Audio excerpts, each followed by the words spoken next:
Plundering the Heavens Chapter 61 to Chapter 118. Fangxing followed behind Su Lingyun and walked towards the small building. As he walked, he looked around at the surroundings. He thought to himself, this woman said that Xiao Man is cultivating with her, so she should live in this valley too. Why don't I see anyone else? Although Su Lingyun was walking in front, she had been secretly watching him. Seeing him looking around, she sneered, "You don't have to look. Xiao Man is cultivating in another place. I won't tell you where she is. You won't see her for 3 years. Fangxing said, "Who's looking for her? I'm just appreciating the environment here." Su Lingyun sneered, "What do you know about appreciating?"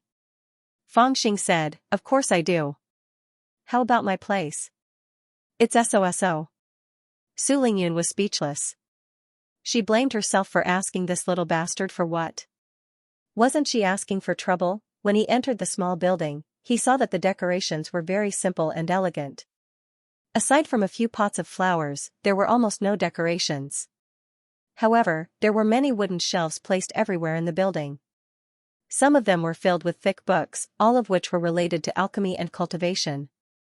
There were also some shelves with some exquisite bottles and jars, which seemed to be the alchemy refined by Su Lingyun.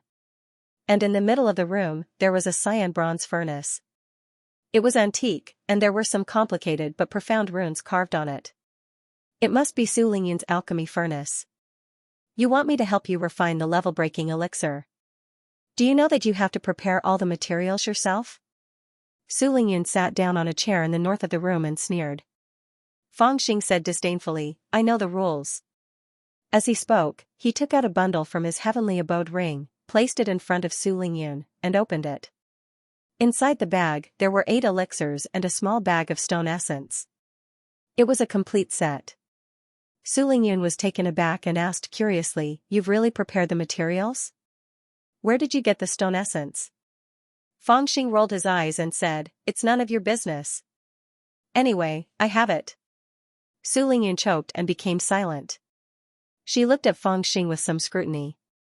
After a while, she suddenly waved her hand and an invisible force immediately rolled up the bundle. Then, she sent it directly into a room that stored the elixirs. Fangxing said, "When can I come to collect the pills? Also, for you alchemists to refine pills, do we need to sign a jade deed or something?" Su Lingyun didn't answer. She waved her hand again and another purple bottle flew towards Fangxing. Fangxing took the bottle, opened it, and was instantly shocked. Inside the bottle was a round stage-breaking pill. It was waxy white, like milk, and a medicinal aroma assailed his nostrils. He could faintly sense a powerful energy sealed within it. The yin-yang fiend god mirror in his mind had automatically identified the name of this pill. It was shockingly, spiritual breakthrough pill. "You were already prepared?" Fangxing looked at Su Lingyun strangely. Su Lingyun scoffed coldly and said calmly, "You can leave now. In the future, you are not allowed to come within 10 miles of my spirit cloud valley." It turned out that Su Lingyun didn't expect Fangxing to be able to prepare enough materials to refine the stage-breaking pill. She thought that Fangxing was purposely trying to extort a complete stage-breaking pill from her. Hence, she returned to the valley and used 3 days to refine a furnace of pills. She had prepared all the materials herself. She had purposely asked Fangxing for the ingredients because she had seen Fangxing injure the white crane. Her anger had yet to dissipate, so she had purposely made things difficult for him. She didn't expect that Fangxing would really only ask her to refine pills and not ask for pills from him. This small misunderstanding made her think a little more highly of Fangxing he actually managed to get his hands on. The materials needed to refine the stage-breaking pill. This kid is quite capable, Su Lingyun thought to herself. Unexpectedly, just as this thought popped up in her mind, Fangxing's despicable voice rang out, "Senior Sister Lingyun, it seems like you've been planning to give me the level-breaking pills since a long time ago. Why don't you return those things to me?" Su Lingyun was enraged. She didn't lack any other materials to refine the stage-breaking pill, but she definitely didn't have much stone essence powder. She had saved up a little over the years helping others refine pills and had already used up all of it. Instead of thinking of how to compensate her, this fellow actually wanted to take all the materials back. He was truly shameless. She pointed in the direction of the valley's entrance and said, "Scram. How can you fall out with me so easily? Is your zodiac a dog?" Feng Xing mumbled as he turned to leave. However, Su Lingyun heard his words and her heart was filled with anger. As Feng Xing mumbled to himself, he passed by a pill rack and casually grabbed 4 or 5 bottles of pills. He stuffed them into his robes without even looking at what they were. "Put down my pills." Su Lingyun was so angry that her nose was almost crooked as she scolded him sternly. Feng Xing chuckled and said, "I'm just taking them to study them. I'll return them to you another day." With that, he ran out of the small building. Su Lingyun originally wanted to chase after him, but she felt that it didn't match her status, so she let him be. Feng Xing walked out of the small building proudly. He saw that the white crane had recovered some of its energy and was now turning around to glare at him. Feng Xing glared at it and scolded, "Feathered beast, haven't you learned your lesson yet?" Although the white crane was big, it was only 3 years old. Although it was a spiritual beast and had developed intelligence early, its mind hadn't matured yet. To put it bluntly, it was like a child. After being tortured by Feng Xing, it had long been faintly afraid of him. Now that it was scolded by him, it felt afraid and immediately lowered its head, not daring to look up at him. "If you dare to bully little crane again, I'll definitely break your legs." Su Lingyun's voice came from the small building. From her voice, it seemed that her anger had reached its peak. Feng Xing understood that a wise man knew better than to fight when the odds were against him. He quickly slipped out of the valley and made sure that Su Lingyun couldn't hear him. Only then did he turn back to the Lingyun Valley and scolded, "What are you pretending to be? This young master will sleep with you sooner or later." In any case, Feng Xing was in a very good mood after obtaining the level-breaking pill. He hummed a little tune as he returned to the Clear Stream Valley. When he entered the valley, 2 Clear Stream Valley disciples walked toward him. When they saw Feng Xing, they were immediately shocked and hid to the side. Feng Xing originally thought that these 2 fellows were afraid of his fame and didn't care much about it. He continued to walk in, but he vaguely felt that something was wrong. There weren't as many people greeting him as usual. Instead, they were all looking at him like he was a thief. But at this time, he was excited and didn't pay attention to this. He excitedly rushed back to his house. "You're Feng Xing?" Just when he was about to enter, someone suddenly spoke coldly. 2 people walked out from the shadows on the left side of the building. Feng Xing raised his head and saw 2 unfamiliar second-layer spirit formation realm disciples. They looked unfamiliar and he had never seen them before. "Other than me, who else could be so handsome? If you have something to say, say it," Feng Xing said carelessly. He didn't want to bother with them and was about to walk into the house. Suddenly, one of the youths blocked his path and said with a smile that wasn't a smile, "Don't be in such a hurry. I'm here to send a message on behalf of senior brother Xianxia. He's waiting for you at the purple bamboo forest. Come with us." "Main Xianxia? Why is this bastard suddenly treating me to a drink?" Feng Xing was slightly stunned. His gaze turned cold as he thought to himself, could it be that he guessed something? It seemed that because of the exposure of the 9-serpent golden flame sword, even Meng Xianzhao began to suspect him. In fact, Feng Xing's guess was right. After the outer sect saw him using the 9-serpent golden flame sword, there were always people who suspected his relationship with the bewitching smoke bandit. However, because of Meng Xianzhao and senior sister Lingyun, no one dared to openly interrogate him.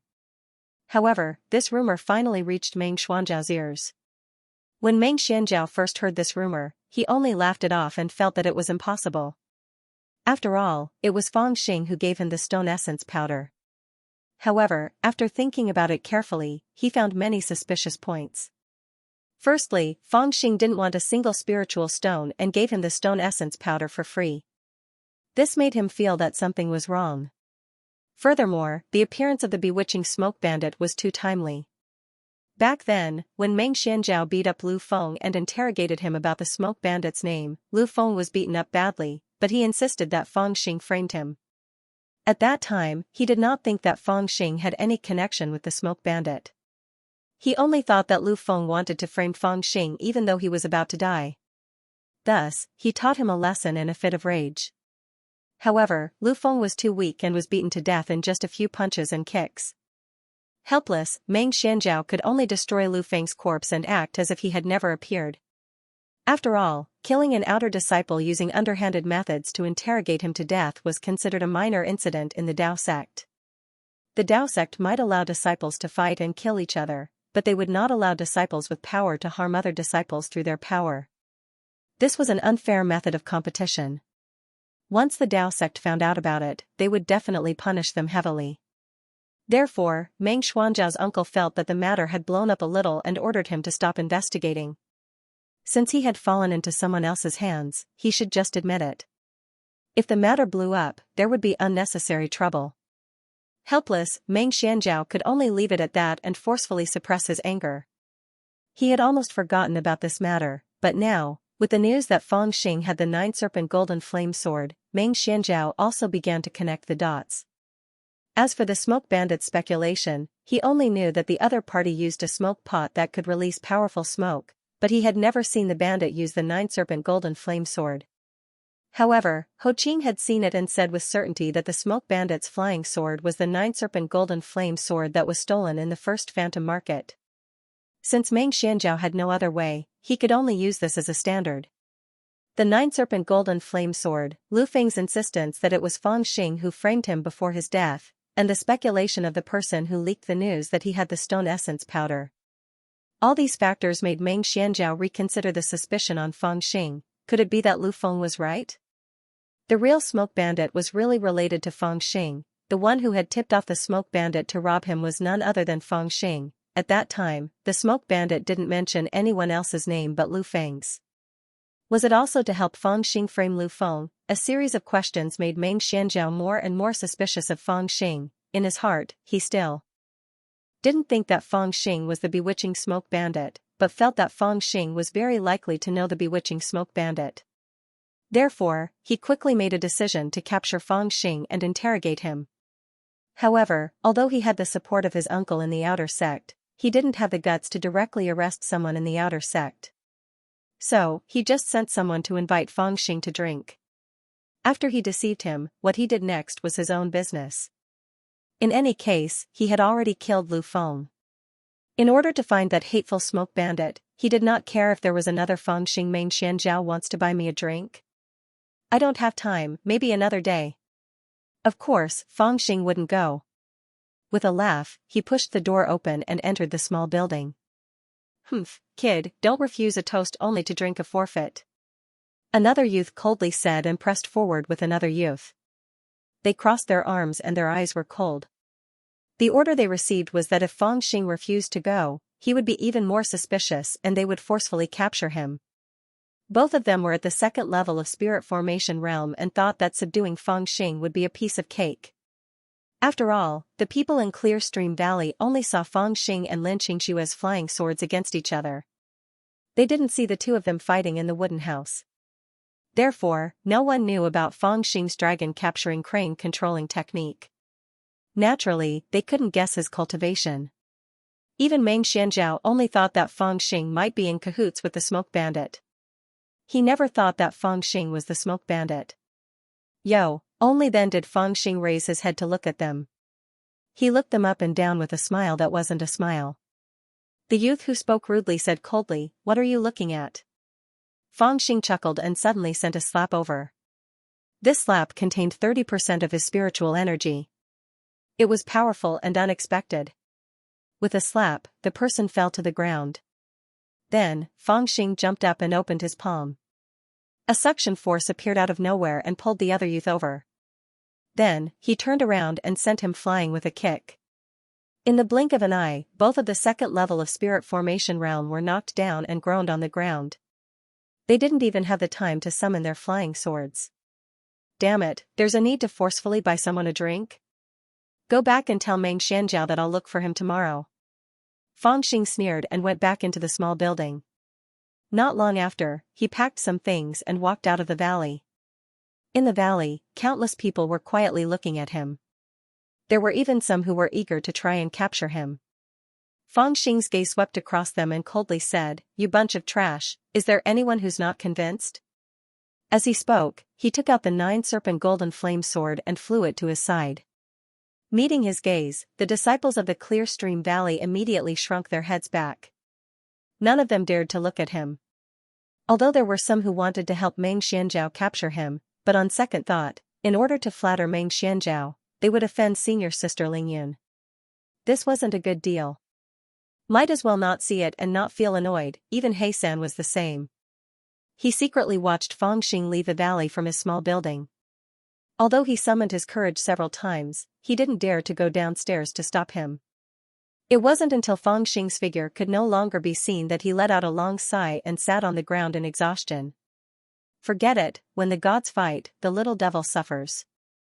I can't afford to offend either Meng Xianzhao or senior sister Su Lingyun. When Meng Xianzhao found out that Fang Xing injured the people he sent to capture him and fled in the middle of the night, he flew into a rage and smashed a purple bamboo beside him with a punch.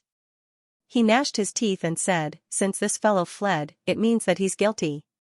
One of his followers suggested, "If that's the case, why don't we report to the sect to capture him?" Meng Xianzhao glared at him and scolded, "Are you out of your mind? The smoke bandit robbed the ghost market, a place that can't see the light of day. When he robbed me, he didn't use the 9-snake golden flame sword. Even I am not very sure if this is the same person.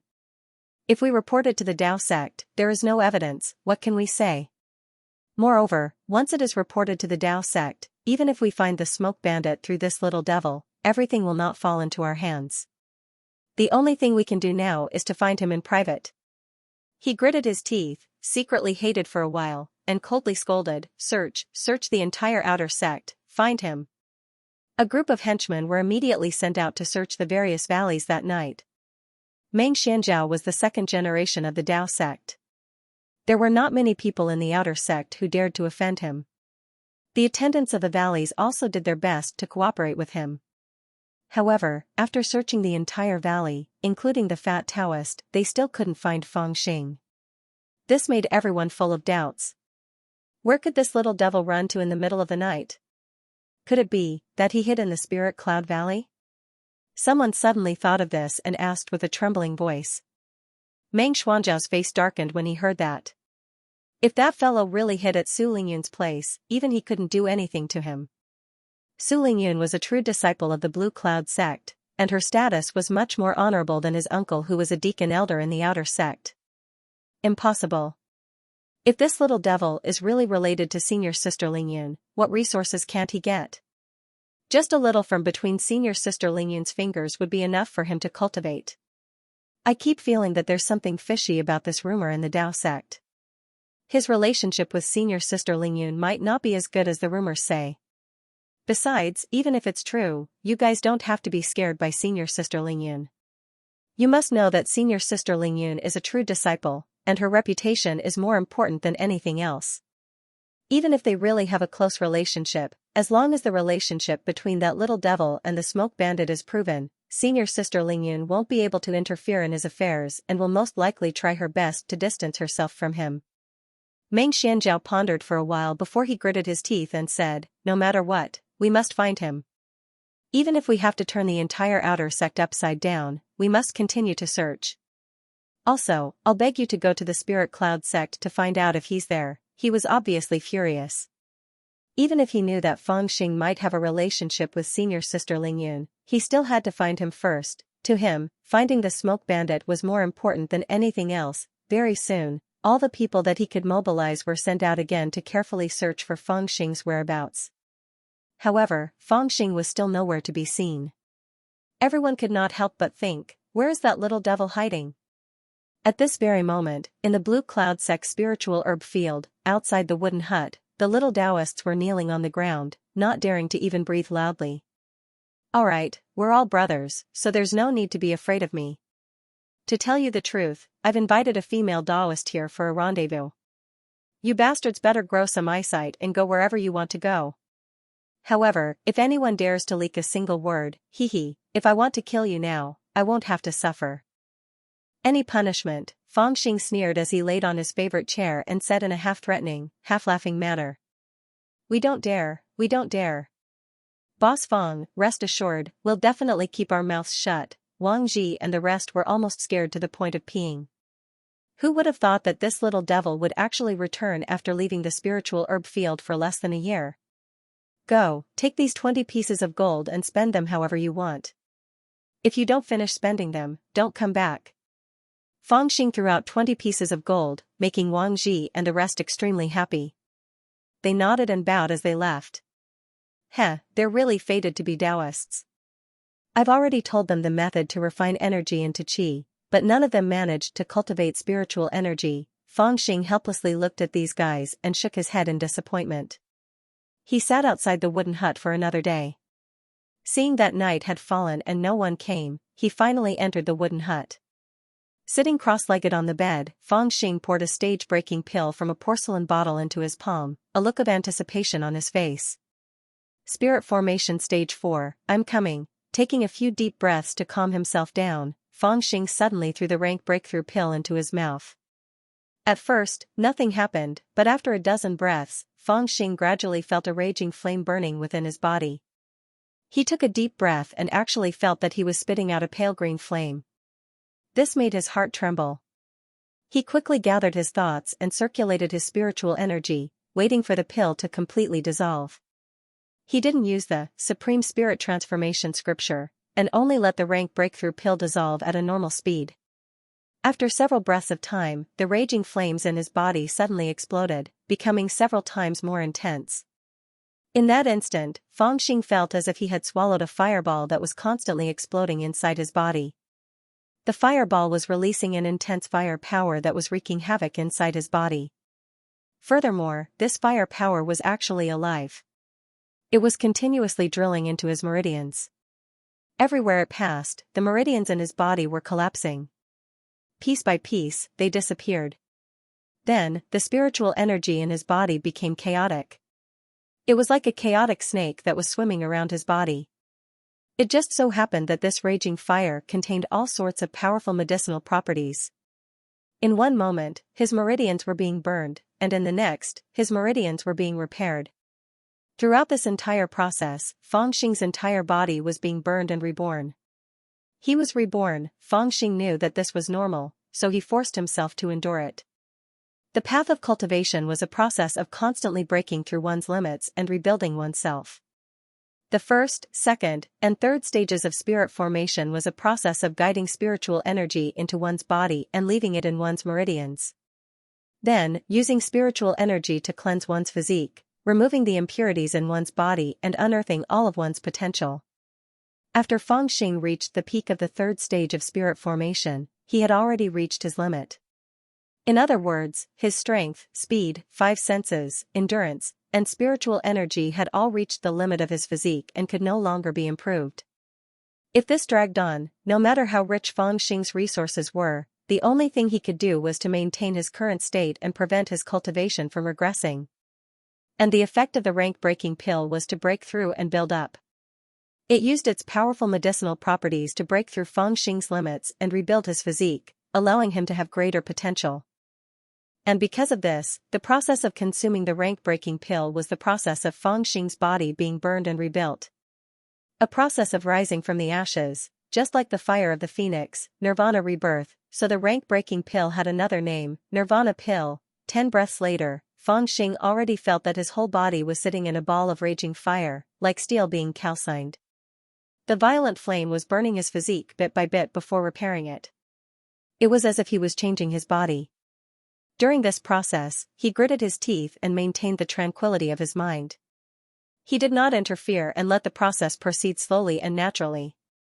Before this, he had already studied the details of consuming the rank-breaking pill.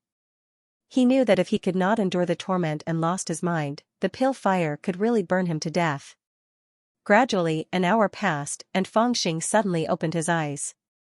Within his pupils, there was a bright light that seemed to be real shooting out in all directions. Inside his body, there seemed to be an additional hungry beast hissing towards the void. Fangxing opened his mouth and inhaled. He actually felt traces of spiritual energy seeping into his blood vessels. Its spiritual energy, Fangxing's physique was originally not suitable for cultivation. Previously, he was unable to absorb spiritual energy from the air. But now, he could feel the spiritual energy of heaven and earth entering his body.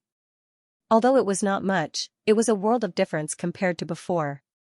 Fangxing picked up the gourd beside him and swallowed a mouthful of the rich spiritual wine. Then, he circulated the supreme spiritual scripture to dissolve it. Immediately, there was a surging flow of spiritual energy that spread into his meridians.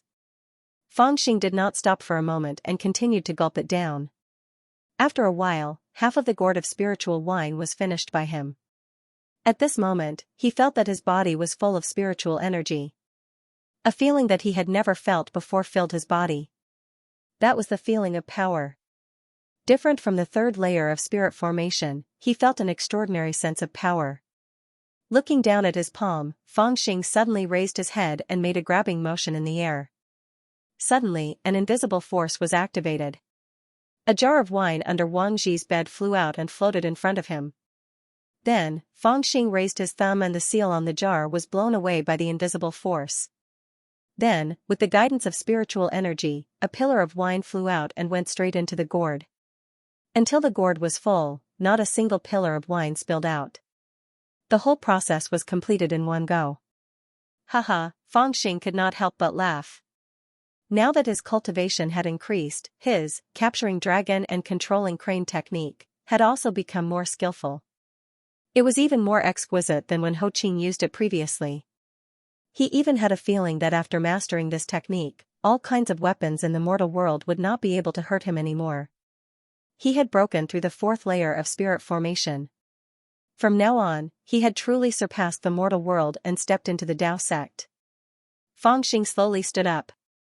With a thought, a gravitational force brought him out of the hut. Just as the sun rose, the first wisp of purple energy shone on his body. His chest was suddenly filled with heroic spirit. So, Fangxing stood outside the hut and stretched his waist. Suddenly, he exerted strength in his legs and shot out like an arrow. In an instant, he was already 3 feet away. He felt that his body seemed to have an endless amount of power, but his body was incomparably light. It was as if he could increase his speed endlessly and lift a 10,000-kilogram boulder. He even felt that he could fly, indeed, he could fly. After running for more than 10 feet, a ravine appeared in front of him. Fangxing lifted his leg and jumped to a height of 2 to 3 feet, easily jumping over the ravine. Seeing that his body was about to fall, Fangxing's heart suddenly moved. He reached behind his head and the 9-serpent golden flame sword in his heavenly abode ring immediately flew into the air. Fangxing took a step forward and stepped on the flying sword. Borrowing the momentum, he leaped up once more, his figure flying forward like a goose. As for the 9-serpent golden flame sword, it sank down from his step. Under the guidance of his divine sense, it once again chased after him. Beneath his feet was a boundless spiritual herb field, where pale yellow flowers were blooming. From afar, it looked like a boundless sea of yellow flowers. Fangxing floated above this sea of flowers, his body as light as a goose.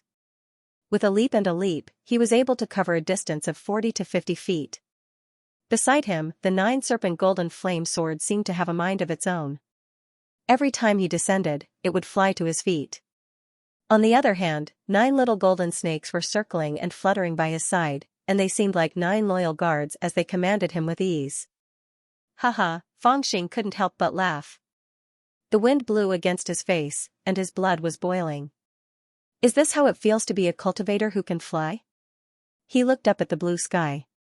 Maybe one day, I will truly break free from the shackles of the earth and fly to the 9 heavens. I will get close to the stars. Currently, he could barely fly with the help of spiritual power. It was not true flight. It seems that I still have to learn the Tao sect's plundering technique and Dharma spells. Even if I have cultivation, it will still be useless if I don't know how to use it. Fangxing stopped under the treetop of a large tree. The 9 golden snakes returned to the golden flame sword, which then flew back into the heavenly abode ring. He looked in the direction of the Tao sect and thought to himself, it's time for me to report to the inner sect.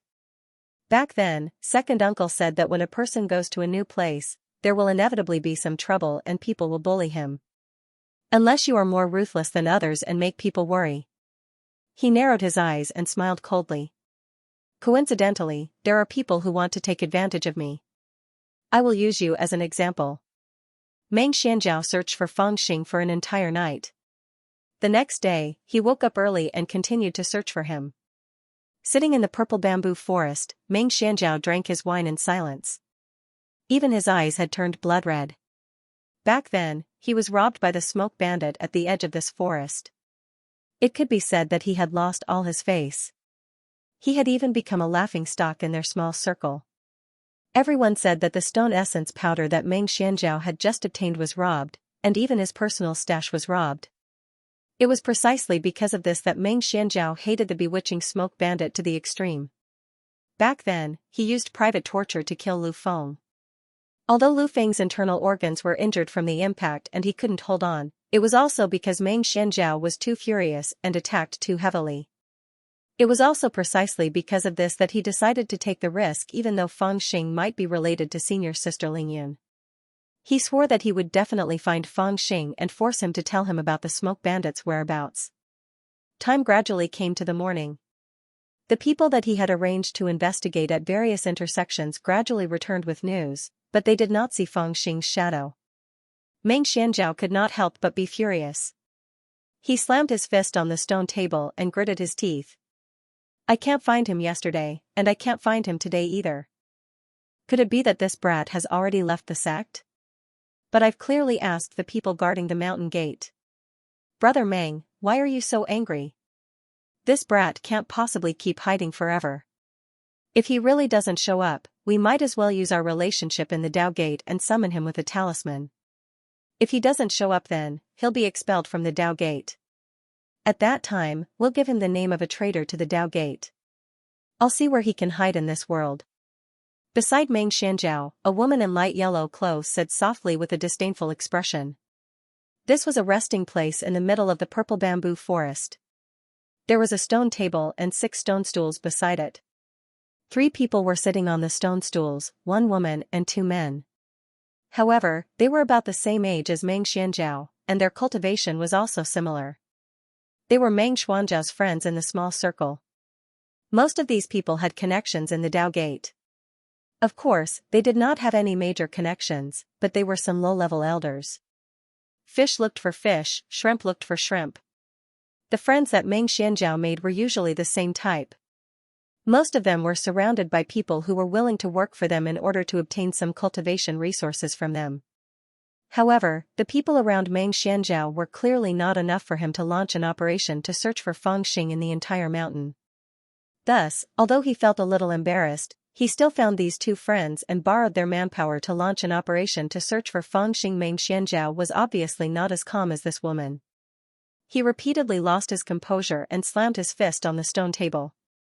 He suddenly turned to the left and said hatefully, "You Sanliang, you really don't know where that brat is hiding?" On the ground to the left of the stone table, a fat man was sitting on the ground, trembling. It was the fat Taoist.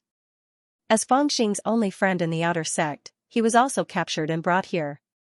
However, he did not suffer. These people only interrogated him a little, mainly because Feng Xing had a relationship with senior sister Lingyun, so they did not dare to be too harsh on Feng Xing's people. In fact, even if they found Feng Xing, unless they could confirm that Feng Xing really had news of the smoke bandit, they absolutely wouldn't dare to use violence. Su Lingyun's name wasn't something that anyone would dare to provoke. Even their backer wouldn't dare to provoke. Seeing Meng Xianzhao turn his head, the fat Taoist was slightly relieved. In fact, he had guessed a place where Feng Xing might be hiding, but he pretended to know nothing. According to his past conduct, it would be smart to betray Feng Xing to protect himself at this time, but the fat Taoist was not prepared to do so. The first time he had the idea of cutting ties with Feng Xing was when he saw Feng Xing stabbing Lu Feng. He was afraid of Lu Feng's revenge, but in the end, Feng Xing decisively made Lu Feng lie in bed for more than 2 months, and he had 2 more spirit stones in his hands. The second time he was prepared to cut ties with Feng Xing was when Lu Feng lured Ho Qing to deal with Feng Xing. At that time, he suffered for half a month, and Feng Xing was also determined to die. However, half a month later, Feng Xing returned and killed Lu Feng, scaring He San like a child, and he changed his identity and became senior brother Meng Xuanzhao's friend. Then, he had 10 more spirit stones in his hands. After that, Lin Qingshui came to this valley to seek revenge on Fengxing. Logically speaking, if he heard about this, he would probably run away immediately and stay as far away from Fengxing as possible. After all, no one dared to offend Vermilion Cloud Valley. However, the ending of the matter made countless people's jaws drop. Fengxing actually had a relationship with senior sister Su Lingyun. The fat Taoist was no longer willing to think about how many trump cards Fengxing needed to do these things. He only believed that he should stand by Fengxing's side, even if he would be beaten up because of him today. Perhaps this beating would be worth 100 spirit stones. After I, Yu Sanliang, entered the Tao sect, I sought fortune and avoided calamity. I smiled when I saw people, but I ended up worse than a dog. Now that I've become friends with this troublemaker, I'm starting to get rich. So I must continue being friends. The fat Taoist made up his mind. Of course, more importantly, he felt that since Fengxing had a relationship with senior sister Su Lingyun, he should be able to turn the danger into fortune this time. Noon gradually arrived. Meng Xianzhao had already drunk quite a lot of alcohol, and the anger in his heart burned even stronger. However, at this moment, an errand boy suddenly rushed in from outside the purple bamboo forest. He was panting heavily as he pointed outside the forest in a panic. Meng Xianzhao was delighted to see that. Found it? The others immediately perked up and looked at the errand boy with bright eyes. Meanwhile, the fat Taoist closed his eyes and secretly prayed. The disciple panted a few times before saying, that brat came by himself. He came by himself? Meng Xianzhao was stunned when he heard that. He had yet to react to what was going on. Haha, senior brother Meng, why are you in such a good mood to treat me to a drink? At this moment, a voice was heard. Meng Xianzhao was stunned. He looked in the direction of the voice and saw a small figure walking in casually. He was wearing a green Taoist robe, and his face was fair and clean. He was clearly very young, but his expression was very slippery. It was Fengxing. He walked in with his hands behind his back and chuckled, looking like he did not care about everyone present. As soon as he entered the forest, Fengxing saw the fat Taoist first. He was stunned and said, "Why are you everywhere?" The fat Taoist almost cried out in grievance. "You still have the cheek to ask? Isn't it all your fault?" Fengxing sized him up and saw that the fat Taoist was not injured. His attitude softened a little. He looked coldly at the people around the stone table and said indifferently, "I only have one friend in this sect. Why did you invite him here?" Meng Xuanzhao's first thought when he saw Fengxing was to get angry. However, he still had some self-restraint after all. He suppressed his anger and said in a low voice, "To invite junior brother Feng over. I sent people to invite junior brother Feng yesterday, but not only did you not come, you even injured 2 of my subordinates and left alone? I have been looking for you for the entire night. Where did you go?" From the looks of it, Meng Xuanzhao's anger had really accumulated quite a bit. Fengxing tilted his head and looked at him. He sat down on a stone bench and smiled. "You still have to mention this matter? Why don't you ask your lackeys how they do things? I told them yesterday that I had something to do and would be looking for you for a drink. In the end, those 2 blind dogs actually came up to me and wanted to capture me. In a fit of anger, I taught them a lesson. Is there a problem?" When Meng Xianzhao heard this, he was slightly startled. He never thought that Fengxing would honestly explain this matter. He regained his senses and continued to ask, "I remember that junior brother Feng's cultivation is at the first layer of spirit formation, right? How did you deal with the 2 disciples at the second layer of spirit formation? According to them, your strength is very strong and definitely not at the first layer of spirit formation." As he spoke, his gaze was deep as he stared at Fengxing's face. Due to his relationship with Su Lingyun, it was impossible for him to shed all pretense of cordiality and kill him the moment they met. He could only use words to force Fengxing to reveal his true identity. Then, he would turn hostile and directly subdue Fengxing and force him to reveal the whereabouts of the bewitching smoke bandit. However, Fengxing didn't seem to care. He smiled at Meng Xuanzhao's gaze and said, "A month ago, you were at the first layer of spirit formation. Are you still at the first layer of spirit formation now?" Meng Xuanzhao's gaze froze. Fengxing smiled. "I'll be frank. A month ago, when I returned from the demon miasma mountain, I was already at the peak of the second layer of spirit formation. After a month, I have already crossed the threshold of the third layer of spirit formation. Those two lackeys of yours are nothing in front of me. Hearing this, not to mention Meng Xianzhao, everyone's expression changed as they looked at Feng Xing. One of their biggest suspicions about Feng Xing was that his cultivation increased too quickly. Originally, they wanted to use this point to interrogate him, but they didn't expect Feng Xing to directly admit it. This made them feel like they had punched empty air. How did you do it? A dark-faced man beside Meng Xianzhao asked in a deep voice. Feng Xing smiled faintly and said, "There's no point in saying it now. When I was at the demon miasma mountain, I actually found an elixir with 3 leaves and 2 flowers guarded by a demon python. Later on, the demon python was killed by Ho Qing, but he didn't find the elixir and I swallowed it. As a result, the essence in my body surged and after refining it, my cultivation increased rapidly. The reason why I have such a cultivation is all thanks to this elixir." Liar. Meng Xianzhao suddenly stood up and shouted, "Do you think I don't have common sense? Which elixir in this world can be directly swallowed? If you eat an elixir without refining it, your meridians will be broken. How can it increase your cultivation?" The others also had the same thought and looked at Feng Xing suspiciously. As long as there was a problem with Feng Xing's answer, they would immediately take action.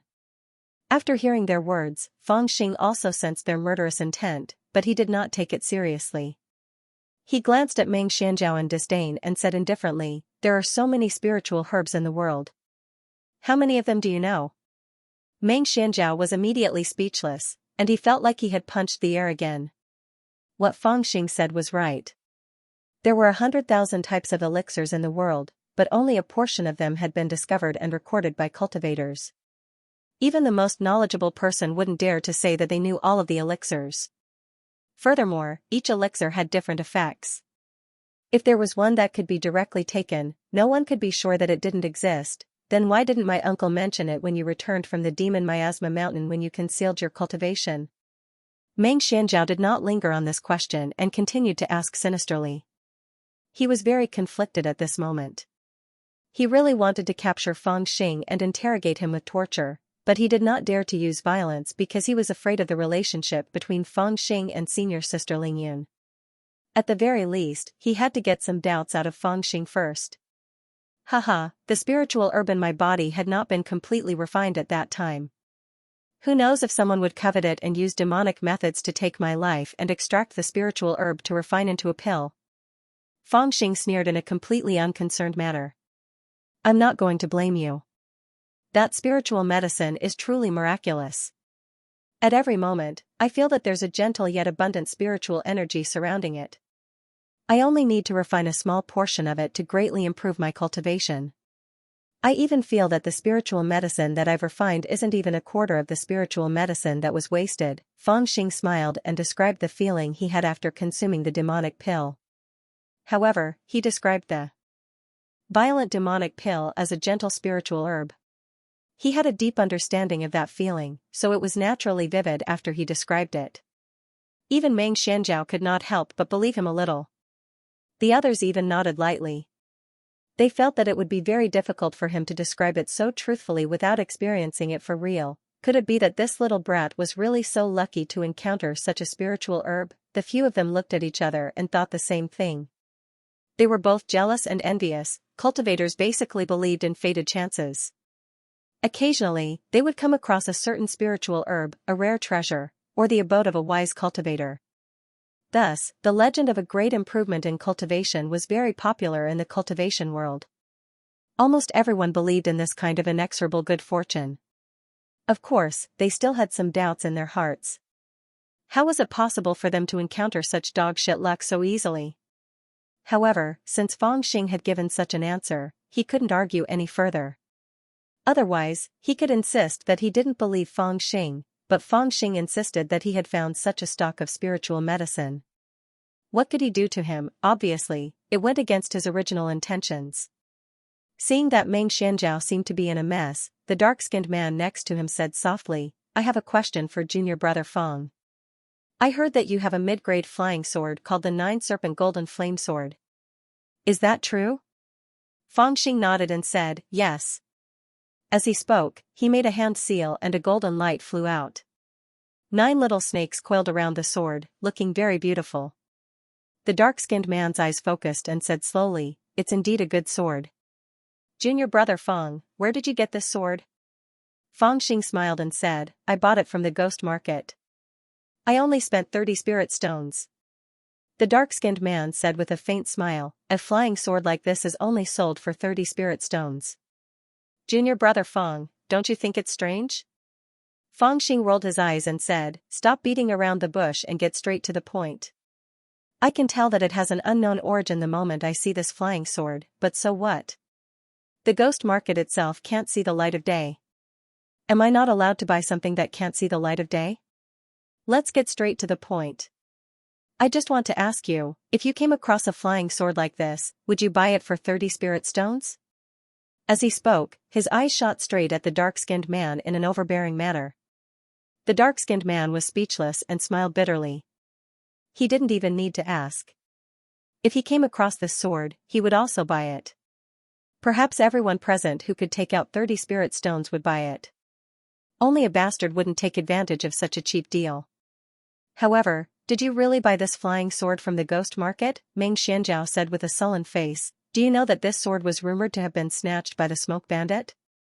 Fangxing sneered and said, even if the god of heaven brought it to me, I would still buy it. I don't care if it's a smoke or a ghost. Meng Xianzhao choked and his face turned gloomy. His intuition told him that Fangxing was obviously different from a month ago. He was no longer the same as before.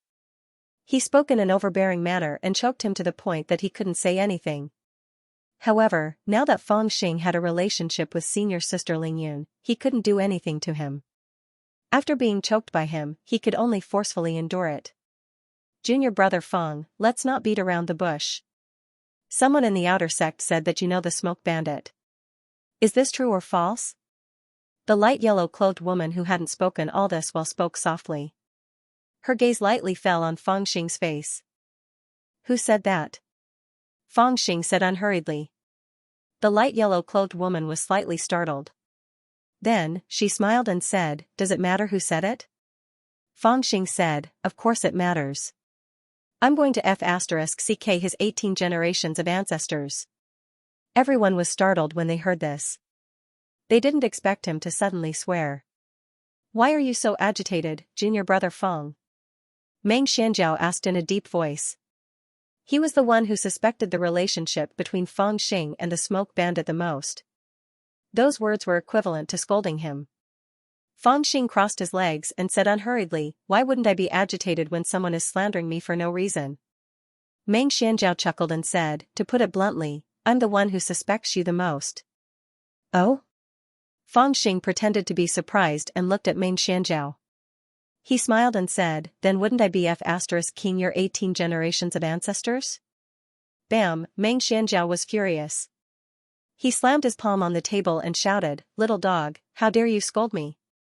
The dark-faced man hurriedly stood up and stopped Meng Xianzhao. He looked at Fangxing with a faint smile and said, why are you angry, senior brother Meng? How about this, why do you suspect junior brother Fang? Why don't you say it in front of everyone and we can all advise you? Meng Xianzhao glared at Fangxing and said, that day, I just received the stone essence powder from your hands and the smoke bandit appeared. Isn't that too much of a coincidence? Furthermore, after the smoke bandit robbed me, he purposely mentioned a person called Lu Feng and said that it was this person who passed the information to him. Junior brother Feng, if I remember correctly, you have a grudge with this Lu Feng, right? At this point, everyone's bright eyes fell on Fangxing's face. They wanted to see how he would answer. When Fangxing heard this, he didn't bat an eyelid. He smiled and said, of course there's a grudge. The reason why that bastard Ho Qin captured you as bait was because of this guy. To tell you the truth, after I parted ways with you that day, I even fought with him. I originally wanted to teach him a lesson the next day, but I don't know what happened, but that guy actually disappeared. What a pity. At this point, he seemed to have suddenly thought of something and exclaimed, ah, senior brother Meng, could it be you? Meng Xianzhao said sinisterly, that's right, I was the one who captured him. I originally wanted to interrogate him about the smoke bandit, but I didn't think that he would insist that you framed him. Junior brother Feng, don't you think it's such a coincidence? Feng Xing was suddenly stunned and looked at Meng Xianzhao, flabbergasted. The hearts of Meng Xianzhao, the dark-faced man, and the light yellow-clothed girl moved at the same time. Their gazes were firmly locked onto Feng Xing. When they saw this, they thought that Feng Xing was stumped by the question and couldn't answer. However, unexpectedly, after being stunned for a moment, Feng Xing said in shock, Lu Feng hasn't returned since that day. Meng Xianzhao wanted to pressure him and said coldly, you won't be able to see him anymore. Feng Xing's expression became even more shocked. Could it be you? Meng Xianzhao sneered and said, that's right. In order to find the smoke bandit, I didn't hesitate to send him to hell to meet the king of hell.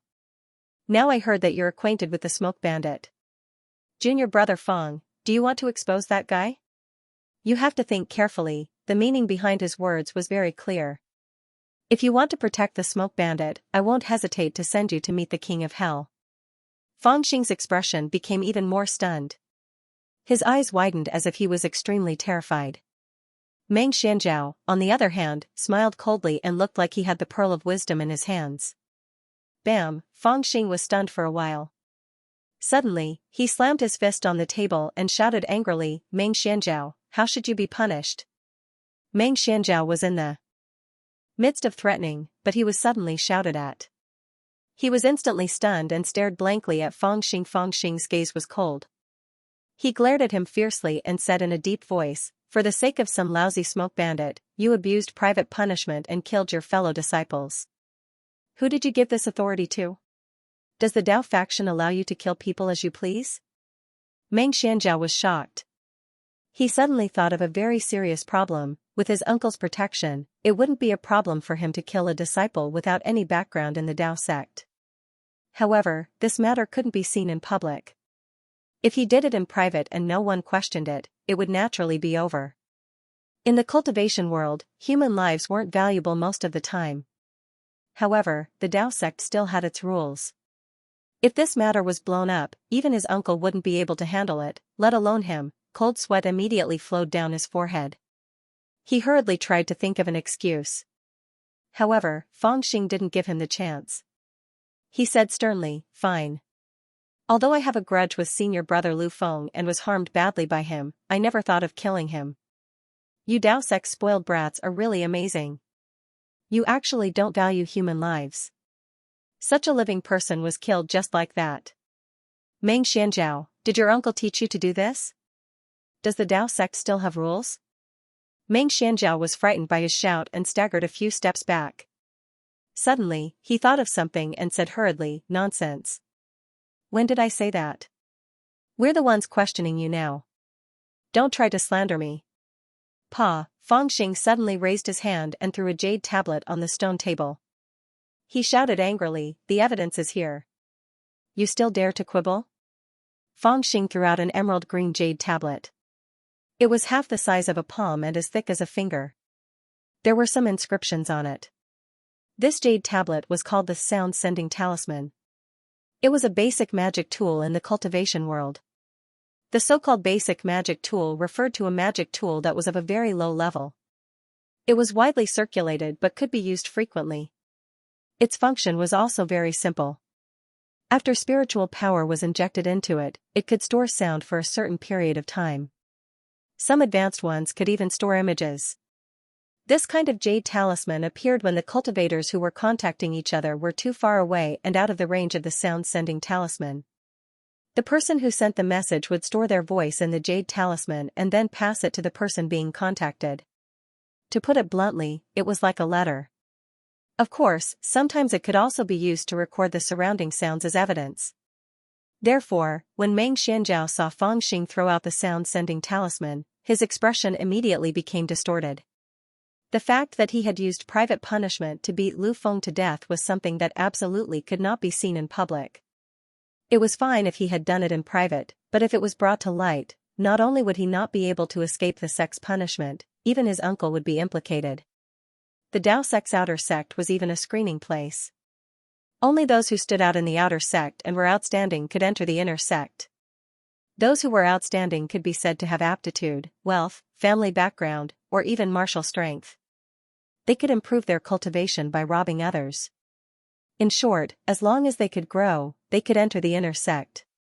However, the outer sect wasn't completely free of taboos. The Dao sect supported competition among the outer sect disciples, but they didn't like people like Meng Xianzhao who used underhanded means to eliminate or even kill other outer sect disciples. This was because it was an unfair competition that wasn't allowed by the Dao sect. If Meng Xianzhao had killed Lu Feng in a normal fight or even a brawl, the punishment he would receive would be very light. He might be confined for a year. However, if Meng Xianzhao used underhanded means to kill Lu Feng, he might even be expelled from the sect.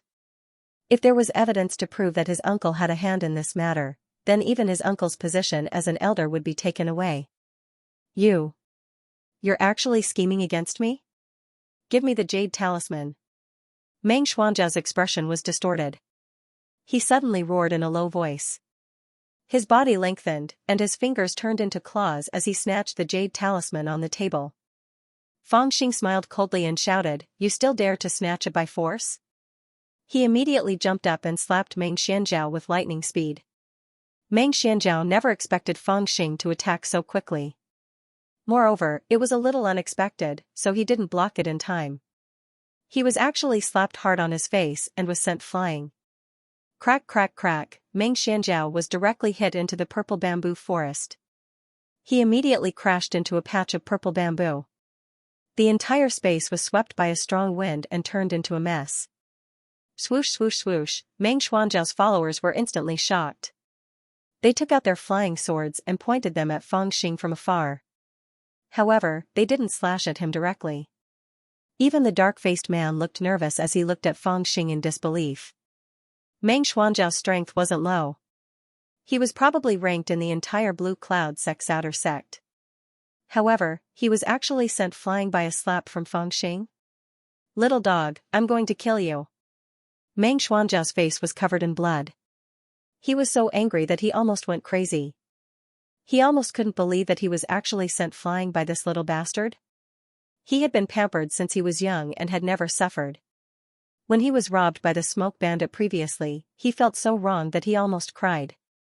Today, he was sent flying by a slap from Fang Xing in front of so many people. This hatred was even heavier than when he was robbed. He struggled to jump up as if he was crazy and was about to charge at Fang Xing. However, the dark-faced man suddenly reached out and grabbed him. "Junior brother Fang, senior brother Meng was just joking and said something wrong. You better not be overbearing. It's better if you hand over the jade talisman." The dark-faced man turned around and said to Fang Xing in a deep voice. The jade talisman was related to Meng Xuanzhao's future, so they wouldn't sit idly by. These words were a warning to Fang Xing that if he didn't hand over the jade talisman, they would attack together. "Are you kidding me? A human life is at stake, and you call this a joke?" Fang Xing sneered. He suddenly stood up and jumped onto the stone table. He shouted, "If you're capable, you can try snatching it from my hands." As he spoke, he clapped his palms together and circulated the dragon capturing controlling crane technique. A formless gravitational force immediately appeared beside him, and a strong airflow whistled and rotated. Those who were standing nearby and pointing their flying swords at him were immediately blown away by this strong wind. The flying swords that were in the air actually broke away from their control. With a walala sound, silver lights flickered, and the flying swords all flew toward Fang Xing. Meanwhile, Fang Xing clasped his hands together and shouted. He caught all the flying swords in his arms and placed them on the stone table. Dragon capturing controlling crane technique? The dark-faced man and the yellow-clothed woman's expressions changed at the same time. They stood up and retreated to a distance of 10 meters from Fang Xing. Their expressions were somewhat hesitant as they looked at Fang Xing in disbelief. Others might not recognize it, but they were very clear that the technique Fang Xing was using was the basic technique, the dragon capturing controlling crane technique. This technique was also known as the art of attraction. It could control the formless gravitational force and could be used for both offense and defense. Although this technique was also prohibited from being spread into the outer sect, it wasn't as absolute as the stone essence powder. Thus, any outer sect disciple with a little bit of relationship would secretly learn this technique. The dark-faced man, the yellow-clothed woman, and Meng Xianzhao had all secretly learned this technique before. They even frequently sparred together. However, at this moment, when they saw the dragon capturing technique that Feng Xing was displaying, it was actually much stronger than their own. In the outer sect, I've never seen anyone practice the dragon capturing technique to such a level. What exactly is your cultivation? The yellow-clothed woman's expression suddenly changed as she asked in a deep voice. Her knowledge could be considered extensive. She knew quite a few outer sect geniuses who practiced the dragon capturing controlling crane technique. However, she had never seen anyone in the third layer of spirit formation realm who was able to display such frightening power with the dragon capturing controlling crane technique. Feng Xing laughed. You guys want to see my cultivation? Sure. With a shake of his body, a surge of spiritual pressure was immediately released. At this moment, a violent pressure was released from his body.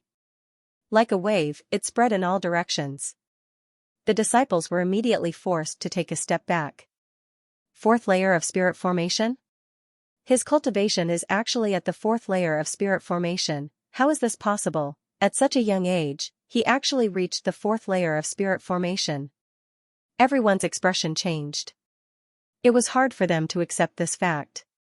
In the current outer sect, no one had reached this level of cultivation, yet this brat managed to do it. Damn it, between the third and fourth layer of spirit formation realm, there was a huge gap. Everyone here was at the third or second layer of spirit formation realm, who would be able to deal with him. No wonder this brat dared to come alone. It turns out that he didn't put them in his eyes at all. What, someone dares to snatch the thing in my hands? Feng Xing stood on top of the stone table. He was a head taller than the people on the ground. His gaze swept across the crowd as he coldly asked. Everyone was intimidated by his ferocious aura and immediately took a step back. What a joke, which third layer of spirit formation realm dares to provoke a fourth layer expert? You actually broke through to the fourth layer of spirit formation realm, damn it. You still dare to say that you have nothing to do with the bewitching smoke bandit? Let me ask you, where did you get the stone essence powder to refine the rank-breaking Dan? After a while, Meng Xuanzhao's voice was the first to ring. His face was filled with shock and anger, and his eyes shined. He accurately discovered something fishy about Feng Xing breaking through to the fourth layer of spirit formation realm. Breaking through to the fourth layer of spirit formation realm wasn't something that could be done just because one wanted to. To do so, one needed a rank-breaking Dan. And to refine a rank-breaking Dan, one needed the stone essence powder. If this brat had nothing to do with the bewitching smoke bandit, then where did he get the stone essence powder? Where did my stone essence powder come from? What does it have to do with you? Feng Xing originally thought that by revealing his cultivation, he would be able to scare these fellows like rabbits. He didn't expect that Meng Xianzhao would still dare to question him, causing him to be somewhat dissatisfied. However, he didn't think that this group of people had connections in the Dao sect. His cultivation of the fourth layer of spirit formation certainly scared them. At the very least, they didn't dare to make a move against him on the spot. However, it wasn't to the extent that they didn't dare to speak. Meng Xianzhao said hatefully, the stone essence powder is so tightly controlled by the Dao sect. How could it be so easy to obtain? In these 2 to 3 years, other than the bag of stone essence powder that you gave me previously, I've never heard of anyone else obtaining it. How hateful, that stone essence powder was snatched away by the smoke bandit the moment I got my hands on it. Now that you've broken through to the fourth layer of spirit formation, you still dare to say that the stone essence powder being robbed has nothing to do with you? Feng Xing laughed and said, the rank breakthrough pill that I consumed was personally refined by senior sister Lingyun. The ingredients were personally bought by her and the stone essence powder used was also personally provided by her. What does it have to do with the stone essence powder that I sold to you? You don't believe me? I can swear that if there's any falsehood in my words, I'll let senior sister Lingyun be struck by lightning and turn into an ugly monster. Everyone was stunned. They've never heard of someone making a vow on someone else, and in such a vicious manner. However, looking at this brat's solemn expression, it didn't seem like he was lying. Their hearts were instantly filled with doubt. However, how could they have imagined that what Feng Xing said was the truth? The rank breakthrough pill that he consumed, from the refinement to the ingredients, were all provided by Su Lingyun. However, he also prepared a portion of the ingredients, which was later confiscated by Su Lingyun. Of course, everyone present also believed that for Su Lingyun, taking out the stone essence powder wasn't something difficult. In the cultivation world, it was easiest for pill refiners to accumulate all kinds of rare ingredients. I don't believe it, senior sister Lingyun, how could she treat you so well? She even gave you the precious rank breakthrough pill for free? Meng Xuanzhao's intuition was the most accurate. Although Fang Xing's story was flawless, he still didn't believe it. However, Fang Xing couldn't be bothered to argue. He leisurely took out 4 or 5 bottles, all of which contained various types of spiritual medicines. Of course, they were the ones he had shoved into his pocket in the Spirit Cloud Valley the day before. But now, he placed them one by one on the stone table and said, "Hey, these spiritual medicines were all given to me by senior sister Lingyun. Some are for cultivation, some are for healing. Damn it, what's this bottle for? Oh, the muscle moistening pill that increases body fragrance. Hee, no wonder her body smells so good." After counting the bottles one by one, she picked up the medicinal pills and showed them, saying, "Look, there's a Ling character at the bottom of each porcelain bottle. This is senior sister Lingyun's mark, it's not fake, right? Also, this bottle was originally used to contain the breakthrough pill." Fang Xing slowly pointed out the small porcelain bottle for everyone to see, but everyone's eyes were glued to it. These medicinal pill bottles had senior sister Lingyun's mark on them. They were indeed medicinal pills that she had personally refined.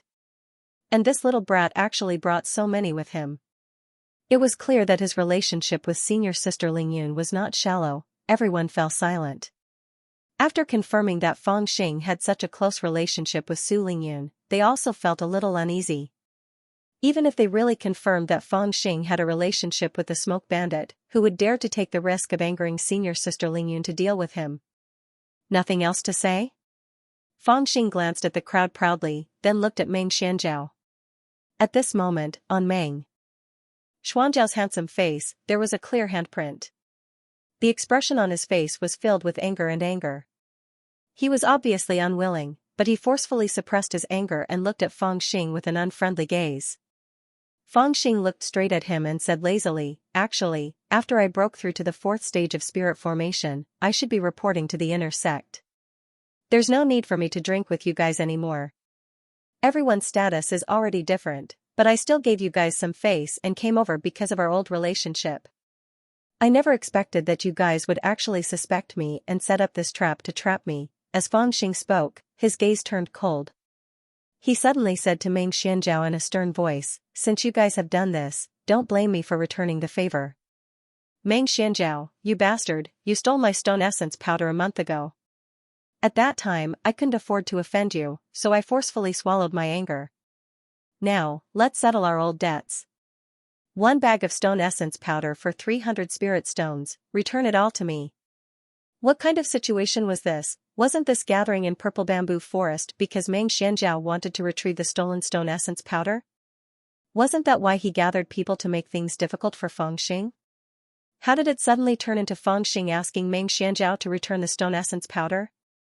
For a moment, everyone in Purple Bamboo Forest had an embarrassed expression on their face. It was extremely weird. Even the black-faced man and the light yellow-cloaked girl maintained their silence. In this matter, they wouldn't interrupt.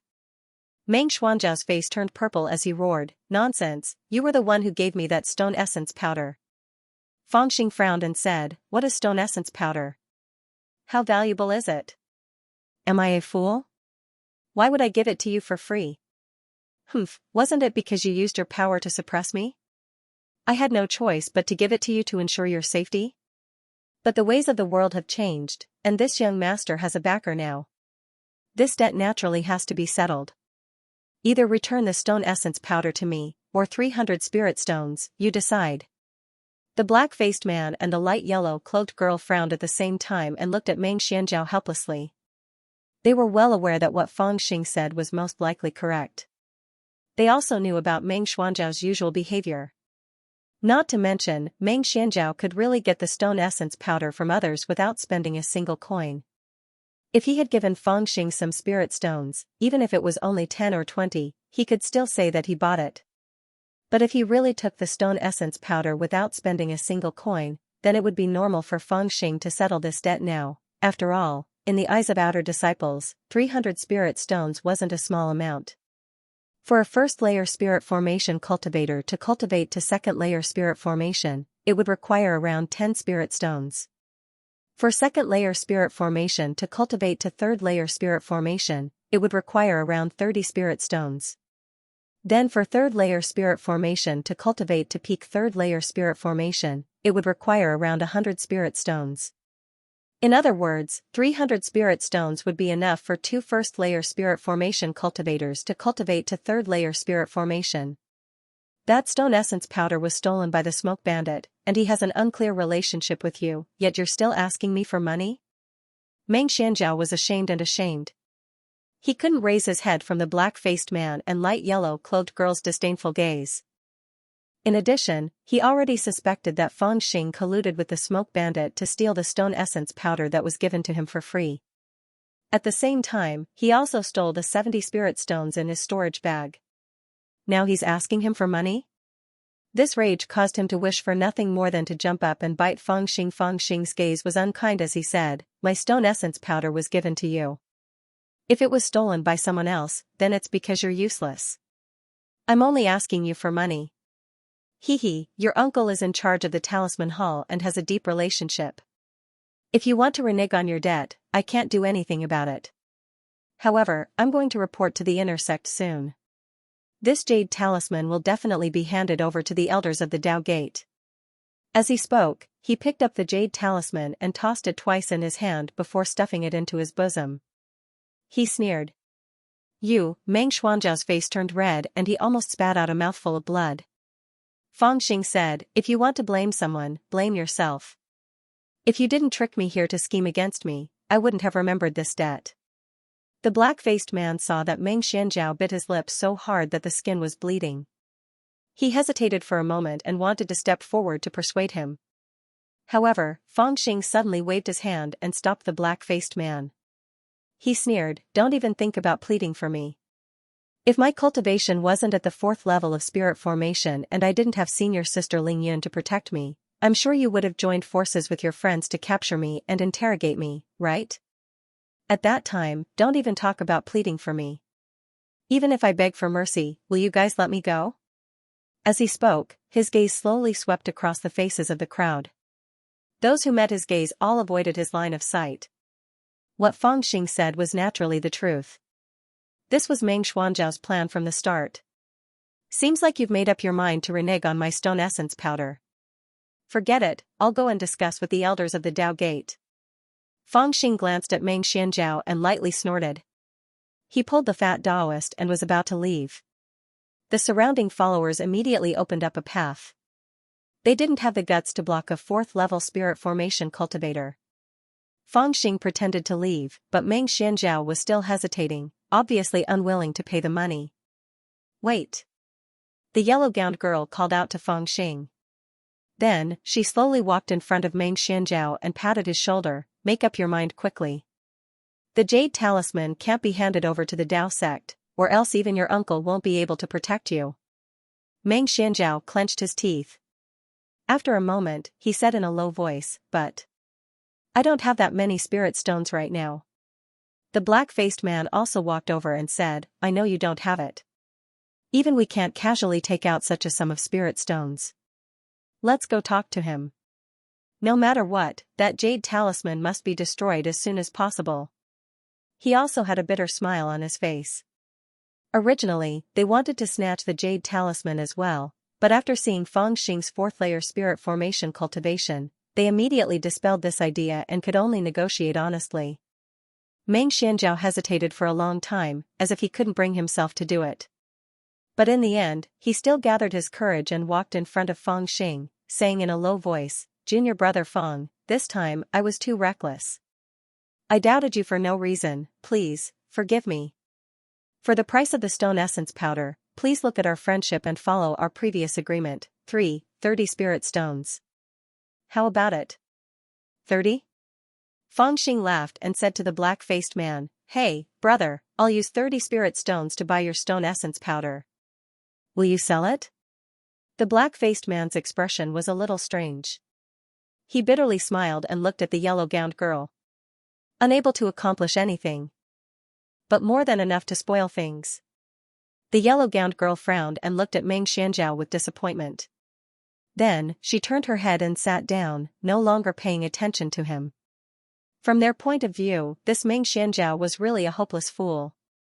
Even at this point, he was still unwilling to spend money and only wanted to use 30 spirit stones to get rid of Feng Xing. Did he only care about money? Even if you and Feng Xing agreed on 30 spirit stones, that was in the past. Did the previous Feng Xing have the cultivation of 4th layer spirit formation? Do you know senior sister Lingyun, and most importantly, does he have anything on you in the past? From Feng Xing's sneer and the reactions of the dark-faced man and the yellow-clothed woman, Meng Xianzhao also realized that he had made a fool of himself again. His face immediately flushed red as he hurriedly said, "But I really don't have that many spirit stones on me right now. After being robbed by the smoke robber last time, I became penniless. I only have a total of 20 or so spirit stones." Feng Xing smiled and said, "That's easy. Can't you just write an IOU?" As he spoke, he took out a jade deed from the grotto heaven ring on the back of his ponytail and placed it in front of Meng Xianzhao. Meng Xian's expression kept changing as he looked at the jade token. Sometimes he was annoyed, and sometimes he was resentful. "Senior brother Meng, you're too insincere. Forget it, I don't want the spirit stones anymore. You should wait for the Dao sect elder to find you." Feng Xing's eyes turned cold. He put away the jade deed and turned to leave. Meng Xianzhao immediately panicked and said with a trembling voice, "Don't." All right, under Feng Xing's threat, he still wrote an IOU in the jade deed in the end. It clearly stated that he needed to pay 300 spirit stones for one portion of Feng Xing's stone essence powder. Then, he used his spiritual energy to stamp it. Feng Xing took it and carefully examined it.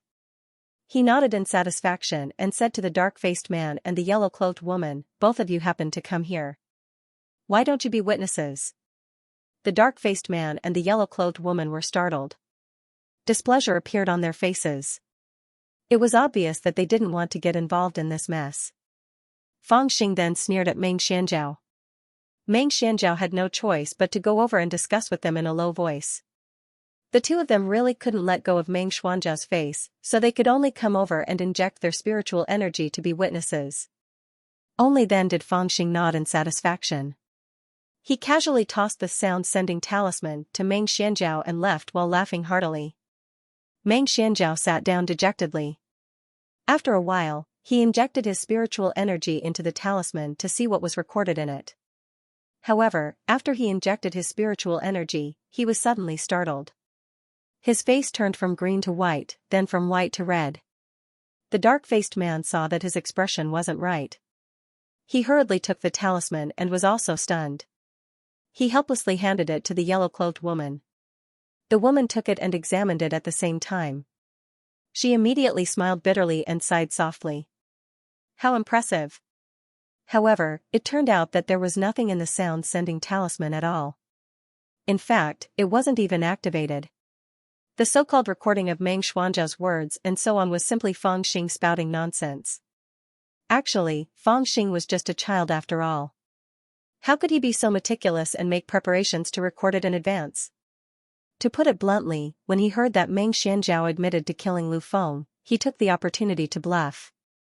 However, no one expected that Meng Xianzhao, the dark-faced man, the yellow-clothed woman, and the other lackeys were all fooled by his bluff.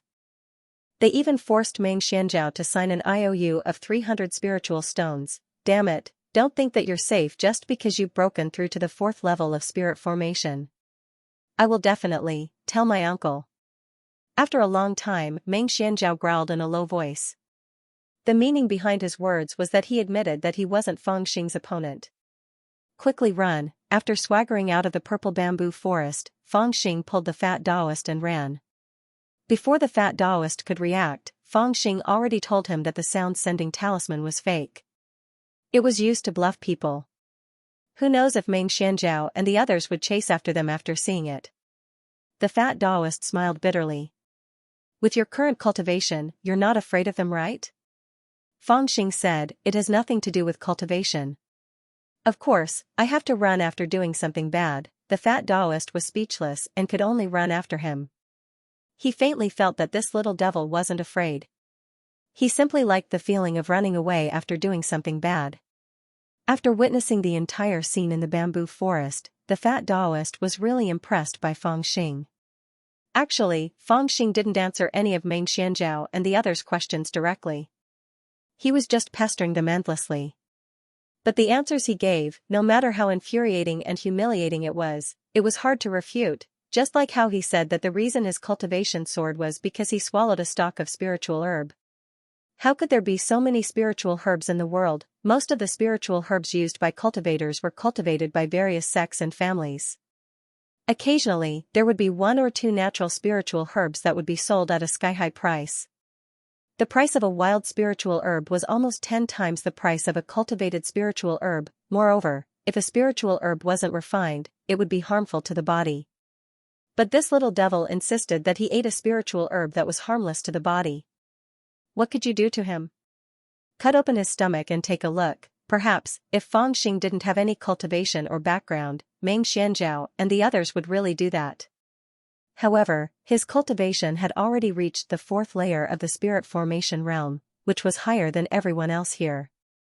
Furthermore, with senior sister Ling Yun's tiger skin as his coat, these outer sect spoilt brats really didn't dare to provoke him. If Fangxing directly reported to the inner sect after breaking through to the 4th level of spirit formation, Meng Xianzhao and the others still wouldn't dare to provoke him. But the relationship between him and the smoke bandit would probably spread in the Dao sect, which wouldn't be good for his reputation.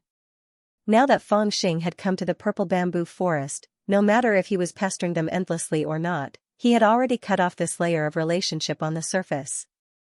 Of course, this IOU of 300 spirit stones was an additional income. Junior brother Fang, are you going to the inner sect to register now? Arriving at the foot of the mountain, the fat Taoist looked at Fangxing with a complicated expression and couldn't help but sigh. In less than a year's time, the little beggar that was kicked away by him at the entrance has now become his big backer in the Dao sect. Not only that, he even became the first outer sect disciple to advance to the 4th level of spirit formation. Both of them obviously had the lowest aptitude, but there was such a world of difference. It could only be said that people were indeed different. Of course I have to register. The earlier I become an inner sect disciple, the earlier I can receive the protection of the sect, so as to avoid any accidents. Fangxing tiptoed and patted the fat Taoist's shoulder. After a year, although he grew a lot taller, compared to the fat Taoist, he was still a lot shorter. This young master is leaving. In the future, once you enter the inner sect, I'll allow you to use my name to do whatever you want. Fangxing laughed heartily, took out a storage pouch, and said, the resources inside are all for you. Cultivate well. As he spoke, he waved his hand and strode towards one of the 7 peaks of the Blue Cloud sect, Flying Stone Peak. The fat Taoist opened the storage bag and saw a pile of bright red spirit stones inside. There were about 100 of them, and there were a few bottles of pills that he could not name. There was also a silver flying sword of superior quality. His eyes immediately drooped. He, Yu Sanliang, has been in the Dao sect for 7 years. It was already the 8th year and he finally saw the light of cultivation. Flying Rock Peak is located on the west side of the Blue Cloud sect. The spiritual energy here is abundant, ranking 3rd among the 7 peaks of Qingyun sect. On the peak, there is a promotion hall, which is responsible for the assessment of outer disciples' promotion to inner disciples. Any outer disciple of the Blue Cloud sect, after breaking through to the 4th stage of spirit formation, must come to this hall to be assessed by the inner elders, asked about their origin, and then accepted the 3 rules and 12 commandments. Then, they must make an oath in front of the Tao ancestor of the Blue Cloud sect and place a soul lamp in front of the main altar of the Blue Cloud sect to choose their path of cultivation and officially become a disciple of the Qingyun sect. Fangxing, with his small hands behind his back, strode to the Flying Rock Peak. The road was difficult to walk on because only a group of disciples would step on this road every 10 years, and the number of people would never be many. As a result, the mountain path was full of thorns, making it difficult to walk. And this is the first warning given by the Blue Cloud sect to the disciples, meaning that the path of cultivation is difficult. As for the inner disciples, the Blue Cloud sect values them a lot. The 1,000 outer disciples are definitely not the foundation of the Blue Cloud sect, but the 100 inner disciples. In the future, as these 100 inner disciples cultivate, they will become deacons of the Blue Cloud sect, or be sent to guard the spirit minds and subsects of the Blue Cloud sect, slaying demons and protecting the interests and prestige of the Blue Cloud sect. As for the 1,000 or so outer disciples, most of them will leave the mountain when they have no hope of cultivation. They will either return to their respective families or rely on the Blue Cloud sect to reproduce their bloodline and become a small family of inheritance, which is also the foundation of the Blue Cloud sect in the world of mortals. Of course, a large portion of them died in the process of receiving the decree. Arriving in front of the promotion hall, there was a large drum outside the hall. It was 10 feet above the ground and as big as a house. The drum's face was covered with the skin of a foundation building stage flood dragon. Its sound could travel 100 miles, and it was called the Awakening Drum. Beside it was a drumstick. 1,000 years ago, the great elder of the Blue Cloud sect, Yang Huayu, killed a Jindan Demon King 9-headed Lion King and used its longest leg bone to make the drumstick. It was called the Sky-Shaking Hammer. Striking the drum with a mallet to shake the heavens and awaken the world is to announce to the world that our Blue Cloud sect has gained another disciple. Our legacy will never end, and our sect will never perish. There were very few people outside the promotion hall, and it was very quiet. Only 2 or 3 little Taoists were cleaning. When they saw Feng Xing, they looked at him curiously. "Senior brother, you can't barge into the promotion hall. You'd better go down the mountain," a little Taoist boy kindly reminded them. Only outer disciples who have reached the 4th level of spirit formation could enter the promotion hall, and Feng Xing looked to be around the same age as them. No matter how they looked at him, he didn't seem to have reached the 4th level of spirit formation. Feng Xing laughed and said, "Well said, this young master will reward you." Saying so, he threw out 3 spirit stones, 1 for each Taoist boy. The 3 Taoists looked at each other in dismay.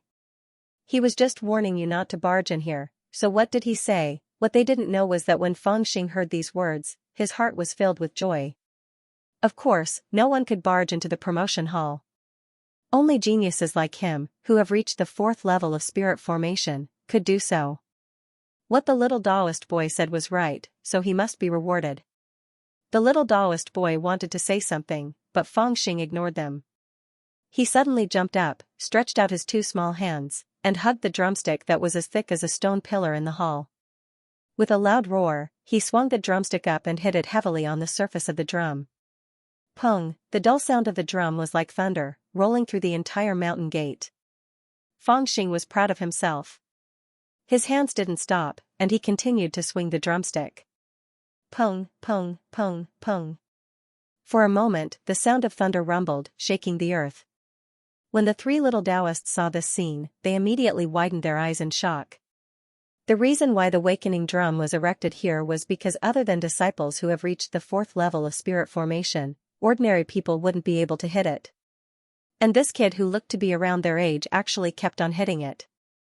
Doesn't that mean that he has already reached the 4th level of spirit formation? The thunderous sound of the drum continuously spread out from the flying rock peak, startling many people who were in seclusion.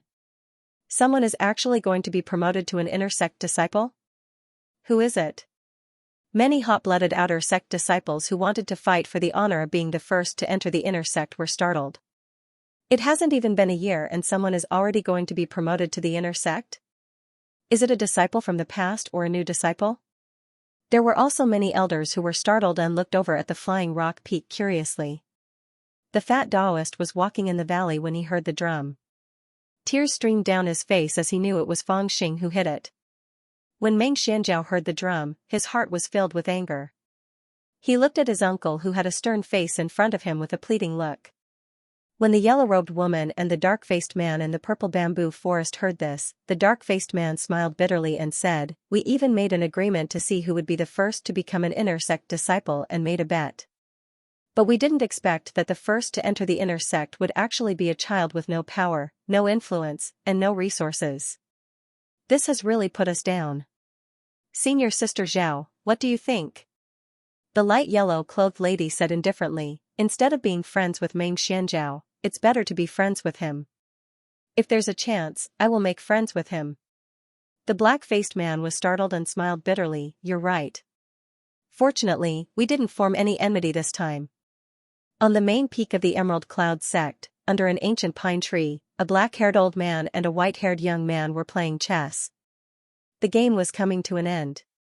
The black-haired old man was frowning and thinking hard. He had not played a single piece for 10 days, while the white-haired young man had a smile on his face. He was startled by the sound of the drum and opened his transcendence vision to look at the promotion hall. He was slightly startled. Is this kid going to enter the inner sect? Looking at the time, it's about time. After the world awakening drum sounded 3 times, 3 old men floated out of the promotion hall. The one on the left had a thin face and eagle-like eyes. He had a long beard that reached his chest, and his expression was dignified. The one in the middle had an old face and a gentle gaze. The one on the right had a short stature and wore a black robe. He was bald and had no hair. He couldn't see the depth of their cultivation, but they should be above the Foundation establishment realm. With the ability of his yin-yang fiend god mirror, unless someone had broken through to the Foundation establishment stage, he would be able to determine the level of their cultivation with just a glance. After the 3 elders came out, the long-bearded elder asked, who was the one who sounded the awakening drum? Fang Xing knelt on one knee and said loudly, outer sect disciple Fang Xing has broken through the 4th layer of spirit formation. I wish to enter the inner sect and train in mystical techniques. The long-bearded elder looked at Fang Xing. Seeing that Fang Xing was young, he was a little surprised. Of course, there were some good seedlings in the Dao sect. However, those good seedlings were usually taken in by the 4 great inheritances of Blue Cloud sect the moment they entered the mountain and were carefully trained. They didn't have to go through the competition from the outer sect to the inner sect. Just like Xiao Man, because of her special physique, she was directly taken in by Vermilion Cloud Valley's Pill Master, Elder Qing Niao. It could be said that she directly entered the inner sect. However, it was rare to see someone like Fang Xing who climbed up from the outer sect at such a young age. However, the long-bearded elder didn't ask. He just nodded and said, follow us. The 3 elders led Fang Xing into the promotion hall. The hall was extremely spacious. It was about 100 feet long and 70 feet deep. In the hall, there was a huge jade pillar supporting the dome. It was extremely tall and cold. At the end of the hall, on the wall in the center, there was a portrait. On the portrait was an old Taoist in a fluttering green robe. It was the Blue Cloud sect's Taoist Xianxia from 3,000 years ago. Below the portrait, there was a purple table. On it, there were 5 thick ancient books. They were the Azure Cloud 5 techniques. Below the purple table, there was a small table. On it, there was a purple copper lamp that wasn't lit yet. Arriving in front of the portrait, the 3 elders paid their respects to Taoist Xianxia's portrait. Then, they turned around and examined Fang Xing. The elder on the far left asked in a deep voice, Fang Xing, where did you come from and where do you live? His voice was deep and distant. It was as if it pierced straight into Fang Xing's heart. He subconsciously didn't dare to lie. However, this trick could only fool ordinary people. Fang Xing wasn't old, but he was determined. Seeing the elder's question, he told the lie that he had already made up. I'm a native of West Chu's Qinglu County's fishing woodcutter town. Because the town was attacked by a drought demon, everyone in the town was killed. I hid in the ancestral hall and escaped the disaster. Then, I wandered the martial world and ended up here. What he was talking about was a village near the Ghost Smoke Valley. There was once a drought demon that appeared. Not a single person in the town survived. It was a wandering cultivator who happened to pass by who helped out and killed the drought demon. This incident was famous in the entire Chu region. Ever since Fang Xing entered the Blue Cloud sect, he had made up such an identity for himself. When someone asked, he would answer like this. The elder felt the fluctuation of Fang Xing's qi and blood. When he realized that there was nothing wrong, he nodded and gestured to the next person. Fang Xing, since you've entered the inner sect, are you willing to accept the Blue Cloud sect's 3 rules and 12 commandments? I'm willing. The elder said, all right, recite after me. Yes. I, the disciple of the Blue Cloud sect, Feng Xing, am willing to accept the Blue Cloud sect's 3 rules and 12 commandments. The first commandment is to betray the sect. Feng Xing followed the elder's words and recited them one sentence at a time. The 3 rules and 12 commandments were actually something similar to an oath. Feng Xing only felt that as he recited them one sentence at a time, something in his body seemed to be drawn away bit by bit. And under the portrait of Tao ancestor Yun Yuzi, the purple copper oil lamp gradually lit up. Its light was gentle. Only then did he understand that joining the Blue Cloud sect was not a matter of making up a lie. He had to leave behind a soul lamp. This soul lamp was his life lamp. If he went out to travel in the future and met with an accident, this soul lamp would be extinguished. Through this soul lamp, he could even leave behind some clues for the Tao sect to investigate the cause of his death. Moreover, Feng Xing also vaguely felt that there might be a way to counter him in this soul lamp.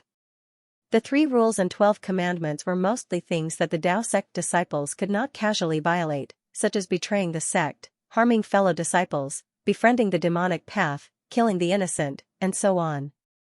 To put it bluntly, these were all common words, and he did not know if anyone followed them. Feng Xing felt suffocated.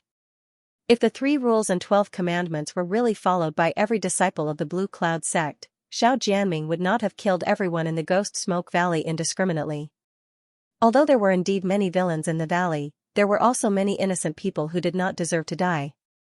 After the 3 rules and 12 commandments were read, the elder in the middle took out an aquamarine jade talisman that was half a foot long and 4 fingers wide. Then, he pinched a little flame from the oil lamp, made a hand seal, and sent the flame into the jade talisman. The jade talisman immediately changed like water ripples, and finally turned into the word attainment. Green clouds wrapped around the word attainment. The elder handed the jade talisman to Feng Xing and said, "From today onwards, this jade talisman is your life token. You must keep it well." Feng Xing reached out and took a look at the yin-yang god and demon mirror. This jade talisman turned out to be a basic Dharma artifact. It had many magical uses. It could verify one's identity, check the topographic map of the Blue Cloud sect, and even have a sound transmission talisman function to store sound. In addition, this talisman was also connected to Feng Xing's life lamp. If Feng Xing encountered danger, he could use it to ask the Tao sect for help. Feng Xing nodded his head in satisfaction. After entering the inner sect, the treatment was indeed different. Even the wooden token was replaced with a jade token. After he was done, the elder on the far left, who had been guarding the promotion hall since the beginning, signaled Feng Xing to come to the front. Feng Xing followed him and came to the purple table in front of the portrait. There were 5 ancient books on it. The elder said, "Once you become an inner disciple of the Blue Cloud sect, you can choose one of the 5 green cloud techniques to cultivate. There are 5 orthodox techniques here, all of which contain the Great Tao. They will also be the foundation for you to settle down in the cultivation world in the future. Think about it and tell me, which cultivation technique do you want to cultivate?" 5 green cloud techniques? Feng Xing's spirit was lifted. He had been waiting for this. He immediately focused his attention on the 5 ancient books on the purple table. The yin-yang god and demon mirror immediately started spinning. Information flashed in Feng Xing's mind: E-wood. Growth technique. Middle level technique. Spirit affinity, rain swamp transformation, creation talisman technique. Middle level technique. 10,000 talisman transformation, golden talisman comprehension, mountain and lake traction technique. Middle level technique. Mountain and lake formation theory, green cloud 9 swords technique. Middle level technique. Green cloud illusion, sword god, green flame true forging technique. Middle level technique. Cultivating green fire, forging gold. In an instant, the grades and main cultivation directions of the 5 techniques appeared in Feng Xing's mind. He was overjoyed. Although he knew that the yin-yang god and demon mirror was magical, it was the first time he saw such a profound technique.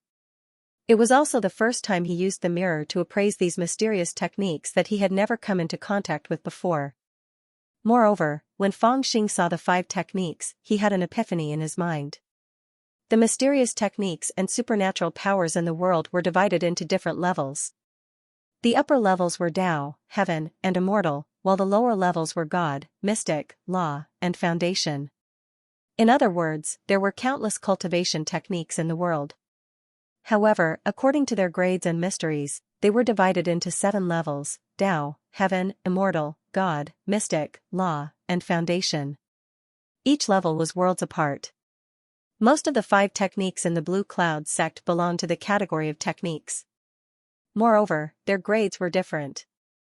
He really didn't know if he didn't look at it. Now that he saw it, he understood. The Blue Cloud sect, which was regarded as one of the 5 orthodox techniques in his eyes, was actually ranked second from the bottom among all the techniques. Then, how powerful would the techniques above it be? When the long-bearded elder saw that Feng Xing was lost in thought while looking at the 5 orthodox techniques on the purple table, he thought that Feng Xing didn't know how to choose the techniques. This was also a common occurrence when outer sect disciples joined the inner sect. After all, the Tao techniques were profound. When ordinary disciples saw them, they would often feel timid. They felt that all the techniques were incomparably profound and profound. There were also some who didn't dare to choose casually and needed guidance. Feng Xing, listen to me. These 5 techniques are not only related to the improvement of your cultivation in the future. They are also related to your means of settling down and earning resources. Look at this Ewood growth technique. After cultivating it, you can get close to living plants and use it to cultivate spiritual herbs. It is extremely convenient. If you cultivate this technique, if you want to cultivate pill techniques, it is equivalent to obtaining a great help for no reason. Therefore, the disciples of the Blue Cloud sects Vermilion Cloud Valley usually cultivate this technique. Let me ask you, are you willing to learn this technique? Feng Xing was startled by this elder. His gaze quickly swept across the flying blue cloud sword technique. He shook his head and said, planting herbs? Not learning.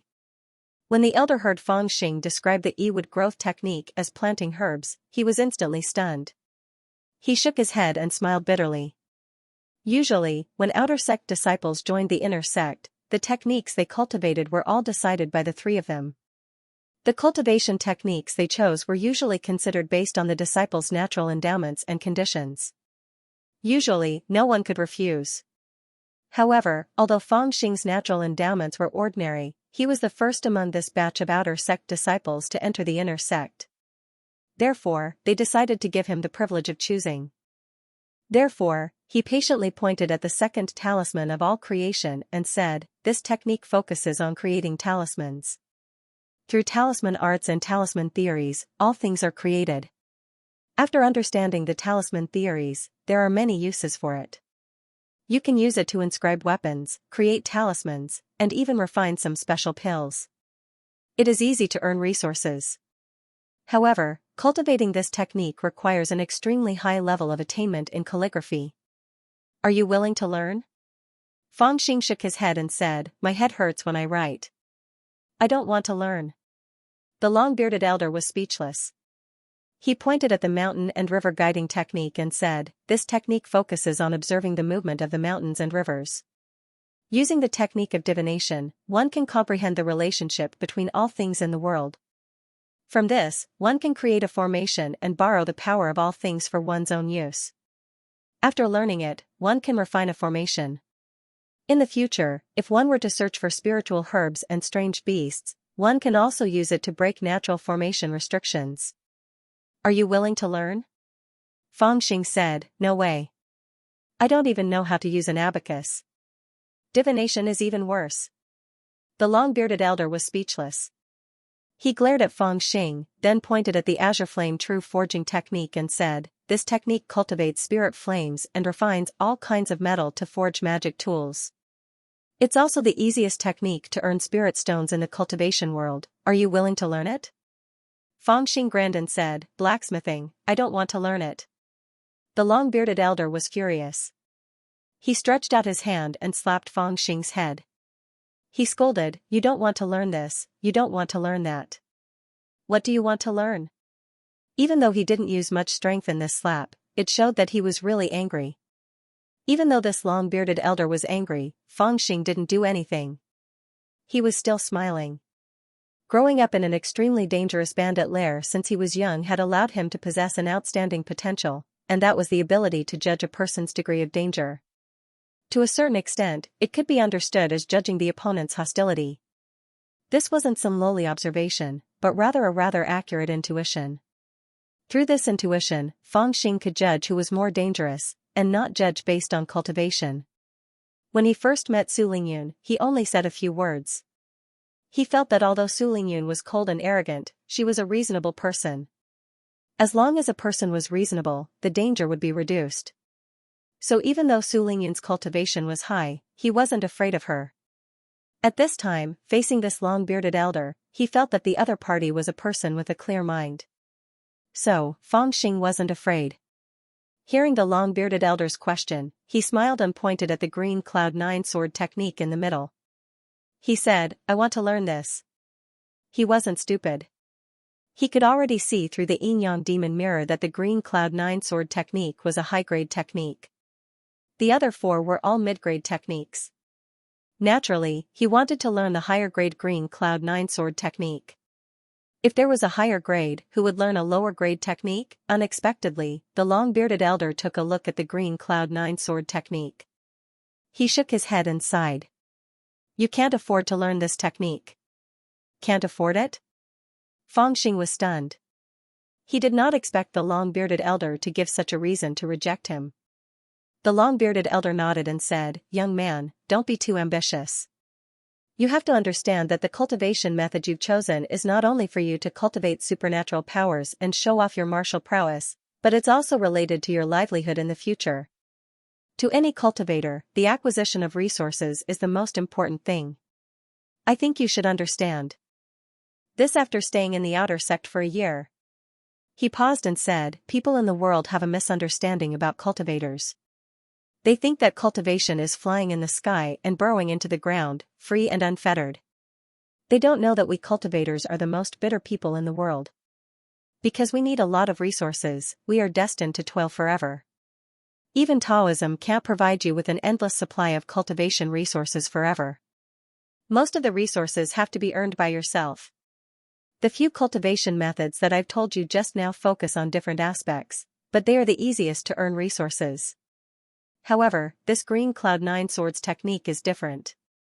The green Cloud-9 swords technique is the strongest cultivation method passed down by our sect's Taoist ancestor.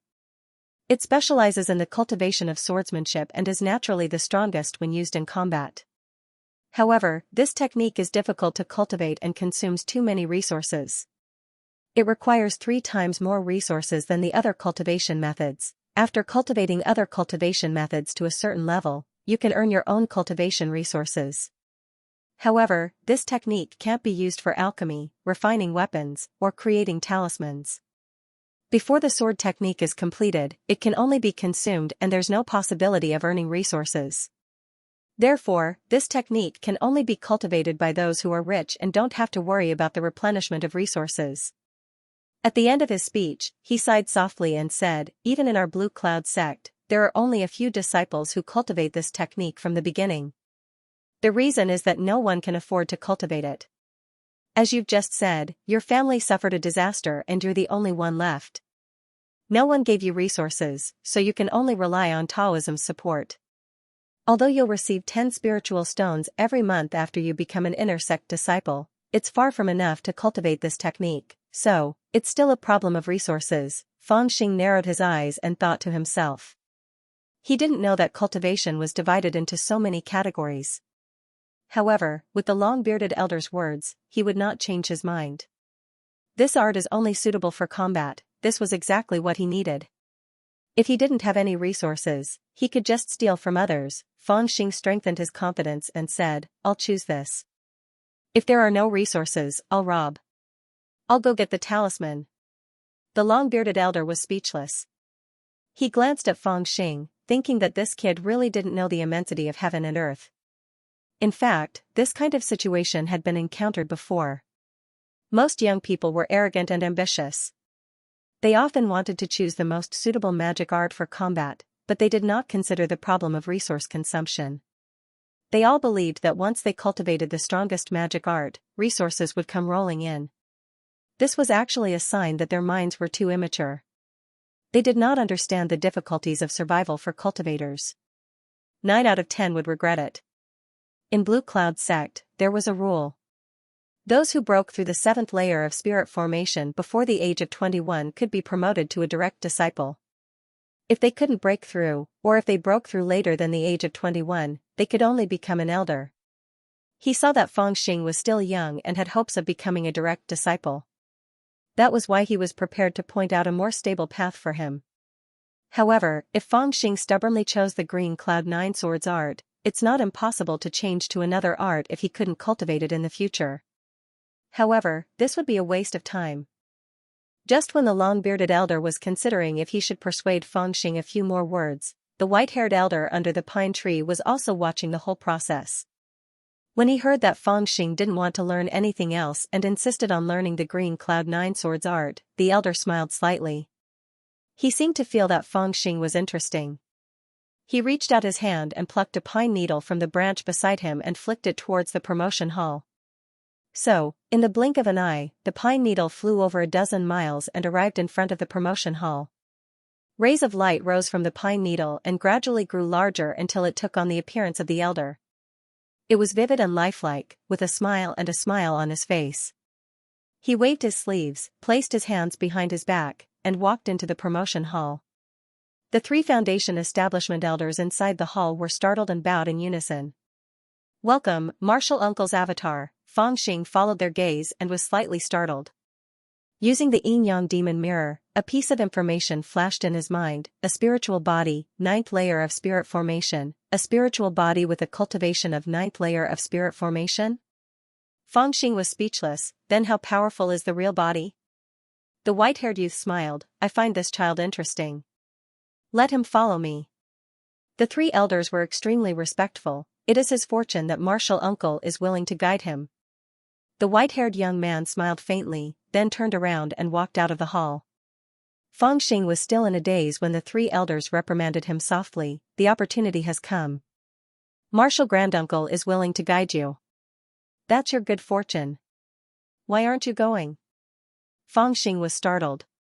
He scratched his head and followed the white-haired youth out of the promotion hall. The 3 elders waited until Fangxing and the white-haired youth's spiritual body left the promotion hall. Then, they stood up and looked at each other. Their eyes were filled with shock. The oldest elder said, "With Martial Uncle Bai Qianzhong's identity, he rarely shows himself. Why is he taking the initiative to bring this child away?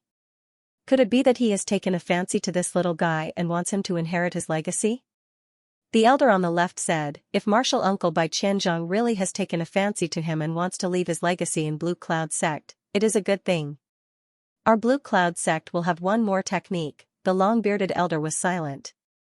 After a while, he said softly, "Or, it might be a Xian technique." The other 2 elders were shocked and looked at him at the same time. The long-bearded elder said, "Martial Uncle Bai Qianzhong came to our Blue Cloud sect 500 years ago and became an idle elder. Even the sect leader doesn't know why he chose to stay in Blue Cloud sect with his cultivation base. If he wanted to go, there are many big families and sects that would treat him as an honored guest. However, Martial Uncle Bai Qianzhong stayed in Blue Cloud sect for 500 years and never left. That's why we all treat him as a real elder of Blue Cloud sect.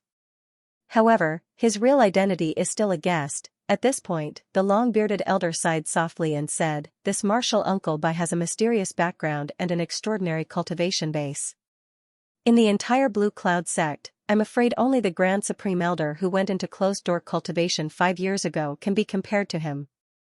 Even the sect leader and the 4 great imparting elders can't compare to him." I once heard the sect leader unintentionally mention that if this elder Bai Qianzhong wants to leave his legacy in Blue Cloud sect, our Blue Cloud sect could immediately surpass Ice Sound Palace and Butterfly Fantasy Valley and become the #1 sect in Chu region. The 2 elders were even more shocked when they heard this. Their eyes were filled with splendor. The 3 of them were actually quite talented. However, Blue Cloud sect was lacking in resources and did not have a brilliant technique. That was why they were stuck in the middle stage of Foundation establishment and could not advance to the late stage of Foundation establishment. If this elder Bai Qianzhong really left his legacy in Blue Cloud sect through this child, they would be able to study it.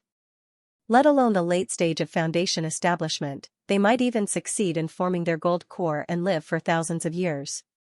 However, there's not much hope. The long-bearded elder sighed softly again and said, Elder Bai Qianzhong once chose a disciple of Blue Cloud sect with excellent results. It seemed like he wanted to leave his legacy behind. However, the disciples he chose were all sent back to the sect and their memories were wiped. 2 of them even died right away and never came back. I hope this kid. Sigh. The white-haired young man was waiting outside the hall. Seeing that Fangxing had come out, he held his hand. A green cloud floated under their feet, and they flew straight to the hidden dragon peak of the Blue Cloud sect. When they came to a small path on the mountainside, the white-haired young man pointed at the path, smiled slightly, and turned into a pine needle that fell to the ground. Fangxing was stunned by this magical scene. He scratched his head and walked into the forest. After walking along the path for half an hour, he came to the end of the path under an ancient pine tree. He saw that under the ancient pine tree, there was a white-haired man sitting cross-legged. He looked exactly the same as the spiritual body that brought him here just now. However, he could not see through the cultivation of this white-haired man. Obviously, the cultivation of his real body far exceeded the spiritual body, and it was not something that the yin-yang fiend god mirror could see through. And opposite the white-haired young man, there was a black-haired old man, who was thinking hard, and ignored Fangxing. In between the two, there was a black chessboard. Looking at the yin-yang fiend god mirror, it was actually the Black Sea Mysterious Ice Stone, a rare refining material in the cultivation world. And the chess pieces on the chessboard, the white ones were the serene ice white jade crystal, and the black ones were the spirit rhinoceros ink beast bone. Both were extremely rare and precious materials, especially the spirit rhinoceros ink beast bone, which could be used to refine pills. Seeing that the 2 of them were focused on the game, and did not pay attention to him, Fangxing sat down by himself. He knew that these cultivators had strange tempers. Maybe they were testing him, so it was better to be obedient for a while. Unexpectedly, this sat for 6 hours, from noon to evening, and the 2 of them were still focused on the chessboard, completely ignoring him. After sitting for 2 hours, Fangxing felt a little restless. On the 4th hour, he got up and walked his legs. On the 6th hour, he stretched his head to look at the chessboard in front of the 2 of them. He saw that the black and white chess pieces were intertwined in a complicated way, forming lines that were difficult to understand. It looked a little tragic, but he did not understand the theory of chess, so he could not understand the situation. After another hour, the black-haired old man's eyes suddenly lit up, and he placed a white piece on the chessboard. The white-haired young man smiled. He picked up a black chess piece and put it in. The black-haired old man's joyful face immediately froze. He smiled bitterly and picked up the white chess pieces that had been blocked. How did you do that? Fangxing couldn't hold it in anymore and asked curiously. You don't understand. Why are you asking? Disturbed, the black-haired old man glared at Fangxing in annoyance before continuing to study the chess moves. Fangxing rolled his eyes and said, Who says I don't know?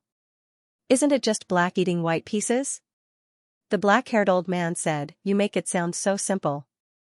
Why don't you let me try eating a black chess piece? Fangxing said, What's so difficult about it? As soon as he said that, the black-haired old man immediately looked at him strangely. There was some disdain in his eyes, but there was also some doubt. He thought to himself that this little brat was so confident, and he was also someone that the martial granduncle thought highly of. Could it be that he really had a unique wisdom and could turn the tables on this chess game that he had been playing for a year and was showing signs of defeat? Even the white-haired young man's eyes moved, and he looked at Fangxing with interest. He called Fangxing over because he wanted to test Fangxing to see if he was suitable to inherit his cultivation method. And the key point of this test was to see Fangxing's perception. If Fangxing really had such profound chess skills, it would mean that his perception was not bad. So he also smiled and said, Martial nephew Li Shi's great dragon has been cut.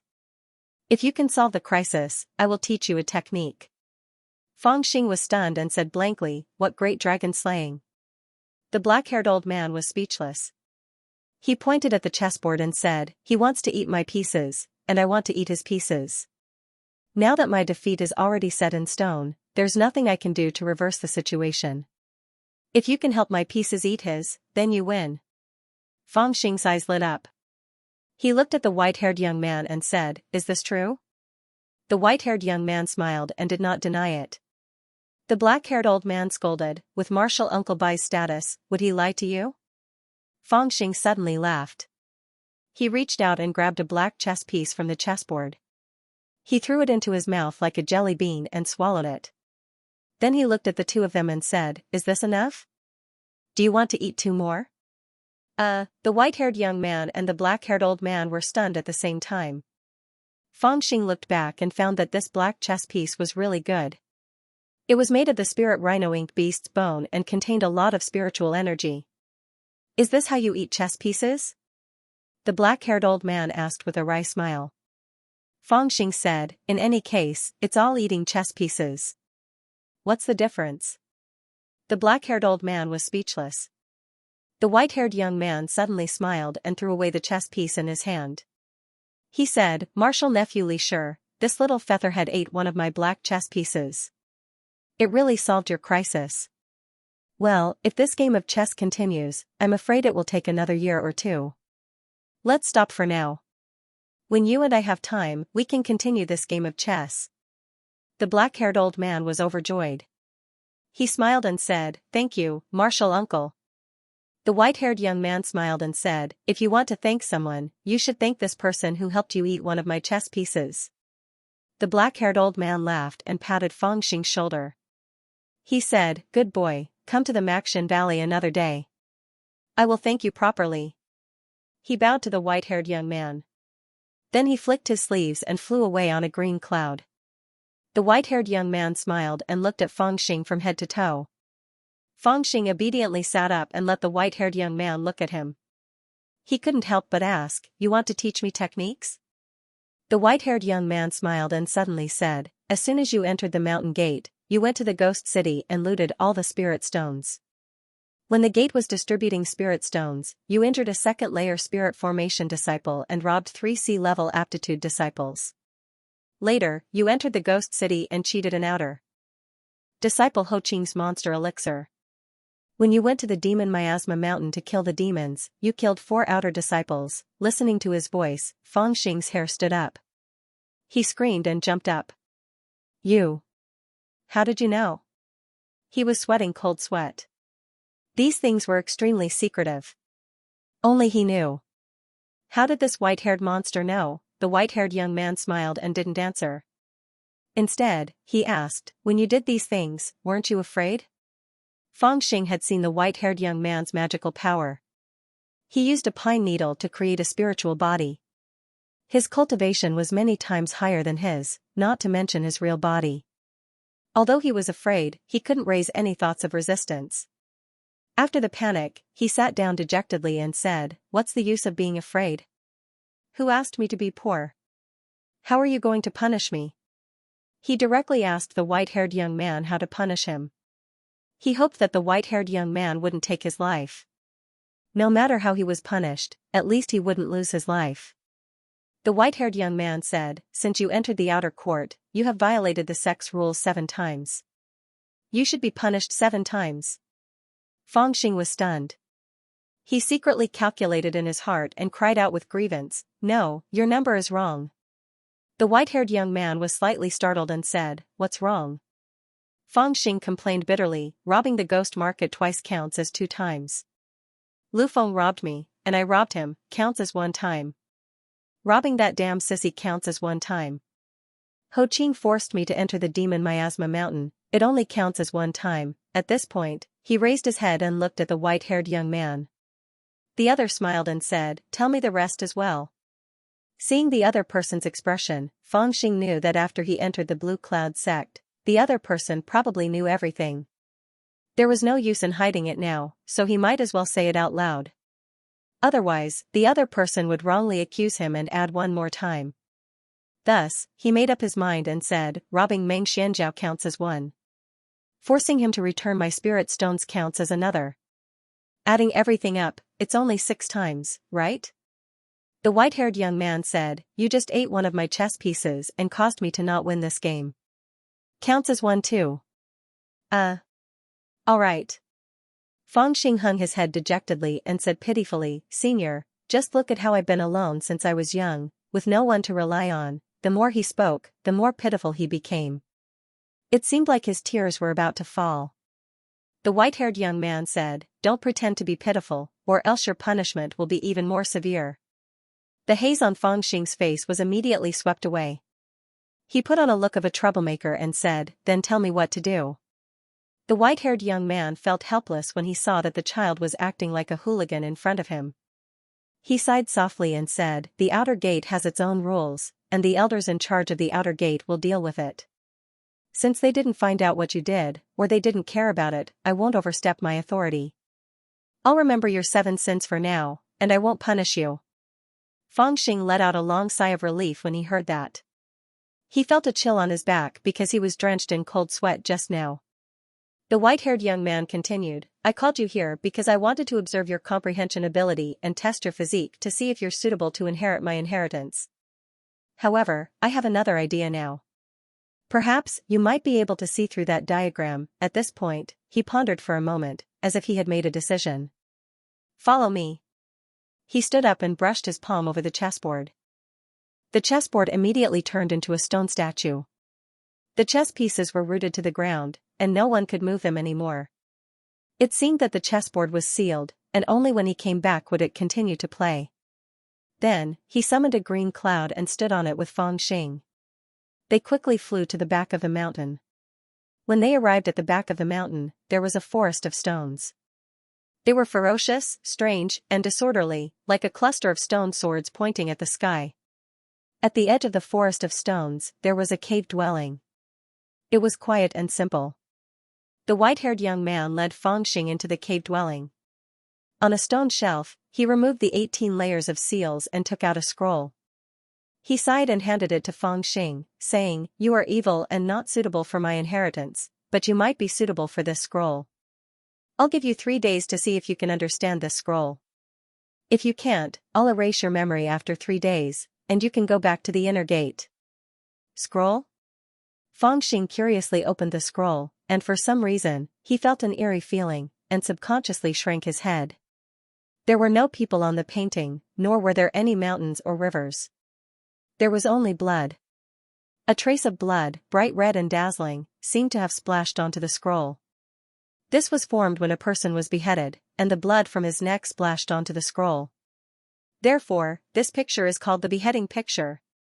The white-haired young man said softly. There seemed to be a complicated look in his eyes. He patted Fang Xing's shoulder and left with a sigh. That's the 10th person. The white-haired youth arrived outside the cave and raised his head to look at the starry sky. In a place where the human eye could not see, in the starry sky where ordinary cultivators could not touch, the 9 mysterious coffins floated in the air, as if they had frozen the universe of this planet. They had already existed for many years, and had also caused many great changes in the cultivation world. However, after so many years, countless people with special abilities had never been able to unravel their secrets. This child was the 10th person that he had found to view the picture in the past 300 years. 1,000 years ago, one of the 9 mysterious coffins projected a divine light onto the Nanzhang continent. All the cultivators of the world went to investigate and discovered that there were actually countless mystical books and magical tools. There were even legendary elixirs. For a time, the Nanzhang continent went crazy. Countless old monsters of the aristocratic families who had been living in seclusion for a long time came out of their nests and fought for it with all their might. They did not hesitate to start a massacre. The Blue Cloud sect was only a small sect. In this battle, they were simply powerless to participate in the fight. However, Bai Qianzhang could. At that time, he was not called Bai Qianzhang yet. His name was changed after he saw a scroll in the inheritance. It was also because at that time, he had just encountered a great change. He grew a head of white hair at a young age, so he casually took this alias. It was also at that time that he made a huge decision. He took a scroll and betrayed his family. That scroll was this decapitation picture. Bai Qianzhang knew that this picture was of great importance and that there were mysteries hidden within it. However, after 700 years, he still could not understand it. With no other choice, he chose to enter the sect and find talented disciples to comprehend this picture in the past 300 years. However, in the past 300 years, he found 9 people to comprehend this picture. In the end, 7 of them failed. Their memories were erased and they were sent back to the inner sect. The other 2, in the process of comprehending this picture, went berserk and were burned into a pile of ashes. This time, he chose Fang Xing because he felt that Fang Xing was a little different from the others. After finding so many talented disciples, he found nothing. Perhaps this youngster who was different from others would make a discovery. At this time, in the cave, Fang Xing was looking at this scroll in a daze. He sat down on a stone table. It was just a smear of blood that splattered on the picture. It was very simple. However, if one looked closely, one could faintly feel a sense of fear coming from the painting. That bloodstain, who knew how many years had passed, was still bright red, as if it still had life. And from this life, one could feel the boundless monstrous anger of a person, endless unwillingness. It was as if there was a vengeful spirit in the painting that wanted to destroy the heavens. When one focused on this picture, it was as if an illusion would appear in front of one's eyes. On the god execution stage, a hero at the end of his road roared towards the sky and cursed the unfairness of the heavens. However, a sword light struck him and his head flew up, fresh blood splattered. No wonder the white-haired teen called it the decapitation picture. This was indeed a decapitation picture, because everyone who saw this painting would be infected by the unyielding will of the painting, and they would see that illusion. However, what did the white-haired person want him to comprehend? Fang Xing sat in front of the picture silently. He looked at it for a long time and finally, he couldn't help but use the Yin-Yang God Demon Mirror. The Yin-Yang God Demon Mirror could almost identify everything that he saw that was tainted with spiritual energy. He wanted to use the mirror to see what was in the picture before thinking about what he needed to comprehend. He focused on the picture and his spiritual energy was consumed bit by bit. Then, a message appeared in his mind. Celestial blood. Sword of Destiny. Through the Yin-Yang God Demon Mirror, he actually identified what was in the picture.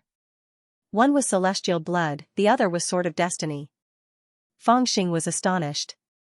The person whose neck blood splattered on the picture was actually a celestial. If he was a celestial, who had the ability to behead him? Other than that, Sword of Destiny. Was it referring to the sword intent of a heaven-class cultivation technique? Fang Xing had just used the Yin-Yang God Demon Mirror not long ago. He knew that the cultivation techniques in the world, from top to bottom, were Tao arts, heaven arts, celestial arts, god arts, Xian arts, spell arts, and basic cultivation techniques. As for this sword intent, was it activated by a heaven-class cultivation technique, the second of the 7 cultivation techniques? How strong was the person who used the sword? It was no wonder that the celestial was killed. Because even the celestial arts were ranked below the heaven arts. If there are only these 2 things in the picture, then I can only comprehend one of them. Fang Xing thought about it in this way and it was much easier because there were clues to follow. Even Bai Qianzheng only knew that there was a mystery in the picture, but he didn't know what the mystery was, let alone the other disciples who came to comprehend it. They could only look at the picture and open up their minds. Through the anger contained in the bloodstain, they could capture the bits and pieces of Tao marks. Because they didn't know what they wanted to comprehend, they could only try their luck. But Fang Xing was different. He knew what he needed to sense, so he could aim for it, just like how everyone was looking for something on a deserted beach. Some people didn't know what they were looking for, but they knew that there was definitely something on the beach. Fang Xing, on the other hand, knew what he was looking for from the start. In this way, he naturally had a great advantage. After he hung the scroll on the stone wall, Fang Xing took a deep breath and started to calm his heart as he comprehended the secrets of the Tao within it. Anger. Hatred. Unyielding. Focusing on the bloodstain on the picture, Fang Xing gradually felt all kinds of strong and complicated emotions. This celestial's blood was the last drop of life force that a person who was unwilling to die had spat out. After he died, he lost his life force, and the blood that flowed out became dead blood. He could never have any emotions. Therefore, this blood contained many complicated emotions, and it also contained an immortal's last life force. Fang Xing's mind drifted as he comprehended the emotions contained in the bloodstain: anger, hatred, unyielding, insolence, hatred. There were almost all kinds of emotions, but there was no fear. What exactly is it about to comprehend?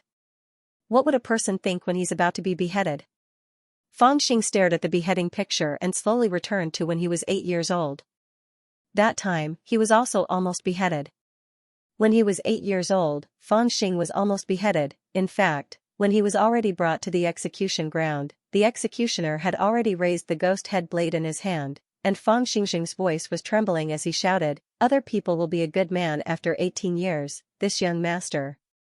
After this young master reincarnates, as long as I can run, I will be a good man." Then, just as the executioner's blade was about to fall, Big Uncle brought the people from the Ghost Smoke Valley over and saved him. How did I feel at that time? Fangxing seemed to have forgotten the contents of the decapitation painting, and his thoughts started to drift away. Fear, different from the people in the decapitation painting. The people in the decapitation painting did not have fear, but the deepest impression he had was fear. No one could not feel fear in that kind of situation. In fact, the fact that Fangxing didn't wet his pants in fear at that time had always been one of the things that he was most proud of. The bandits in the Ghost Smoke Valley obviously admired Fangxing's expression at that time. After eldest uncle beheaded the executioner, he immediately lifted Fangxing up and sniffed his crotch. He laughed heartily and said, "Good job, brother Xing is really good. You almost got your head chopped off, but you didn't wet your pants. You're indeed a hero who grew up with us."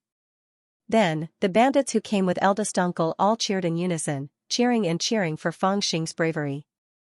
It was also that night, when he returned to the Ghost Smoke Valley, eldest uncle officially promoted him to the 10th bandit of the Ghost Smoke Valley. That respect could be said to have been earned by Fangxing with his own courage. However, the immortal who was beheaded did not feel fear, so of course he could not resonate with him. Other than fear, what other emotions were there? Fangxing continued to recall. Regret that he should not have sneaked out of the Ghost Smoke Valley and played around in the city? Probably not. Do you hate me? Did he hate the bailiff who had arrested him? Also not. Could it be anger? Fangxing felt that he had grasped an important point. That's right, it should be anger. At that time, he was just taking a stroll in the city when he accidentally bumped into a rich young master. He ordered the evil slave beside him to break his legs. Then, in a fit of rage, he snatched a butcher's knife from a butcher's stall and stabbed him to death. After that, he was quickly captured. After being locked up for 3 days, he was sent to the execution platform. He was very angry at that time. Why, was she destined to let him break her legs? Could it be that the other party had pulled out a long sword and was about to slash at his neck? Should he just let him slash at his neck? That feeling of anger gradually became clear in Fangxing's heart. He clenched his fists tightly. It was a kind of anger mixed with despair. It was different from ordinary anger. The anger almost seeped into the bones and seeped into the blood. This is the feeling. Fangxing gritted his teeth and looked at the decapitation painting. At this moment, something in the painting seemed to move, and it triggered the spiritual power in Fangxing's body. That was the unyielding will in the painting. It triggered the spiritual power in Fangxing's body. It started to tremble and burn. The spiritual power turned into fire. With a turbulent momentum, it started to burn in Fangxing's body. It seemed like it wanted to burn everything, including himself. Not good. When he felt the burning will of fire in his body, Fangxing suddenly woke up, but he could no longer control the momentum. The fire burning in Fangxing's body was a manifestation of anger. This kind of fire was formed by spiritual power. It could burn everything, including Fangxing's body. Unintentionally, Fangxing had triggered this fire. It could also be said that he had successfully understood half of the true meaning of the person who had left behind the decapitation painting. However, this was not enough. He only had the anger, but had no way to control it. In the end, he could only burn himself, just like the 2 disciples who had turned into ashes. His meridians were in great pain, and his organs seemed to be on fire. They were burning fiercely, and the more they burned, the stronger they became.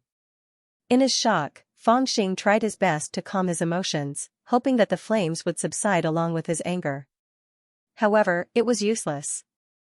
This kind of fire was incomparably wild. Once it appeared, there was no way to stop it. Am I going to die here? Fangxing was shocked. His face was already red, and his clothes were extremely dry. There was even a burning smell. His hair had already become curly, as if it had been burnt by the fire. His skin was red, and one could even see the flickering flames under his skin. It was as if there was really a fire burning in his body, as if it was about to burst out. Under this kind of intense pain, Fangxing did not let his panic completely control his mind. Instead, he thought quickly. This was also one of his skills. Because he had already experienced many dangerous situations, his mind was much stronger than ordinary people. Therefore, when he was on the verge of death, he would not panic. Instead, he would do his best to calm himself down and think of a way to save himself. Will everyone who tries to comprehend this diagram be burned to death? No, there should be a way to save myself, that's right. This painting doesn't just contain the immortal's blood. There's also the Sword of Destiny. The Sword of Destiny is even stronger than the immortal's blood, because it was this sword that cut off the immortal's head. A thought flashed through Fangxing's mind. He immediately focused his attention on the painting again. Very soon, he felt that illusion again. On the execution platform, the unyielding immortal's rage reached the heavens. He roared at the sky, but a sword light flew over and cut off his head. Fangxing endured the raging flames in his body as he carefully observed and sensed the sword light. It was a sword light that could topple the world. It was as if a sword had come from the west, ethereal and traceless. In reality, if it wasn't for the sword light imprinted on the decapitation painting, Fangxing would not have been able to see it at all. The decapitation painting imprinted the unyielding rage of the decapitated person before his death. It also borrowed this person's unyielding rage to imprint the sword light that couldn't have been imprinted on paper. The true meaning of the sword and the flames of rage complemented each other and balanced each other. Fangxing focused his attention on the sword light. The more he looked, the more mysterious and ethereal it became. That sword light had deeply attracted him, and even the intense pain from the burning flames of anger in his body had faded away. Gradually, a cool and sharp feeling entered his body. The raging flames that had almost burned half his body to a crisp seemed to have been doused with a ladle of ice water when they touched the cool sword intent, gradually extinguishing. Cough. I've comprehended it. All of a sudden, Fangxing laughed maniacally. He jumped up and danced with joy. But he only managed to shout that one sentence before his head spun and he fell to the ground. The raging flames in his body had already caused severe burns. His meridians and organs were riddled with holes. The white-haired young man, by Xianxia, who was sitting cross-legged outside the cave, heard Fangxing's painful laughter. With a thought, he appeared in the cave in an instant. He looked down and was instantly shocked. He quickly bent over and carried Fangxing, who was almost burned to death. He quickly transferred a stream of spiritual power into his body. Then, he raised his hand and a few bottles of high-quality spiritual liquid appeared between his fingers.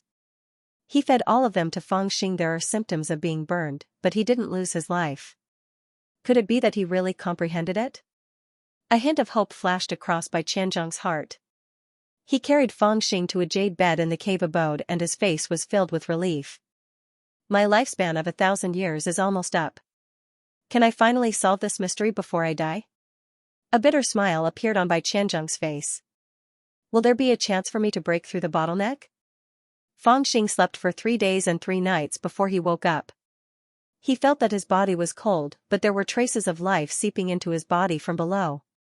He opened his eyes and felt that his body was empty. He had almost used up all his spiritual power. However, his body seemed to have an extremely strong power. It seemed like he didn't need to use his spiritual power to throw a heavy punch. Sitting up, Fangxing saw that he was lying on a jade bed. The traces of life seeped into his body from the jade bed. Because the spiritual power in his body was exhausted, he had an extreme desire to replenish it. He subconsciously wanted to reach behind his head to take out the wine gourd in his grotto heaven ring. There was still half a gourd of spiritual wine left in it. It was the best to use it to replenish his spiritual power. However, when he checked, he was shocked and his expression changed. His hair was scattered, and the grotto heaven ring that he used to tie his hair was missing. Are you looking for this gourd? A faint voice sounded. It was the white-haired young man who had walked in. He held a purple gourd in his hand and slowly placed it on the jade bed beside Feng Xing. He looked at Feng Xing with interest and said, "The entire Blue Cloud sect is probably wondering what secret you used to cultivate so quickly." "I accidentally discovered this secret." Feng Xing was shocked. He thought to himself, did he discover that I'm cultivating the supreme spiritualization scripture? Feng Xing was a little nervous. He knew the miraculous ability of the supreme spirit transforming scripture. It allowed him to practice the method of refining essence into qi without any restrictions. His cultivation speed was astonishing. If he aroused the greed of this white-haired youth, it would probably not be a good thing. After all, this white-haired fellow's cultivation was too high. He could kill Feng Xing with a single finger. Even if Feng Xing wanted to risk his life with him, he didn't have the qualifications to do so. However, he did not expect the white-haired young man to just sigh and say, "There are still loopholes in the Blue Cloud sect's disciple selection rules. You have such a unique physique, but you've always been treated as a D-class disciple and placed in the outer sect. Even I only found out by chance." "Physique?" Feng Xing asked curiously, "What physique do I have?"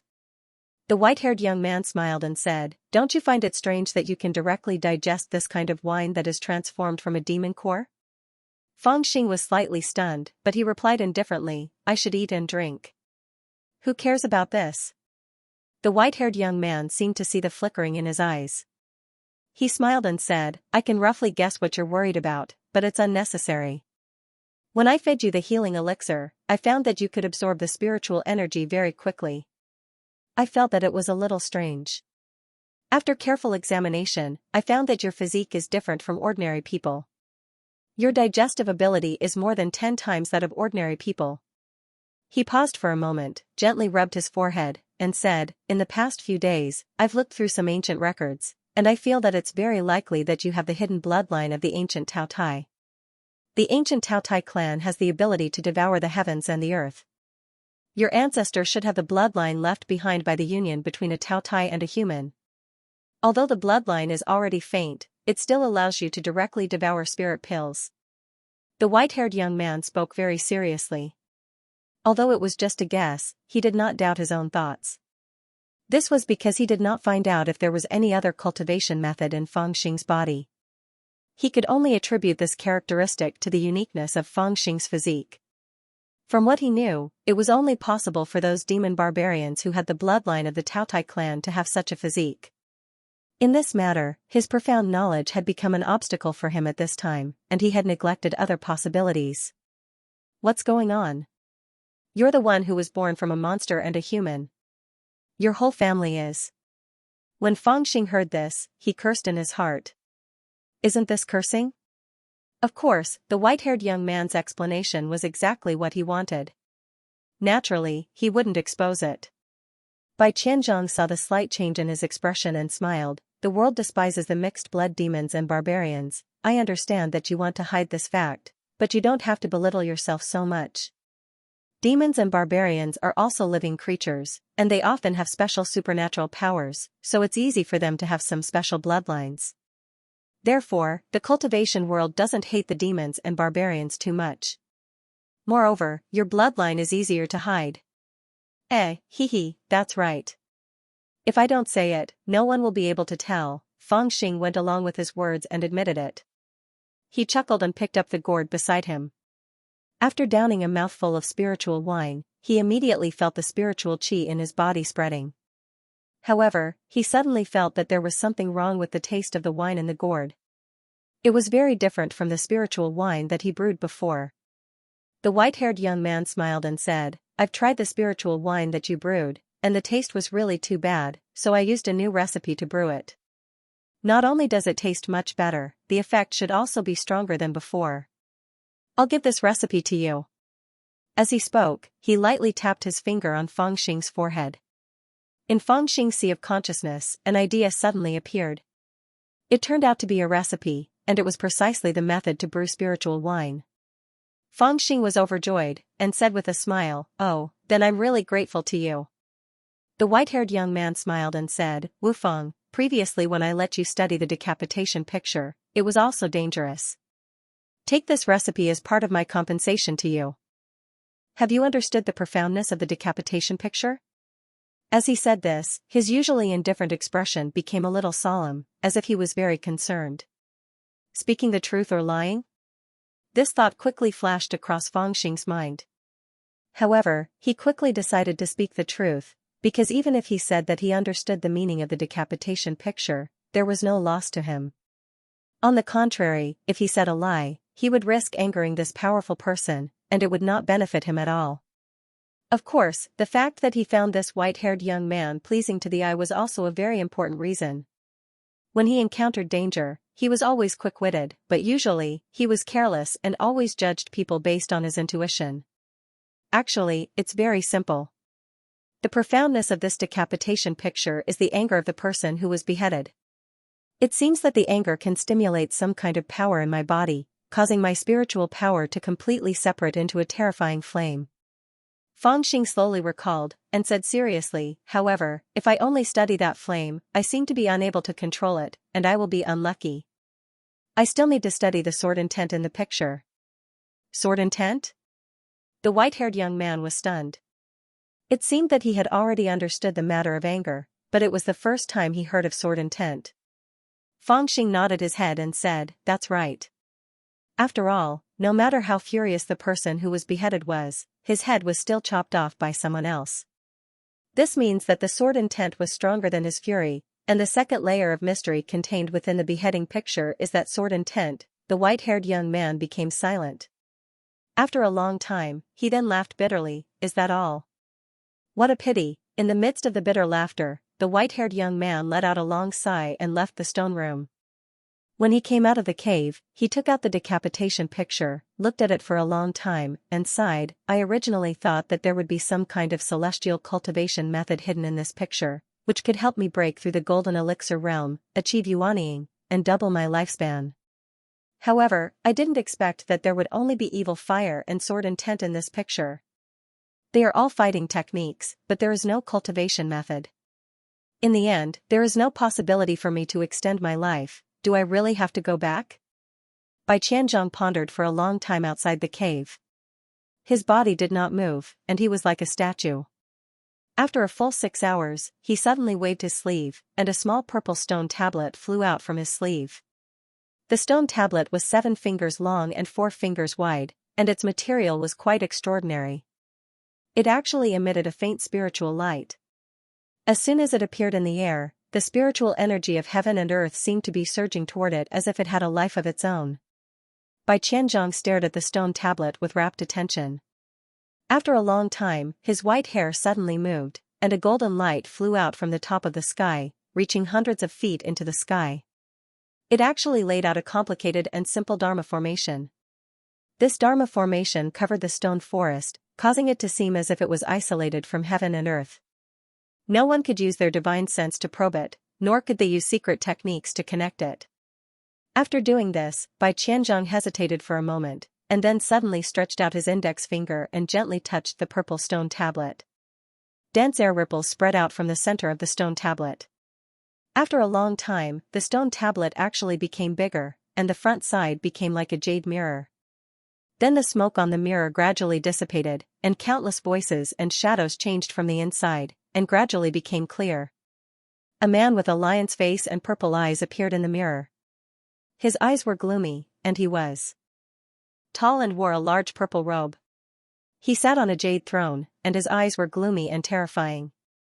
In his eyes, there seemed to be an endless sea of blood surging, and countless wronged souls were rolling and struggling in his eyes. Occasionally, there were even people reaching out their hands to beg for help in his eyes, screaming silently. However, as the purple-eyed man blinked, his eyes returned to calmness, and the wronged souls in the sea of blood disappeared. "Old Nine, is that you?" The purple-eyed man opened his mouth and said in a low voice, like thunder, "You are finally willing to contact the family." When Bai Qianzhong heard this voice, his eyes suddenly became sad, and it was completely different from his usual indifferent appearance. The purple-eyed man in the mirror was silent for a moment, and suddenly his eyes blinked, and there seemed to be a few black smoke flying out of his pupils. Bai Qianzhong let out a long sigh and said, "Don't waste your effort, I have already set up the heaven-deceiving formation, and you can't deduce where I am." The purple-eyed man sneered and said, "You are really as careful as before, but what's the use of being careful? Now that you are willing to contact me, it must be because you don't have much time left, right? You are indeed a genius. At that time, the family treated you so well, but you could still secretly form the gold core, and even amaze the world with a single brilliant feat. You stole the mysterious coffin beheading drawing, and quietly escaped. You have been hiding for so many years, and the family has never given up looking for you, but you have never been found. It can be seen that your ability is indeed extraordinary. However, you are seeking your own death." The purple-eyed man changed his tone and shouted, "Do you think that you have to betray the family just because they treat you unfairly? You have to understand that you are nothing if you leave the family. What's your cultivation now? Have you formed Yuanying? I'm afraid not. According to your temper, if you could form Yuanying, you would have come back to take revenge. This is the consequence of leaving the family. If you were willing to swallow your anger at that time, not to mention Yuanying, with your aptitude and the family's resources, you must have reached the realm of crossing calamity." Bai Qianzhong listened to these words, and his face changed. Finally, he became calm again. "Big brother, you are right. My cultivation has been stuck at the peak of gold core for 500 years. I have neither Yuanying skill nor Nirvana pill. Now that my life is coming to an end, I am afraid that there is no hope for me to achieve Yuanying in this life." The man in the stone tablet was silent. It seemed that he was a little sad when he heard Bai Qianzhong admit it. After a while, he said in a low voice, "Come back, bring the decapitation picture back, and apologize to third brother. The family may forgive your previous behavior for the sake of the decapitation picture. I will also plead for you. With the family's skill and resources, you still have hope to achieve Yuanying."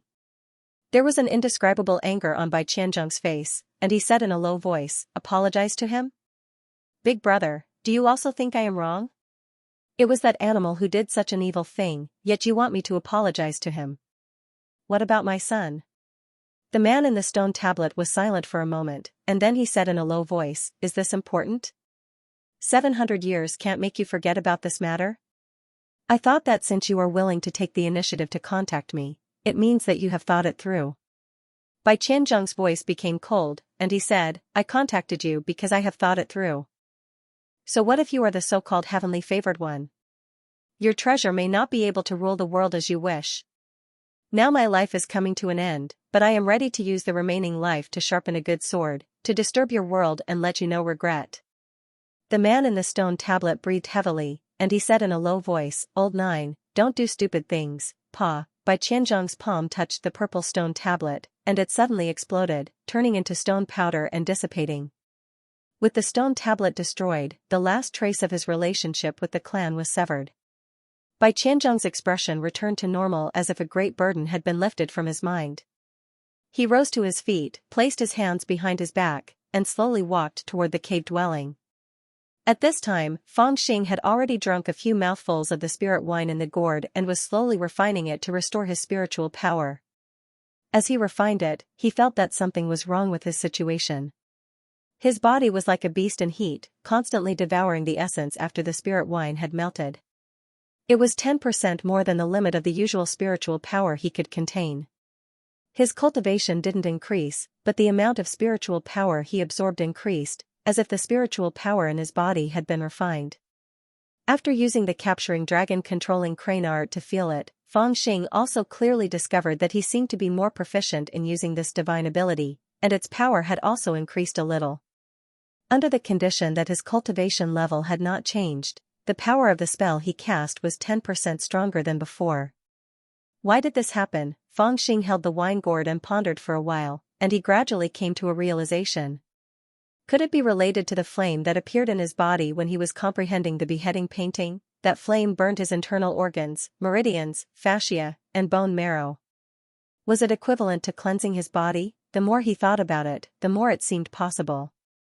Because Feng Xing clearly remembered that when the flame burned in his body, it felt like he was breaking through.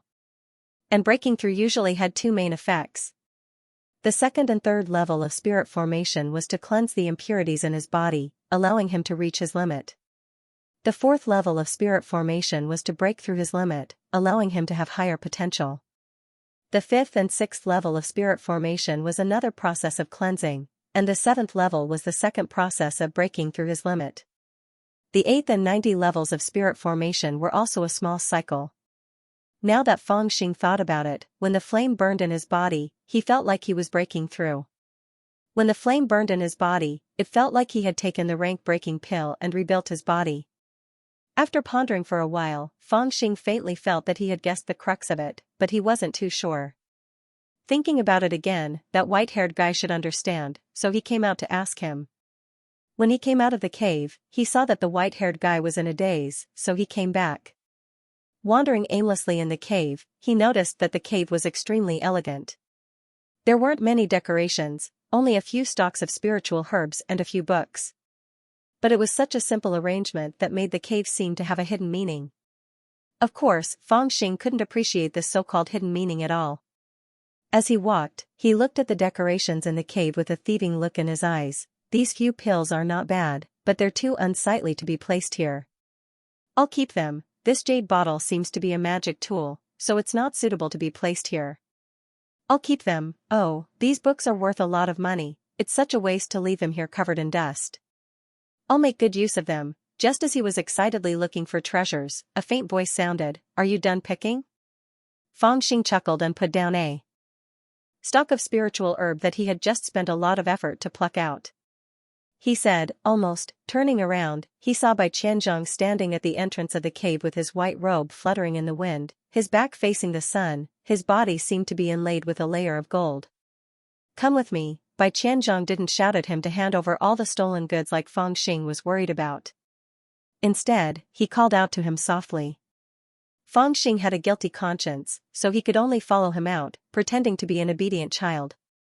Bai Qianzhong sat down in front of a stone table in the cave abode and called Fangxing over. He touched his arm and back a few times with his palm and muttered to himself, "It's just as I've guessed, the decapitation painting actually contains the body-tempering method of the immortal flame." He became silent, as if he was thinking hard about something. Fangxing stood there and waited for him for a while. Seeing that he didn't speak, he sat down on his own. Suddenly, he saw a fruit tree beside the stone forest. He didn't know what it was called, but the fruits on it were bright red and looked very pleasing. He reached out and plucked 2 of them. When he tasted them, he instantly felt that they were sweet and juicy. The flesh of the fruit was extremely plump and tender. The juice flowed down his throat and actually turned into streams of spiritual qi. It was very comfortable. He didn't stand on ceremony. Once he realized that it was delicious, he immediately plucked another 7 to 8 fruits and wolfed them down. When Bai Qianzhong came back to his senses, there was already a pile of fruit cores on the stone table. He looked at his red jade peach tree that only bears fruit once every 300 years. There were only a few green fruits left on it. He then looked at Fangxing, who was so full that his eyes were rolling back. He couldn't help but smile bitterly and said, as expected of the inheritor of the Taoye's bloodline, "You're just like the ancient Tao Tai. Wherever you go, ghosts and gods will avoid you. Not even a blade of grass will grow. By luring you into my cave abode, it can be said that I'm inviting a thief into my house." Fangxing said, "I've only eaten a few of your fruits. You don't have to call me a thief, do you?" Bai Qianzhong didn't argue with him. He smiled and asked, "In the promotion hall, why didn't you learn the 4 orthodox techniques?" Fangxing scratched his head and said, "I don't want to concoct pills, and I'm too lazy to write. I can't even learn the art of divination. I want to be a blacksmith, it feels too stupid." Bai Qianzhong smiled faintly and said, "Tell me the truth." Fangxing blurted out, "Because these are too weak. I want to learn the strongest." Bai Qianzhong smiled and said, "What do you think is the strongest?" Fangxing became silent. He didn't know why he suddenly said what was on his mind.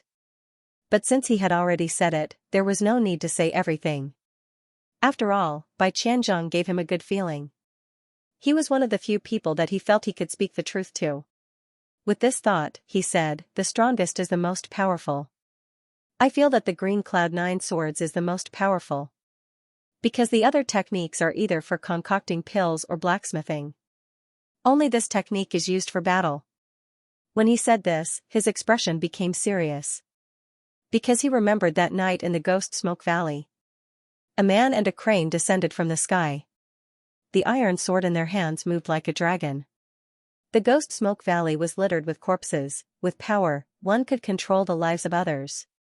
Without power, even if one had wealth, what use was it? In the end, one would still become the prey of others. Other people cultivated to live a free and unfettered life, to travel thousands of miles spiritually. This held no attraction for him. His first understanding of the Taoist sect was its powerful combat power.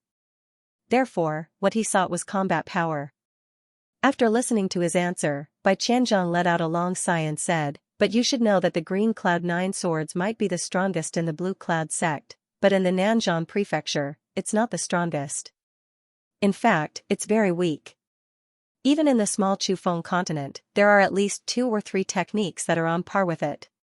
So even if you learn it, you won't be the strongest." Fangxing thought about it and said, "Then I'll learn this first. I'll learn something stronger later." Bai Qianzhong laughed and said, "All the sects and aristocratic families in the world view their own techniques as the root of their lives. I don't think they'll pass it down to you." Fangxing said, "Then I'll go snatch it. I have to learn it anyway."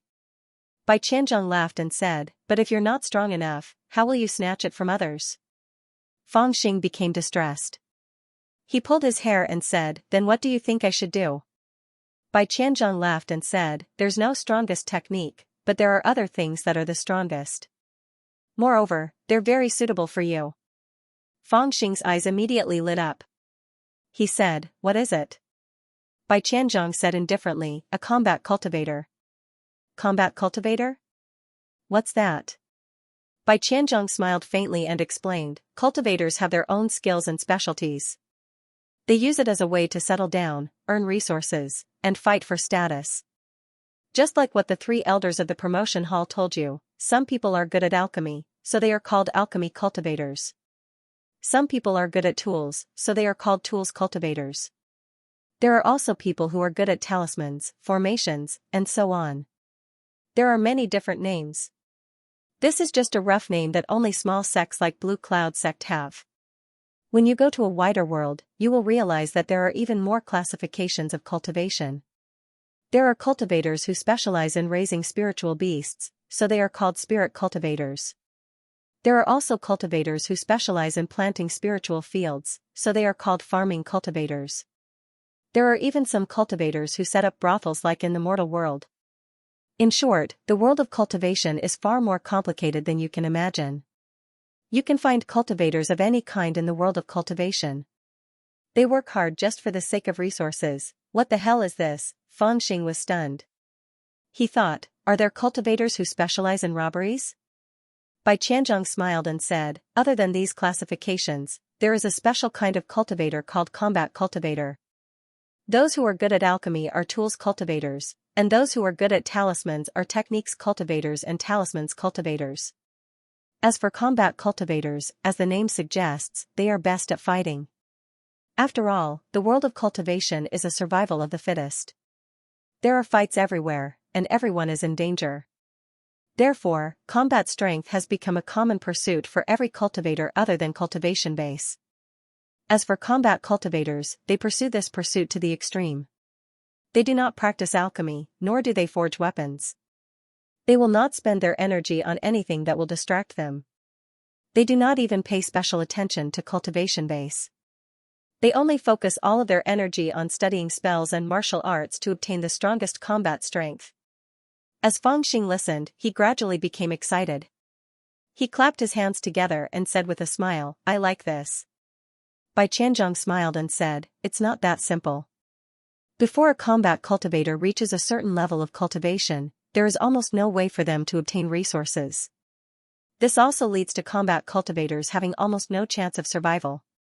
Because of this, combat cultivators have become the most unique existence in the cultivation world.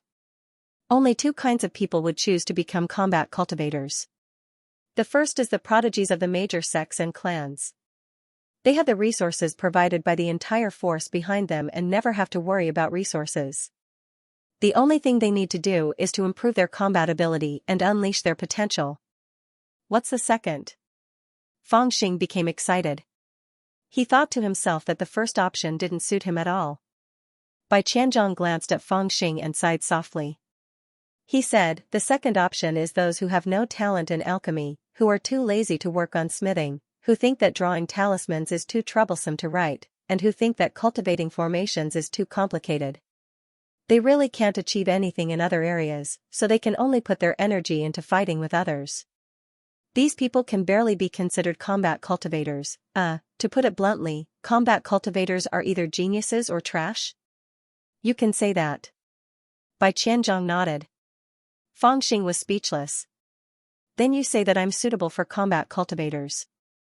Is it the former or the latter? Bai Qianzhong looked at Fangxing with a faint smile. The hint was obvious. I'm not a trash. Fangxing was annoyed. He glared at Bai Qianzhong angrily. If he didn't know that there was a huge difference in cultivation between him and Bai Qianzhong, he would have pounced on him. Bai Qianzhong smiled. I said that you're suitable to be a combat cultivator because you have the talent. Especially since you've comprehended the decapitation portrait and mastered the true samadhi fire, you're destined to be a combat cultivator. You'll be a great help compared to others. True samadhi fire? Fangxing was stunned. It was his first time hearing this term. That's right. The true samadhi fire is an immortal flame that can only be mastered by real immortals who have passed the tribulation. The true samadhi refers to anger, desire, and vow. Among the 7 emotions and 6 desires, they're the 3 most difficult to cultivate. After passing the tribulation, a great cultivator can turn it into a fire and use it to unleash powerful combat power. In ancient times, there was a demon monkey that wreaked havoc in the ancient heaven palace. That demon monkey had an indestructible body, but it was burned by the true samadhi fire until it begged for death. The reason was that the true samadhi fire not only caused harm to the body, but more importantly, it caused harm to one's divine sense. It's extremely difficult to defend against. I've mastered such a powerful thing? Fangxing was overjoyed. He stood up and spun around like a cat chasing its own tail. He was eager to see his true samadhi fire. Bai Qianzhong smiled and said, the true samadhi fire of anger, flame of desire, and flame of vow. You've only touched the true samadhi fire, and you're far from mastering it. Therefore, you're still far from the legendary true samadhi fire. After you told me about the mysteries of the decapitation portrait, I had some speculations. The immortal who was beheaded was unyielding, unwilling before his death. All sorts of emotions triggered the true samadhi fire in his body and hid it in the decapitation portrait. You've comprehended the mysteries of the portrait, and to a certain extent, felt the immortal's true samadhi fire at that time, and thus triggered the true samadhi fire in your body. However, although the true samadhi fire is amazing, it hasn't been refined. Before your cultivation reaches the transcendence realm, it's almost impossible for you to master the method of using the true samadhi fire. You also won't be able to unleash the various mysteries of the true samadhi fire. You can only refine your body. Refine my body? Fangxing clenched his fists and looked at the skinny muscles on his arms. He then looked at Bai Qianzhong in confusion. Bai Qianzhong smiled and said, that's right. Just like how true fire refines steel, you refine your body with the true samadhi fire. Cultivating a combat cultivator is extremely difficult. Other than normal cultivation, all the sects and families in the world, in order to raise the strength of their combat cultivators, have researched all sorts of secret techniques that are not passed on to others. I've heard of some, such as spiritual liquid body washing, true yuan bodybuilding, wind swallowing and dew drinking, weak water transforming muscles and so on. Combat cultivators who are cultivated through these secret techniques are born with a strong physique and refined spiritual energy. The purity of the spiritual energy in the body of a spiritual movement stage combat cultivator can even be compared to some foundation stage cultivators. There are often rumors in the world that a certain golden core stage genius of a certain big family can kill 3 or 4 yuanying experts with one strike of his sword, causing people to gasp in surprise. However, they don't know that the reason why this so-called genius has such strength is because he spent countless resources and secret techniques to purify his own spiritual energy. If all those resources were spent on raising his cultivation, He would probably spend more resources than all the Yuanying experts combined. The resources that can be used to cultivate 3 or 4 Yuanying level experts are all spent on a golden core stage cultivator. Fang Xing was stunned for a moment. He said with hatred and pity, this is simply a wastrel. Combat cultivators, to a certain extent, are wastrels. Bai Qianzhong said seriously, however, the role that a combat cultivator can play is also very big. Any big sect or big family has their own combat cultivators. This is their guarantee to protect their own interests. If there is no combat cultivator, the destruction of the sect is not far away. Fang Xing thought for a moment and said hesitantly, then if I become a combat cultivator, Bai Qianzhong nodded and said, you still have to be so wasteful. Actually, it's not a waste. It's just that combat cultivators are born to spend more resources than normal cultivators. You don't have the secret method that other sects use to cultivate combat cultivators, but you have the true Samadhi Fire's fury. Use this fury to cleanse your body, you can refine your own spiritual power, temper your body, and your cultivation will multiply. You will obtain combat power that far exceeds that of normal people. However, correspondingly, the resources you will consume will also increase, reaching an astronomical figure. Fang Xing swallowed his saliva, and suddenly smiled with his eyes squinted. He said, how embarrassing for you to spend so many resources to cultivate me. Bai Qianzhong was speechless. After a while, he said, who said that I want to cultivate you? Fang Xing said, you told me so much, explained about combat cultivators, and taught me how to cultivate. Didn't you plan to take me in as your disciple? Generally speaking, if you accept me as your disciple, doesn't that mean you have to teach me everything you know and teach me all your resources? If I get bullied, you have to help me fight back, and if I like someone, you have to help me propose marriage? Bai Qianzhong felt that it was rather interesting and smiled. After a while, he said, I will teach you how to cultivate. I want to see, what kind of combat cultivator will be cultivated from the decapitation picture that came out of that place, and the profound method hidden inside. However, I can't provide you with the resources, but I will tell you what you need. As for how you get it, that will depend on you. Alright, this white-haired guy is practically encouraging me to rob someone, Fang Xing cursed in his heart, and stole a glance at Bai Qianzhong. Bai Qianzhong was knowledgeable and far-sighted, but sometimes, he couldn't guess what this little rascal Fang Xing was thinking. Seeing that his eyeballs were moving around, he knew that Fang Xing must have thought of a crooked way again. He pinched the space between his brows helplessly, and said, I want to teach you the path of ultimate combat cultivator, are you willing to learn? Fang Xing's eyes lit up, and he said, of course I'm willing to learn. Bai Qianzhong smiled, but his expression suddenly froze. He looked solemnly at Fang Xing, and said coldly, cultivating this path, your path will be 100 times harder than normal cultivators, are you still willing to learn? His gaze was as sharp as a sword, and his aura was as vast as the sky, causing Fang Xing to become serious as well. He put away his lazy attitude, and said firmly, I'm willing to learn. Bai Qianzhong said, cultivating this path, your cultivation will be 100 times harder than other cultivators, are you still willing to learn? Fang Xing said without hesitation, I'm willing to learn. Bai Qianzhong said, cultivating this path, your life will be 100 times more dangerous than other cultivators, are you still willing to learn? Fang Xing immediately stood up, clenched his small fist, and said, I'm willing to learn. Bai Qianzhong slowly stood up, and pressed his palm on top of Fang Xing's head, and said softly, alright, I'll teach you. The true Samadhi fire has the ability to refine the body, but whether or not you can master it is still up to you. Bai Qianzhong did not explain much, and directly began to explain to him how to use the true Samadhi fire to refine the body. What Fang Xing had mastered in the decapitation image, although it was only a part of it, was still abnormally powerful and dangerous. After all, this was a power that could only be mastered by a great cultivator who had passed the 9th level of the calamity. It was practically a taboo.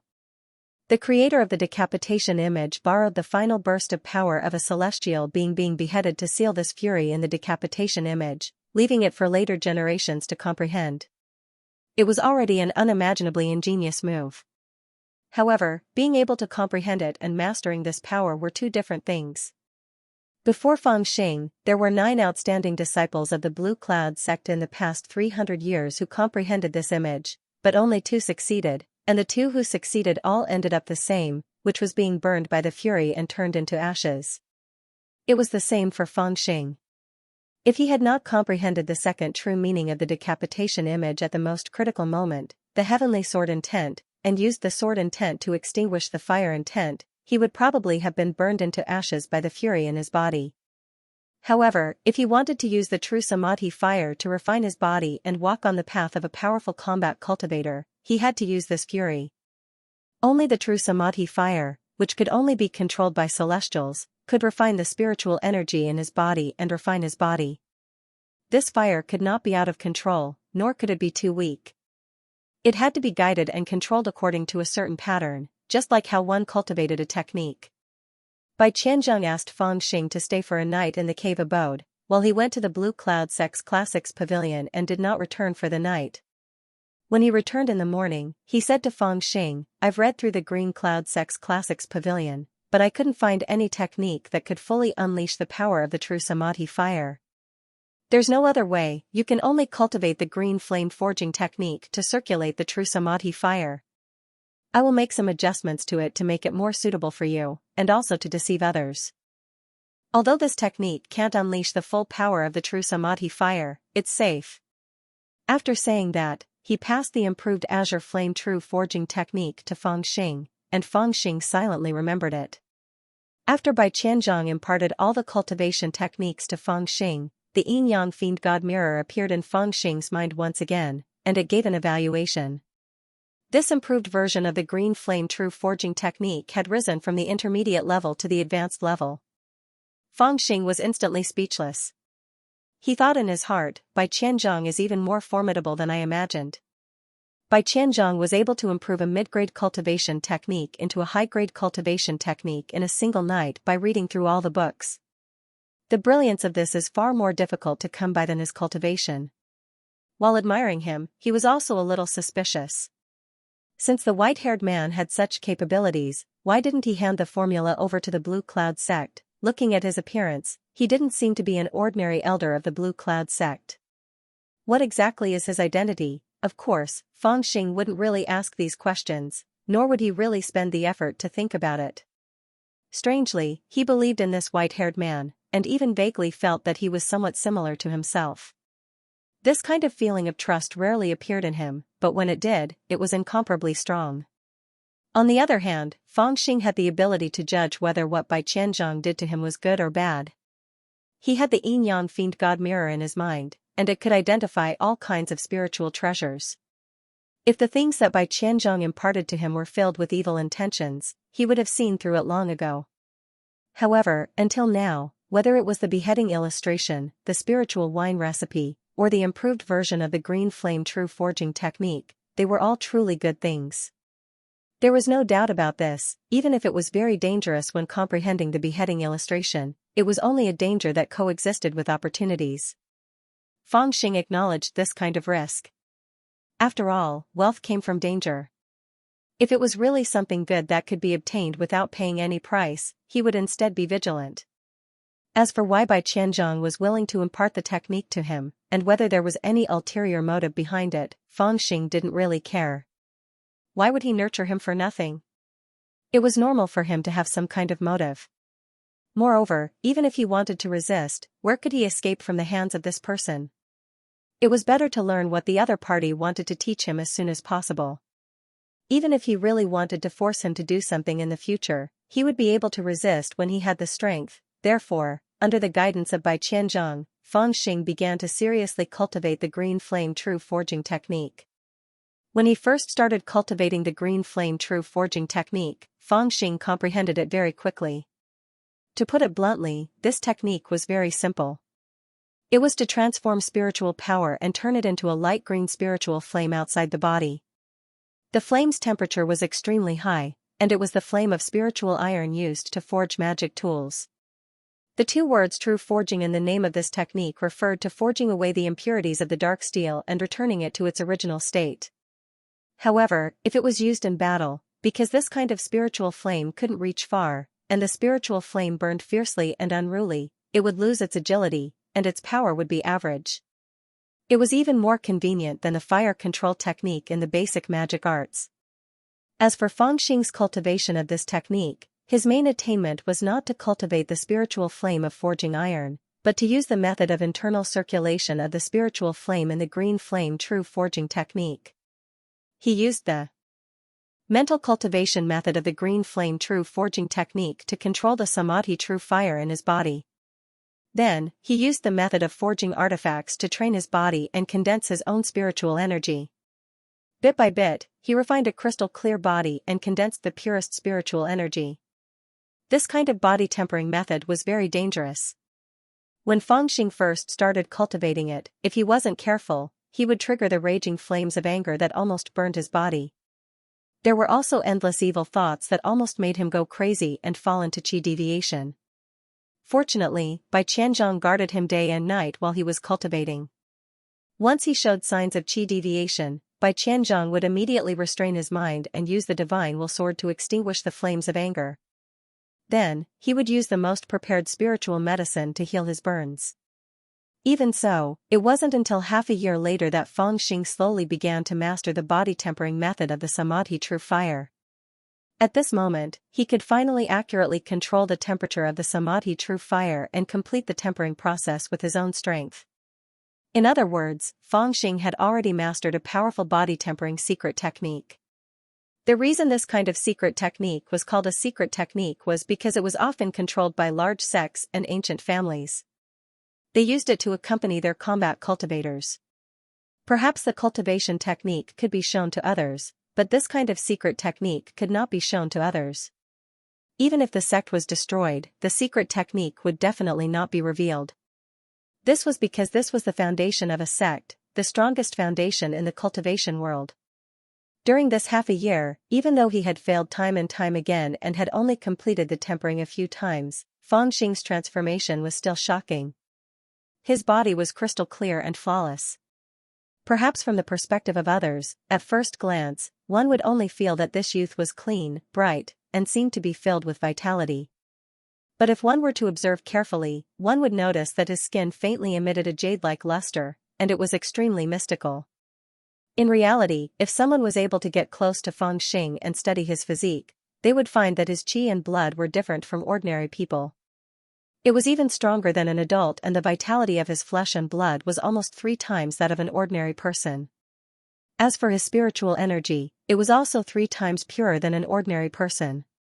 In other words, compared to people of the same cultivation level, his spiritual energy seemed to be the same as the other person, but in reality, the quality of his spiritual energy was 3 times that of the other person. In simpler terms, Fangxing, who was at the 4th level of spirit formation, had the strength of a 5th level spirit formation cultivator. However, in this period of time, the resources that Fangxing consumed was more than 3 times that of an ordinary person. All of his monster dawn had long been used up. It wasn't that Bai Qianzhong didn't really give him any resources. In fact, in the next 3 to 4 months, the monster dawn and elixirs that he consumed during the tempering process were all provided by Bai Qianzhong. Next to the stone forest, there was a dark green pond. This was the cold pond. The water was clear and quiet, emitting a cold air that dyed the white stones by the pond with a layer of frost. At this moment, Fangxing was sitting cross-legged in the pond. The water was shallow and only reached Fangxing's neck, revealing his small head. As for Fangxing, he closed his eyes and silently operated the azure flame training technique. Gradually, his skin turned blood red, and a faint light emanated from his body. As Fangxing operated his technique, the frost on the white stones around the pond disappeared and then slowly emitted hot air. Fangxing's first round of tempering had yet to be completed, and he was still circulating the green flame forging technique. On top of his head, beside his ears, and even on the surface of his skin that was exposed to the water, wisps of strange flames vaguely appeared. These flames seemed to be emitted from his body. Green with a hint of purple, it was incomparably strange but full of spirituality. Gradually, the hot air rising from the cold pond became more and more lingering, almost covering Fangxing's body. Gududu, after a long while, the water in the cold pond actually began to splash, and it began to boil. The entire frigid pond was boiling, and the temperature was frighteningly high. This scene was strange and terrifying. Fangxing felt like he was sitting in a pot of boiling water, But he was still sitting cross-legged in the middle of the pond, as if he did not feel the heat from the water at all. This was because the water in the pond was boiling because of the heat emitted from his body, and the heat from his body was even more shocking. The temperature of the water in the pond increased, and the boiling became more intense. White smoke rose into the sky. There was no one in the frigid pond, and only large clouds of white smoke could be seen. After a long time, a long roar came from the frigid pond. It was like a dragon's roar, and it shook the valley. As the dragon's roar sounded, the temperature in the frigid pond began to drop. Fangxing had completed this round of tempering, and he slowly stopped. The boiling frigid pond also gradually calmed down. The cold spring water rose again, and the temperature in the frigid pond gradually dropped. It's done. I've succeeded in tempering my body for the 7th time on my own. This means that I can already use this body tempering technique. Fangxing opened his eyes. In an instant, a bright light shot out from his eyes. After a while, it gradually faded away. Looks like you're almost done with the green flame forging skill, a voice suddenly sounded behind him. Fangxing screamed in fright, and he turned around. It was the white-haired Bai Qianzhong. His spotless white boots stepped lightly on the surface of the pool. As the waves rose and fell, his figure floated like an immortal. Can't you make some noise when you walk? Fangxing grumbled unhappily. You'll scare me to death one day. Bai Qianzhong said lightly, being scared means that your will is not strong. Also, I flew here, so naturally I don't make any noise. Fangxing pursed his lips and said, showing off? I know the gravitational skill too. The gravitational skill was another name for the capturing dragon and controlling crane skill. This was because this skill was a legendary and mysterious skill in Jianghu. The outer sect disciples who had just entered the celestial sect all called it this way. However, after entering the inner sect, everyone's perception changed. They no longer felt that this skill was profound, so they called it the gravitational skill. Although it was just a name, it represented a change in mentality. Bai Qianzhong ignored Fangxing's rebuttal as he was already used to it. He simply said indifferently, since you've mastered this technique, it means that you didn't waste your time here for half a year. Remember to temper your body with the Samadhi true fire from time to time in the future. Your spiritual energy will be purer than others. Even if it's the same technique, you'll be more powerful than others. You'll have the foundation to be a combat cultivator. Fangxing chuckled and said proudly, of course, I can go back to the inner sect now, right?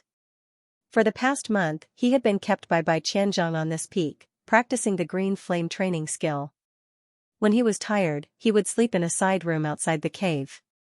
When he was hungry, he would eat the spiritual fruits outside Bai Qianzhong's cave or eat the elixirs in Bai Qianzhong's cave like jelly beans. He had not tasted meat for a month, and his mouth had long become bland. He had long wanted to leave this place and eat to his heart's content. Unexpectedly, Bai Qianzhong heard his words and smiled. He said, who said you can go back to the inner sect? Fangxing was stunned. He said, what about me? Bai Qianzhong said, follow me down the mountain. Fangxing was shocked. He said, I'm going down the mountain now? Normally, Blue Cloud Sect's disciples would either encounter a bottleneck in their cultivation, or receive a talisman to go out on a mission, or be stripped of their disciple status and expelled from the sect. Normally, they would not go out. Therefore, Fangxing did not understand what Bai Qianzhong meant. Bai Qianzhong saw that he was confused, so he explained calmly. He said, go down the mountain to cultivate. Fangxing scratched his head. He said, can't I cultivate on the mountain? Bai Qianzhong said, you can only cultivate on the mountain. You can only cultivate in the mortal world. If you want to become a combat cultivator, you have to follow me. If you want to become a qualified combat cultivator and not be a useless combat cultivator who has no choice but to become a combat cultivator, you have to fulfill 3 conditions. First, you have to have a good method of tempering your body. Second, you have enough resources for cultivation. Third, you have to have a good battle technique. Now that you can use the Samadhi true fire to temper your body, you have fulfilled the first condition.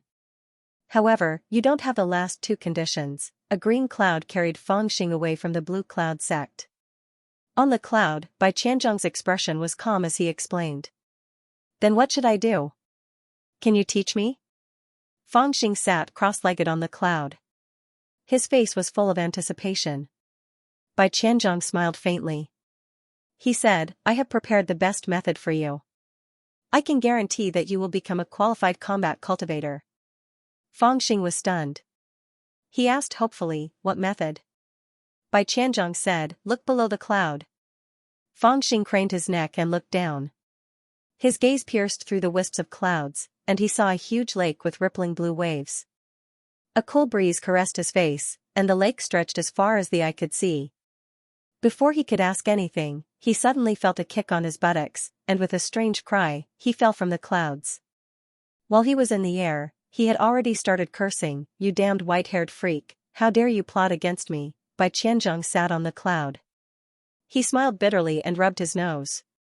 He said to himself, white-haired monster. Is this a nickname they gave me? Fangxing was in the air.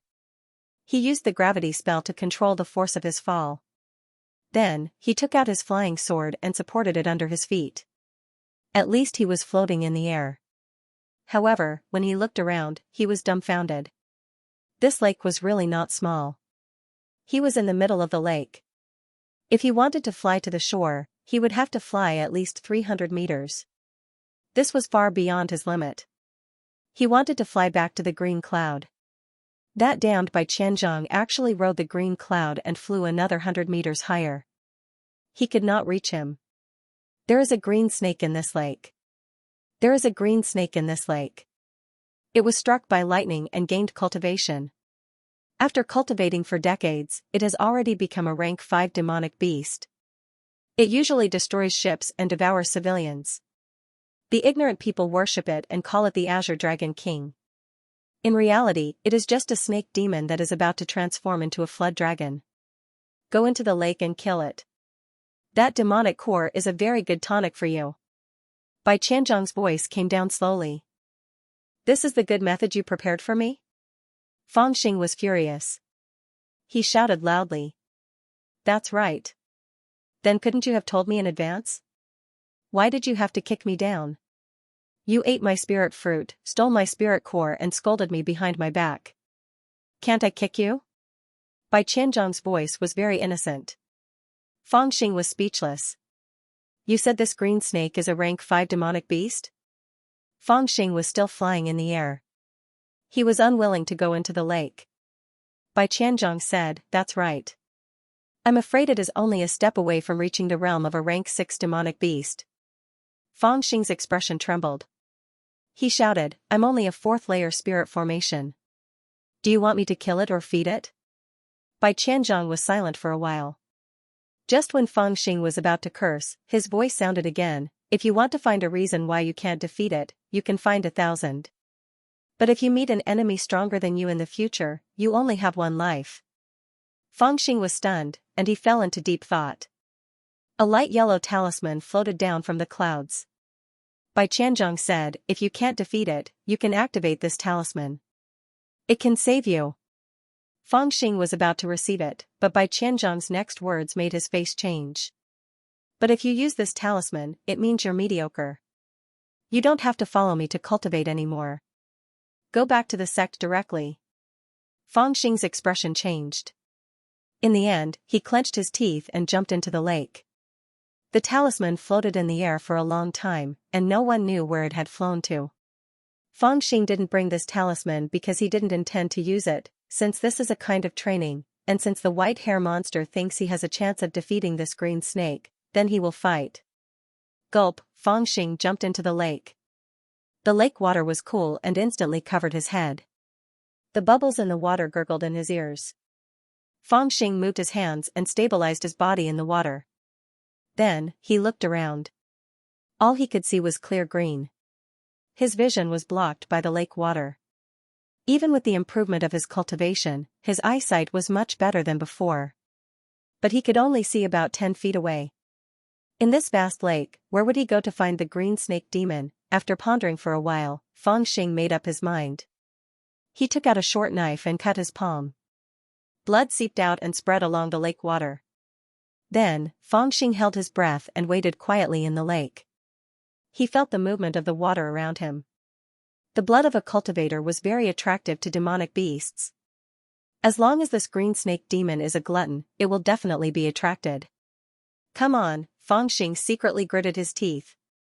His eyes were fierce and determined. Since this is a training, I will accept it no matter how hard, tiring, or dangerous it is. I want to be a combat cultivator, the strongest combat cultivator in the world. I don't care about living a long life or traveling 10,000 miles. The only impression that a cultivator leaves on me is the combat power of a man and a sword to kill a group of bandits. Then what I want is unparalleled combat power. I want to avenge my 9 uncles. Fighting the fled dragon in the sea, fighting the demon tiger in the mountains. In the past 3 years, Fangxing followed by Qianzhong all over the world, from the 100 Break Mountain in the west to the Xiaoyao Lake in the east, from the 10,000 Ghost Forest in the south to the barren desert in the north. In the ancient battlefield, they fought with the corpses that were tainted with killing intent. In the elixir cave, they fought with the birds that were guarding the elixirs. Even on the battlefield, they fought with the savage barbarians. In the blink of an eye, 3 years had passed. Fangxing had become a 14-year-old young man. His figure was a lot taller and skinnier. His face still carried a faint smile. He looked a little tired and lazy, but his eyes were abnormally bright. His hair had become a lot whiter, mixed with black and white, casually tied into a ponytail. However, his cultivation was still in the 4th layer of spirit formation and had not increased. This was deliberately done by Qianzhong. He taught Fangxing how to use the Samadhi true fire to cleanse his body, purifying his spiritual force. In the past 3 years, he had used countless monster cores and elixirs. If it was an ordinary person, they would have long reached the 7th layer of spirit formation. However, Fangxing only used these resources to strengthen his foundation. Uncle 11, where to next? Lying lazily on the green cloud, Fangxing placed his hands behind his head and crossed his legs as he casually said. In the past 3 years, he and Qianzhong had become very close. He also hated this old white hair because he threw him into the middle of a group of crazy zombies. He also thanked him because this old white hair meticulously used elixirs to treat his injuries. For 10 days and 10 nights, he did not relax for even a moment. In the past 3 years, he acknowledged Qianzhong and called him Uncle 11. Qianzhong also asked, why Uncle 11? Fangxing didn't say it, but he thought to himself, I already have 9 uncles. If I were to rank up, I would definitely be the 10th, but I'm the 10th. Therefore, there was no 10th uncle. Let's just call him Uncle 11. If Qianzhong knew that this kid had compared him with a gang of bandits, and even ranked below them, what kind of expression would he have? However, he felt that Fangxing was very sincere when he called him Uncle 11 after he woke up after he healed him for 10 days, so he acquiesced. Anyway, it was much better than calling him White Hair Monster. As for why Qianzhong treated him so well, Fangxing couldn't be bothered to think about other motives. In his opinion, there must be some ulterior motive. Otherwise, why would others treat him so well? However, Fangxing didn't mind being used by others, as long as he was paid enough. Therefore, even though he knew that Qianzhong must have a purpose in training him, he did not mind it. Qianzhong had guided him for 3 years. If Qianzhong really needed him to do something for him, he would do it. If he couldn't do what he wanted him to do, he could just slip away halfway. Qianzhong looked at Fangxing attentively and didn't speak for a long time. His eyes were complicated but mixed with indescribable appreciation. After a long time, he suddenly handed over a black jade pendant. It was exquisitely carved and seemed to be an extraordinary item. However, this jade pendant seemed to have been split into 2 halves. Fangxing glanced at it and identified that it was just an ordinary jade pendant. Its only function was to attract the spiritual energy of heaven and earth to the user's body, so that the speed of cultivation would be slightly faster. Keep this token. When the time is right, go and get married. Qianzhong said casually, but Fangxing suddenly jumped up and exclaimed, get married? Qianzhong said indifferently, that's right, get married. Use this jade pendant as a keepsake in the future, and you'll be able to marry 9 beautiful and noble Tao companions. Perhaps even 10. I can't say for sure. Fangxing stared blankly at the jade pendant and said, have you gone mad? Qianzhong smiled and said, such a good thing is given to you, but you don't want it? Fangxing was a little shy. He chuckled and said, 10. That's a little too much. Bai Qianzhong smiled and said, then I'll divorce a few. Pick the beautiful ones and keep them. Fangxing laughed and said, so the rumor is true. I've met a master who not only promises to teach me martial arts, but will also help me find marriage partners. 10 of them at once. What a great deal. But where are these 10 wives of mine from? Bai Qianzhong said, I can't tell you now. You just need to keep the jade pendant. When the time is right, you will know. Fangxing said, when the time is right? Bai Qianzhong said, when you go to them and they won't kill you, or when you can escape from them. A black line appeared on Fangxing's forehead, and he said dejectedly, so it's your enemy. Isn't it because you want me to help you take revenge? Bai Qianzhong smiled and said, you don't have to avenge me, and you don't have to kill for me. Just marry your wives. Fangxing put away the jade pendant with a flip of his hand and said, forget it, I'll see if they're beautiful or not when the time comes. Bai Qianzhong smiled and did not say anything else. He pointed his finger and the green cloud sped up. Where are we going? Fangxing asked curiously. Bai Qianzhong sighed and said, 3 years have passed. It's time for you to return to your original path. Blue Cloud Sect? Fangxing's eyes lit up. He was full of anticipation. After 3 years of killing and training, traveling all over the world, he missed the comfortable life in Blue Cloud Sect. A green cloud escaped from Blue Cloud Sect 3 years ago without alerting anyone. 3 years later, the green cloud flew back to Blue Cloud Sect again without alerting anyone. Bai Qianzhong landed in front of the stone forest and sighed softly and said, it's been a long time. The path of cultivation is difficult. Be careful. Fangxing stretched his back and looked at Bai Qianzhong with a smile and said, should I call you master? Bai Qiantai's calm face was slightly startled. He nodded and said, you can do that. Kneel and kowtow. Fangxing's face darkened immediately and said, go too far. I don't want this master anymore. He turned around and left. Bai Qianzhong laughed behind him. After 3 years of contact, he naturally understood Fangxing's character. The fact that he asked such a question meant that he wanted to acknowledge him as his master. However, Bai Qianzhong's teasing made Fangxing unhappy. In fact, he did it on purpose. He had taught Fangxing for 3 years, but he did not intend to become Fangxing's master. After all, I also want to achieve some goals through you. This can be considered an exchange. Bai Qiantai sighed softly and turned around to walk toward the cave residence. However, his body could not help but sway. There was a clear cracking sound in his body. His expression changed greatly and he looked at his body with a bitter smile. Under the internal inspection of his divine sense, he saw a golden core in his sea of knowledge. The surface was dim and there was a clear crack. There was a faint golden spiritual energy flowing out and spreading between heaven and earth.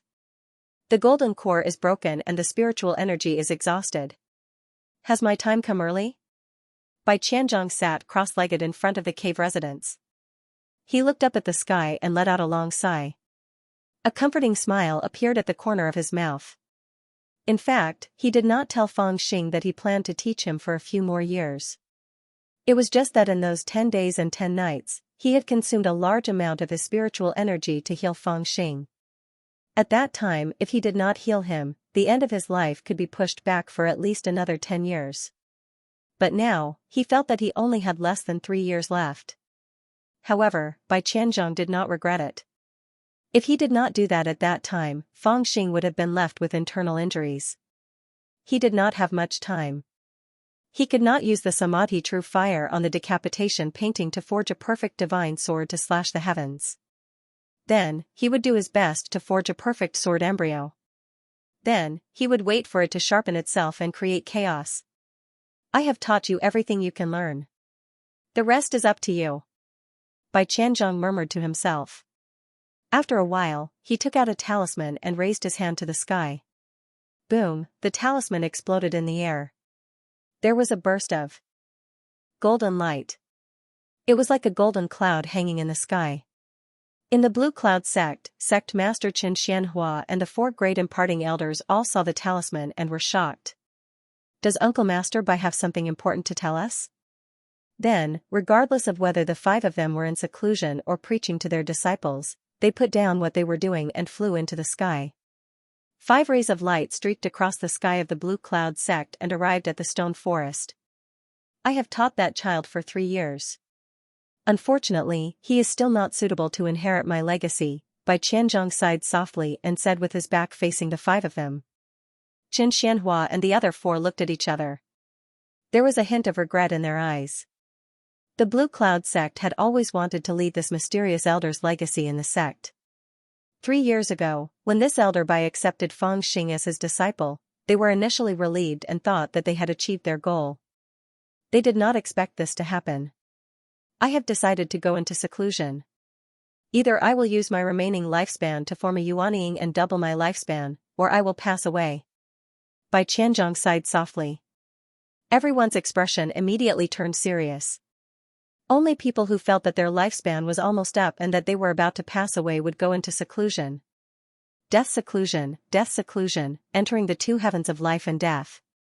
Generally speaking, only those who had no hope of breaking through would go into death seclusion, hoping to comprehend the path of breakthrough in their remaining lifespan and break through to the next realm to extend their lifespan.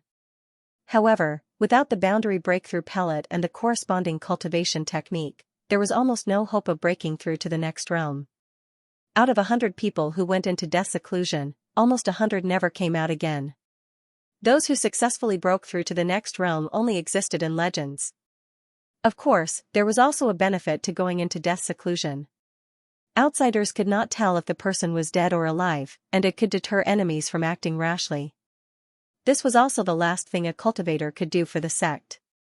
In fact, many people believed that the great elder of the Blue Cloud sect, Taoist Master Yu He, had passed away a long time ago. However, because Taoist Master Yu He went into death seclusion 8 years ago, no one knew if he was dead or alive, so everyone could only assume that he was still alive. For cultivators, this was also an alternative way of leaving the world. They would only be slowly forgotten by others, and not worshipped wantonly like mortals. This kind of death seclusion was usually limited to 100 years. If the person in death seclusion did not come out within 100 years, the sect master would silently add incense to the person's incense in the ancestral hall. However, at this time, the younger generation of the sect would often forget who the person in death seclusion was. Then Martial Uncle Bai's purpose in summoning us here is, Qin Xianhua pondered. Bai Qianzhong smiled and said, of course it's to tell you some of my cultivation techniques, so that I can leave a legacy for the Blue Cloud sect. Qin Xianhua and the others were stunned when they heard this. Then, their faces lit up with joy as they bowed in unison and said, we will listen to Martial Uncle Yu's teachings. Bai Qianzhong sighed softly and slowly recited, the art of annihilation, to seize the fate of others, to transform the heavens, to move the earth, to comprehend. His voice was calm, but it sounded like thunder in the ears of Qin Xianhua and the others. Cover your ears. Qin Xianhua's expression changed drastically. He suddenly roared, interrupting Bai Qianzhong's words. The 4 elders' faces flickered, and they actually did as Qin Xianhua said. They covered their ears and flew back 5 kilometers before coming to a stop in midair, staring at Bai Qianzhong in terror. Bai Qianzhong kept his mouth shut and sat there helplessly. Qin Xianhua's lips trembled. After a while, he smiled bitterly and said, Senior Uncle Bai, you came to Blue Cloud sect 500 years ago. Ever since the previous sect leader, everyone has treated you with the utmost respect. They have never dared to disrespect you.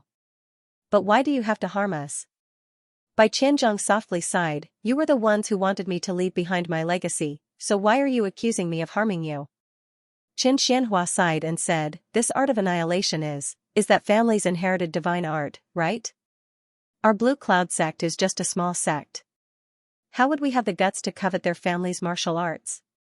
Once the news is leaked, I'm afraid we'll be in big trouble. This kind of legacy. It's fine if we don't keep it. Even if we want to keep it, we can't afford to keep it. Bai Qianzhong was speechless. After a while, he said, if that's the case, then forget it. I've looked through Blue Cloud sect's green flame forging technique and made some changes to it. I'll leave this technique in Blue Cloud sect as compensation. Qin Xianhua sighed and said, if that's the case, thank you, Senior Uncle Bai. After saying that, he summoned the elder of the true Forging Valley who was hiding 10 miles away. After thinking for a while, he summoned the other 3 elders to listen to Bai Qianzhang's teaching. However, he still had a lingering fear in his heart. He didn't want to be suspected of having inherited the art of annihilation, so he summoned the others to listen to Bai Qianzhang's teaching so that he could prove his innocence. After the teachings, Xianxia asked nervously, "Senior Uncle Bai, that disciple named Fang Xing." Bai Qianzhang shook his head and said, "I wanted to build a foundation for him before teaching him the martial arts. However, I didn't expect him to be stubborn and mischievous. He doesn't listen to my teachings. When it comes to learning proper things, he always makes excuses. Instead, he learns some crooked Taoism that has nothing to do with martial arts very quickly. Helpless, I can't pass the legacy to him. 3 years of hard work will go down the drain." Sect leader, if there are any outstanding disciples in Blue Cloud sect, Qin Xianhua was shocked. He smiled awkwardly and said, "They won't be blessed." Forget it. Smart people knew what they should do. Since Qin Xianhua could become the sect leader of Blue Cloud sect, he was not stupid. If the martial arts that Bai Qianzhang passed on was a mystic level skill, he would learn it. Even if Bai Qianzhang passed on a divine level skill from an unknown source, he would still learn it. Even if it was a divine level skill that was leaked and brought disaster to Blue Cloud sect, he would still learn it. However, if it was a divine level skill from that family, he could not learn it. Once he learned it, it would be a disaster. Not only could he not learn it, he could not even listen to it. He had to hide far away. If that's the case, I'll be entering a life and death seclusion today. My friends, farewell, Bai Qianzhang sighed. He put his sleeves behind his back and slowly walked into the cave. "Senior uncle, you don't have to be so pessimistic. There are 50 paths, and one of them is missing. Senior uncle, if you meditate in seclusion, you will eventually have the chance to break through and be reborn. Your lifespan will be doubled.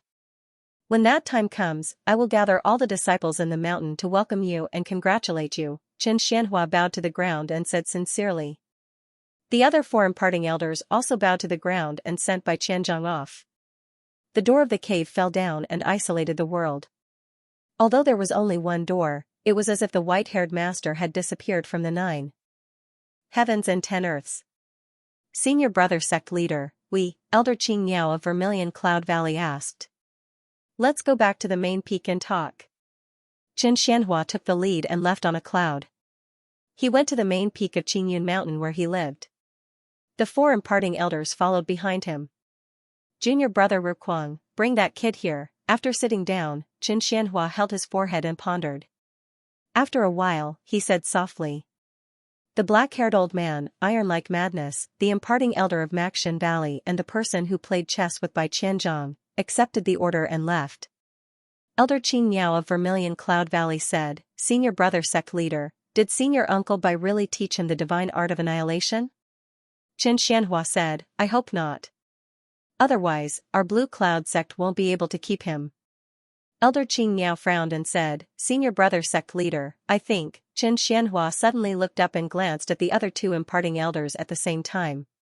He said, "Junior brothers and junior sisters, don't think that I'm being careful. Our Blue Cloud sect lives in a secluded place. It's a blessing to be safe and stable. If we're too ambitious and get caught up in the storm, I'm afraid we won't even know how we die. This world is too big." Elder Qing Yao closed his mouth, nodded lightly and retreated to the side. Not long after, Fang Xing arrived. Facing the few elders with the highest positions in Blue Cloud sect, he was not afraid and looked around. "Child, you're here." Qin Xianhua called him over and said gently, "In these 3 years, what have you learned from senior Uncle Bai?" Fang Xing rolled his eyes and said, "I've learned a lot. I'm very diligent." Qin Xianhua was slightly stunned. He said, "For example?" Fang Xing smiled. "Slaying demons and devils. In these 3 years, I've been running around and I've killed no less than 100 demonic beasts." Qin Xianhua was stunned. He asked again, "Senior Uncle Bai didn't teach you any techniques?" Fang Xing said, "Yes." Qin Xianhua immediately became nervous. The other 3 imparting elders also looked over nervously. Qin Xianhua said anxiously, "What techniques did he teach you?" Fangxing said, "Green flame true forging mantra." Everyone in the hall looked at each other. Xianxia said, "Is there no other techniques?" Fangxing thought about it seriously and said, "No, he was not lying. Other than the green flame true forging mantra, Bai Qianzhong did not teach him any techniques. The Samadhi true fire body tempering technique was obtained from the decapitation painting in the mysterious coffin. It was not taught by Bai Qianzhong." Qin Xianhua thought about it and placed his palm on Fangxing's shoulder. He said in a low voice, "Circulate your strongest spiritual energy." Fangxing did not dare to be careless. He circulated his spiritual energy.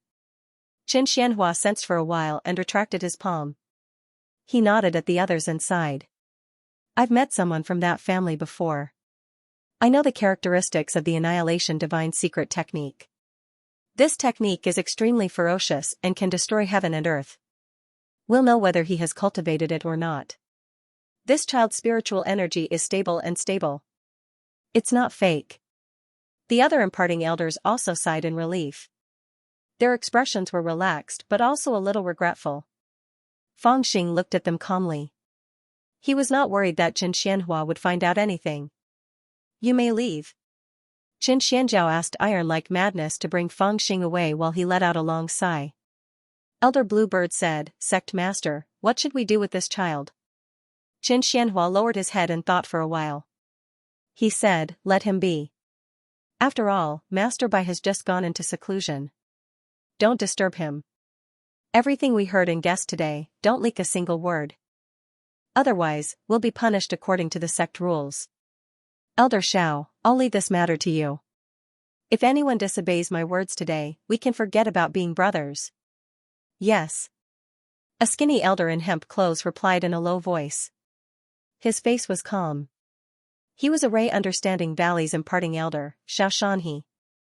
3 years later, Fangxing's name once again resounded in the Blue Cloud sect.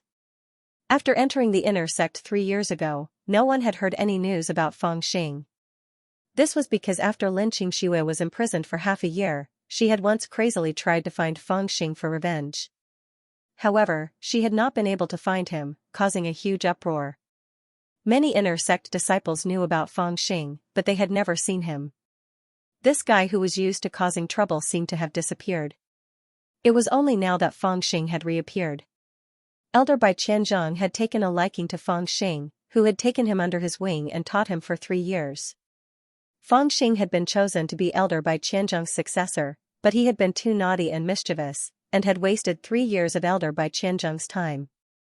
In the end, he had failed to accept Elder Bai Qianzhong's legacy and had been expelled. For a moment, the sect became a laughingstock. Those who got the opportunity but couldn't grasp it were more pitiful than those who didn't get the opportunity. "Have you heard?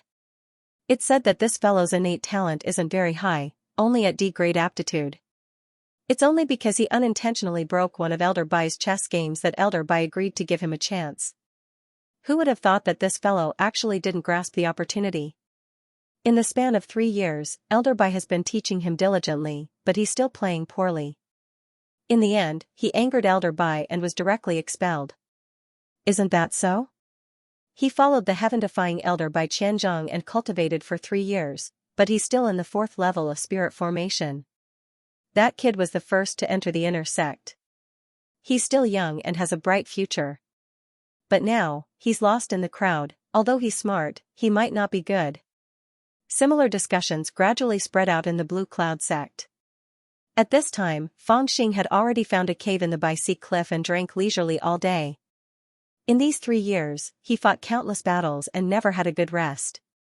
Now that he finally has some free time, he naturally wants to enjoy it. Look at that fellow.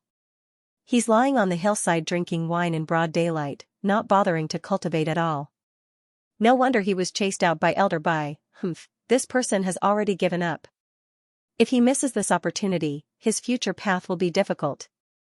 In the distance, people would whisper and point at Fangxing from time to time. As far as they were concerned, Fangxing was simply a negative example on the path of cultivation. He was a classic example of someone who couldn't be taught.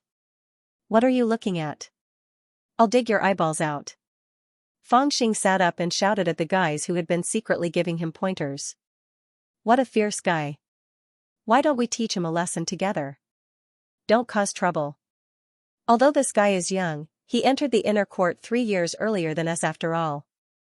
Perhaps he has some formidable abilities. Yes, yes.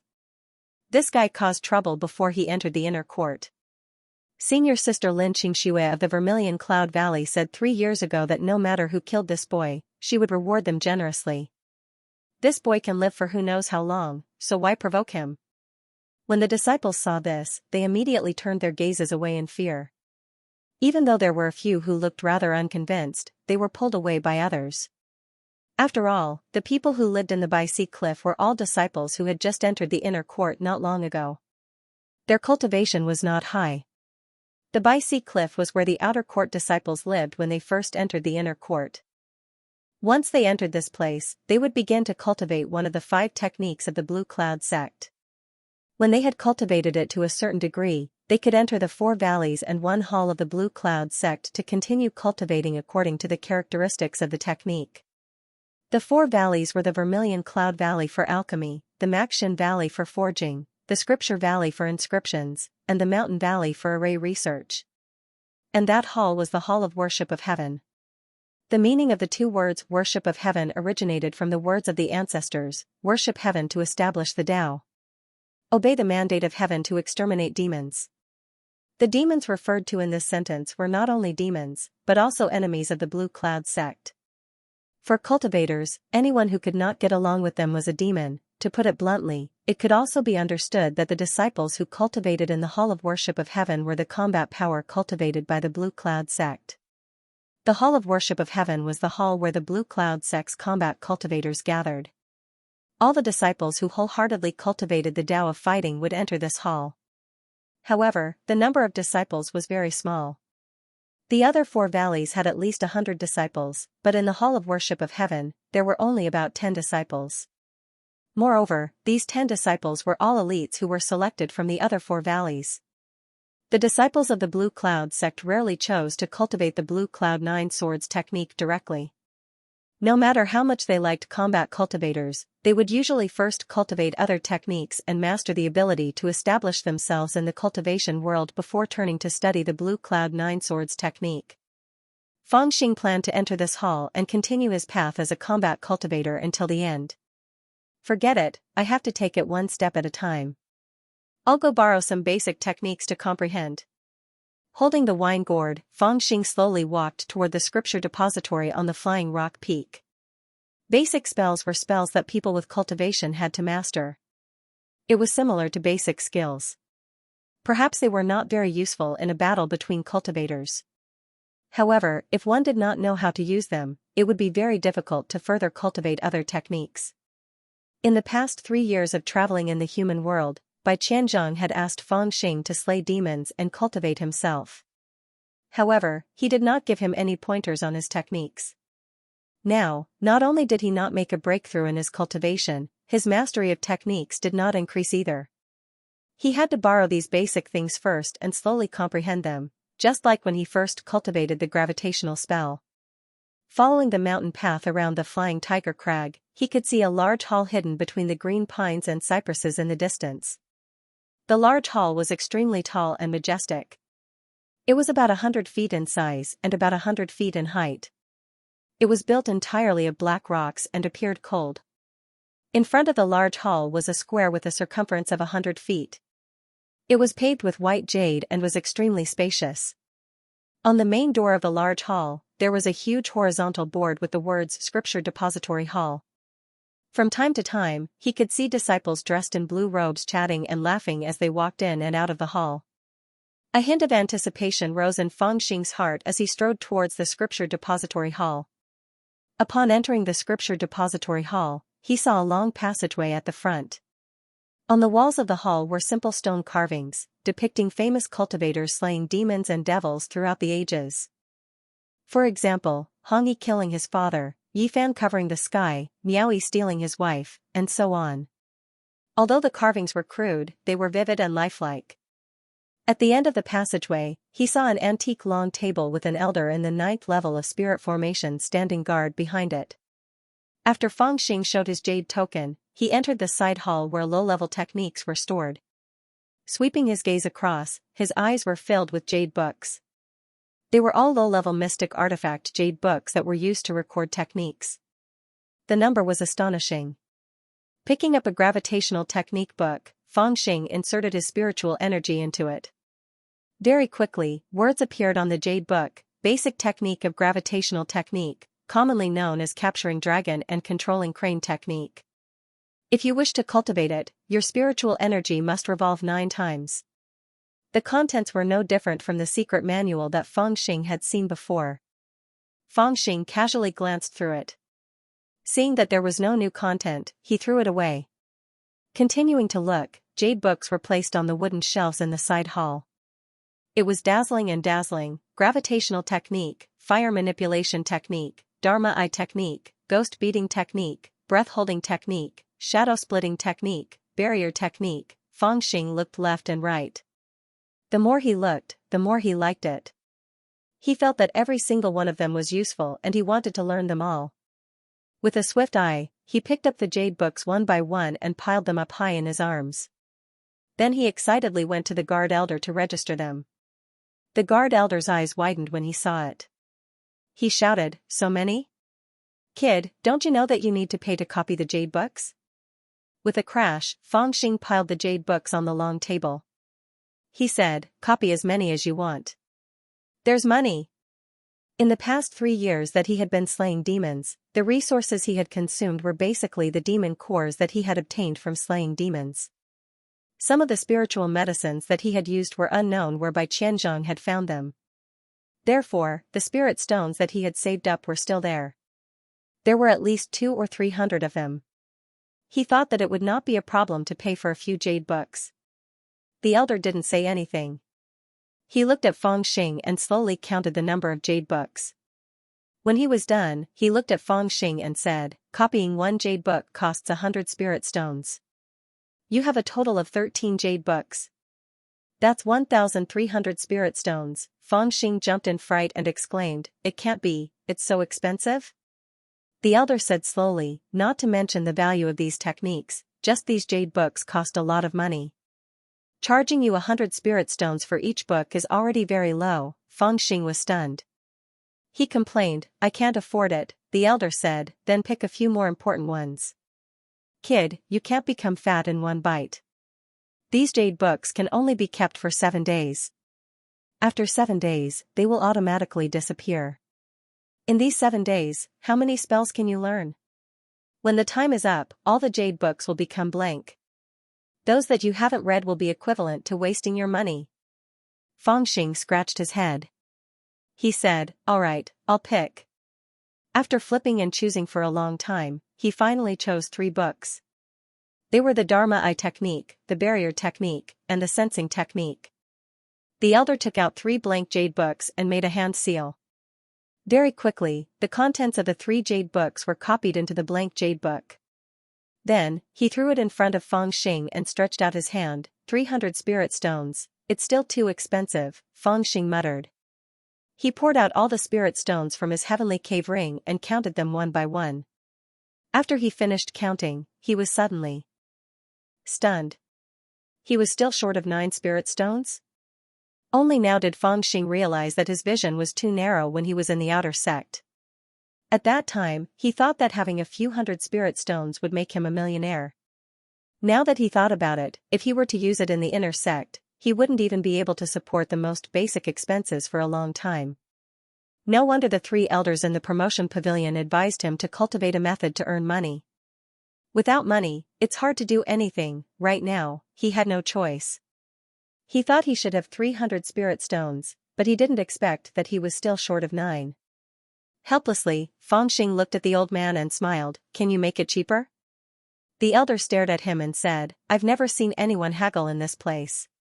Fangxing complained, "You see, I've already taken out all the spirit stones I have. I'm only short of 9. "I'll compensate you next time," the elder said, "then make 1 less copy. You can't just leave a few spirit stones for cultivation." Fangxing said, "Since you've already copied it, let me hold it first." "No, you can't even take 1 less, I'll compensate you with 20 next time." Next time is next time. This time, you can't leave one less. An old man and a young man argued in front of the table. One wanted to take the 3 jade books away, while the other wouldn't agree no matter what. Fangxing couldn't do anything to this old man. Just when he was thinking if he should snatch it and run away, he suddenly heard a woman's voice. Junior brother Fang, don't you have enough money?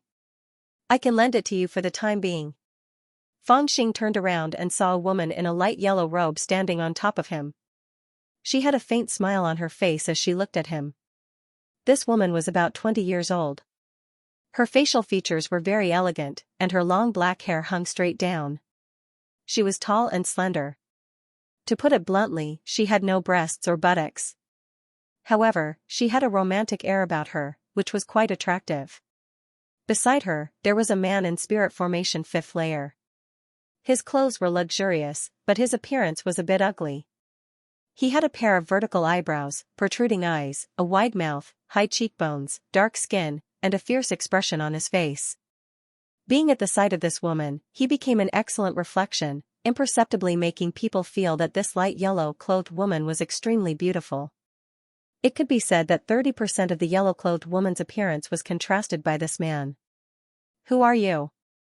Fangxing felt that this woman looked familiar, but he couldn't remember where he had seen her before. Hearing this, the woman smiled faintly and said, Junior brother Feng is really forgetful. Have you forgotten that we met in the purple bamboo forest? Fangxing suddenly had an impression. Indeed, he had seen this woman before. Back then, she and Meng Xianzhao were preparing to help Meng Xianzhao deal with him. She also belonged to the Dao sect. Unexpectedly, she had also become an inner court disciple. Furthermore, her cultivation had also reached the 5th layer of spirit formation. Her appearance had also changed, so he wasn't able to recognize her so quickly. Ah, I remember now. What's your name? Ah, my surname is Qin, my name is Qin Xing'er, the light yellow-clothed woman said politely with a smile on her lips. She took the initiative to introduce herself. Ah, senior sister Qin, sorry for my rudeness, you want to borrow money from me? Fangxing looked at this woman strangely, feeling a little distrustful. Back then, this woman and the dark-faced man were rather hostile towards him. Although they didn't do anything to him after he tricked Meng Xianzhao, they weren't on good terms either. Why would they lend him money? Could it be that they want to lend him money? Qin Xing'er smiled faintly and said, it's just 9 spirit stones. It's just a small favor, it's not a loan. As she spoke, she flipped the table and a few bright red spirit stones fell onto the table. There were exactly 9 of them. On her index finger, there was a small and exquisite ring. It must be something like the heavenly dwelling ring. The spirit stones were taken out from it. Fangxing tilted his head and looked at the woman. After a moment of pondering, he said, thanks. As he spoke, he turned around and pushed all the spirit stones in front of the elder and put away the 3 jade scrolls. He had also made up his mind. If this woman wanted to lend him money, he would go back on his word and see what she could do. Of course, he was a little cautious. If Qin Xing'er knew his true intentions, she would definitely be furious. I'll return it to you another day. Fangxing bade farewell and turned to leave. He was not sure why this woman wanted to lend him spirit stones, so it was better not to pester her. Otherwise, if she took a liking to him and wanted him to repay her with his body, wouldn't he be at a disadvantage? Looking at Fangxing's back, the fierce-looking man beside Qin Xing'er asked in confusion, Junior sister Qin, who is that? Qin Xing'er was a little cold towards this man. She said indifferently, he's an old friend of mine. I've interacted with him before in the outer sect. Right, you might have heard of him. Strictly speaking, he's the first disciple from our batch to enter the inner sect. Although we're extraordinary in the eyes of the other disciples, we're still inferior to him. The man called Shenhujuan was startled. A look of disdain appeared on his face as he laughed, the first disciple to enter the inner sect? Haha, I know. Could he be the #1 trash of the Blue Cloud sect that's been buzzing in the inner sect for the past 2 days? Heh, junior sister Qin, why are you belittling yourself? No matter how early he entered the inner sect, he's still stubborn and mischievous. Why would he give up such a great opportunity? The conversation between these two people was full of hidden meaning. Qin Xing'er did not like this man following her around all the time. Moreover, he boasted and acted as if he was the only one in the world. Therefore, after she met Feng Xing, she deliberately pointed out that Feng Xing was the first to enter the inner sect. She hinted that Shen Hujuan's usual boasting was a little excessive. You took 3 years to enter the inner sect, but Feng Xing entered the inner sect earlier than you. However, Shen Hujuan was quite disdainful when he heard this. When he saw Qin Xing'er praising Feng Xing, he felt a little jealous and deliberately made Feng Xing look bad. However, he only thought about putting on airs in front of Qin Xing'er. He did not expect that his words would anger Feng Xing. You ugly bastard, who are you calling trash? Do you believe that I won't skin you alive? Feng Xing, who had already taken 2 steps away, returned. He pointed at Shen Hujuan's nose and scolded him. During this period of time, Feng Xing naturally knew about the rumors about him in the Dao sections. He felt a little baffled. How did he suddenly become trash? It's all that old bastard Uncle 11's fault. He was probably the one who said that he was kicked out. Everyone was clearly getting along very well, so why did that old bastard make a fool out of him in the end? However, there were too many rumors, so there was nothing he could do.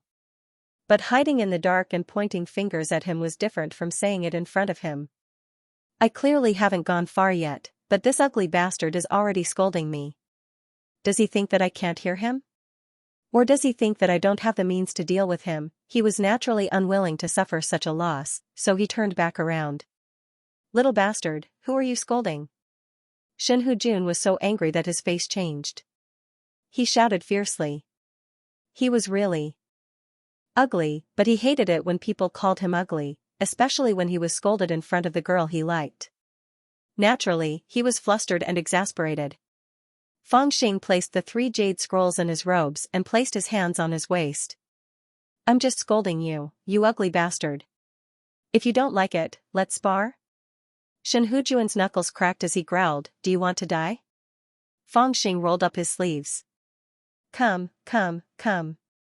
Let's see who's courting death. For a moment, the atmosphere was heavy, and a fight could break out at any moment.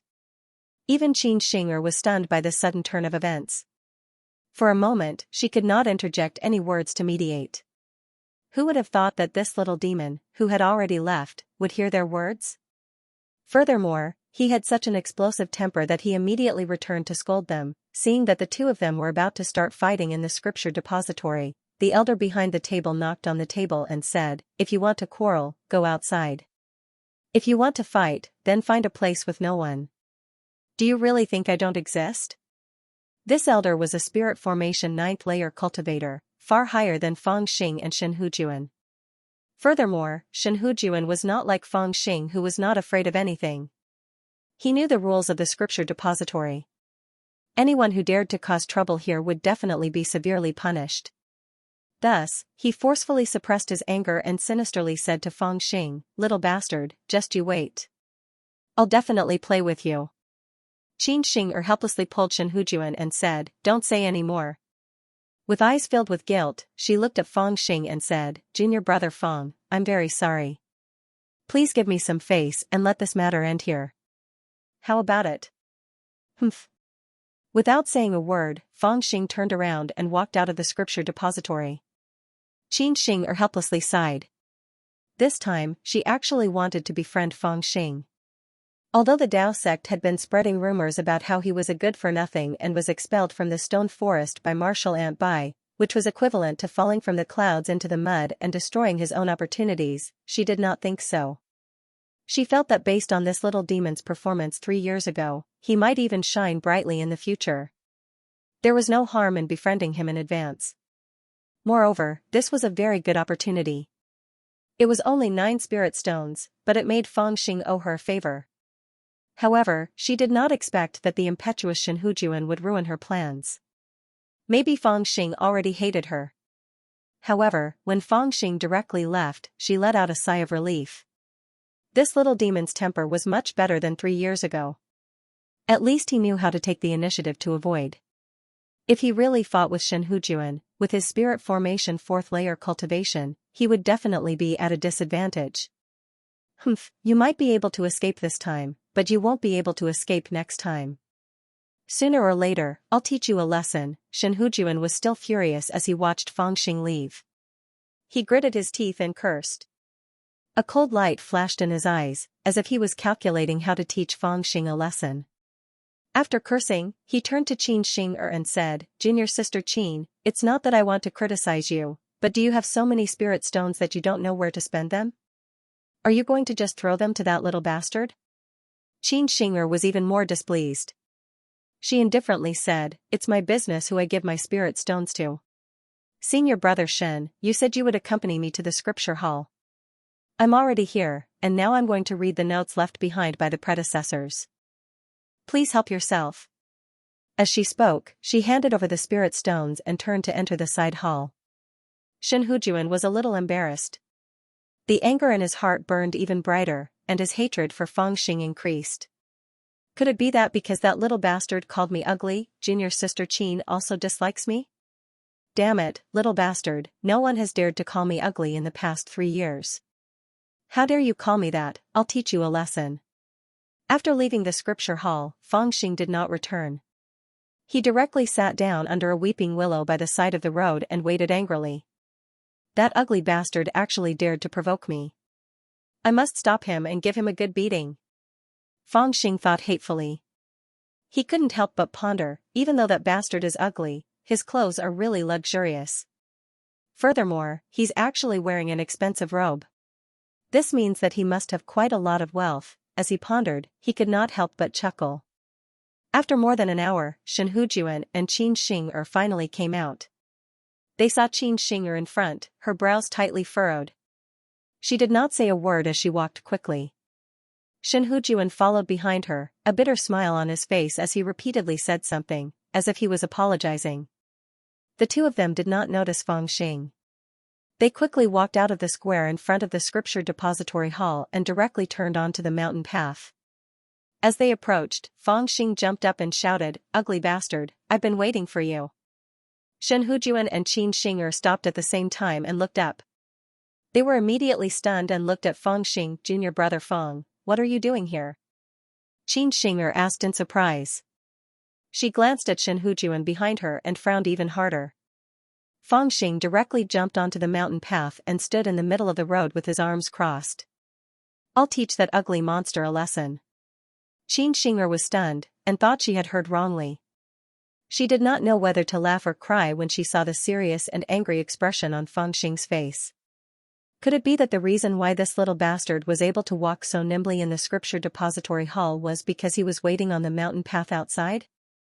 "You want to teach me a lesson?" Shen Hujuan pointed at his own nose in disbelief. He found it ridiculous. Fangxing said, "That's right. Hurry up and kowtow to me so that you don't have to suffer."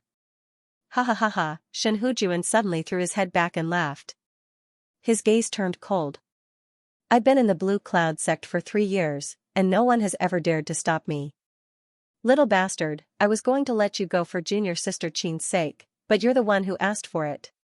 He then turned to Qin Xing'er and said, "Junior sister Qin, I've already promised you that I won't cause trouble for him, but he came looking for me. Don't blame me." Qin Xing'er frowned and said to Fangxing, "Junior brother Fang, you're no match for senior brother Shen. You should leave quickly." Fangxing waved his hand and said, "It's none of your business. Get out of my way." Qin Xing'er's expression immediately became displeased. She moved to the side and did not speak again. She was not very familiar with Fangxing, so it was enough for her to advise him. If Fangxing insisted on going his own way, he would only be asking for trouble. Shen Hujuan's expression darkened. He was about to make a move, but he suddenly turned around and looked at the scripture hall. He calculated in his heart and sneered, "There are too many people here, and if we alarm the elders of the scripture hall, they will definitely stop us. Little bastard, if you're brave enough, come with me to the back of the mountain. It's quiet there, and no one will disturb us." Back of the mountain? Fangxing thought for a while and felt that he really needed a quiet place, so he directly agreed, "Let's go, whoever doesn't go is a coward." As he spoke, he took the lead and walked towards the foot of the mountain behind. Flying Rock Peak. He also knew that there was a large valley there that was rarely visited by people. Qin Xing'er was somewhat speechless. Aren't you just asking for trouble? If you suffer here, you can still ask for help from the elders. But if you go to the valley, no one will respond. However, when he saw how fast Feng Xingzhan was walking, he frowned and followed behind him. Shen Hujuan, on the other hand, had a sneer on his face, purposely lagging behind a little. He was on guard against Feng Xing running away, so he wanted to keep an eye on him. He had originally wanted to teach Feng Xing a lesson, but in front of the elders of the scripture hall, it was not appropriate to do so. Moreover, Qin Xing'er was right beside him, so he did not want to give her the impression that he was bullying a child. Later on, when Qin Xing'er expressed her displeasure, he was so scared that he repeatedly promised that he would not cause trouble for Feng Xing again. Just as he was feeling somewhat displeased, he did not expect that Feng Xing would take the initiative to come to him. Shen Hujuan really felt that he had hit the jackpot. "Brother Hujuan, where are we going?" At the foot of Flying Rock Peak, there were 4 or 5 inner sect disciples washing the weapon refining true water at the riverside. Seeing Shen Hujuan, one of them, with an imposing appearance and a purple crown, walked out from the crowd and asked with a smile. "Haha, senior brother Morong, I'm really unlucky to meet a brat who wants to take me to the back of the mountain and beat me up." Shen Hujuan's heart was extremely relaxed. Seeing the purple-crowned man, he walked up and asked with a long smile. The purple-crowned man was startled, then said with a smile, "Oh? Who is it that is so blind?" "Come to think of it, it's a famous person." Shen Hujuan pointed at Feng Xing, saying something to the purple-crowned man in a low voice. The two of them laughed at the same time as if they thought it was very funny. Feng Xing looked at them coldly. He was not in a hurry, but secretly calculated in his heart. "Since there's such an interesting matter, I can't miss it. I'll also go. I want to see Brother Hujuan's divine might in the main hall." The purple-crowned man smiled, glanced at Feng Xing, then walked side by side with Shen Hujuan. The inner sect disciples who were watching the mountain from the riverside hurriedly asked each other, and those who heard the conversation between the purple-crowned man and Shen Hujuan told them. Seeing that there was a good show to watch, the eyes of the inner sect disciples all lit up, and they all followed. On the way, they also met other people, and told each other. Immediately, the crowd grew more and more, and they all came to watch the show. "Haha, this legendary trash really knows how to cause trouble. He just got kicked out of the stone forest, and he already provoked senior brother Shen." Although senior brother Shen cultivates in the Tao of talismans, he specializes in talisman arts, and his personal strength is extremely shocking. He's already prepared to participate in the assessment at the end of the year and enter the Heavenly Hall. Although he's in the 5th level of spirit formation, his battle strength is actually far stronger than an ordinary 5th level spirit formation. This brat is only in the 4th level of spirit formation. He provoked senior brother Shen. I'm afraid he's going to suffer. I have nothing to do, why not use this battle to make a bet? Pay, it's easy to bet, but who will bet on that brat's brain being squeezed by the door? We can bet on how many moves he'll be defeated by senior brother Shen. Good idea, I'll bet 10 spirit stones that he'll be defeated by senior brother Shen within 3 moves. For a moment, Feng Xing and Qin Xing'er were at the front, Shen Hujuan and the purple crown man were in the middle, and behind them was a dense crowd of inner sect disciples who wanted to watch the show. There were more than 10 of them, and they were all excitedly making bets. "Junior brother Feng, if you regret it now, it's still not too late." Hearing the noise behind them, Qin Xing'er took a few steps forward and whispered to Feng Xing, who said, "I regret it. I can't wait any longer."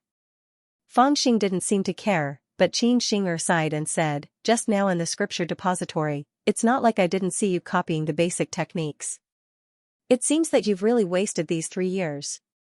You don't even know basic techniques, and Shen Hujuan has been in the inner sect for 4 years. His cultivation is profound, and he even practices powerful talisman arts. You're not his opponent." Qin Xing'er's gaze was somewhat complicated. She wanted to stay out of Feng Xing's matter, but she also felt that this matter had started because of her. Moreover, Shen Hujuan's popularity was quite good, and he had attracted such a large group of people to watch him teach Feng Xing a lesson. On the other hand, Feng Xing was still so young. Listening to the ridicule of the crowd, he silently walked forward, which made her feel somewhat pitiful. But Feng Xing didn't think so deeply.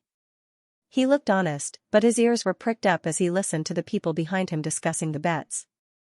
When he heard that there were already 4 or 5 people betting that he wouldn't be able to last 3 moves against Shen Hujuan, he immediately became angry. He scratched his ears twice, then felt around his body, and realized that he didn't have a single spirit stone left, so he immediately scratched his ears and cheeks anxiously.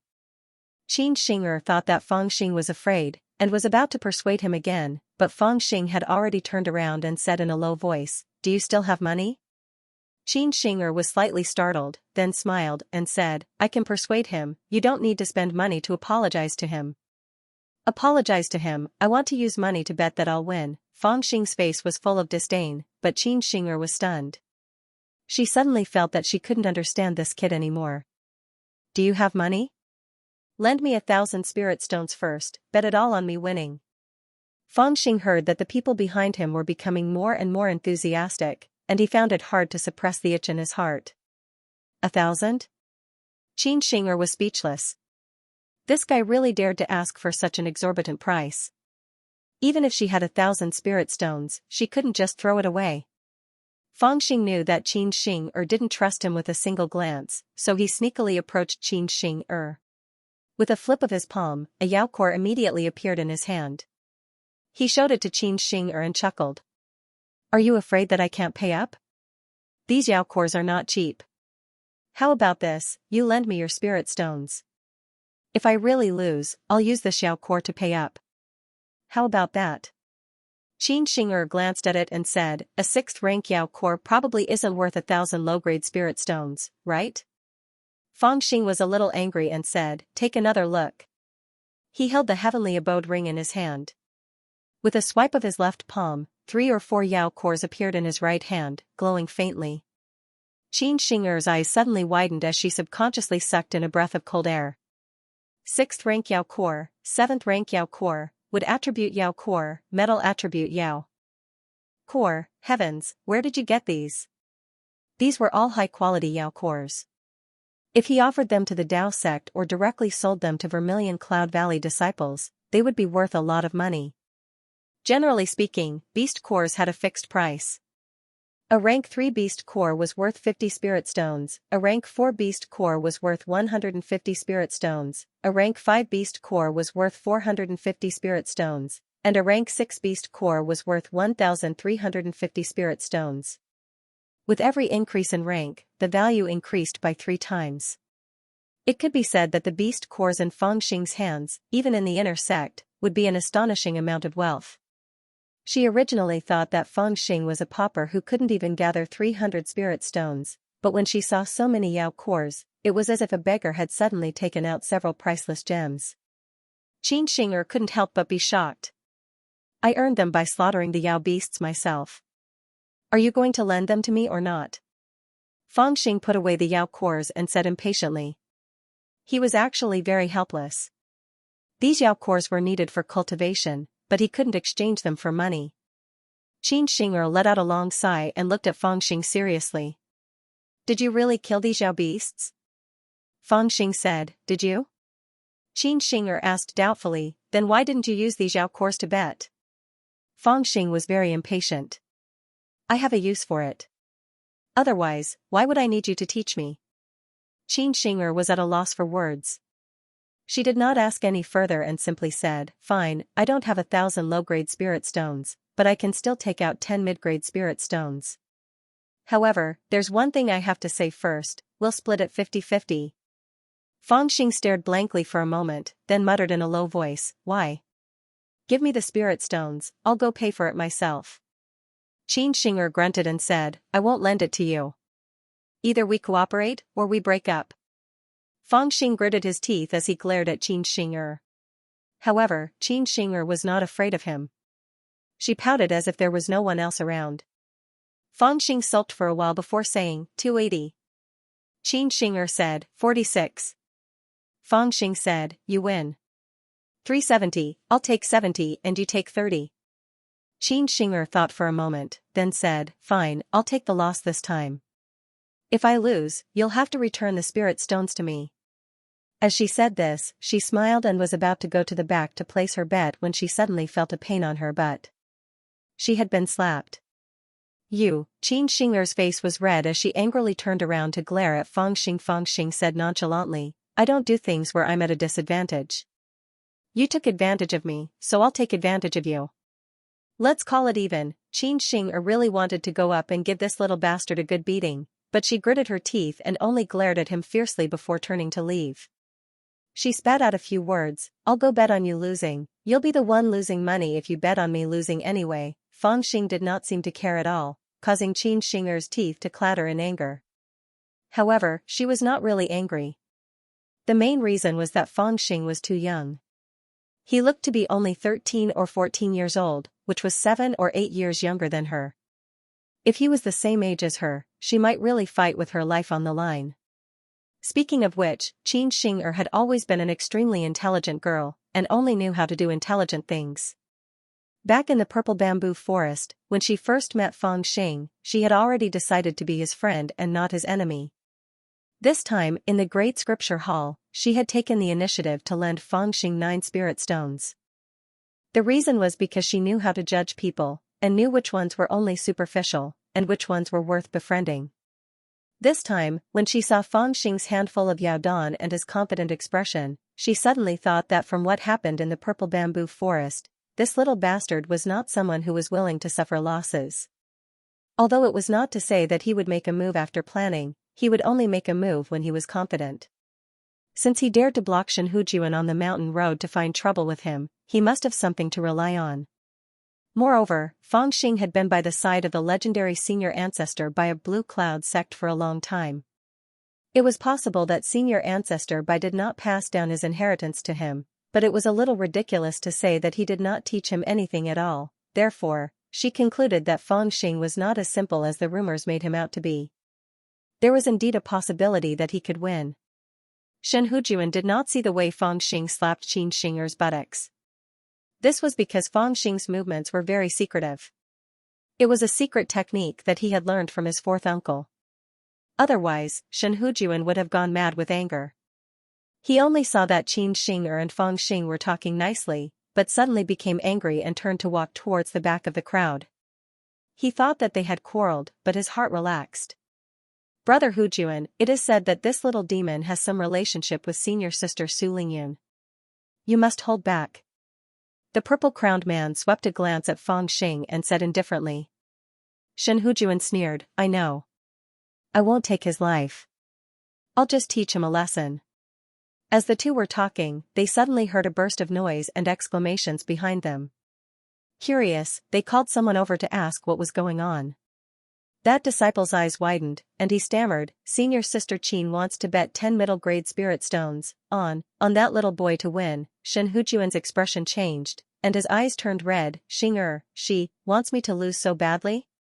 The purple-crowned man's face was also full of doubt, and he said in a low voice, Brother Shen, don't be sad. I feel that Junior Sister Qin is deliberately being angry with you. But it doesn't matter, with the two of us here, these people won't dare to really bet with her. I can go over and bet with her, and when I win her spirit stones, you can personally return them to her.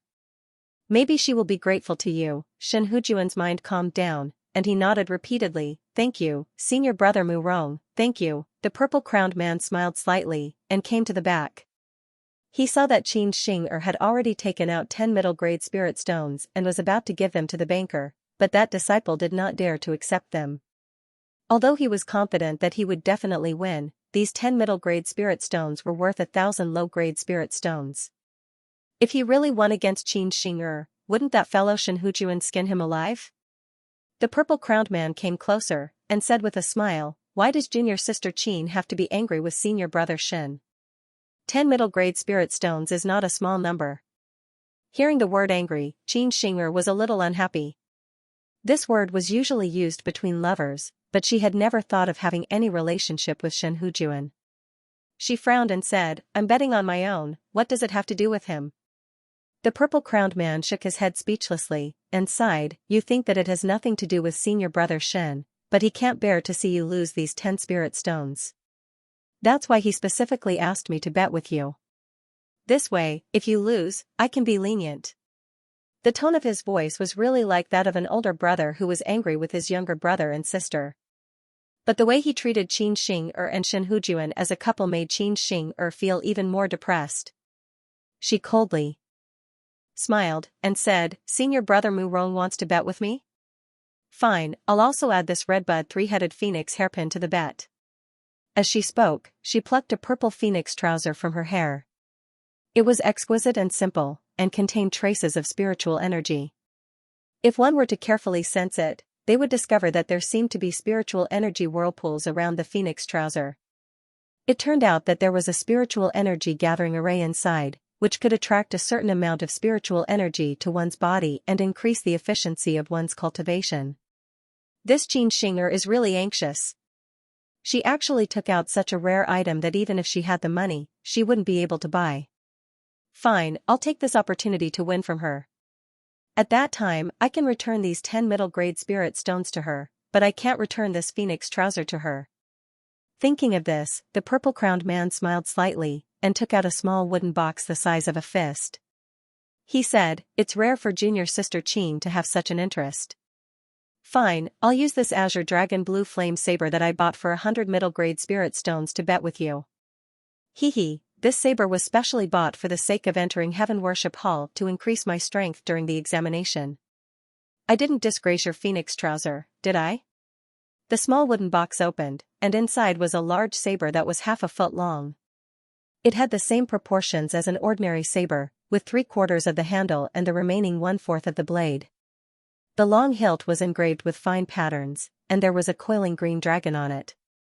The back of the saber was in the shape of a blazing flame, and the front was a blade that was as bright as autumn water, emitting a breathtaking cold air. Qin Xing's eyes blinked, as if she was pierced by the shining light of the blade. She thought to herself, "It really is a good saber." After hesitating for a moment, Qin Xing remembered Fang Xing's arrogance in the purple bamboo forest, and the frighteningly high number and grade of Yao Kuo's, as well as his white teeth when he smiled. She secretly clenched her teeth, and said, "Fine, I'll bet." Soon, they arrived at the narrow valley at the back of Flying Rock Peak. This was a place where few people came. Green smoke drifted in the air all year round, and large patches of shrubs and pine trees grew here. The cries of beasts and birds could be heard, and the atmosphere was gloomy. When there was a conflict between the disciples of the Blue Cloud sect, they would often meet here to resolve it. They would fight to the death. Since no one could see it, and no one could stop it, it was fine as long as Taoism did not find out after the fight. In reality, Taoism was well aware of this, but they did not care. Although there were very few combat cultivators in the Blue Cloud sect, after stepping into the cultivation world, regardless of whether it was a pill cultivator or a tool cultivator, they needed to master some self-protection methods. Otherwise, it would be ridiculous if they did not have the ability to protect themselves when they stepped out of the sect. Thus, the Blue Cloud sect tacitly allowed the disciples to fight each other, using this method to maintain the bravery and courage of the disciples, lest they become too comfortable and forget about the dangers of the cultivation world. This was because the Blue Cloud sect had very few disciples, and because it considered itself a righteous sect. In this world, there were many sects that directly selected outstanding disciples through the method of selecting poisonous insects, allowing their disciples to kill each other, and finally choosing the last surviving disciple to become the true disciple of the sect. Such sects were usually very weak in the research of pills, formations, talismans, and tools. Because everyone was in danger, they would think of ways to improve their combat strength, and could not calm down to improve their attainments in these areas. However, the combat strength of their disciples was usually very high. The crueler a sect was, the stronger the combat cultivators that appeared. Bai Qianzhong had brought Fang Xing to travel for 3 years to experience killing. It was also to cultivate this murderous aura in Fang Xing. "Alright, let's do it here. Little bastard, even if you kneel and beg me now, you won't be able to escape this calamity." When he arrived, Shen Hujuan's gaze immediately became ferocious. He gritted his teeth and sneered, a cold light flashing in his eyes. Fang Xing ignored him and tiptoed to look at Qin Xing, who was at the back of the crowd. She nodded at him, indicating that she had already placed the bet. Only then did Fang Xing relax. He looked at Shen Hujuan proudly and crooked his finger. "Come at me, ugly monster. I promise I won't beat you to death." "Too arrogant. This guy actually took the initiative to provoke senior brother Shen. Is he tired of living? There were a total of 20 disciples at the side, and when they saw this, they immediately started discussing in low voices. Who would have thought that even now, Fang Xing would still be so relaxed, and even curled his finger at Shen Hujun contemptuously. Humph. He's just ignorant.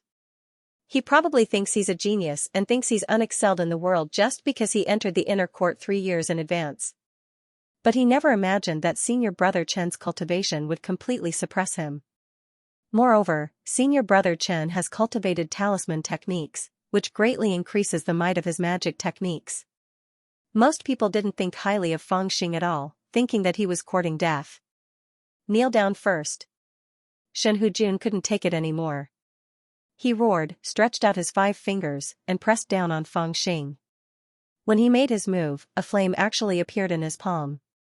Then, under the nourishment of his spiritual energy, the flame suddenly grew bigger, and the flame rose to a height of 40 to 50 feet. Then, he pointed with his left hand, and actually shot out a yellow talisman. The yellow talisman was burned by the flame, but the flame changed accordingly. It actually turned into a strange red flame with a tinge of green, and the temperature also increased a lot. Using talismans to nourish the fire, senior brother Shen is really amazing. A basic magic technique has displayed the power of a magic art. Someone exclaimed. Shen Hujun's move, using the power of talismans to nourish the fire, increased the power of an ordinary basic magic technique, and turned it into a huge power that was comparable to a magic art. The temperature had doubled. Looks like senior brother Shen is really angry. Is he going to directly take this little devil's life? The surrounding people became excited. It was not a bad thing to watch a good show, and it would be even more exciting for them if someone died. Phew, as Shen Hujun's palm slammed down, the flame actually turned into the shape of a large hand, and directly grabbed at Fang Xing. Qin Xing'er's expression suddenly tensed up. Although she believed in her own judgment, she couldn't help but worry for Fang Xing when she saw Shen Hujun's magic technique. Of course, the most important thing was that she was afraid that he would lose her spirit stones and phoenix pants. Is that it? Fang Xing narrowed his eyes, watching the fire hand grab at him. He crossed his arms, extremely calm. Seeing that the fire hand was just about to reach him, Fang Xing suddenly took a stance and punched out. Boom, he was thin and had yet to fully grow up, so under Shen Hujun's huge fire hand, he seemed incomparably small. However, this punch sounded like a muffled thunder in the air. With a click, as if a divine bow was pulling the bowstring in his body, an incomparably powerful force gathered. Phew, just as the huge fire hand was about to grab him, the punch also struck out, and an indescribably violent force roared out like a wild dragon. This punch did not use any magic, but the strong fist wind scattered the fire hand in an instant. It rushed forward with an indomitable will, cleaving a path without the existence of any flames, vertically connecting Fang Xing and Shen Hujun heavens. Am I seeing this right? Someone cried out involuntarily, because he was so excited that his voice changed pitch. What kind of magic technique is this? He broke senior brother Shen's fire nurturing technique with a single move. No, this isn't a magic technique. This is simply the strength of his body. Impossible, how can someone be so strong? Are you a monster? A few cries came from the crowd, but the voices were very short, and they were the reaction of a few sharp-eyed people. In fact, most people didn't even have time to react, because Fang Xing's movements were too fast. After cleaving the fire hand with one punch, Fang Xing's feet stepped on the ground, and with a whoosh, he disappeared. The ground where Fang Xing stood, there were 2 pits, which were created by the moment he exerted his strength.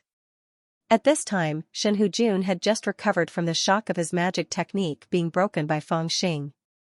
He was flustered and wanted to summon his flying sword to defend against the enemy, but suddenly, he felt a strong wind blowing on his face, and even made it difficult for him to breathe. He looked up in a hurry and saw a small palm waving towards him. Shen Hujun wanted to dodge, but his body couldn't keep up with his thinking speed. Pa, with a crisp sound, Shen Hujun let out a muffled groan, his body turned twice in the air, and flew out. His teeth were broken, his skin was torn, and his head was dizzy. His ears were buzzing, and the whole world suddenly seemed far away from him. This was an illusion. It was as if he had been slapped out of his original world. Puff, Shen Hujuan fell to the ground like a broken cloth bag. Then, with a flash, Fangxing's silhouette suddenly appeared in front of him. Because Fangxing's speed was really too fast, it looked as if he had used some kind of transcendent artifact and appeared beside Shen Hujuan in an instant.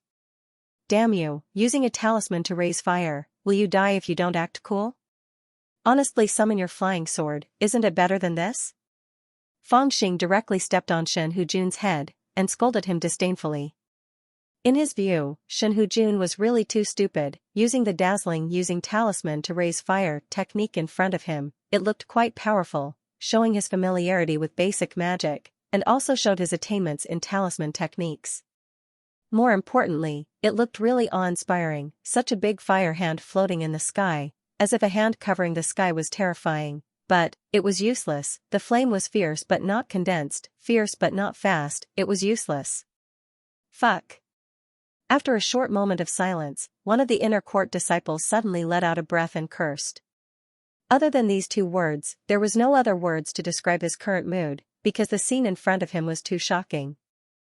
A Spirit Formation 5th level talisman disciple was actually sent flying by a Spirit Formation 4th level brat with a single slap. If you want to lose, at least hold on a little longer. What's the matter with just one slap? There were even people who thought, this brat, what about the bet? Some people bet that this brat wouldn't last more than 3 moves, some bet that he wouldn't last more than 10 moves, and some even bet that he wouldn't last more than 1 move, but no one bet that Shen Hujun wouldn't last more than 1 move. There was simply no way to calculate the bet, right? However, it wasn't that there was no way to calculate it. Xianxia's heart, which had risen to her throat, finally calmed down.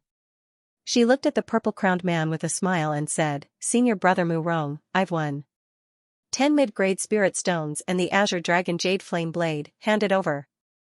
The purple-crowned man's face turned incomparably ugly, and he took a deep breath, suppressing the shock in his heart, and suddenly said, these 20 middle-grade spirit stones, counted as my apology to junior sister Qin. There's no need to mention anything else. As he spoke, he raised his hand and threw 20 red and purple spirit stones towards Xianxia.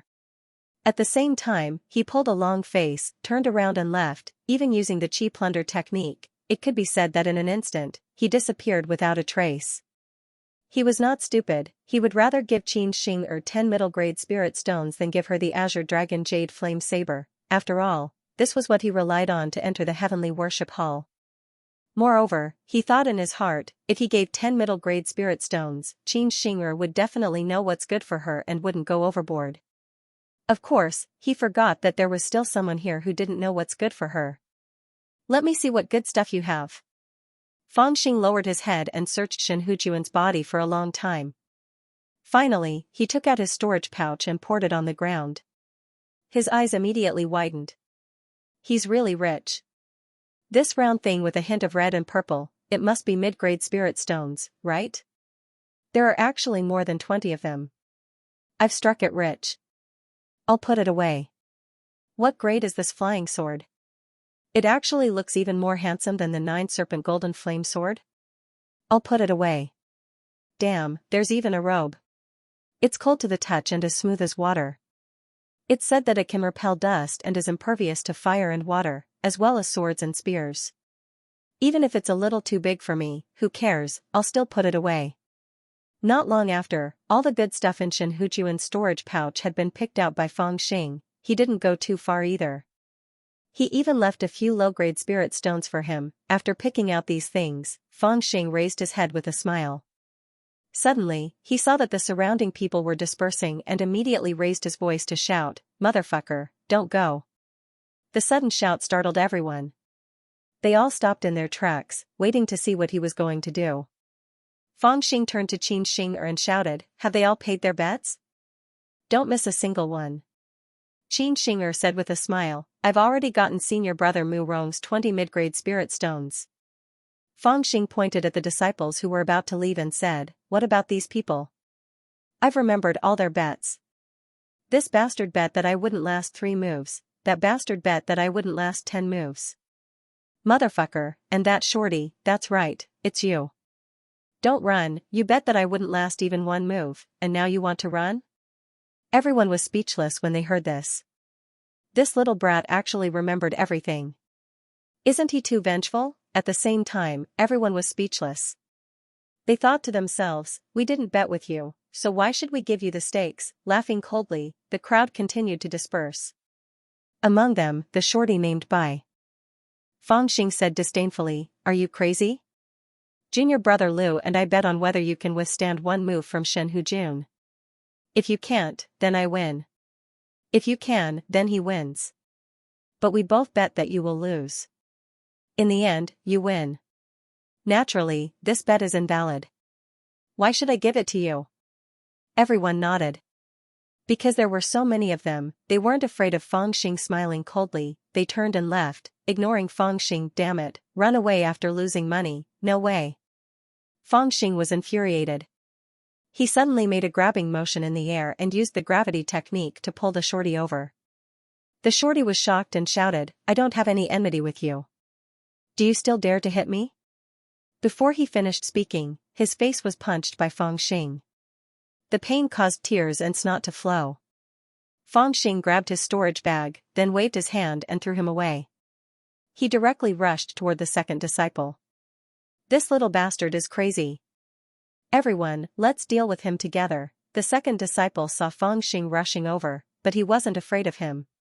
With a roar, he took out his flying sword and slashed at Fangxing. However, Fangxing's palm reached behind his head, and the golden nine-snake golden flame sword rushed out, directly blocking the flying sword. Then, he closed in on the disciple and slammed his palm down. The disciple spat out a mouthful of blood, and Fangxing slammed him to the ground. Give it to me. Fangxing ripped off the disciple's storage bag and kicked him 4 or 5 feet away. This little brat is crazy. Is he trying to rob us? He's rebelling. Senior and junior brothers. Wah, Fangxing's speed was extremely fast. Like a tiger rushing into a flock of sheep, he punched and kicked. In a split second, he sent a group of people flying. Among the inner disciples, other than Shen Hujuan and the purple-crowned man, most of them were spirit formation 4th layer. How could they be his opponent? Instantly, they were scared out of their wits. Those who were beaten were moaning on the ground, while those who weren't beaten had an ashen face and ran away. Hey, you bunch of bastards who don't pay up, where are you running? Fangxing shouted and rushed forward, knocking down another 2 people and snatching their storage bags. This little brat is crazy. He wants to rob us. Everyone, split up and run. Someone came up with an idea. Those who hadn't been robbed immediately ran in all directions. Fangxing panicked. He ran as fast as his legs could carry him. At the same time, he shouted to Qin Xing who was standing in the distance in a daze, help me block them. Qin Xing did not help him block them. She was simply frightened by his actions. She had seen people from the Dao sect beating and extorting others, but she had never seen one person robbing a group of people. This little bastard is really crazy, right? Furthermore, where did he get such strength from? Everyone around him was a spirit formation 4th layer inner disciple, yet none of them could withstand a single move from him. Furthermore, he was just reading some basic spells. In other words, he reached such a terrifying realm just by relying on his instincts and strength. Pai pai pa pa pa, Fangxing finally stopped, and very dejectedly sat on the body of a disciple who was lying on the ground crying out in pain. He felt like a failure. Although he tried his best, there were still a few who escaped. At this time, his arms were already stuffed to the brim, as if he was pregnant. They were all storage pouches. On the ground, there were many people lying on the ground. They were screaming miserably and wailing incessantly. Fang. Junior brother Fang. You really robbed this group of people? Qin Xing almost went crazy. Looking at the people on the ground, she couldn't believe it. I asked you to help me block them, but you didn't. Just now, there were a few who escaped. Fangxing said angrily. He stretched out his hand and shouted, give it to me. Qin Xing was speechless. She took out 14 middle-grade spirit stones and gave it to him. Fangxing looked at it and said, why did it double? Qin Xing suddenly laughed and said, Maxin Valley's senior brother Mu Rong took out a high-grade magic tool to bet with me. He didn't expect to lose to me. He was reluctant to give me the Azure Dragon Jade Flame Saber, which was worth 100 middle-grade spirit stones, so he gave me 10 more middle-grade spirit stones. Based on this, you have exactly 14 middle-grade spirit stones. I didn't lie to you, right? When Fangxing heard that, his eyes widened. 100 middle-grade spirit stones for the Azure Dragon Jade Flame Saber? Xianxia was startled by the light in his eyes. What's wrong with you? Fangxing directly jumped up, stretched out his hand and slapped her buttocks, and said resentfully, "Prodigal woman, that's a good thing worth 100 mid-grade spirit stones. How can you just accept 10 more spirit stones and forget about it? Take me there." Xianxia was taken advantage of by him again.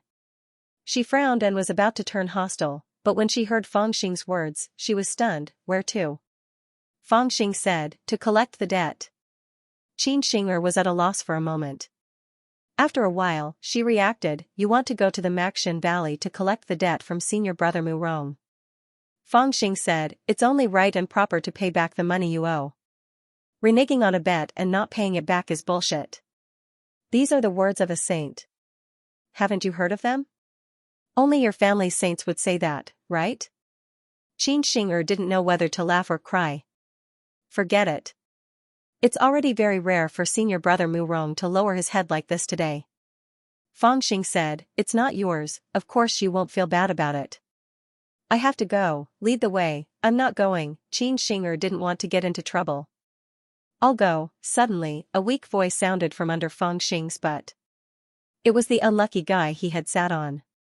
It turned out that this guy didn't have any good intentions. After being punched in the face by Fangxing, his storage bag was stolen, and he was used as a cushion by this little brat. His heart was filled with hatred, but he didn't dare to resist. He prepared to bring Fangxing to find Mu Yongyang. In his opinion, letting Mu Yongyang deal with Fangxing was a good way to vent his anger. You know the way? Alright, I'll let you take me there. Fangxing glanced at the guys but lifted him up. The disciple's injuries weren't that serious. He had only been hit in the face and felt a little dizzy for a moment. Now that he was clear-headed, coupled with his desire for revenge, he nimbly jumped up and ran to lead the way. Is this little brat really going to find senior brother Mu Yongyang? Is he tired of living? The disciples lying in the valley gritted their teeth and stood up. Even if they had to crawl, they had to see this little brat's misfortune. The group of people immediately made their way to the Maxian Valley. Fangxing dragged the disciple who was leading the way and walked at the front. Xianxia followed behind him speechlessly. Behind them was a large group of inner disciples with bruised noses and swollen faces. It was a spectacular sight. Not long after, they arrived at the entrance of the Maxian Valley to the south of the Blue Cloud sect. The disciple who led the way for Fangxing pointed into the valley and said, I don't dare to go in. This is the westernmost part of the valley. The tallest cave abode is there. There's a patch of purple bamboo at the entrance. Fangxing was overjoyed. He casually pulled out a storage bag and handed it to him, saying, well done. I'll return your storage bag to you. The disciple was overjoyed. He originally didn't have any good intentions, but he didn't expect to receive such a pleasant surprise. He hurriedly opened it. And was dumbfounded. The storage bag was empty except for a broken flying sword. He immediately put on a long face and said, there's nothing in here. Fangxing had already reached the entrance of the Maxian Valley. Without turning his head, he said, even if there's something inside, I can't give it to you.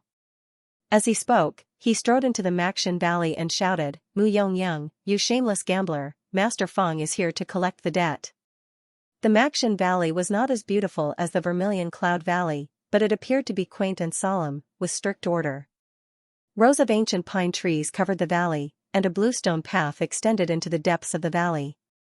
Vaguely, there was a murderous aura spreading in the valley. It was the evil weapon that had been forged by the predecessors of the Maxian Valley for thousands of years in this valley.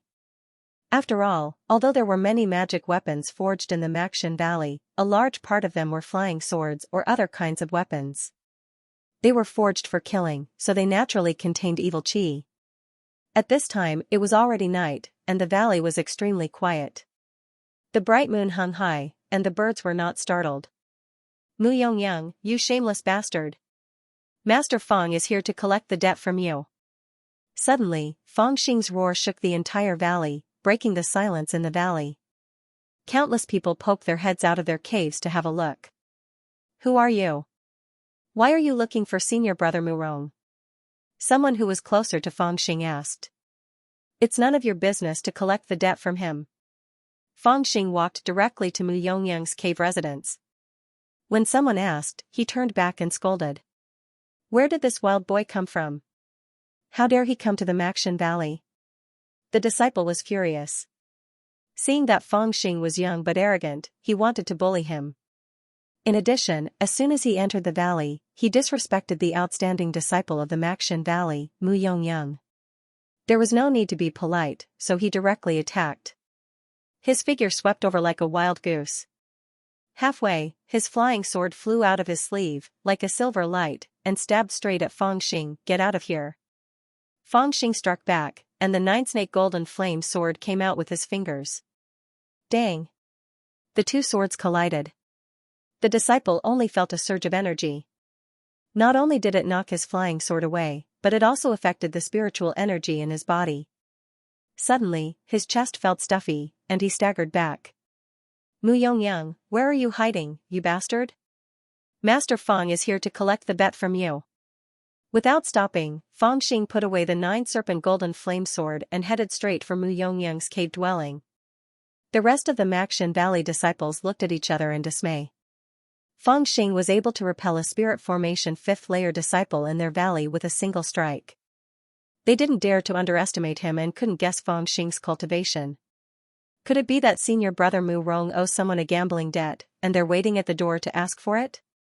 The Maxian Valley disciples secretly guessed and did not dare to obstruct him at will. As for Xianxia and the group of inner disciples who were waiting to watch the show, the more they watched, the more moved they became. They even blushed with shame. Although this kid doesn't know the immensity of heaven and earth, I have to admit that he's too fierce. He really broke into the Maxian Valley to ask senior brother Murong for the bet. How fierce! This way, senior brother Murong's reputation will be ruined. Although he looks crazy, he has enough strength to support it. Damn it, the rumors in the sect say that this kid is at spirit formation 4th layer, but it doesn't look like it. Could it be that the rumors are wrong? This kid is actually at spirit formation 5th layer, or even 6th layer? Everyone was guessing, but Xianxia's face was filled with helplessness. Back in the purple bamboo forest, she already knew that this kid was crazy. She didn't expect that after 3 years, he had become even crazier. At this moment, Mu Yongyang was secretly regretting in his cave dwelling. Why did he gamble today? The 20 medium spiritual stones were the result of his hard work in completing a Class B talisman, and a year's worth of his family's output. He had originally planned to use them to refine a cauldron of purple chi pills to improve his tendons and marrows. After all, 3 months later, the assessment to enter the Heavenly Worship Hall would begin. He had already signed up, so he must get in. The Azure Dragon Jade Flame Saber that he had bought and the innate purple chi pill that he was preparing to refine were all prepared for this matter. However, he did not expect that because of such a meaningless battle, he would suddenly lose 20 mid-grade spirit stones. Damn it, it's all that Shen Hujuan's fault. Usually, he looks quite decent, but I didn't expect him to be so useless, Mu Yongyang was secretly hating in his heart. And that arrogant kid, he caused me to lose 20 middle-grade spirit stones. Sooner or later, I'll get it back from you. Just as he was thinking about how to deal with that kid, a sudden scolding outside the cave startled him. Mu Yongyang, you bastard, where are you hiding? Master Fang is here to collect the bet. Mu Yongyang's face changed. He quickly stood up and rushed out of the cave. An unbelievable thought arose in his heart, who was so bold to bully me like this? Could it be that kid? Outside the cave, under the moonlight, he saw a skinny youth shouting loudly as he walked over. The youth just happened to walk to his door, and the two people's eyes met. Who else could it be but the little demon who had made the bet with Shen Hujun? Who is so rude as to make such a racket in my Maxian Valley? Mu Yongyang's face was so gloomy that it almost dripped water. He raised his eyebrows and asked sternly. Fangxing naturally saw Mu Yongyang coming out of the cave. Looking at this person's face, he was the person who greeted Shen Hujuan on the way to the valley below the Flying Stone Peak. He looked quite extraordinary, so it should be him. Only such a noble guy could afford to buy a magic tool worth 100 middle-grade spirit stones. Hey, you bastard, you must be Mu Yongyang. You've obviously lost the knife to me, but you're running away with it. Do you have any shame? Give me back the knife, or I'll beat you into a pig's head. Fangxing raised his voice and shouted. He stretched out his hand confidently with a serious expression. Mu Yongyang saw that his voice was so loud that almost all the disciples in the Maxin Valley were alarmed by him. They craned their heads to look in his direction, and his heart almost burst into flames. He shouted, "Nonsense, when did I bet with you?" Fangxing pointed to the entrance of the valley and shouted, "Qin Xing'er is at the entrance. Didn't you bet with her?" Mu Yongyang gritted his teeth and said angrily, "What does it have to do with you?" Fangxing shouted, "She placed the bet on my behalf. If you lose to her, you lose to me. If you go back on your word, you'll go back on your word." Mu Yongyang clenched his fists so hard that they made cracking sounds. He just didn't want to be known as a renegar in the Maxin Valley, so he gritted his teeth and explained, "I've already settled the debt with her and gave her 10 middle-grade spirit stones. If you don't believe me, you can ask her. You don't know anything, but you came to my Maxin Valley and made a fuss. Do you really think that the Maxin Valley can't punish you?" At the end of his words, he couldn't restrain his anger. He wanted to put a label on him and then teach Fangxing a lesson. "Ah, senior brother Mu Rong, you're wrong to say that. When did I agree to give you 10 spirit stones in exchange for your knife?" A faint voice sounded. It was Qin Xing'er, seeing that there was no way to resolve the situation, so she decided to clarify things. She understood that with this little brat causing such a fuss, even if she went into hiding, Mu Yongyang would still hate her. After all, she was the one who had made the bet with him, so she couldn't escape. She might as well clarify things so that she wouldn't end up in a bad situation. Mu Yongyang's face immediately darkened when he saw Qin Xing'er. He said sinisterly, "Qin Xing'er, I've already given you 20 middle-grade spirit stones. What more do you want? It's best not to be greedy, or you'll end up attracting trouble." A sliver of displeasure flickered in Qin Xing'er's eyes as she said, "Senior brother Mu Rong, don't you dare threaten me. The bet I placed earlier was on behalf of junior brother Feng. Speaking of which, it's up to the two of you to decide how you want to settle the bet. I'm not going to bother myself with it. I'm here to return the 10 extra spiritual stones. I won't bother myself with anything else." As she spoke, she threw a storage pouch over. Inside were 10 middle-grade spirit stones, and she turned to leave. In order to stay out of this matter, Qin Xing'er had taken out 10 of her own middle-grade spirit stones and returned them to Mu Yongyang. She even handed over the storage pouch. Mu Yongyang was speechless. He was so angry that his body began to tremble, and he almost wanted to draw his sword and hack this woman to pieces. "Haha, you have nothing to say now, right? Return the money." "Ah, no, bring me the sword." Fangxing laughed loudly as he once again reached out his hand to collect the debt. He would not rest until he got his hands on it. "You've gone too far." Mu Yongyang was on the verge of losing his mind. His eyes were ablaze as he let out a loud roar and flew down from the cave entrance. His long hair and large sleeves danced in the air as he waved them, causing an embroidered box to fly into the air. As Mu Yongyang chanted a secret chant, the box suddenly exploded, revealing a huge saber. The saber was 9 feet and 5 inches long, with a coiling azure dragon on it. The back of the saber was inlaid with golden flames, and its blade was as bright as autumn water. "You want my saber? Let's see if you're qualified." Mu Yongyang yelled as he grabbed the saber with a wave of his hand. With a flip of his body, he slashed down from the air. Hoo! A strong gust of wind swept across the ground. Before the saber even landed, a deep crack had already appeared on the ground. Fangxing yelled as he controlled the 9-serpent golden flame sword to fly into the air and block the attack. The saber struck the 9-serpent golden flame sword, but it only slowed down for a moment before continuing its downward slash. Fangxing used the 9-serpent golden flame sword to block the attack for a moment and dodged the saber. He only felt a sharp pain on his cheek from the strong wind caused by the saber. When he looked at the 9-serpent golden flame sword again, he saw cracks like a spider's web. Of the 9 arrays inside, 7 had been destroyed. good saber. I'm taking it. Fangxing was almost split in half, but he was excited. He shouted and rushed toward Mu Yongyang. The saber in Mu Yongyang's hand was indeed a good one. It was a high-grade magic weapon.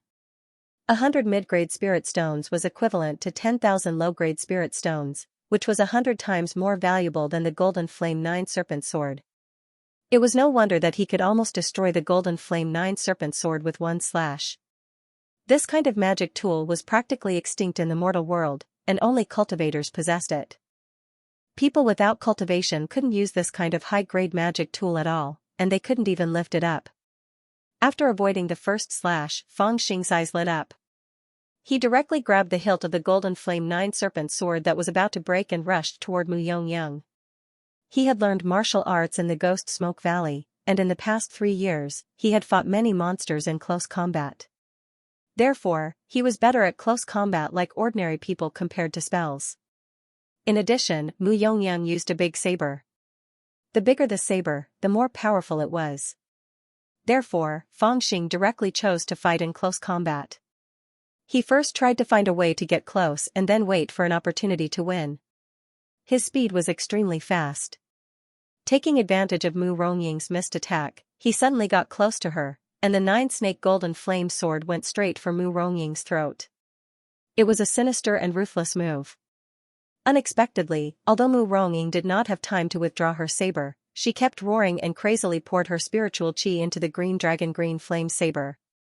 A dragon roar came from the saber, and a dragon's shadow with its teeth and claws pounced toward his face. Fangxing was shocked. He hurriedly used the chi plunder technique and retreated like a wild goose.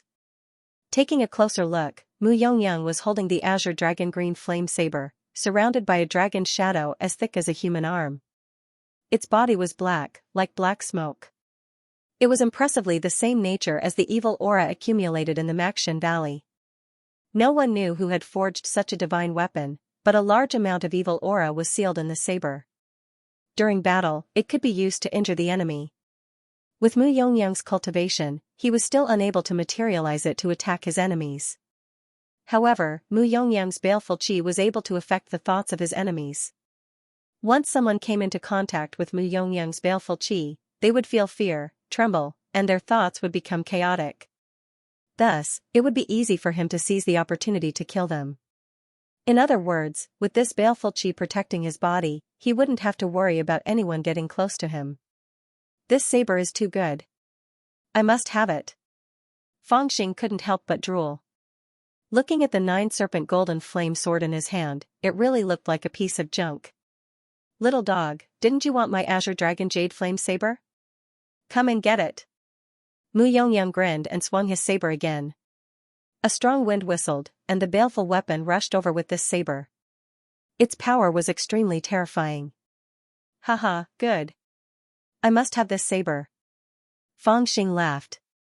With a flick of his wrist, he shattered the 9-serpent golden flame sword and turned it into a golden light that shot towards Mu Yongyang. Mu Yongyang shouted. The azure dragon jade flame saber swept across, sweeping the fragments that filled the sky. He was about to attack and slash at Fangxing, but he didn't expect Fangxing to turn around and escape. Mu Yongyang was stunned. He laughed and put away his saber. He shouted, "You're smart. That little demon actually escaped?" The disciples inside and outside the valley looked at each other in disbelief. After exchanging a few moves in an upright manner, he actually escaped. This was too unbelievable. Dog meat can't be served. It seems that he could only defeat senior brother Shen Hujuan because he was caught off guard and got lucky. Right. In the end, he's still trash and can't even enter the banquet. As soon as he encountered senior brother Mu Rong who was prepared, he gave himself away. Even his flying sword was shattered by senior brother Mu Rong's blade. How can he fight empty-handed? Everyone's expression was cold and elegant as they commented on Fangxing. Suddenly, a weak voice sounded, "No matter what, it is true that he defeated senior brother Shen Hujuan, right? And it is also true that he beat up a bunch of us, right?" Everyone was enraged and glared at the dumb bastard. At this time, everyone could only talk to satisfy their craving. Why did you have to expose your own shortcomings? That person was so scared that he didn't dare to speak anymore. He turned around and continued to mock. Look, he was so scared that he ran around like a rabbit. Isn't it embarrassing? That's right. He already stopped chasing, but he is still running. He is really as timid as a mouse. What a disgrace. At least you know what's good for you. Mu Yongyang saw that Feng Xing was scared away. He placed the azure dragon green flame saber on the ground. He glanced coldly at the disciples and prepared to return to the mansion. Mu Yongyang, you son of a bitch. You don't want to pay back the bet. You want to use this saber to act arrogant in front of me? Suddenly, Feng Xing's voice sounded again. He didn't run far. Instead, he scurried to a slope in the Maxian Valley. He stood on the slope with his hands on his waist and scolded, "This saber is also my saber. How dare you use my saber to act arrogantly in the Maxian Valley? Why don't you go die? Even the beggars on the street know that if they bet, they must be willing to accept defeat. Why don't you have any sense of honor?" Mu Yongyang's anger rose. He pointed the saber at Feng Xing and shouted, "Little dog, I will kill you today." With that said, he shouted and rushed toward the slope with the saber behind him, looking majestic and awe-inspiring. Unexpectedly, when he reached the bottom of the slope, the sky above him darkened. When he looked up, he was scared out of his wits. Feng Xing actually lifted a millstone-sized stone and smashed it at him. That large stone weighed at least a few thousand jin. Even if he was a spirit formation 6th layer cultivator, if he was smashed by it, even if he didn't die, he would be injured. Why does this little dog have such great strength? This question flashed through Mu Yongyang's mind. Without thinking too much, he swung his saber upwards. Pong, the millstone-sized stone was split into two. Looking at the blade, there was no damage at all. Senior brother Mu Rong is really a godly person. Countless disciples were shocked by the scene of Mu Yongyang splitting the stone. They were dazzled and cheered in unison. As expected of senior brother Mu Rong. The strength of this saber is no less than 5,000 jin. That little dog has already lost, but he still doesn't let it go and insulted senior brother Mu Rong. This time, he will definitely be in big trouble. Look, he still doesn't want to admit defeat. He lifted another. Fuck, why is it so big? The disciples who were praising Mu Yongyang were suddenly speechless as they stared blankly at Feng Xing. That Feng Xing actually lifted up a boulder that was twice the size of the bluestones from before, and heavily smashed it down. Mu Yongyang just split the first stone with his saber and felt a little numb in his arm. At this time, how could he dare to split this one again? In an instant, he withdrew and retreated. Pung! With a loud bang, the big stone that was like a hill smashed on the ground in front of him. It directly smashed a hole in the ground, sinking a third deep into the ground. The strong wind that was stirred up was almost as sharp as a knife. Mu Rongying's expression changed drastically. He had already guessed the reason why Feng Xing had lured him to the bottom of the hill. This hill was used by the true Forging Valley to test the endurance of magical tools. There were many large and small green stones placed on it, and there were at least a few hundred of them. This little brat was so young, but he had such monstrous strength. If he were to let him hit him, he would be flattened into a meat patty sooner or later. With this thought in mind, his figure was about to sweep into the distance. "Where do you think you're going?" Feng Xing roared. He shook his arms and lifted a stone of about 3,000 kilograms with each hand. At the same time, he smashed it at Mu Yongyang. Mu Yongyang only felt a strong wind behind him. He hurriedly chopped back with his saber and smashed one of the stones. Then, he exerted his gravitation technique to force the other stone to fall to the ground 2 feet away from him. Good, senior brother Mu Rong's capturing dragon and controlling crane technique is really wonderful. He can control a 3,000 kilograms boulder as if he is controlling a mud ball. Haha, away from the hillside, this little devil can't use his tricks. Amidst the loud cheers of the crowd, Mu Yongyang's face changed greatly and his arms trembled. It was not easy for him to block these 2 stones. He had exhausted all his strength. However, at this time, something even more terrifying happened. Feng Xing quickly kicked 3 times. Suddenly, 3 stones flew straight at Mu Yongyang. Although they were smaller than the previous stones, their speed was amazing. They arrived in the blink of an eye. At this time, Fangxing suddenly jumped up and used his gravitation technique to sweep through the air. "Little dog, you're bullying me." Mu Yongyang's eyes were about to pop out of his head. He used all his remaining strength to wave his saber twice. The saber chi swept out horizontally and vertically, reaching 3 feet. Immediately, 2 of the stones were cut into 2 pieces. This was already his extraordinary performance in his grief and indignation. However, the 3rd stone was missed. Like a falling meteor, it smashed directly at his chest. Mu Yongyang had to concentrate his strength on his arms, raise his saber horizontally, and block it in front of his chest. Bang, the stone hit the saber. Although it did not directly hit Mu Yongyang, it shook his body and made his chi and blood unstable. However, at this time, Fangxing had already caught up with the stone and kicked it heavily. Mu Yongyang, who was already an arrow at the end of its flight, was hit again. He suddenly spat out a mouthful of blood and staggered backward. However, Fangxing used the chi plunder technique. He stepped into the void and lifted his body again. Like a flying goose, he directly came to the top of Mu Yongyang's head and stomped down. Bang! Mu Yongyang could not hold on and was trampled down. With a clang, the saber fell from his hand and fell to the ground beside him. Fangxing opened his 5 fingers and the saber flew into his hand. Under the moonlight, he looked at it and suddenly laughed. Haha, good saber. It was heavy in his hand, probably no less than 500 kilograms. It was indeed a good saber. Fangxing had experienced 3 years of tempering, his physique had been tempered, and his spiritual energy was pure. At such a young age, he was born with a body full of strange strength.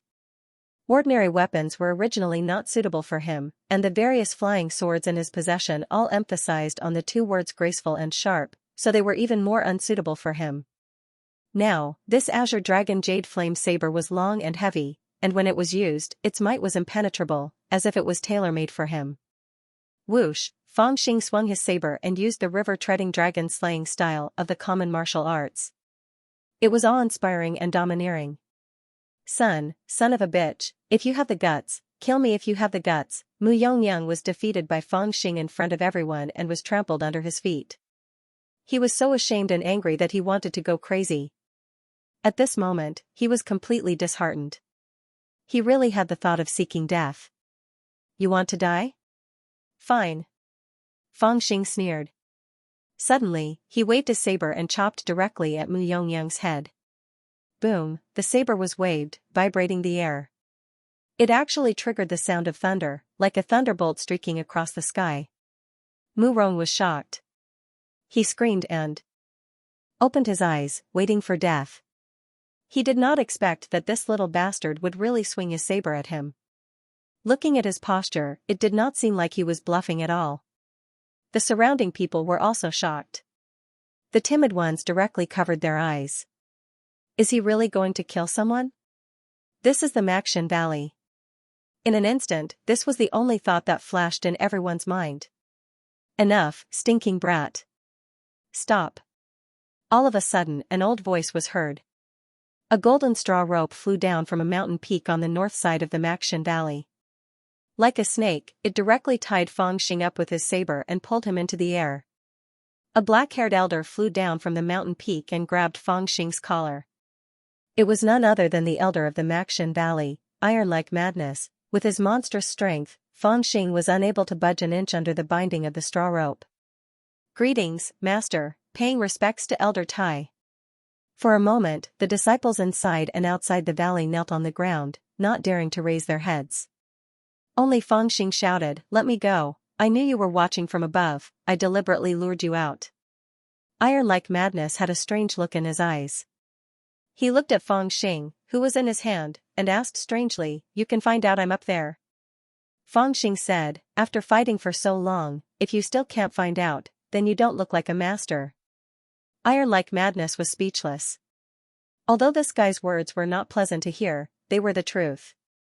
In fact, when he and Mo Renjing had just started fighting, Iron like Madness had already discovered it. Seeing that this brat had actually come to his Maxian Valley to collect debts, he was both angry and amused.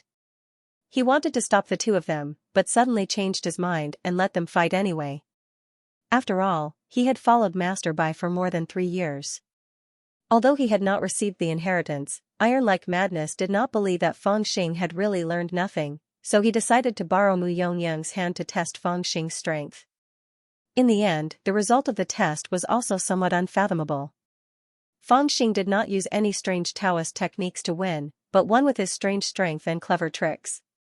In this regard, it seemed that it could only be attributed to Master Bai's teachings, and not some profound and mysterious technique. Elder Iron, this thief robbed all of us. Please redress our grievances. Outside the valley, a group of inner disciples rushed in and knelt in front of Iron-like Madness, complaining miserably. Feng Xing robbed all of them alone, and with their own ability, they could not get back. Originally, they wanted to borrow Mu Yongyang's hand to deal with Feng Xing, but in the end, Mu Yongyang was also defeated. Fortunately, Iron-like Madness appeared, so they could only beg him. Iron-like Madness was slightly stunned, and said in disbelief, "He robbed all of you alone?" However, he found it a little hard to believe. This was just too unimaginable. The disciples cried and complained, "It's absolutely true. Look, our storage bags are still in his arms." Iron-like Madness took a look, and immediately did not know whether to laugh or cry. Feng Xing's arms were bulging, and it was indeed stuffed with things, to the point that it could not even be stuffed. There were even a few storage bags half exposed, and they did not look like his own. Speechless, he glared at Feng Xing, and with a wave of his palm, he wanted to return all of these storage bags. It was too outrageous for one person to rob so many people alone. Feng Xing was anxious. These were all things that he had painstakingly robbed, how could he return them just like that? However, under Tai Ruquang's hands, even if he possessed a body of monstrous strength, he was unable to break free at all. In a moment of panic, he suddenly recalled something from the past and immediately shouted, "Old man, you still owe me a favor. How can you help them and not me?" "I owe you a favor?" Iron-like Madness's hand stopped, and he was stunned. Suddenly, he remembered that he did owe him a favor. 3 years ago, he played chess with Master Uncle Bai, and after a year, he almost lost, but this little guy did not play by the rules, and swallowed one of Master Uncle Bai's chess pieces, which helped him resolve the defeat. At that time, he had even said that he would repay him. However, although Iron-like Madness remembered this matter, he did not expect that Feng Xing would use it to blackmail him, and he was immediately put in a difficult position. Feng Xing shouted, "You don't want to admit it, either. So your disciple's ability to go back on his words was learned from you." Iron-like Madness was furious, and he reached out to slap Feng Xing's buttocks twice, and shouted, "How did my disciple go back on his words?" Feng Xing said, "I was fighting with someone, and he insisted on betting on the other party to win, and he even bet this big saber. In the end, I won, but he went back on his words, and secretly ran back to the Makshan Valley, and refused to go out. That's why I came to him to collect the debt. And those people, don't be fooled by their pitiful pretense, but they didn't want to admit it after they lost. I had no choice but to collect the money, so don't blame me." Iron-like Madness was stunned, and he had some doubts in his heart. He had always been a gambler, and he often played chess with others. The last time he played chess with Bai Qianzhong, he used his most prized transcendent artifact to bet with Bai Qianzhong. If he won, Bai Qianzhong promised to improve the green flame forging technique for him, and if he lost, the transcendent artifact would belong to Bai Qianzhong. In the end, when he was about to lose, Feng Xing intervened, and he managed to save his transcendent artifact. However, he had a rough temperament, and he had always prided himself on being a good gambler. Now that he heard Feng Xing's words, he was a little dissatisfied. Is what he said true?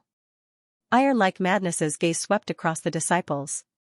The disciples did not dare to admit it, and they complained, "This kid is distorting the truth." Iron-like Madness shouted, "I'm asking you, did you really bet?"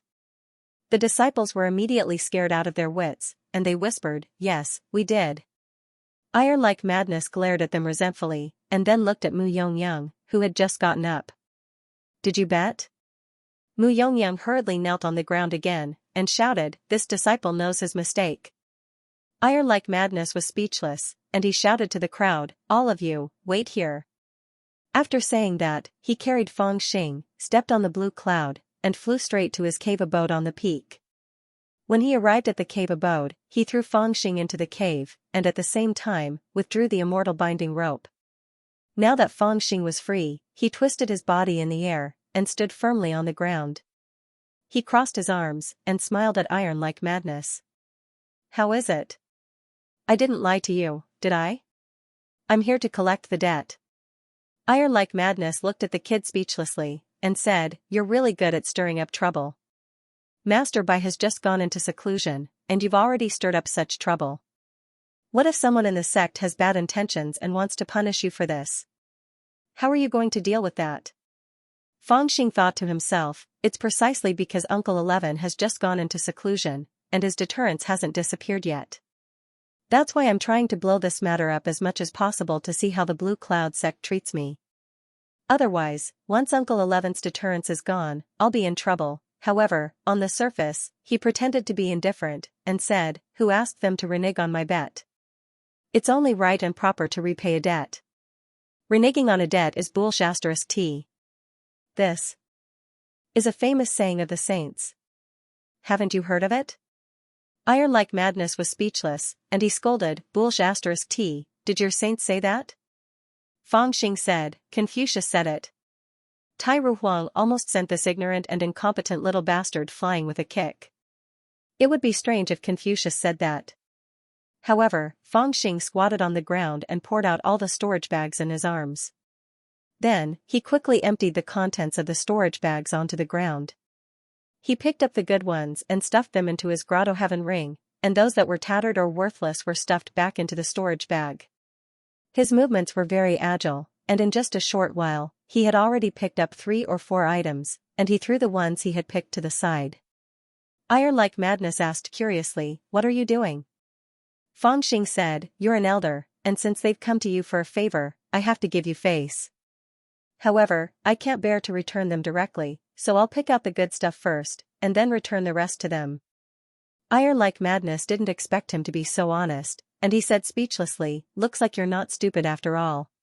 Fangxing raised his head and looked at him, and said seriously, "I'm giving you face, so you owe me 2 favors. Get lost, do I need you to give me face?" Iron like Madness was so angry that he almost rolled his eyes. He kicked Fangxing's butt, and scolded, "Idiot, the thing you just threw away is a great demon spirit bone. It looks inconspicuous, but in the eyes of talisman masters, it's a good thing. It's worth more than that broken flying sword." Fangxing was stunned, and he picked up the storage bag again. He looked at it with the Yin Yang God and Demon Mirror, and immediately realized that Iron like Madness was right. It was indeed a good thing, because there were too many things to pick, and time was tight. He didn't have time to use the Yin Yang God and Demon Mirror to look at them one by one, and could only rely on his eyesight. He almost let go of this good thing, but he was reminded by Iron like Madness. "Thank you, you're welcome. Hee, kid, are you interested in coming to our Maxian Valley?" "No, I don't want to learn blacksmithing, and there's not even a female disciple here." The smile that Iron like Madness had just squeezed out disappeared again. He was a dignified imparting elder, and it was rare for him to take the initiative to invite a disciple over, but he was rejected. "Little bastard, you have to come whether you want to or not. How can you refuse?"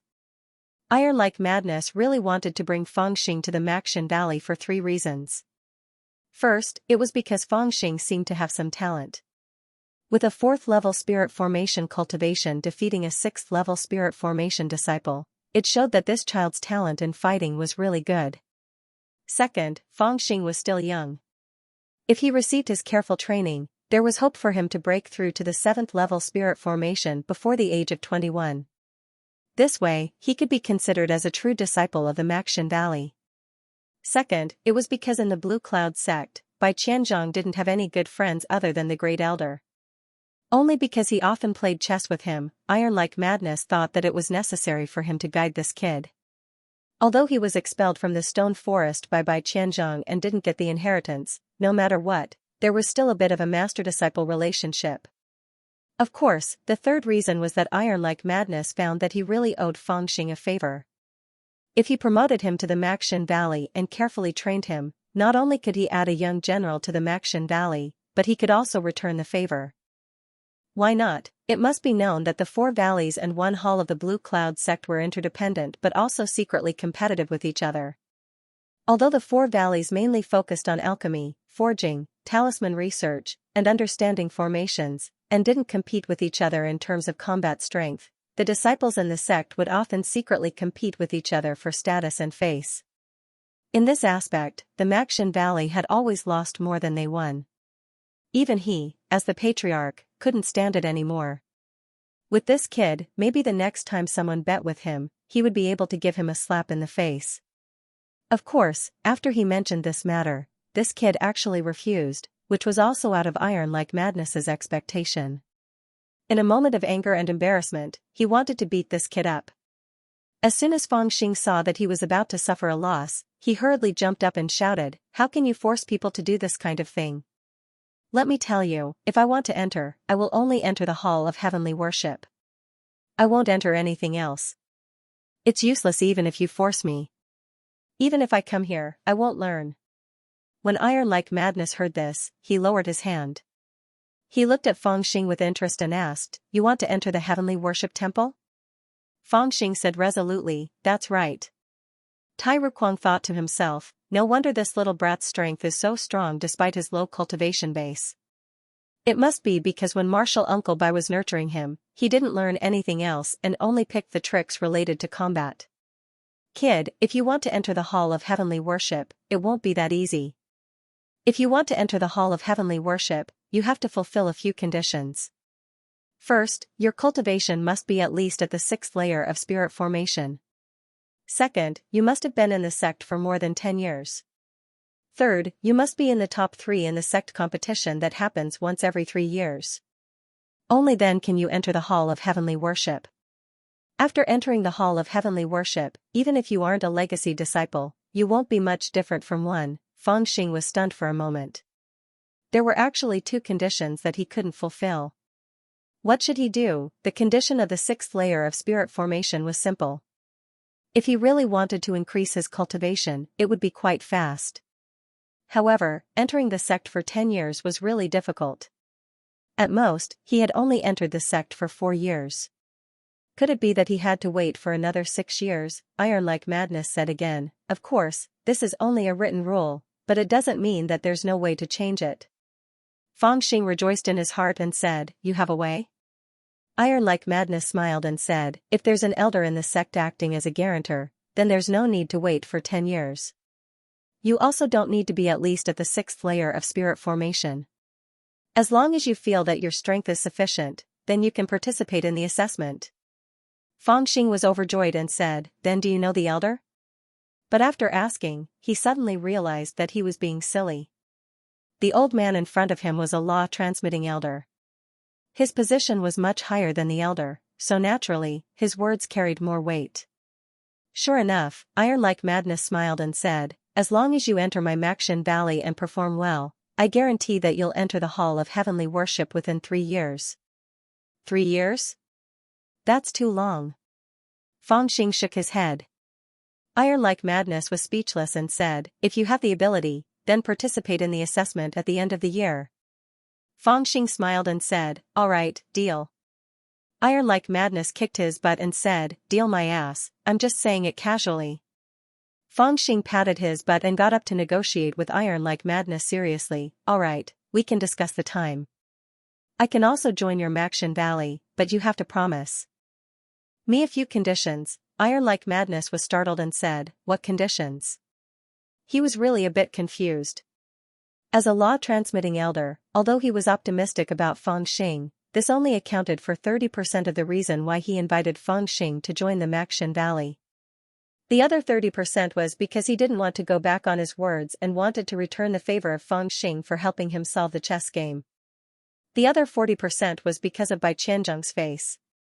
But he didn't expect this kid to be so arrogant and want to negotiate with him. What he didn't know was that for Fangxing, as long as the other party wanted him to do something and he was not very willing to do it, he could negotiate the conditions. Fangxing thought about it and suddenly laughed. He said, "I heard that the 4 valleys and 1 hall all have a position of chief disciple, and can command all disciples?" Iron Like Madness's eyes widened and he was speechless. You want to be the chief disciple of my Maxian Valley? Fangxing said, why not? Iron like Madness laughed and said, kid, you're thinking too simply. It's not that easy to be the chief disciple. It's not just about cultivation or strength. If you want to be the chief disciple of the Maxian Valley, can you help me take care of the affairs in the Maxian Valley? Fangxing was full of confidence and said, no problem. Iron like Madness was speechless. He wanted to trick this little monkey into joining first, so he said, fine, then I'll test you first. It's naturally impossible to be the chief disciple as soon as you come in, but you can be responsible for collecting refined iron. After a month, as long as you can collect all the refined iron that the disciples in the valley should have to pay, and there are no other mistakes, I'll consider it. How about it? This is a test for me, right? Fangxing nodded solemnly and said, okay, I promise there will be no mistakes. Iron like Madness laughed and said, good, then give me your jade plate. Fangxing gave him the jade plate, and Iron like Madness branded him as a disciple of the Maxian Valley.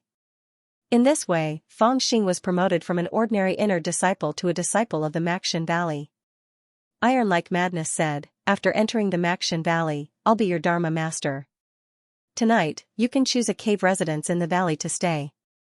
In addition, Martial Uncle Bai has already taught you the green flame forging technique, so I don't need to teach you anymore.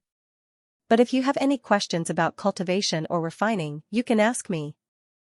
Fangxing casually agreed, only thinking about how to complete the task that Iron like Madness had given him. After that, Iron like Madness ordered him to quickly pick out all the storage bags, and then returned the rest of the junk to those waiting outside. Speaking of which, Iron like Madness was also a wonderful person. As soon as Fangxing became a disciple of the Maxian Valley, he really began to think for him. Anyway, the things had been robbed, and instead of returning them completely, it was better to let his own disciple keep them. Of course, he originally wanted to discuss it and let Fangxing return the green dragon green flame saber to Mu Yongyang, but Fangxing flatly refused. What a joke, it was not easy to find such a handy weapon, how could he just casually return it? After being thrown off the peak by Iron like Madness, Fangxing carried his big saber and swaggered to the group of inner disciples who had been robbed by him. He shouted, I am now a disciple of the Maxian Valley. Today, for the sake of our Master Chuan, I will return your storage bags to you. Take them and scram. If you dare to make noise in the Maxian Valley again, do you believe me when I say that I will chop you with my saber? As he said that, he threw out a storage bag, and the inner disciples hurriedly came up to grab it. There were a lot of storage bags, dozens of them at once. In a hurry, it was natural that they could not distinguish who was whose, and it was a mess.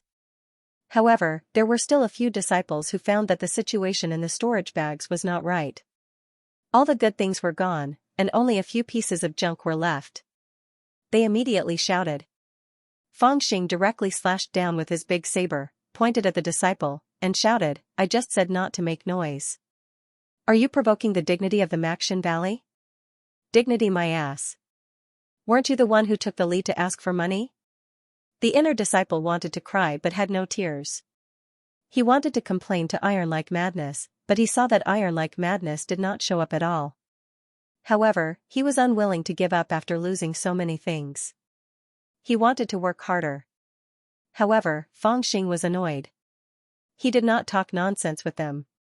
He directly waved the azure dragon saber and slapped the group of people out, causing them to pile up at the entrance of the valley. Humph.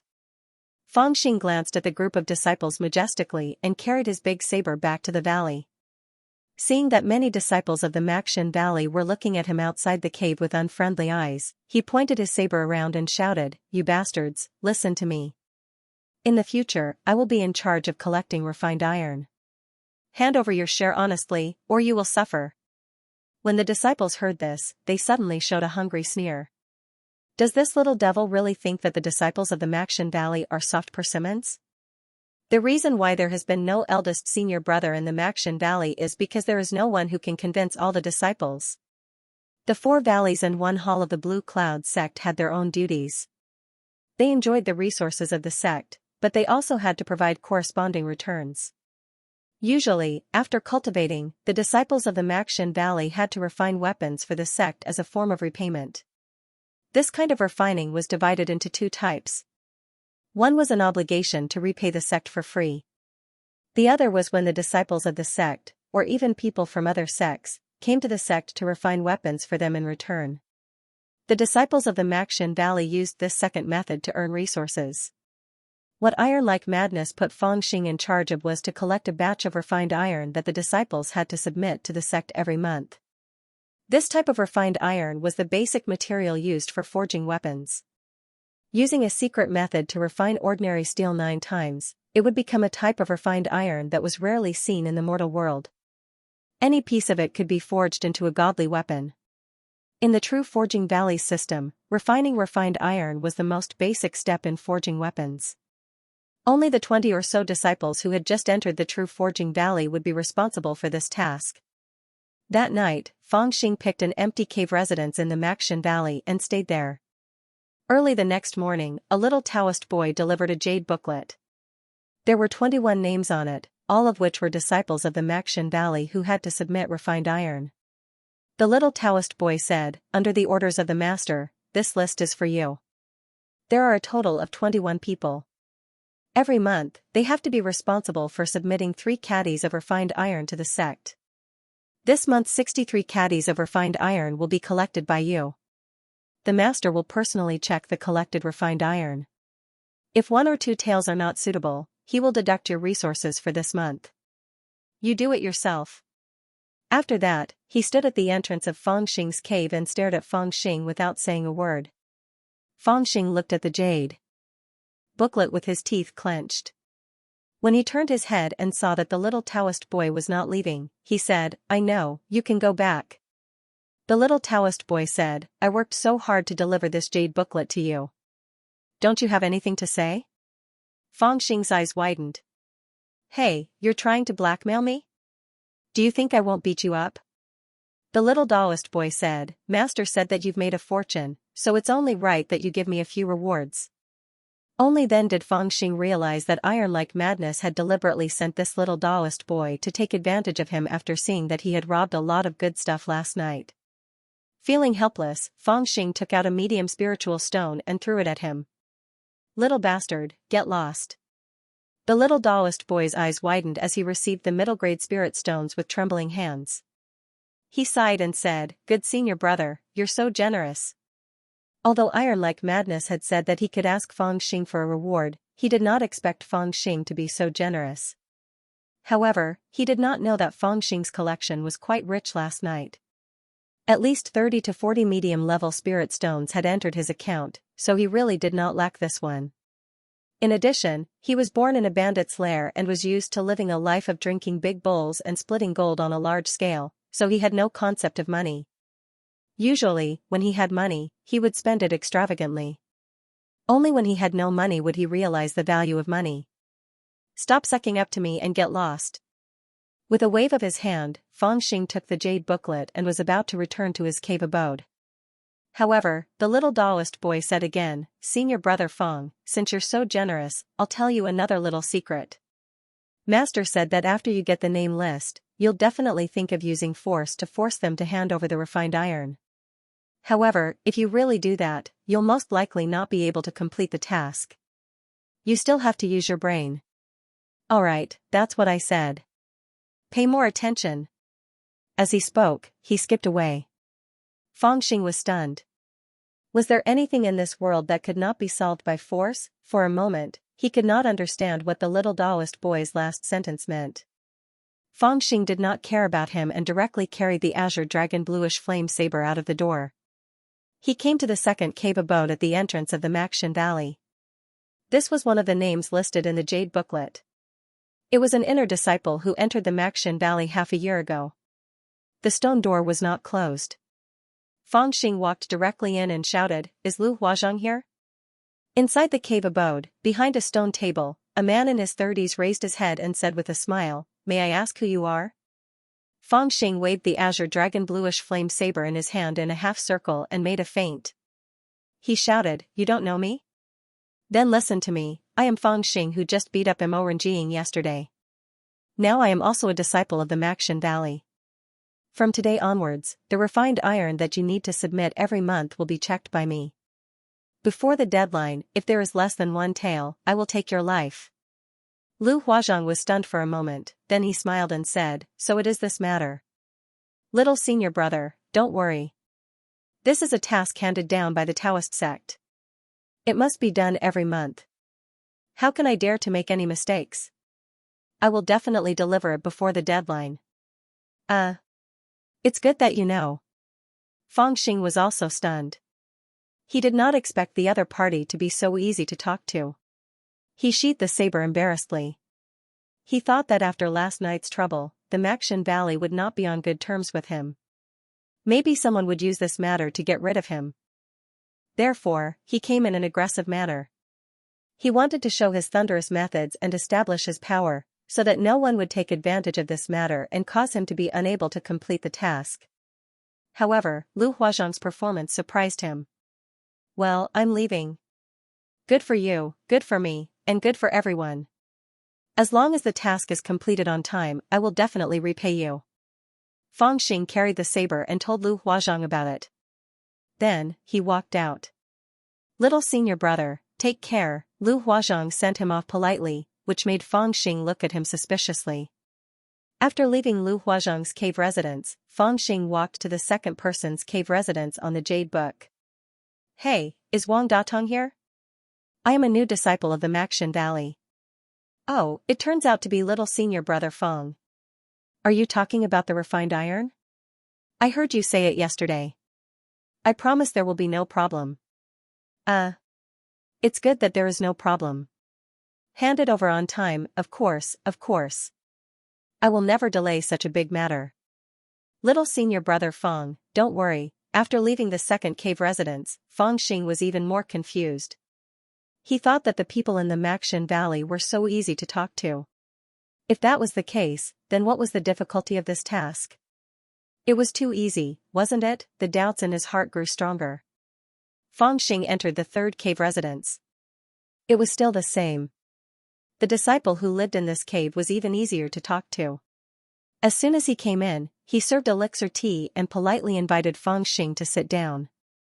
This made Fang Xing feel embarrassed to use the saber in his hand to scare people. He directly mentioned the matter of collecting the refined iron. The disciple also patted his chest and said that there was absolutely no problem and that he would pay on time. He visited more than a dozen houses in the morning, and every one of them said the same thing. It seemed that he was very lucky. However, the more Fang Xing thought about it, the more he felt that something was wrong. Collecting the refined iron? If it was so easy, then old man Tai wouldn't have used this to test me. Moreover, I just beat up their senior and junior brothers yesterday.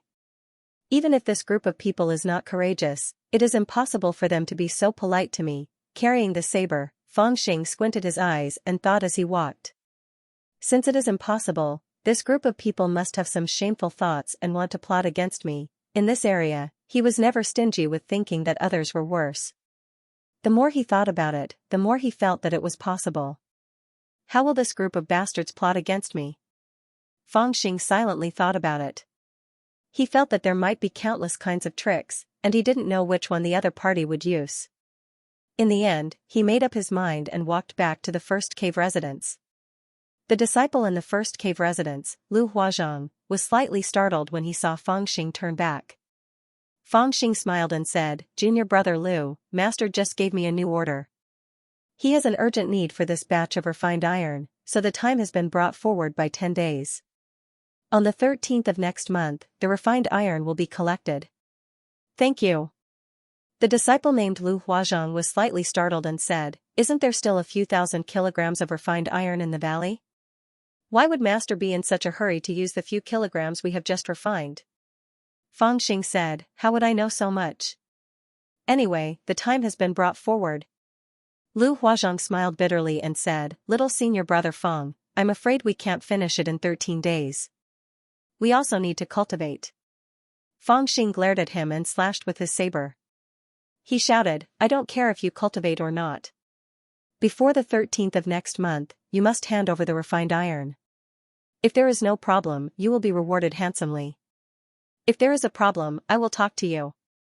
Lu Huazhang was startled. He thought that when he left his cave residence, this little bastard was quite easy to talk to. Why did he suddenly change his attitude? Could it be that someone leaked the plan we discussed last night? He thought to himself, but his face did not change. He said respectfully, since little senior brother Feng has said so, I will naturally do as you say, that's good. Feng Xing snorted coldly. He carried his saber and left to look for the second cave residence. He found 21 cave residences in a row and repeated the same words one by one. Only then did Feng Xing feel a little relieved. Collecting the refined iron 10 days in advance gave him 10 days of buffer time. If there were any problems, there would be a chance to remedy it. After giving a warning to all the disciples who needed to turn in the spiritual stones, Feng Xing returned to his cave residence. After thinking for a while, he found a large board, brush, ink, paper, and inkstone. He dipped the brush in thick ink, held the brush with his 5 fingers, and wrote 2 lines of crooked characters. He then hung it outside his cave residence. The content was, early payment will be rewarded, deliberately causing trouble will be punished, Feng Xing, go. After finishing this, he went to the Greenwood Pavilion and took out 2 pieces of 5 mid-grade spiritual stones, which he exchanged for 500 low-grade spiritual stones. He filled a dustpan with dazzling red stones and placed it on the left side of his cave residence. On the right side, he inserted the azure dragon green flame into the ground, looking awe-inspiring. He then moved a rattan chair and sat outside his cave residence. He took out the Jade Book of Basic Techniques and slowly studied it. This appearance attracted many people who passed by the Maxian Valley, especially the dustpan full of low-grade spiritual stones. It really made people envious. After all, even if one entered the inner sect, the monthly resources were only 10 low-grade spiritual stones. If one wanted to earn more, they could only work hard to improve their attainments in pill, weapon, talisman, and formation. It must be said that there were not many disciples who had entered the inner sect who came from poor families. Those who came from poor families and did not have enough resources were almost eliminated from the outer sect. But even if their families had a little extra money, not everyone was rich in the bottomless pit of the cultivation world. Only people like Mu Rongying and Qin Xing'er, who came from rich families, or people like Su Lingyun, who had high attainments in the art of alchemy and could earn enough resources on their own, would be able to easily use mid-tier spirit stones and not care about low-tier spirit stones. It could be said that the dustpan of low-grade spiritual stones that Feng Xing put out was a big fortune for many people. Coupled with the wooden boards hanging from above, many people were instantly attracted over. They stepped forward and cupped their hands in greeting, saying, "Little senior brother Feng, you have so many spirit stones, why didn't you keep them properly? Why did you put them out there?" Feng Xing let out a big sigh and said, "Sigh, there's no other way. Master asked me to collect this month's refined iron. I'm afraid that my fellow brothers and sisters won't give me face, so I have no choice but to throw money at them. Whoever pays the refined iron on time, I'll reward him with 10 spiritual stones." The disciple who came up to ask was shocked and said, "This one. 5 kilograms of refined iron every month has always been the voluntary work that the disciples who have just entered the true Forging Valley provide to the Tao sect. Not a single spirit stone is given." Feng Xing said, "The Taoist school is the Taoist school, and I am me. Uncle Feng is rich. Whoever gives me face, I'll give them benefits. Humph. But if someone doesn't give me face and delays my plans, then I'll have this knife stuck in my chest." The onlooking disciples were full of praise, cupped their hands and left. Soon, Feng Xing's action spread throughout the Maxian Valley. Usually, when the disciples of the Maxian Valley handed in the 3 kilograms of refined iron, they did not get any benefits. Now, there was such a small local tycoon who directly sprinkled a lot of spiritual stones. How could these disciples who were not rich to begin with not be tempted? That night, more than 10 disciples who had to pay spirit stones for this month gathered together to discuss. Someone said, "It's not that I don't want to be on the same front as everyone, but this Feng Xing is really generous. As long as we pay fine iron on time, we will get 10 spirit stones. This is not a small amount. The Tao sect only gives us 10 spirit stones a month, where else can we find such an opportunity?" Others immediately seconded and said, "That's right. Although this little devil offended senior brother Murong as soon as he arrived, we have been brothers for so many years. It's only right to gather together and give this little devil a show of strength, to let him know that the Maxian Valley is a place with rules. But it's not wise to give up these 10 spiritual stones. After all, everyone lives a tight life. Everyone was talking at once, but they were all tempted to hand in the 3 kilograms of refined iron. In the crowd, a lean man with a handlebar mustache sneered and said, "Originally, we discussed that night to help senior brother Murong vent his anger. On the surface, we promised him nicely, but we did not hand it over. He wanted to collect the refined iron on the 23rd, so we had to give him the 24th before we handed it over, so that he could not complete the task assigned by Master. If he really dared to use force, not to mention the fact that there are so many of us, we may not necessarily lose to him. Even if we all complained to Master, it would be enough to make him suffer. What are you all doing? Are you tempted by 10 low-grade spiritual stones? Who knows if senior brother Murong will have a more generous reward after we help him vent his anger?" Everyone looked at each other. This time, the idea of everyone joining forces to give Fangxing a show of strength was proposed by the rat-bearded man. He also said that after they completed this task, Mu Yongyang would have a generous reward for everyone. However, on one side, it was an empty promise, and on the other side, it was a big basket of red spiritual stones that could be obtained as long as they handed in the refined iron. No one was stupid to choose which side to choose. "Senior brother Bamboo Rat, this plan won't work anymore. This brat has privately advanced the payment of the spirit stones by 10 days. I guess he's guarding against us. If we insist on delaying the payment until after the 13th, I'm afraid he'll come looking for us." Yes, although we are not necessarily afraid of him if we join forces, this little devil was personally accepted into the valley by Master. If we go too far, won't Master be angry? Moreover, with that little devil's strength, I'm afraid it will not be easy for us to subdue him even if we join forces. If one of us is injured, we will need to spend spiritual stones to buy medicine to heal the injury. In other words, even though the bamboo rat represented senior martial brother Mu Rongying to instruct them to do this, if they did not get to see any benefits, they would be a little unwilling to do this for them. It would be more appropriate for them to quickly get some benefits that they could see. The rat-bearded man was somewhat helpless. Mu Yongyang was indeed rich, but he had just lost the azure dragon green flame saber and 10 middle-grade spiritual stones. At this time, he really could not directly take out so many benefits to share with everyone. He was also somewhat unable to cook without rice. However, his mind was very active, and after thinking about it, he came up with another idea. Forget it, since that little devil has privately collected the spiritual stones by 10 days in advance, the original plan is indeed a little difficult to carry out. I have another idea to ensure that everyone can get the little devil's spiritual stones for free, and we can also help senior brother Mu Rong vent his anger. In this way, not only will we get the little devil's 10 spiritual stones, but we will also get senior brother Mu Rong's reward. Why not? When everyone heard this, their eyes lit up, and they hurriedly came forward. I'm willing to listen to senior brother Bamboo Rat's advice. Magic Eyes Technique, Barrier Technique, Sensing Technique. In the Maxian Valley, Fangxing did not waste his time during this period of time. Instead, he diligently comprehended the basic magic arts.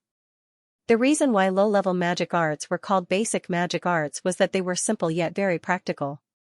For example, the gravity technique had various functions such as retrieving objects from a distance, raising chi to leap, and resisting external attacks.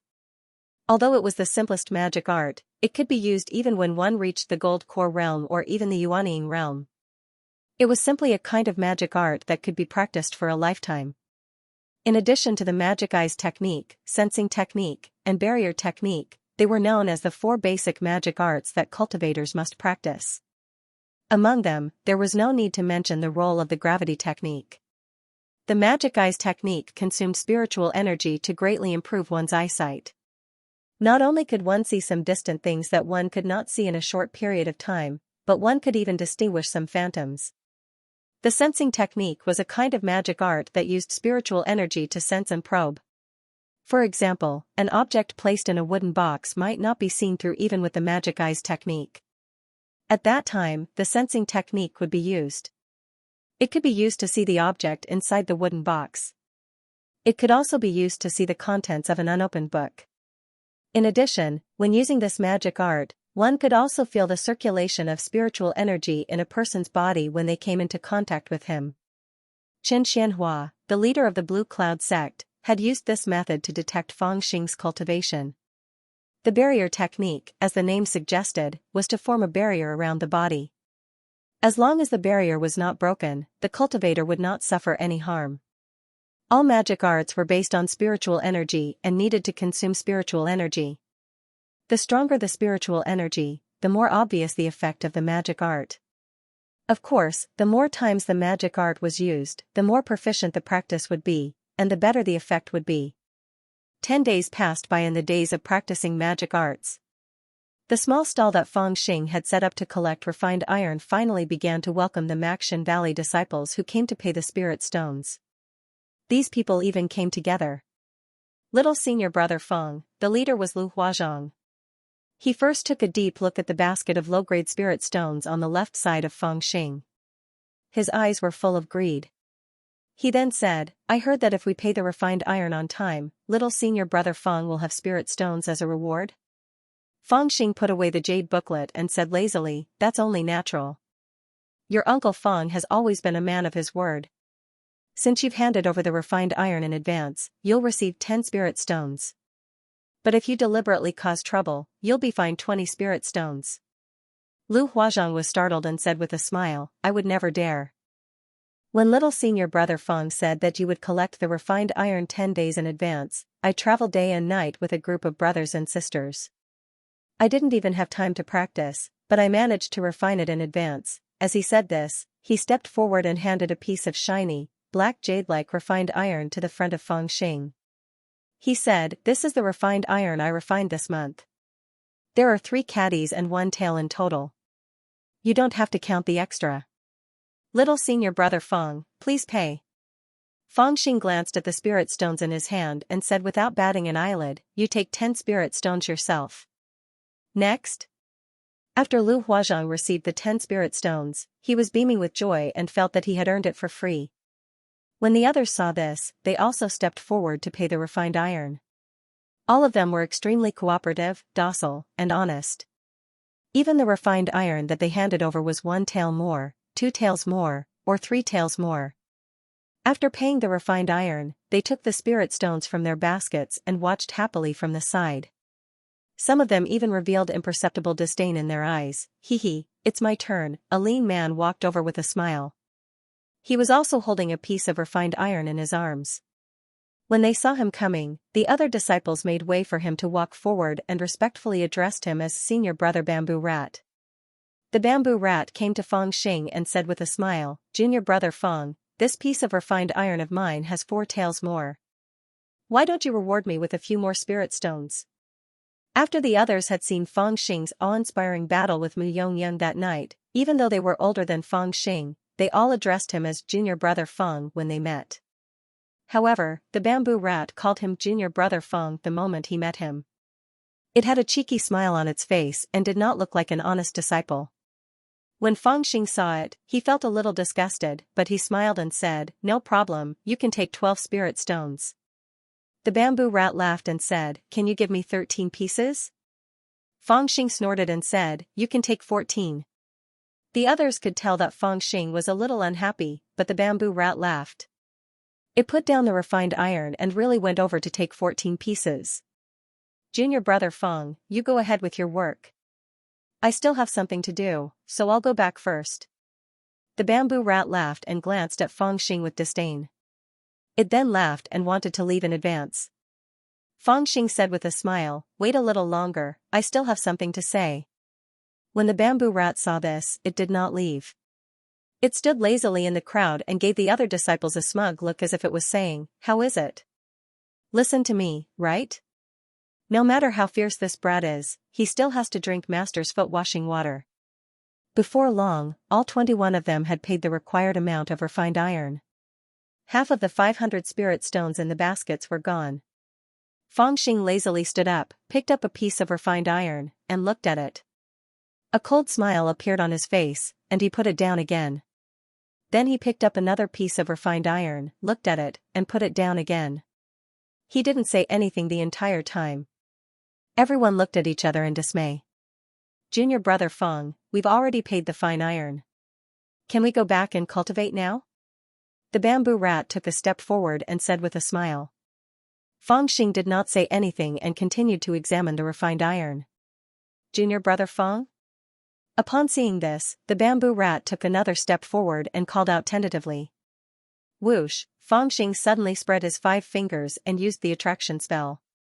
The azure dragon green flame saber that was inserted into the ground flew into his hand.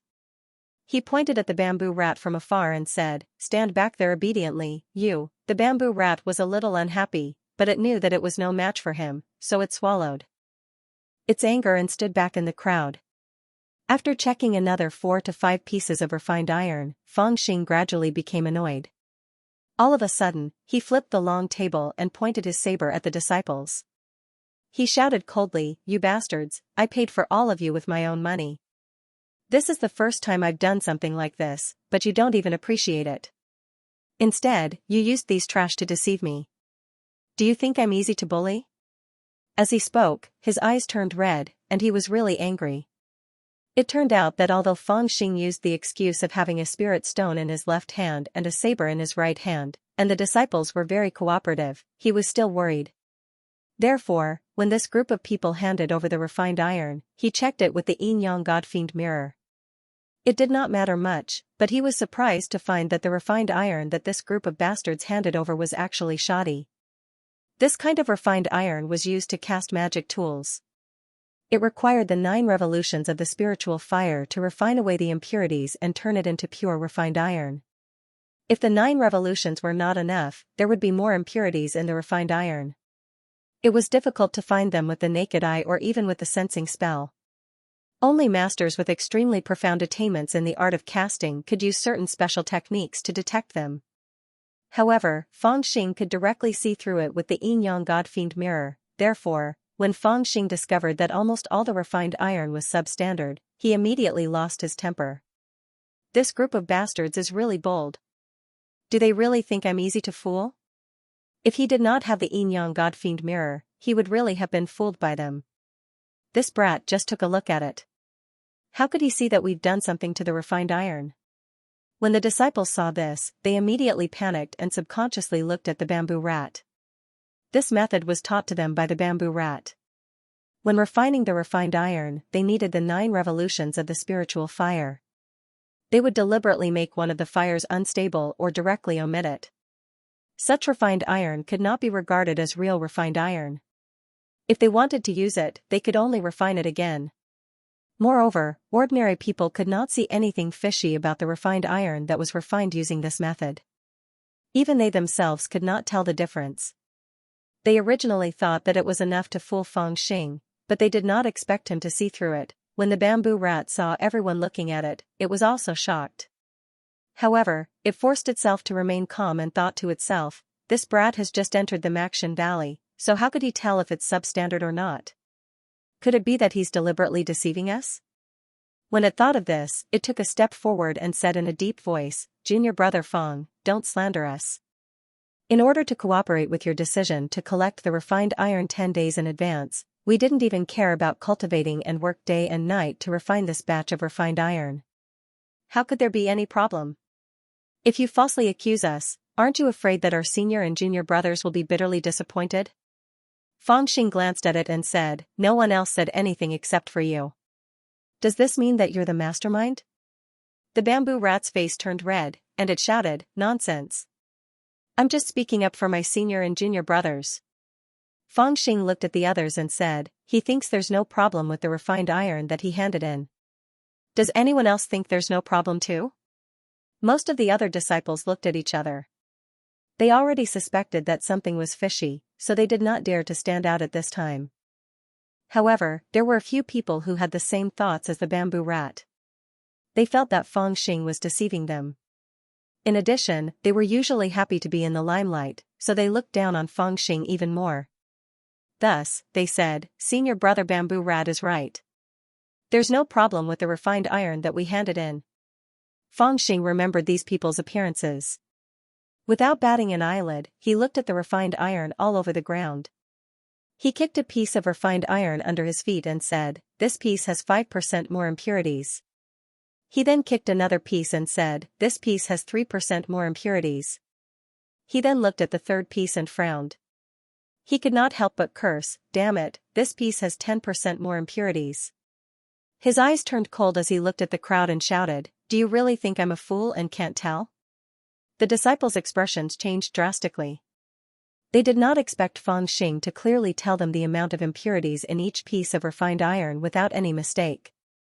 They immediately looked at the bamboo rat, hoping that it could come up with an idea. Even the bamboo rat opened its mouth but did not say anything. It initially thought that Fang Xing did not know how to refine tools and could not tell the quality of the refined iron, but it did not expect Fang Xing to be able to tell it clearly, which was beyond its expectations. After letting out a long sigh, Fang Xing suppressed the anger in his heart and said, "I'll give you one last chance to do things according to the rules. Hand over the reward you just received and pay a fine of 20 spirit stones.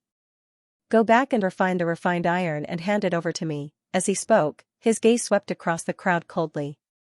A timid person in the crowd immediately trembled and ran out. "Little senior brother Fang, it's my fault. I refined it too hastily, so the fire control is a little off. I'll return the spirit stones to you." As he spoke, he put 10 spirit stones into the big basket, picked up the refined iron, and was about to go back to refine it. However, Fang Xing stopped him and said, "There's also the fine of 20 spirit stones." The disciple immediately stopped in his tracks. He hesitated for a while, but he still took out the spirit stones. The bamboo rat suddenly said, "Wait." It turned to Fang Xing and said, "Junior brother Fang, because you're ahead of the deadline by 10 days, everyone is a little anxious, so there are some problems. At most, we'll return the spirit stones to you, and you can go back to refine it. However, you actually want to collect a fine. This doesn't conform to the rules, does it? I've been in the Maxian Valley for 2 years, and I've never seen a fine because the refined iron is unqualified." Fang Xing glanced at him and chuckled. "You bastard, why didn't you say that it was against the rules when you took my spirit stones just now?" "Hee, I let you take my spirit stones first because I wanted to tell you that since you've fooled me, no one can talk to me about the rules anymore. Today, all of you will be in trouble." The bamboo rat's expression changed, and it wanted to say something else. "I'll start with you." Fang Xing shouted and slashed at him with his saber. He was furious, and he had been holding it in for a long time. The bamboo rat was taken aback.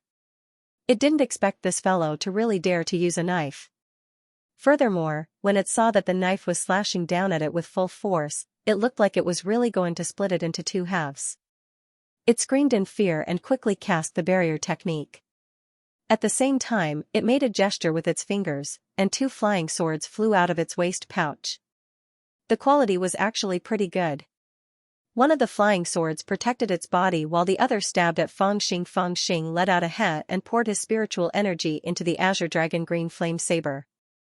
The saber, which weighed 1,500 kilograms, became even more powerful. With a clang, the saber slashed on the barrier in front of the bamboo rat. The huge force burst forth and directly smashed the barrier. Then, he swung the saber and knocked away the bamboo rat's flying sword that was stabbing at him. He then jumped forward and swung the saber at the bamboo rat's legs. Ouch! The bamboo rat didn't expect this little brat to be so strong that its barrier technique couldn't even resist his saber. It screamed in fear, turned around, and ran away. At the same time, it shouted, "This little brat is crazy. Quickly go and report to master." However, before it could run a few steps, Fang Xing caught up with it. He swung the azure dragon green flame saber and slapped its legs. With a few cracking sounds, the bamboo rat's legs were broken inch by inch. With a miserable howl, it fell to the ground. Then, Fang Xing caught up with it and stepped on its back, pressing it to the ground. The force of this stomp was so strong that the bamboo rat's chest tasted sweet, and blood spurted out continuously. "How dare you hurt people in the Maxian Valley? Are you crazy?" The few people who were close to the bamboo rat shouted one after another. Their eyes were filled with horror, and their faces were ashen. "It's your turn next." Fang Xing remembered that these people were the ones who stood up with the bamboo rat to guarantee that there was no problem with their refined iron after he asked, "Who still thinks that there is no problem with the refined iron?" Then, he directly rushed at them with his saber. The disciples were shocked, and someone shouted, "This little brat is fast. We can't escape. Let's deal with him together." As he spoke, he raised his flying sword, and the others also raised their swords at the same time. 5 sword lights slashed at Fangxing. Pa pa pa pa. Fangxing brandished the azure dragon green flame saber in his hand like a windmill. The 4 or 5 flying swords that were approaching him were all swept away by him. Among them, 2 or 3 swords were directly cracked by the huge force on the saber. Then, he let out a loud roar and stomped on the ground with both feet, directly crushing the blue stone on the ground. His body rushed towards the disciples like a cannonball. At the same time, a large amount of spirit chi was poured into the saber. Roar! The dragon-shaped baleful aura sealed on the azure dragon jade flame saber was activated by Fangxing, and it revolved around his body. It was also at this time that Fangxing just happened to rush into the middle of these 5 disciples. The azure dragon baleful chi immediately affected them. Each and every one of their faces were aghast and their hearts were thumping. Not to mention attacking, even their thinking speed had slowed down. And Fangxing was not polite at all. The azure dragon saber in his hand rose and fell. Pa pa. The 5 disciples' legs were broken, and they fell to the ground with a crackling sound. With this, even those who did not fight with Fangxing were frightened. Who would have thought that this brat would be so fierce? This was the Maxin Valley, and everyone was a fellow disciple. Yet, he actually beat so many people until their bones were broken. However, it was fortunate that Fangxing had been using the saber horizontally. If the saber was turned vertically, there would definitely be dead bodies on the ground. Audacious! You actually dare to kill people in the Maxin Valley. Do you really think no one can stop you? Suddenly, behind the cypress, a purple shadow flashed and a person walked out. His hair was tied up in a purple crown, and his figure was slender. It was Mu Yongyang. Beside him, there was another man whose age was similar to Mu Yongyang. He was wearing a light green robe, with long eyebrows and a calm face. Although he was also in the 6th level of spirit formation, his aura was much more condensed than Mu Yongyang's. Senior brother Yi Tianlong, why did he return to the valley today? When the disciples of the Maxin Valley saw the green-robed man, they were all shocked. Many of them immediately bowed to pay their respects. Junior brother Mu Rong, this is the brat who snatched your saber? Arrogant indeed. After the green-robed man appeared, he looked at Fangxing and said indifferently with disdain. Mu Yongyang's face was a little embarrassed. It's just this brat's trick. If we're talking about cultivation, I'm not afraid of him. The green-robed man smiled and said, the Maxin Valley is not a place without rules. It can't tolerate such a reckless person who doesn't know the immensity of heaven and earth. You better capture him first and teach him some manners. Mu Yongyang said seriously, that's exactly what I want. After hesitating for a moment, he said again, this brat cheated and snatched my azure dragon saber. It's like adding wings to a tiger. Senior brother Yi, please lend me your sun and moon yin yang hammer to subdue this brat who disturbed the peace of the Maxin Valley. The green-robed man, Yi Tianlong, smiled and said, didn't you invite me back for this matter? I'll lend you this hammer, but this hammer has been in my hands for 3 years. I've never lost to anyone. Don't make me lose face. Mu Yongyang said in a deep voice, thank you, senior brother Yi. I won't disgrace this hammer. With both hands, he took the strange weapon handed over by the green-robed man. It was a big and a small copper hammer. The big one was about the size of a watermelon, and the small one was the size of a fist. In the middle, there was a mysterious iron chain connecting it. It was engraved with all kinds of complicated and dense patterns. It looked very extraordinary. He walked towards Fangxing and shouted in a deep voice, little dog Fangxing, you humiliated me that day. Today, I'll definitely teach you a lesson. After the 2 of them came out, Fangxing had been watching coldly from the side. After seeing the sun and moon yin yang hammers, his eyes flashed. He could already see that this hammer was actually a high-grade magic tool, just like the azure dragon saber. It seemed that after this Mu Yongyang discovered that he had the azure dragon saber, he knew that he was not his opponent, so he deliberately found someone to borrow a high-grade magic tool to deal with him. Bastard, you're hiding behind the tree like a ghost. Do you think I don't know? Fangxing directly brandished his saber and hacked at the air. He shouted coldly, "That day, you had a high-grade magic tool, but I didn't. You were not my opponent. Now that we both have high-grade magic tools, let's see what you use to fight with me." As he spoke, he suddenly swung his saber and spun like a wheel. He actually took the initiative to rush towards Mu Yongyang. Fangxing, the Maxian Valley is a place with rules. How can you just fine and injure people as you please? What you've done today has angered the heavens and the people. I'm going to arrest a lawless person like you and await my punishment. Mo Renjing also rushed over and shouted. Even at this time, he did not forget to accuse Fangxing. Having said that, the bamboo rat's actions were instigated by him. It wanted to first trick Fangxing on this errand and then deliberately provoke him so that it could capture Fangxing. Not only did it want to take revenge for that day, but it also wanted to take back its saber. Boom, seeing that Fangxing was rushing over, Mu Yongyang shook his arms and threw the sledgehammer. In an instant, the sledgehammer flew further and further away and became bigger and bigger. It turned into the size of a millstone and covered the sky and the earth. The strong wind was like a tide as it directly covered Fangxing. Fangxing frowned. He swayed his body and flashed 30 feet away in an instant, dodging the hammer's attack. Haha, don't you have a strange strength? Come and try to block this hammer. Mu Yongyang grinned hideously.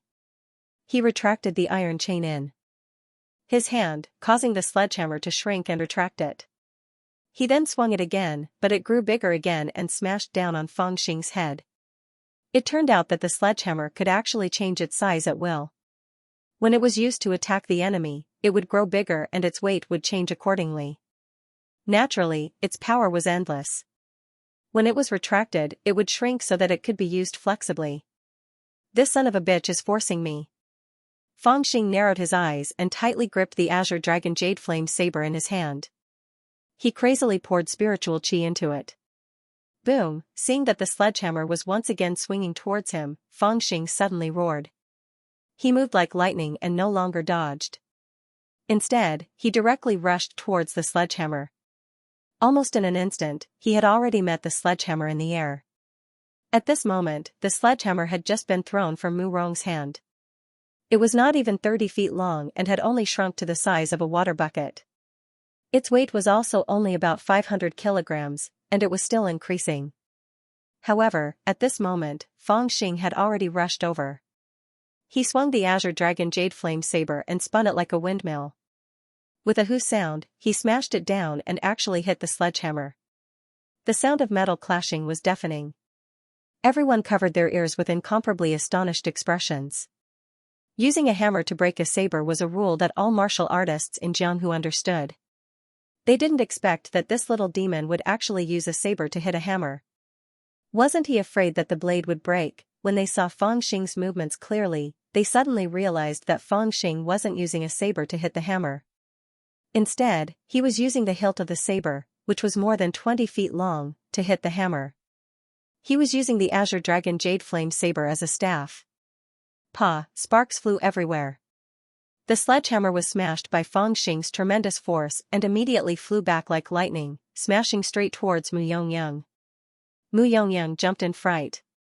He quickly withdrew his spiritual energy and wanted to control this sledgehammer. However, at this moment, he saw a figure flash in front of him. Fangxing had already rushed over.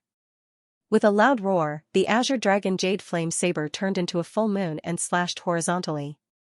When he swung this saber, he poured as much spiritual energy into the Azure Dragon Jade Flame saber. With a hoo sound, on the back of the Azure Dragon Jade Flame saber, those flame-shaped golden patterns suddenly seemed to come alive. On the saber's body, it suddenly transformed into a green flame. Like a fire dragon, it flew out and directly expanded the attack range of the Azure Dragon Jade Flame saber by 3 times. In a split second, the place where Fangxing rushed to, within 3 feet, was a sea of fire. Not good, this fire is powerful, Mu Ronging was startled, and shouted out loud.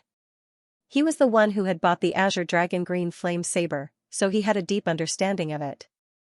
Aside from the hard work he had put into forging this saber, using 1,500 kilograms of fine iron to forge it into an indestructible saber, there were also 2 spirit arrays inside it.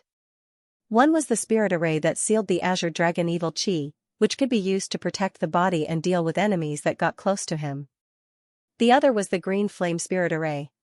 The jade flame was the ghost flame. It would burn the moment it touched the skin and would even drill into the flesh. It was extremely vicious. However, in order to activate the second array, he needed an extremely strong amount of spiritual energy. Originally, with his cultivation of spirit formation 6th layer, activating this array would be extremely difficult. However, he did not expect that Feng Xing, this brat, who was only at spirit formation 4th layer, could easily activate the second array. In that instant, he was greatly shocked, and only wanted to withdraw and escape. Yang hammer to attack the enemy, Yin hammer to defend yourself. At this moment, a cold voice rang out. It was the green-robed man, Yi Tianlong, who coldly reminded him. Only then did Mu Ronging react.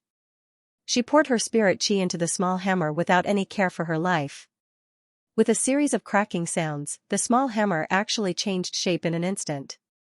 It was like a shield that covered in front of her. Feng Xing also heard the reminder and looked at Yi Tianlong with an unfriendly gaze. This hammer is yours? Yi Tianlong's expression was arrogant as he nodded his head and said, that's right. Feng Xing chuckled and said, alright, I'll destroy this hammer first, then I'll teach you a lesson, you slut. Yi Tianlong's face changed when he heard this. For many years, no one had dared to scold him like this. Mu Yongyang, I won't play with you anymore. Let's get serious. After Feng Xing finished speaking, he no longer cared about Yi Tianlong. Holding the azure dragon jade flame blade, he walked towards Mu Yongyang. Hee, kid, you've exhausted your limited abilities, right? I don't believe that you still have other tricks up your sleeves. Mu Yongyang shouted coldly. With the yang hammer in his left hand and the yin hammer in his right, he did not take Feng Xing seriously at all. Tricks? I have plenty of them, but I don't need them to deal with you. Feng Xing strode over and said coldly, the first time you acted arrogantly in front of me, you were foolish. But since you dared to provoke me a second time, it means that I went easy on you last time. Today, I will beat you into submission. As he spoke, he held the saber with one hand and infused spiritual energy into it. This time, he didn't hold back and poured all his spiritual chi into the azure dragon jade flame saber. In an instant, the runes on the azure dragon jade flame saber lit up one by one, and the saber's aura changed. Amidst the dragon's roar, the dragon-shaped evil chi left the saber and circled around Feng Xing. Then, the golden flames on the back of the saber also appeared.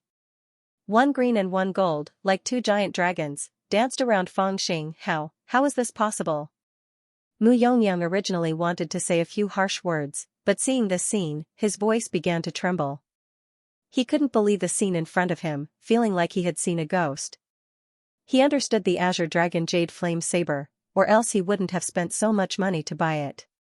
But the more he understood, the more he couldn't believe it. The azure dragon jade flame saber was a rare high-grade artifact. Sealed within was the azure dragon's evil chi and the golden flame array. When the saber was at its strongest, the azure dragon would protect the body and the golden flame array would sweep across the saber. It could increase a person's strength by 3 times, giving them the ability to break through to the next level. However, the person who sold the saber to him said that although the saber was powerful, it required the wielder to be stronger. With his cultivation of spirit formation 6th layer, he didn't have enough spiritual energy and strength. Thus, he was unable to display the full power of the saber. Only when he reached spirit formation 7th layer would he be able to display the full power of the saber. But this brat in front of him, who was only at spirit formation 4th layer, was actually able to display the full power of the saber. Yi Tianlong, who was watching from afar, had a huge change in expression. His contemptuous expression disappeared as he looked at Feng Xing solemnly. At this moment, he felt a strong sense of threat from Feng Xing. It wasn't something a 4th layer spirit formation cultivator could possess.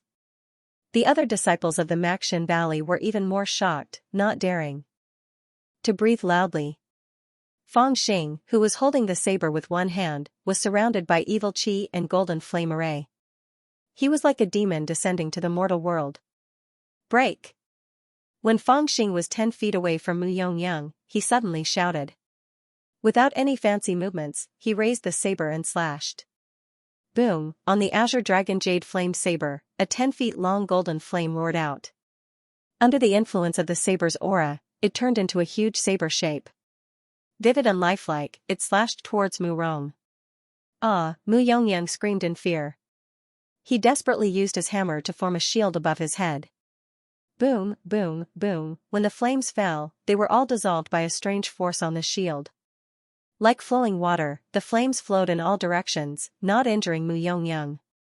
However, the huge force landed on the shield.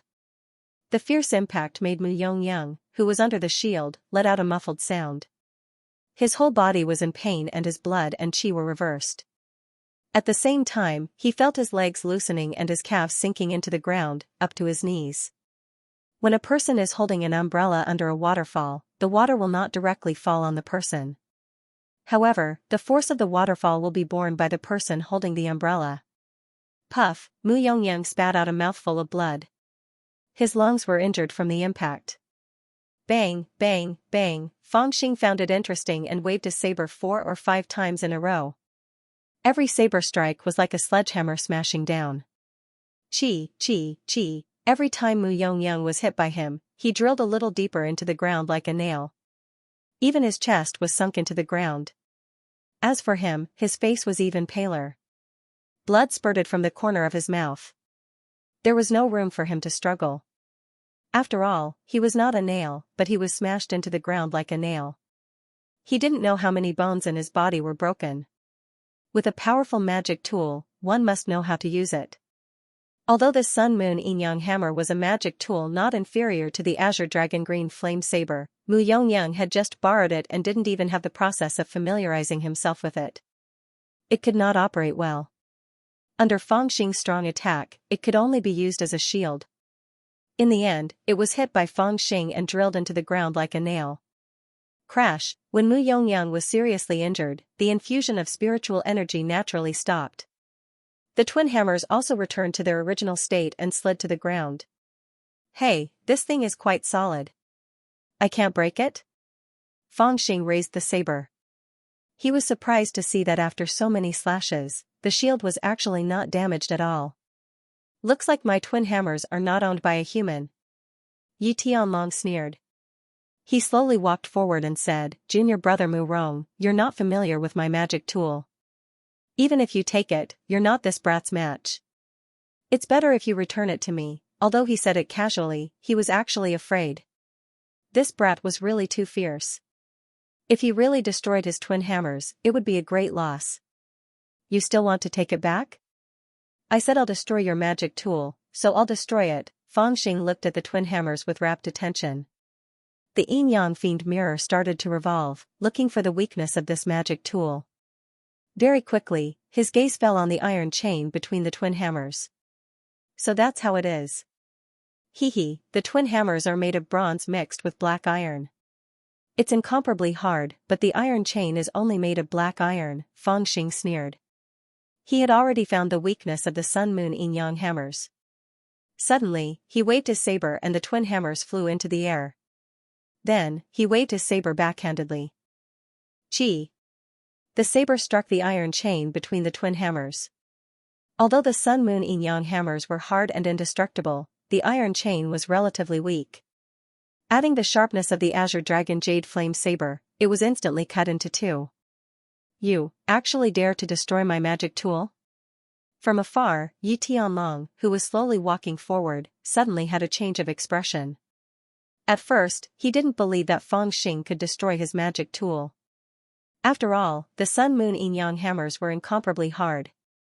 Even he himself didn't know how to destroy it, not to mention this little brat who was only at spirit formation 4th layer. However, when he saw Fangxing sending the twin hammers flying, he already felt something was amiss. When he saw Fangxing swinging his saber towards the iron chain, his face had already changed and he rushed forward. However, it was too late. Fangxing's saber was extremely fast. How could he be able to stop him in time? Before he could even get within 3 feet, the iron chain had already been cut. One big and one small hammer fell to the ground. Courting death. Under grief and indignation, Yi Tianlong shouted.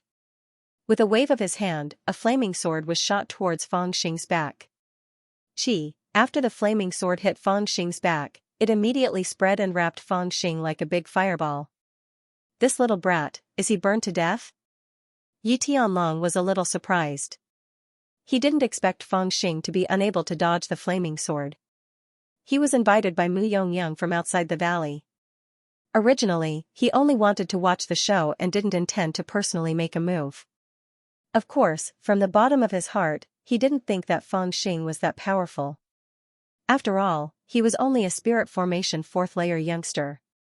So what if he was strong? However, when he saw Fang Xing actually cut off the iron chain of his Sun Moon Yin Yang hammers, he couldn't help but make a move.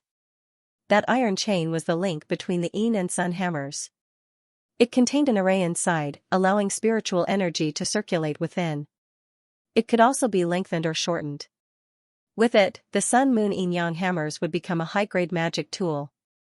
With the iron chain broken, it would become 2 mid-grade magic tools instead of 1 high-grade magic tool. Right now, his heart was somewhat perturbed. Since his master directly accepted this little brat into the Maxin Valley that day, it meant that his master still valued him. If he were to burn him to death, he was afraid that his master would blame him. Seems like I haven't established my authority enough. Even some dogs and cats dare to bully me. I'll start with you first.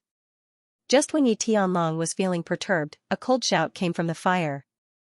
Within the raging flames, a skinny figure walked out with a broadsword on his shoulder. Surrounding him was a faint barrier. As if it had a life of its own, it flowed with a light green brilliance. When the flames got close to this barrier, they would automatically be bounced off. The person inside the light had a cold glint in his eyes. Although he was engulfed by the flames, he wasn't injured in the slightest. Yi Tianlong was taken aback. His face was filled with disbelief. Such a thin barrier shouldn't be able to block his flames, but he did. There was only one reason to explain this phenomenon. The person who cast the barrier must have a much higher cultivation than him. That's why he could use such a thin barrier to block his flames, but the person in front of him had a lower cultivation than him. Just now, when you used the fire sword, you already had a murderous intent towards me. Don't blame me. Fang Xing's eyes were cold. He suddenly turned the broadsword in his hand. The broadsword was facing Yi Tianlong instead of Fang Xing. In an instant, a murderous aura filled the air. Previously, he faced his opponent with his broadsword because Blue Cloud sect couldn't start a massacre. If he used his broadsword, at most, he would break someone's bones. Now that the broadsword was pointed at him, his murderous intent had already been aroused. At this moment, Yi Tianlong's face suddenly changed. He shouted, "Don't make a move." I didn't mean it earlier. He wanted to explain himself but didn't really want to make a move. Moreover, he also noticed that although Fang Xing's cultivation seemed to be at the 4th level of spirit formation, no matter how he looked at it, he couldn't really treat him as a 4th level spirit formation cultivator. In addition, from that small movement of his broadsword, Yi Tianlong could feel a strong murderous intent. It wasn't wise to rely on such a terrifying opponent. Didn't mean it? When you lent him your artifact, this young master already wanted to cut you down. Fang Xing roared. He brandished his broadsword and rushed forward. The azure dragon flame whizzed out and went straight towards Yi Tianlong. Not good. Yi Tianlong was greatly astonished. He didn't have the courage to receive Fang Xing's azure dragon jade flame saber empty-handed. Forming a hand seal, 4 or 5 flying swords flew out from his waist pouch with a whooshing sound. They were as agile as snakes and as swift as lightning, directly piercing every part of Fang Xing's body. Phew! The azure dragon jade flame saber in Fang Xing's hand spun like a windmill. The 4 or 5 sword lights were all swept away and shattered bit by bit. It was as if they had turned into countless smaller flying swords in an instant, bouncing in all directions, hitting the ground and walls like sieves. Yi Tianlong's heart skipped a beat. Destroying 5 flying swords with a single slash, what kind of monstrous strength was this? With a whoosh sound, Fang Xing raised his saber high, aimed at Yi Tianlong's head, and chopped it down heavily. Yi Tianlong was taken aback. He didn't have the heart to meet force with force. He quickly retreated and shouted, "Let's talk this out." Bang! A violent gust of wind swept over. The saber struck the ground, and under the strong wind, Yi Tianlong was shaken to the ground. Then, with a loud sound, the ground seemed to shake a few times. The blue stone on the ground was split open by the saber, and a teeth-aching caw-caw sound rang out. The crack continued to spread forward, all the way to Yi Tianlong's crotch. With the last bit of strength, Yi Tianlong's crotch immediately split open. It could be imagined that if the strength was just a little bit stronger, his crotch would definitely be covered in blood.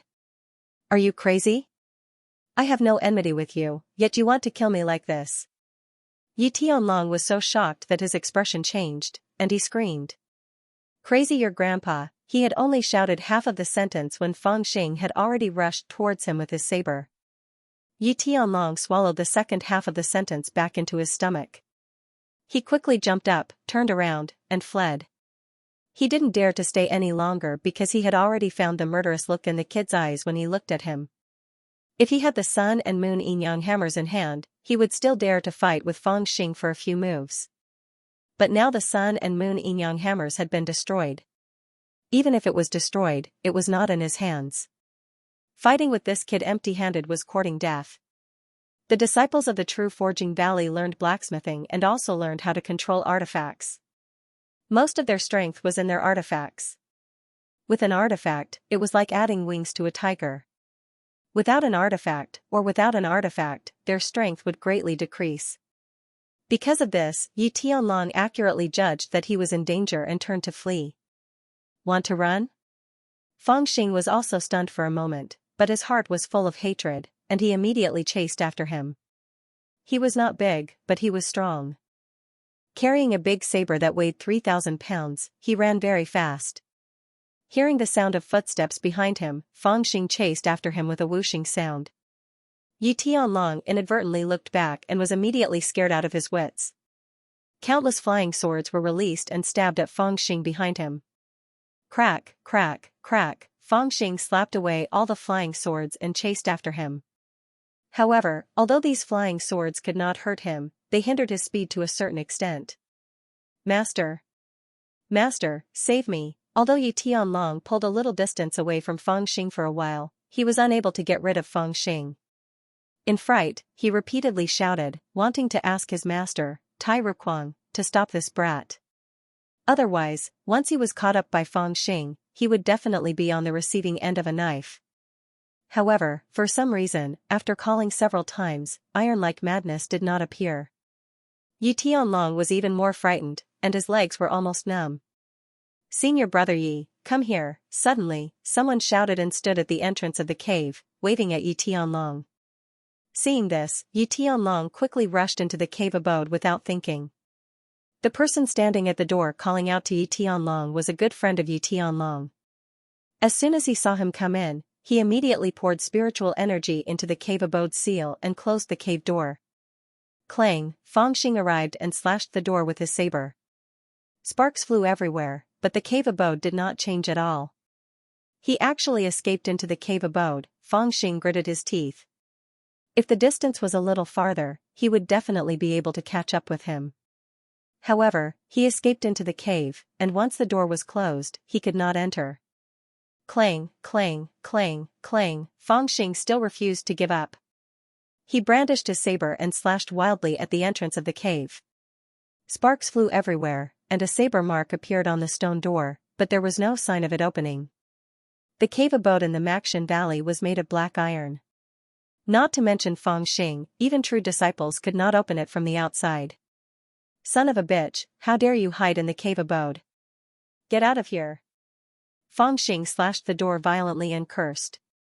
I was just anxious that you destroyed my celestial instrument, so I hit you, with a fire sword. You lunatic, why did you have to kill me? You. If you kill me, do you think Master will not punish you? After a long while, the breathless voice of Yi Tianlong sounded in the cave abode. F***CKU, if I hadn't practiced the barrier technique, wouldn't that fire sword have killed me? Feng Xing slashed the stone door of the cave abode with a bang and shouted, come out, let me slash you, and we are even. Yi Tianlong gasped a few times and shouted, you destroyed my celestial instrument, and I hit you with a fire sword. We are even. Feng Xing shouted, even your mother's egg. Weren't you the one who was acting like a female goat just now? I have no enmity with you. Why did you lend a weapon to Mu Yongyang and let him deal with me? You provoked me first, so don't hide inside and pretend to be a coward. At this time, almost all the disciples in the Maxian Valley were alarmed and looked over. Seeing that Mu Yongyang was so scared by Fang Xing that he hid in the cave abode and repeatedly begged for mercy, everyone's expression was very interesting. Senior brother Yi was actually scared to this extent? That's right, being blocked in the cave, scared to the point of not daring to come out. Isn't this too exaggerated? This brat is too powerful. He even took out a high-grade celestial instrument. Senior brother Ye's celestial instrument was destroyed. He is not his opponent, don't call him brat anymore. His strength is definitely not something a fourth-layer spirit formation cultivator can have. It seems that the rumors in the sect are wrong. He must have learned something extraordinary from Elder Bai Qianzhong. Don't provoke him in the future. Countless voices of discussion sounded, but no one dared to come out to persuade him.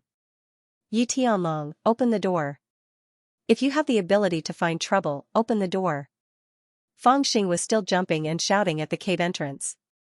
The whole valley stared at him blankly. Inside the cave abode, it was silent. No one made a sound, and no one knew what they were discussing. Fine, you don't want to come out, right? I don't believe that I can't open this door. Fang Xing was filled with hatred as he walked towards his cave entrance. However, he saw those who wanted to hand over the refined iron were still trembling and waiting for him to punish them. They didn't even dare to escape. Each and every one of them looked at him as if they were looking at a monster. And at this time, the big basket in front of his cave abode was already full. Not only did this group of disciples return all the spirit stones that they took from the basket, they even returned a lot more. Fang Xing walked over and saw that the bamboo rat had already woken up and was looking at him in panic. Boom! Fang Xing walked over and kicked him away. He pointed his blade at everyone and shouted, "You bunch of cowards who can only accept force but not persuasion. Since you all caused trouble when I was rewarding you with spirit stones, then I'll change the method. Within 3 days, whoever doesn't hand over the refined iron to me, I'll break their legs. If there's a problem with the refined iron, I'll break their limbs." All the disciples were trembling with fear and no one responded. Fang Xing suddenly shouted, "Did you hear that?"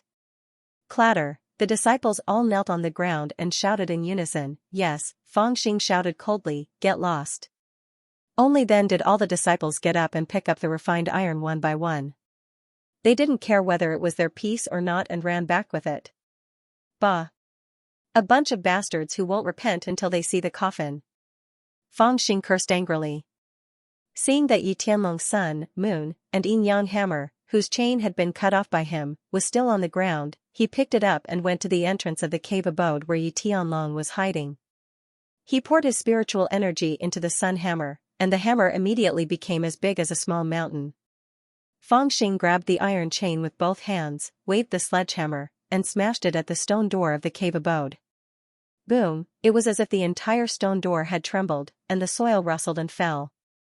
Inside the cave abode, Yi Tianlong was startled. His face turned ashen as he shouted, "Quick! Quick, ask Master for help." Yi Tianlong was so regretful at this time that he almost vomited out his bitterness. Why did he provoke this little bastard when he had nothing better to do? Now that the Sun Moon Yin Yang hammer that he bought with a lot of money was destroyed, who knew how many spirit stones it would take to fix it? Moreover, he was chased by a new disciple and was forced to hide in his cave, not daring to go out. His reputation would be ruined. However, he couldn't care so much right now. It was more important to ask for help. His voice transmission talismans lit up one by one as he desperately shouted, "Master, save me, save me." At this time, the Maxian Valley's elder iron-like madness was indeed not in the valley. Instead, he was having a meeting with the Blue Cloud Peak's sect leader. Aside from him, the other 3 elders were also present. Sect leader Xianxia said, "These are troubled times. Martial Uncle Bai just went into closed-door cultivation. There's a strong demonic aura coming from the Desolation Mountains. It seems that the Demon King's seal has loosened again. We need to add more." Vermilion Cloud Valley's elder Qin Yao frowned. It's already been a few hundred years. That old monster still hasn't died? Xianxia nodded. When Grand Supreme Elder and Martial Uncle Bai sealed it in the Desolation Mountains, they said that it would take at least 300 years to 500 years for its demonic aura to leak out completely. At that time, only a strand of its demonic soul would be left. Once the seal is broken, it would scatter with the wind. Now that nearly 400 years have passed, it shouldn't be able to do much. The leakage of demonic aura this time must be the demon's dying backlash against the seal. However, it's still not safe to break the seal now. It's better to add another layer of seal and seal it for another 100 years. It'll be safer then. Mountain Valley's elder Shaoshan River said, if that's the case, then let the younger generation go. Sect Master Qin Xianhua nodded and said, that's exactly what I was thinking. This demon's demonic qi has soared to the heavens, and it has infected many demonic beasts. Moreover, it has changed the surrounding environment of disorderly Desolation Mountain, causing many demonic beasts to appear inside and outside of disorderly Desolation Mountain. This is also a perfect place for them to train. The children have been living in peace for too long, and without going through battle, they will also forget the dangers of the cultivation world. When the other elders heard this, they nodded in unison and said, Sect leader is right. Literature Valley's elder Bai Fujian said, there are over 400 inner disciples. Who will go? Qin Xianhua said, although this is training, it is also a lucky chance.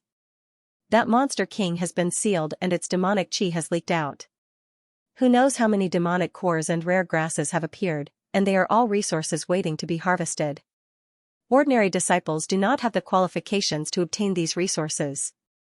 For the sake of fairness, each of the 4 valleys will choose 10 disciples and distribute them in the form of talismans.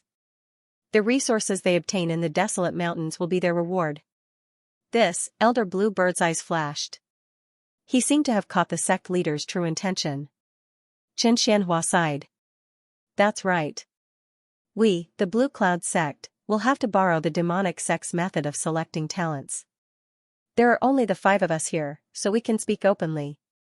The Supreme Elder went into closed-door cultivation 8 years ago, and Elder Bai is also in closed-door cultivation now. The Blue Cloud sect is left with the 5 of us. We can't withstand the storm. Ice Sound Palace and Butterfly Fantasy Valley, as well as some second-rate and third-rate sects in Chu country, will be afraid of the Supreme Elder and Elder Bai's reputation in the next 10 to 20 years. They won't dare to provoke us. However, after 10 to 20 years, it's hard to say. If we don't want to be annihilated, we can only prepare for a rainy day. From now on, the Celestial Worship Hall will recruit more disciples. Those who enter the Celestial Worship Hall will receive the treatment of a true disciple. I hope there's still time to nurture a few good seeds.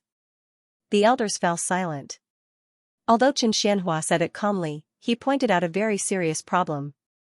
As the Supreme Elder and Elder Bai went into closed-door cultivation, the Blue Cloud sect would lose its protection. They could encounter a calamity at any time. 10 to 20 years was a long time for mortals. However, for cultivators, it was just a snap of the fingers. It was indeed very urgent. Then who should we send? Elder Bluebird asked. Qin Xianhua said, to be fair, each valley will send 10 disciples. Elder Bluebird of Vermilion Cloud Valley said, it's not difficult for the 4 valleys to send 10 disciples each. However, isn't the Celestial Worship Hall going to send a few disciples? Qin Xianhua smiled and said, I plan to send Jianming along. With his protection, there's nothing to worry about. As he spoke, he glanced at Xiaoshanhe. Xiaoshanhe frowned and did not say anything. I see. The elders were relieved. With Xiao Jianming, the number 1 person in the Celestial Worship Hall, the safety of the 4 valleys' disciples was guaranteed. They were not worried about losing a few people. They were worried that they would encounter an unusual danger and be completely annihilated. Qin Xianhua said again, there's no time to lose. Think about the disciples in the valleys and report the names. Also, for the convenience of training, each valley will choose a prestigious disciple to lead them. Elder Bluebird of Vermilion Cloud Valley said, this is simple. Lingyun will naturally lead Vermilion Cloud Valley. The other elders smiled bitterly and thought to themselves, of course you think it's simple. Su Lingyun is one of the few true disciples in the Blue Cloud sect. She has the strength to enter the celestial worship hall but didn't because she wanted to focus on alchemy. She stands alone in Vermilion Cloud Valley and is outstanding. It's only right for her to lead the group, but we have to think about it carefully and choose someone who can convince the masses. Xiaoshan, he thought for a while and said, Feng Qingwei will lead the mountain valley. The literary valley elder also thought about it and said, then Pai Junzi will lead the literary valley. When it was the Maxian Valley's law-imparting elder Iron Like Madness's turn, he hesitated for a while and said, there are no outstanding people in my Maxian Valley. After thinking about it, there's only one disciple, Yi Tianlong, who's not bad. Let him lead the group. Everyone came to a decision and were about to discuss the details. However, at this time, the jade talisman at Iron Like Madness's waist lit up. Iron Like Madness couldn't help but frown. He didn't know when they would come looking for him at this time, but he didn't expect the jade talisman to light up. He had no choice but to take out the jade talisman and sweep his gaze over it. He was stunned for a moment. From the shining cloud patterns on the jade talisman, it was actually an extremely urgent SOS talisman. Iron Like Madness didn't dare to be careless and hurriedly injected spiritual energy into it. The jade talisman immediately flashed with a ball of fire. Within the fire, an anxious face appeared and screamed, Master, save me. That little bastard has gone crazy. He wants to kill me. Please save me, Master. If you don't come back, I'm dead for sure. In the silent hall, Yi Tianlong's panicked cry attracted everyone's attention. The people who were discussing in low voices also stopped and looked over in confusion. Iron Like Madness suddenly got up and directly rushed out of the hall without saying anything, leaving behind a hall full of confused people. Who's going crazy? After a while, Elder Blue Bird asked curiously. On the way, Iron Like Madness asked Yi Tianlong about the cause of the matter. His expression became increasingly ugly. After leaving the hall, he stepped on a green cloud and directly rushed to the Maxian Valley. As soon as he entered the valley, he happened to see Feng Xing blocking the entrance of a cave residence. The azure dragon green flame saber was stabbed into the ground, and he was holding a huge iron hammer in his hand. He waved the iron chain and smashed it at the stone door again and again. Bang! Bang! Bang! With every smash, the stone door shook violently. It looked like the incomparably solid stone door was about to shatter. Little bastard, are you going to tear down my Maxian Valley? Just as Feng Xing swung the big iron hammer in a circle and was about to smash it again, Iron Like Madness arrived. He flew over angrily and stepped on the iron hammer, stomping the huge iron hammer into the ground. Then, he spread his fingers and pulled Feng Xing over from the air. Holding him in his hand, he slapped his buttocks twice without mercy. Feng Xing gritted his teeth in pain and struggled to shout, this bastard wants to kill me. I have to chop him to death. Inside the cave residence, Yi Tianlong, who was about to come out, heard Iron Like Madness's voice and shivered in fright. He actually said he wanted to chop him to death in front of his master. This little bastard's murderous aura is not fake. The other disciples in the Maxian Valley were also shocked when they heard this. Their expressions were incomparably strange. There were more than 100 disciples in the Maxian Valley. Which one of them did not tremble in fear when they saw their master? Who dared to speak to him like this? Moreover, Iron Like Madness's reaction was also a bit strange. After coming over and lifting this kid up, the punishment he gave was to casually slap his buttocks twice. This was clearly a method that would only be used by a doting elder to discipline the younger generation. This little rascal was spoiled and arrogant. No wonder he dared to directly chase after senior brother Yi. What the hell is going on? Tell me clearly. Iron Like Madness ordered Feng Xing not to act impulsively and threw him aside. Feng Xing rolled up his sleeves and pointed to the cave residence as he scolded, I was collecting refined iron when these bastards colluded with this group of disciples to plot against me. In the end, I saw through their scheme.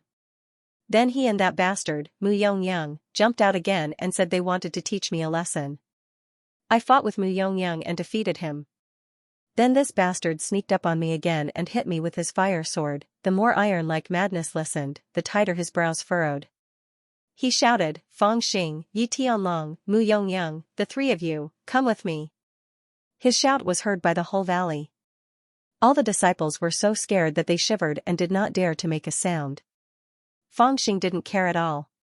He crossed his arms and stood at the entrance of the cave. He was very calm. Before confirming by Qianzhang's death, the elders of Blue Cloud sect wouldn't make a move on him. This was also the reason why he was so unscrupulous. The stone door opened, and the ashen-faced Yi Tianlong came out. He immediately knelt in front of Iron like Madness and said, "Master, please understand. This disciple is only distressed about his artifact and has no selfless fighting spirit. You still dare to speak nonsense." Fangxing was furious.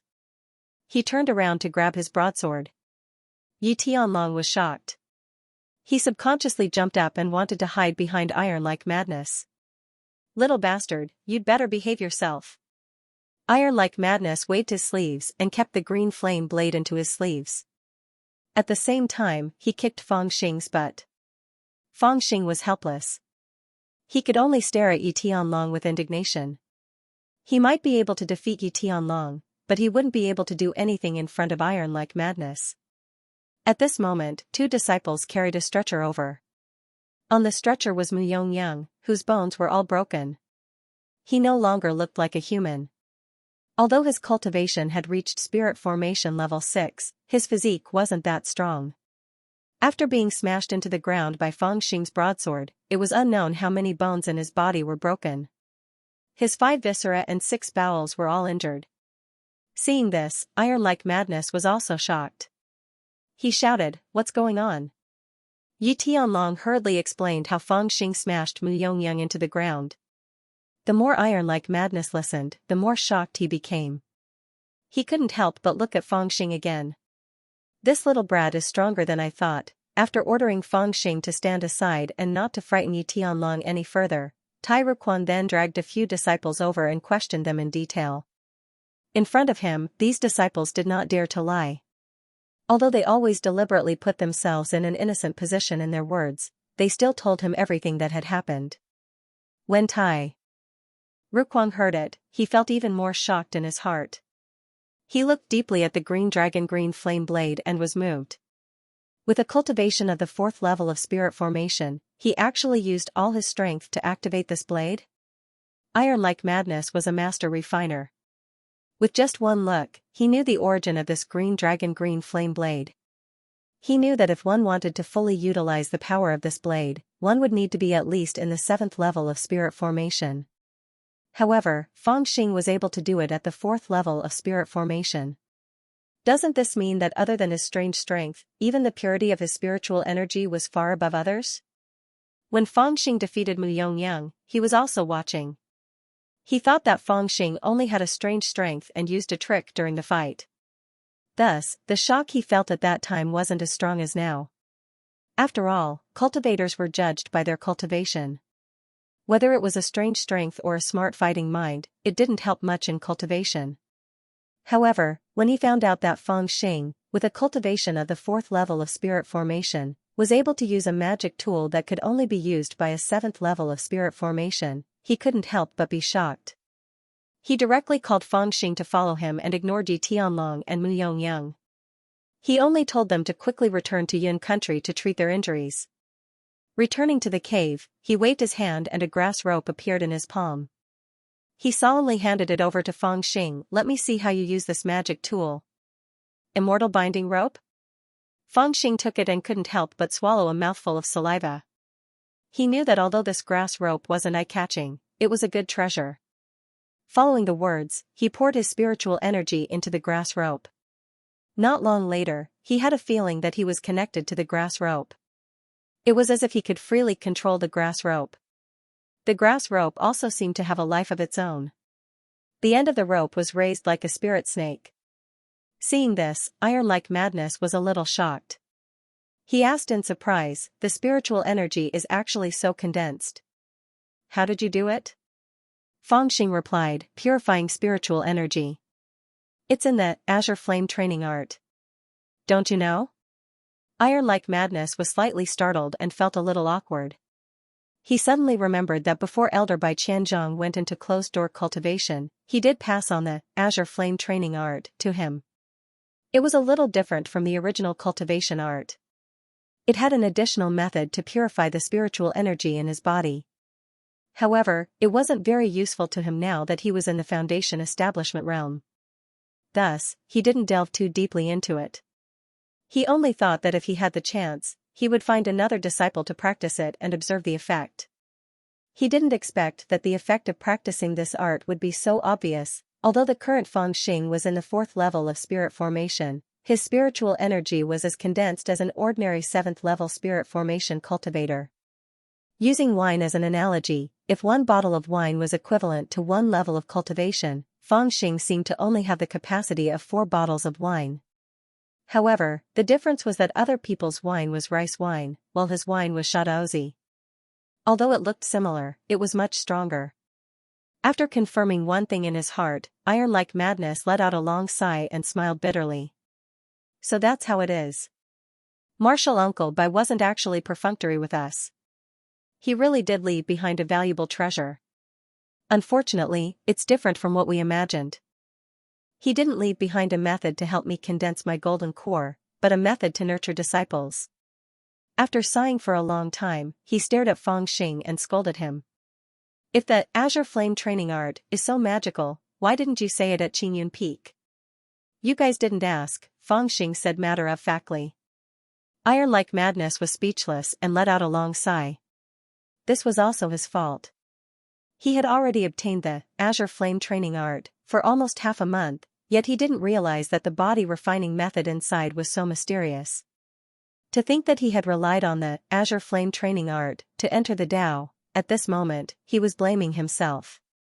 However, he didn't know that even if he really understood the mysteries of the Azure Flame training art, he would realize that although the Azure Flame training art had a method to condense spiritual energy, it wouldn't be as miraculous as Feng Xing's. Because the Azure Flame training art that Feng Xing used to refine his body was no longer the ordinary Azure Flame, but the Samadhi True Fire. This was not a cultivation art of the mortal world, so the effect was naturally incomparable. However, to discover this, it would take at least 3 to 5 years.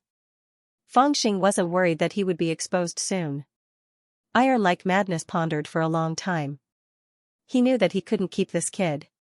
If the sect master knew that he had such a good foundation, he would definitely let him directly enter the celestial temple, and he wouldn't be able to stop him. This was because Feng Xing had cultivated the Azure Flame training art for 3 years. His foundation was very good, and he was indeed very suitable to be a combat cultivator. If he forced him to stay, he would be holding him back. However, on second thought, now that the threshold to enter the celestial temple was low, the treatment was high. Entering the celestial temple was equivalent to becoming a true disciple. If this kid entered the celestial temple, fortunately, it was him who sent him in. The Maxian Valley had contributed a lot, and this kid would probably be grateful to him. For Elder Bai, he would have returned a favor. No matter what, he had nothing to regret. However, no matter what, I still have to make this kid more entangled with the Maxian Valley. I have to make him acknowledge the Maxian Valley from the bottom of his heart. Iron like Madness pondered in his mind. After a moment of silence, he said in a low voice, "No matter what, you little bastard caused such a big trouble for me today. You have to be punished. I've decided to put you in confinement for 1.5 years first." Feng Xing was taken aback and cried out in grievance, "They forced me, *T. Even if they forced you, can't you use a smarter method?" Feng Xing said, "Who asked you to give me so little time? I originally wanted to give him a lot of spiritual stones to make him listen to me. In the end, this group of bastards dared to fool me after I took the spiritual stones. I had no choice but to teach them a lesson." Iron like Madness sighed and said, "So what if you collect all the refined iron? You won't be able to convince the masses." Feng Xing said disdainfully, "There's no point in making them obey me. It's enough that they're afraid of me." Iron like Madness was speechless. "You can make them fear you for a while, but do you think they'll be afraid of you forever?" Feng Xing thought about it and said seriously, "If they're afraid for a long time, they'll be convinced." Iron like Madness was speechless. For a moment, he felt that this little bastard's fallacious reasoning was not easy to refute. He suppressed his anger and deliberately threatened, "If you don't want to be confined, that's fine. But you have to make a great contribution to me." Feng Xing's eyes lit up and said, "What great contribution?" Iron like Madness laughed and said, now there's a major event in the sect. The 4 halls and 1 valley all have to send people to complete it. As he spoke, he told him about the major event that was discussed on Blue Cloud Peak. Fangxing was overjoyed when he heard it. You want me to be the leader of the Maxian Valley? Iron like Madness originally had the intention. Moreover, there seemed to be no other suitable candidate in the Maxian Valley except for Fangxing. After all, the sect leader had already stated that this mission was actually to select seedlings for combat cultivation. Therefore, talents could not be selected according to their attainments in weapon techniques, but through strength. Although this little bastard's cultivation was low, he was strong. There was no one more suitable than him in the Maxian Valley. However, when he saw Fangxing's excited look, his heart began to pound. After a moment of hesitation and contemplation, he said, I do have such a plan. However, although your strength is enough, I'm afraid you're not experienced enough. I'll arrange another deputy for you. Fangxing was a little dissatisfied and said, then do I listen to him or he listens to me? Iron like Madness said without hesitation, as long as he speaks, you have to listen to him. This time it was Fangxing's turn to be speechless. He thought to himself, then why the hell am I leading the team? What he did not know was that Iron like Madness also had his own considerations. With Fangxing as the leader, with his strength, the Maxian Valley disciples would be much safer. However, Fangxing's temperament was too jumpy. If he were to be fully responsible for all the travel matters of the Maxian Valley disciples, it would simply be irresponsible to the Valley disciples. Therefore, he wanted another more stable disciple to manage Fangxing. To put it bluntly, Fangxing as the leader was only on the surface. If there was a problem, he would do it. If there was no problem, he would just stand there and make up the numbers. You go back first. Don't look for trouble with Yi Tianlong anymore. Otherwise, I'll really put you in confinement without mercy. Iron like Madness thought about it and ordered Fangxing to leave first. No problem. As long as he doesn't look for trouble with me, I promise I won't cut him. Fangxing made a solemn vow and guaranteed. He picked up the Azure Dragon Jade Flame Saber and left, feeling rather excited. Huh? Why is this kid so obedient all of a sudden? Iron like Madness was a little surprised. Seeing that Fangxing had left, he suddenly remembered something. That little bastard, he actually took away my immortal binding rope. Bai Qianzhong and Su Lingyun had seen Fangxing's ability to take advantage of others, but Iron like Madness had never seen it before. Trembling with anger, he stood up and wanted to ask for it back. However, after a quick thought, he smiled bitterly and sat down. Forget it, it's just an immortal binding rope. It's nothing to me. I'll just treat it as a greeting gift to this little bastard after he enters the Maxian Valley. After calming down, Iron like Madness called another disciple from the Maxian Valley over.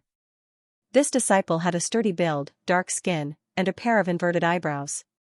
His cultivation was also at the 6th level of Spirit Formation Realm, wearing a cyan robe. At first glance, he looked dull and inarticulate, but his strength and attainments in the path of refining could be considered as one of the best in the Maxian Valley. Wu Xiangtong, the sect has recently issued a big edict. I want you to bring 10 disciples from the Maxian Valley. What do you think? Iron like Madness said in a deep voice. His favorite candidate was originally Yi Tianlong, but Yi Tianlong was chased around like a dog by Fangxing. Yi Tianlong's reputation in the Maxian Valley was completely ruined and couldn't be placed in an important position in the near future. Thus, he could only choose this little bastard Fangxing to keep up appearances. However, with Fangxing's temperament, he couldn't be at ease. Thus, he let this disciple named Wu Xiangtong assist him. Compared to Yi Tianlong and the others, this person was much more low-key. However, he was reliable and steady, a rare talent. But then again, there were only a few outstanding disciples in the true Forging Valley. There used to be 2 or 3 good seedlings, but some entered the Hall of Heavenly Worship, and some were killed while sparring with others, so there were very few talents left. I'm willing to listen to Master's instructions. When Wu Xiangtong heard this, he didn't ask what it was. He just obediently bowed and accepted the order. Iron like Madness continued, there's one thing I have to remind you of. The leader of this trip is a disciple named Fangxing. He's a troublemaker, born to be a bandit. You should give him some leeway along the way. Don't get into any conflicts.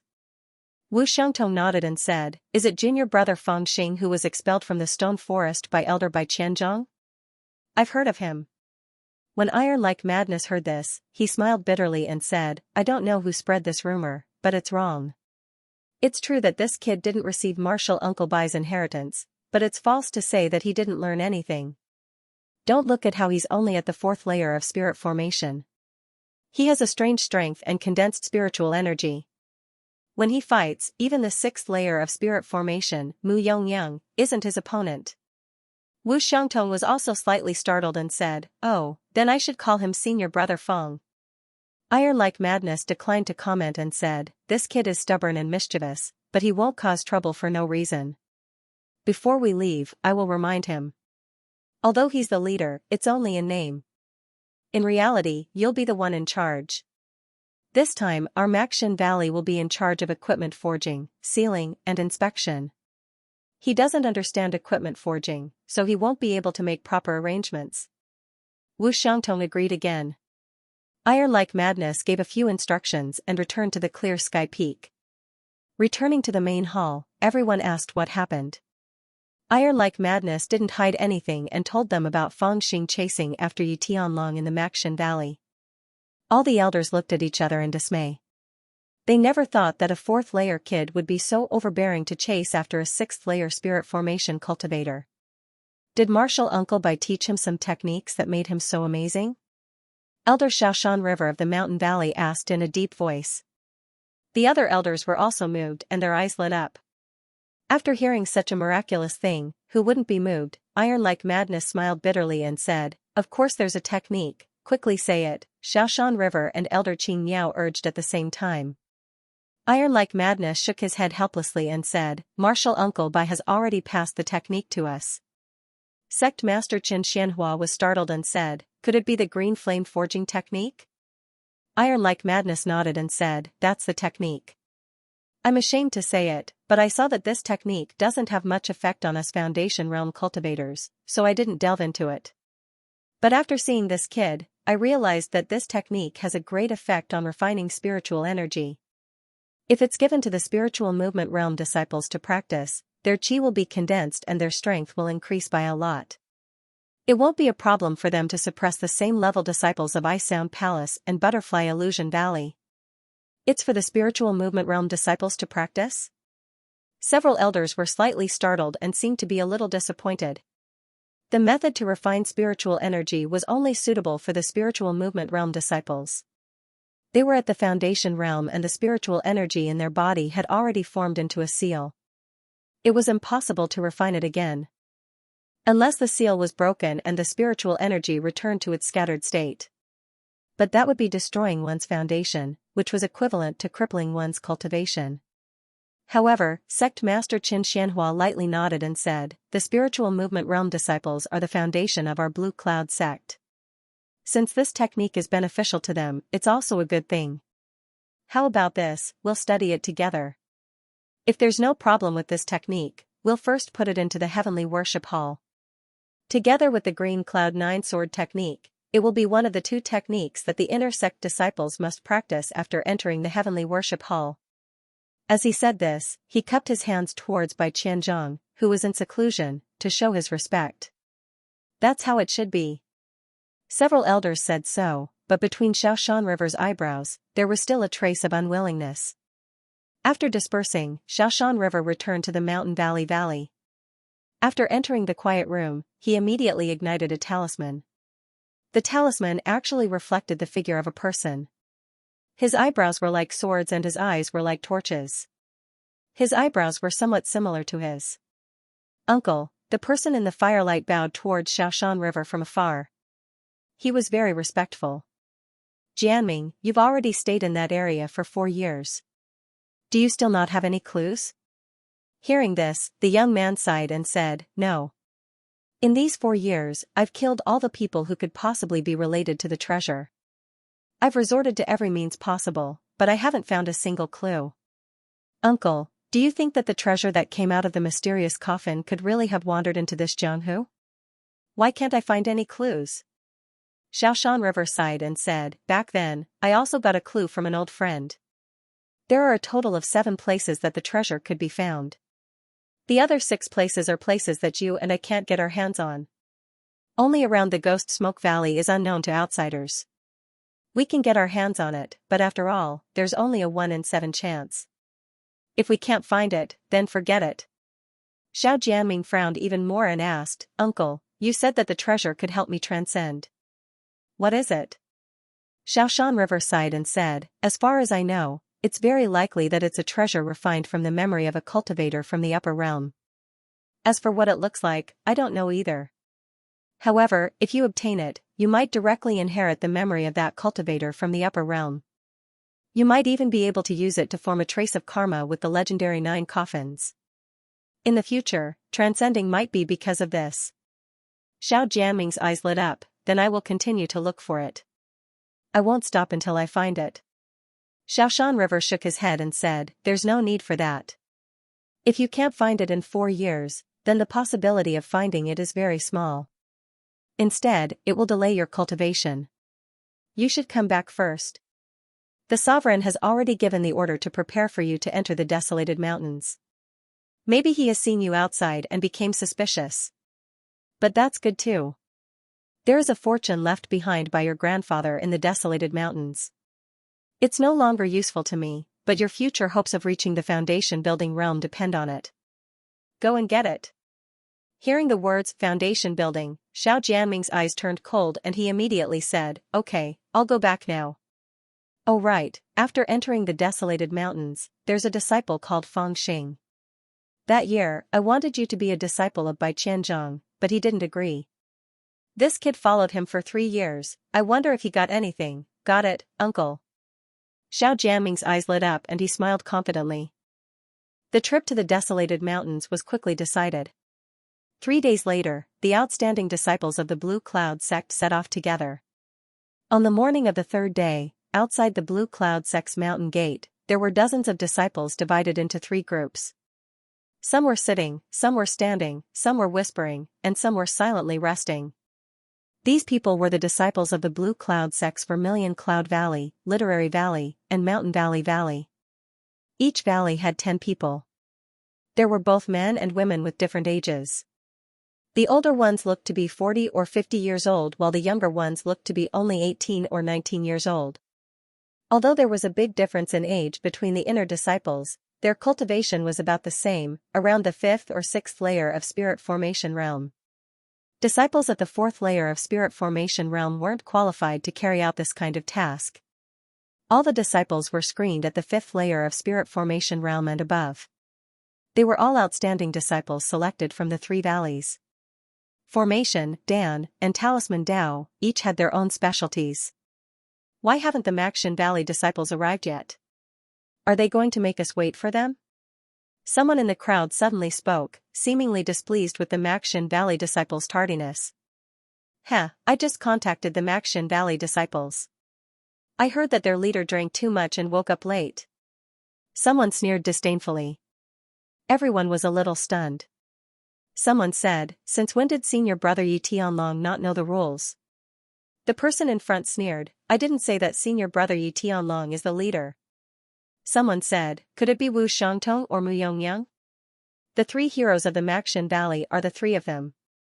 The leader must be one of them. Someone else said, it could be senior brother Wu Tongtong, but it's impossible for Mu Ronging.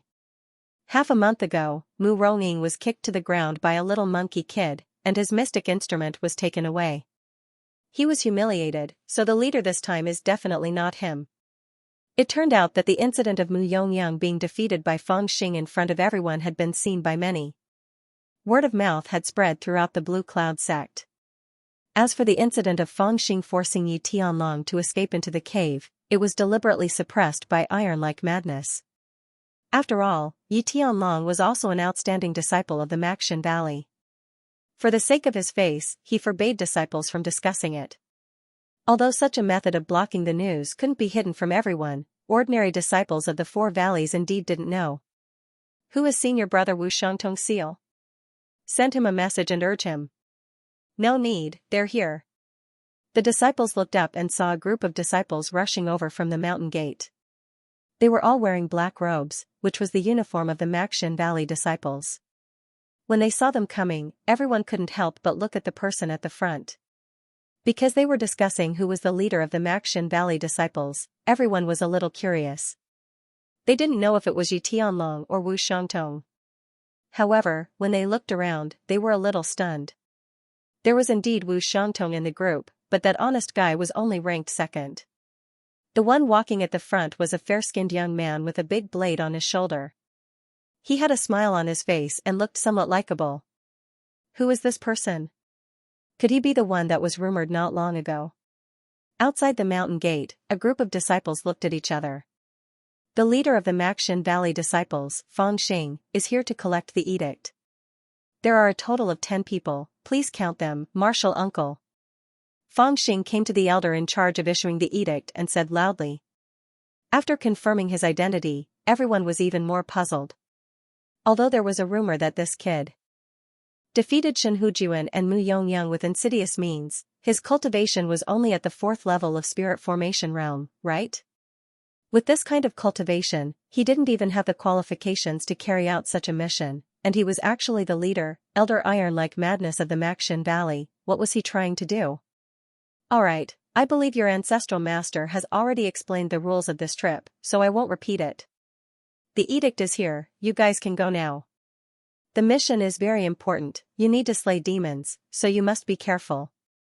After you come back safely, the leader will be considered to have completed a B-class edict once, and the rest of the disciples will be considered to have completed a C-class edict once. There will be other kinds of rewards, and I will not treat you guys unfairly. Thank you, Elder. Fangxing answered in a loud voice. Then, he took the order from the elder and handed it to Wu Xiangtong. Then, he glanced at the disciples of the other valleys and signaled Wu Xiangtong to activate the spiritual boat. Seeing this, Wu Xiangtong tossed a ship-shaped spiritual artifact into the sky, and it immediately expanded into a big boat. This spiritual boat was a low-level flying spiritual artifact that consumed spirit stones to fly in the clouds. It wasn't very fast, and it was very cumbersome, requiring someone to control the direction. However, it was big enough to accommodate more than 100 people. Seeing this, the disciples bowed to the mountain gate and bid farewell. Then, they used the chi sweeping technique and flew toward the spiritual boats. Su Lingyun was the only one who didn't sit on the boat. Instead, she sat on her white crane and flew into the air, taking the lead. Riding on the white crane, she was faster and more agile than the spiritual boat, and she was responsible for guarding the spiritual boat. The disciples of the Blue Cloud sect were envious of such a powerful flying spirit beast. However, in the Blue Cloud sect, except for Su Lingyun and Xiao Jianming, only a few elders owned flying spirit beasts. It wasn't as easy as it seemed to be to raise such a spirit beast as a mount. After all, one had to expel the demonic nature of the mount, cultivate the relationship with the mount, and even provide it with cultivation resources. It was an absolute luxury, and the people who could afford it weren't ordinary people. The spiritual boat shook slightly and flew into the sky. Of course, it was a disciple of the Xianxia Valley who was in charge of driving the boat. To some extent, besides forging spiritual artifacts, the disciples of the Xianxia Valley were also interested in controlling large spiritual artifacts. Fangxing boarded the boat in advance and found a comfortable spot to sit down. He looked at the entrance of the cabin with a sneer as if he was waiting for someone. As expected, not long after, a woman dressed in green entered with the disciples of Vermilion Cloud Valley. Her facial features were beautiful, but her face was a little pale. Her lips were painted red with cinnabar, and her green robe was a little tight. It stretched her slightly plump body, accentuating her voluptuous figure. It was extremely alluring. This woman was Lin Xianxia, who had battled with him in the Qingxi Valley and almost killed him. When he was outside, Fangxing had noticed this woman standing among the disciples of the Vermilion Cloud Valley and looking at him indifferently. However, Fangxing ignored her. Now that he was on the spiritual boat, he stared at Lin Xianxia viciously. To his surprise, Lin Xianxia walked past Fangxing calmly and didn't look at him. Instead, her body tensed up, and murderous spirit flashed in her eyes. Fang Xing had sharp senses and knew that Lin Qingxue still wanted to kill him from this murderous spirit.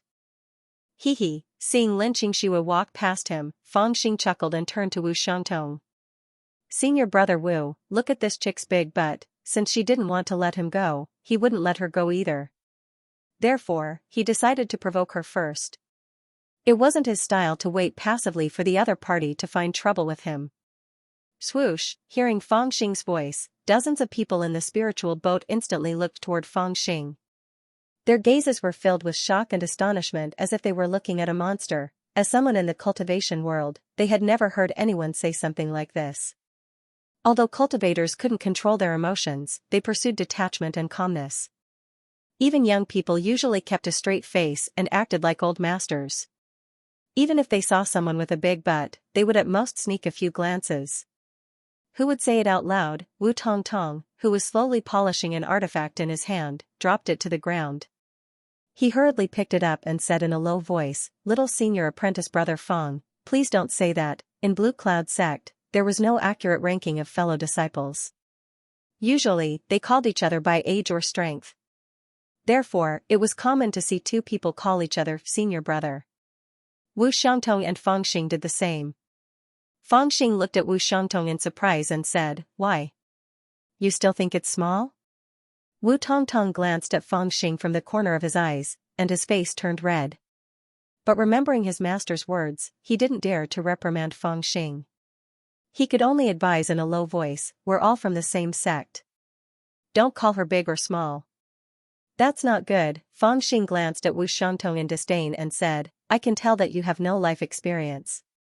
Don't you know that a big butt is good for childbirth? I'm praising her for her good looks. Let me ask you, if you want a Dao partner, will you look for one like her?" Wu Xiangtong shook his head. "No." Fang Xing said, "Well, I also think that this woman doesn't behave like a woman.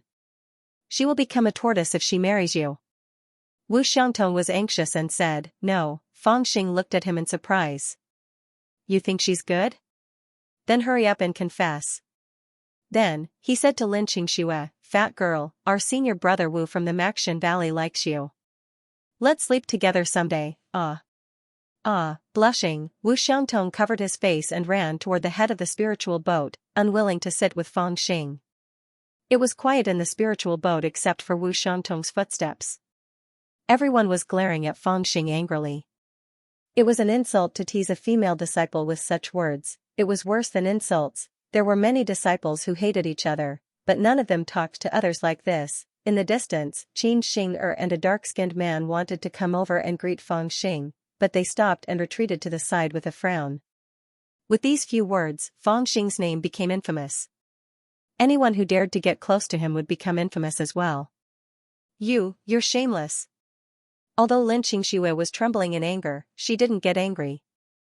Instead, she glared at Fang Xing viciously like an erupting volcano. Beside her, a female disciple of the Vermilion Cloud Valley who was wearing a long green dress pointed at Fang Xing and cursed. There were 3 or 4 female disciples of the Vermilion Cloud Valley around them, and they all looked at Fang Xing with unfriendly expressions. "Black Loach, I'm not talking about you. Why are you yelling?"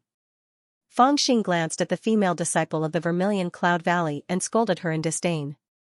The skin of the female disciple who called him shameless was a little dark, but she was also a dark beauty. Her appearance wasn't bad, but everyone loved beauty. She usually hated others mentioning her skin color the most, but Fang Xing had directly called her a black loach. Instantly, the female disciple was so angry that she gnashed her teeth and angrily scolded. "Stinking brat, why are you so dirty?" "You're the loach." Fang Xing said, "Black loach, why are you so dark?" The female disciple was furious. Her eyes were burning, and she was about to charge over when she was held back by the people beside her. Before coming out, Blue Cloud sect had given strict orders to not cause trouble among fellow disciples. It could be said that whoever started a fight now, regardless of the reason, would definitely be punished when they returned to the sect. At the very least, they would lose the reward for this training. How can Blue Cloud sect have such an uncultured disciple? That's right. He's like a hooligan. Does he know how to write the word shameless? How can he be in the same sect as someone like this? He's a disgrace. Seeing this, the few Vermilion Cloud Valley disciples gave up on the idea of fighting. Relying on their sharp tongues, they all criticized Fangxing. Fangxing scolded back, "Dwarf, did you just say that I'm uncultured? If you're cultured, why are you so short? You're a pockmarked man. Do you still have the face to join Blue Cloud sect? Can't you find anyone at the foot of the mountain who wants you? And your chest is as flat as a man's. Don't say that you're in the same sect as me in the future. You can't afford to lose face." Instantly, a war of words that could be recorded in the history of Blue Cloud sect began in the spiritual boat. Fangxing battled with 4 female disciples of Vermilion Cloud Valley, and he didn't seem to be at a disadvantage. Later, 2 to 3 more disciples of Vermilion Cloud Valley joined in, but Fangxing's expression didn't change. He focused on the 3 words steady, accurate, and vicious, and every time he opened his mouth, he would target his opponent's vital parts. He fought 7 enemies by himself, and he had the upper hand. "Shameless brat, shorty. How can your mouth be so dirty? You're cursing us. Dumb *SS. Despicable, shameless, obscene, short legs." Later, 2 to 3 more disciples of Vermilion Cloud Valley joined in, but Fangxing's expression didn't change. He focused on the 3 words steady, accurate, and vicious, and every time he opened his mouth, he would target his opponent's vital parts. He fought 7 enemies by himself, and he had the upper hand. The other disciples in the spiritual boat were stupefied after they cursed at each other. Even those who were angry at the beginning calmed down and watched the cursing battle in a daze. Firstly, they had never seen a man who was so good at scolding others. Secondly, they had never seen this group of female disciples who usually appeared gentle and refined have such a shrewish attitude. They were completely different from the Vermilion Cloud Valley disciples they usually encountered. As for the disciples of Maxian Valley, they covered their faces with their hands, wishing that they could jump off the spiritual boat. It was so shameful. How can you always say that my legs are short? My legs are not short at all." Finally, after being cursed by Fangxing for many times, a female disciple cried out in anger. She lifted her skirt to prove to Fangxing that her legs were not short, it was just that her skirt was too long. When she lifted her skirt, many people in the spiritual boat gulped, and everyone's eyes widened. Fangxing, on the other hand, calmly glanced at it and said, "It has leg hair, hairy monster." The female disciple also realized that her legs had been seen by others. In addition to Fangxing scolding her for having leg hair, she immediately burst into tears. The others who saw it did not think much of it. They thought to themselves that Fangxing was still young and did not understand women. This junior sister's leg hair was actually not long. It was just a thin layer of hair, and it looked quite cute enough. Someone finally scolded Fangxing, "How can you scold the junior sisters of Vermilion Cloud Valley like that?" With this person taking the lead, a few people immediately prepared to criticize Fangxing. In fact, they had wanted to criticize Fangxing from the beginning. However, after hearing about how Fangxing sent Shen Hujuan flying with one slap, they knew that they were not as strong as Fangxing and were afraid that they would be at a disadvantage if they spoke up. The Taoist Gate emphasized the law of the jungle, which meant that they bullied the weak and feared the strong. It was unwise to provoke Fangxing when they knew that they would be at a disadvantage. However, at this moment, they couldn't help but feel that it was okay to offend this little bee starred for the sake of the junior sisters of Vermilion Cloud Valley. Besides, senior sister Lingyun was just outside, and they could ask her for help. Swoosh! Fangxing raised his huge saber and sneered. "Do you want to be a good Samaritan? Do you believe that I won't hack you into pieces?"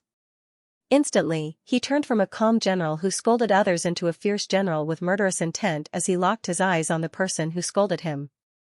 That person was instantly speechless. Forced by Fangxing's murderous aura, he took a step back, and his face turned pale. Even the chattering female disciples of Vermilion Cloud Valley were speechless.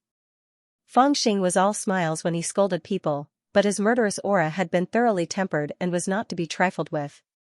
After intimidating the disciples, Fangxing turned to look at the panicking Vermilion Cloud Valley disciples. His gaze finally landed on Lin Xianxia, and he said calmly, "You don't have to act like you're fine in front of me. I still remember the grudge from 4 years ago, and I also know that when you were released from your confinement 3 years ago, you issued a kill order for me in the sect.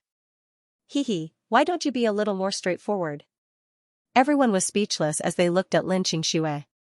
Only then did many people recall the kill order that had caused an uproar 3 years ago. At that time, many people were saying that a beautiful female disciple of Vermilion Cloud Valley had sworn an oath that as long as someone could help her get rid of a disciple who had just entered the inner sect, she would definitely devote her life to that person.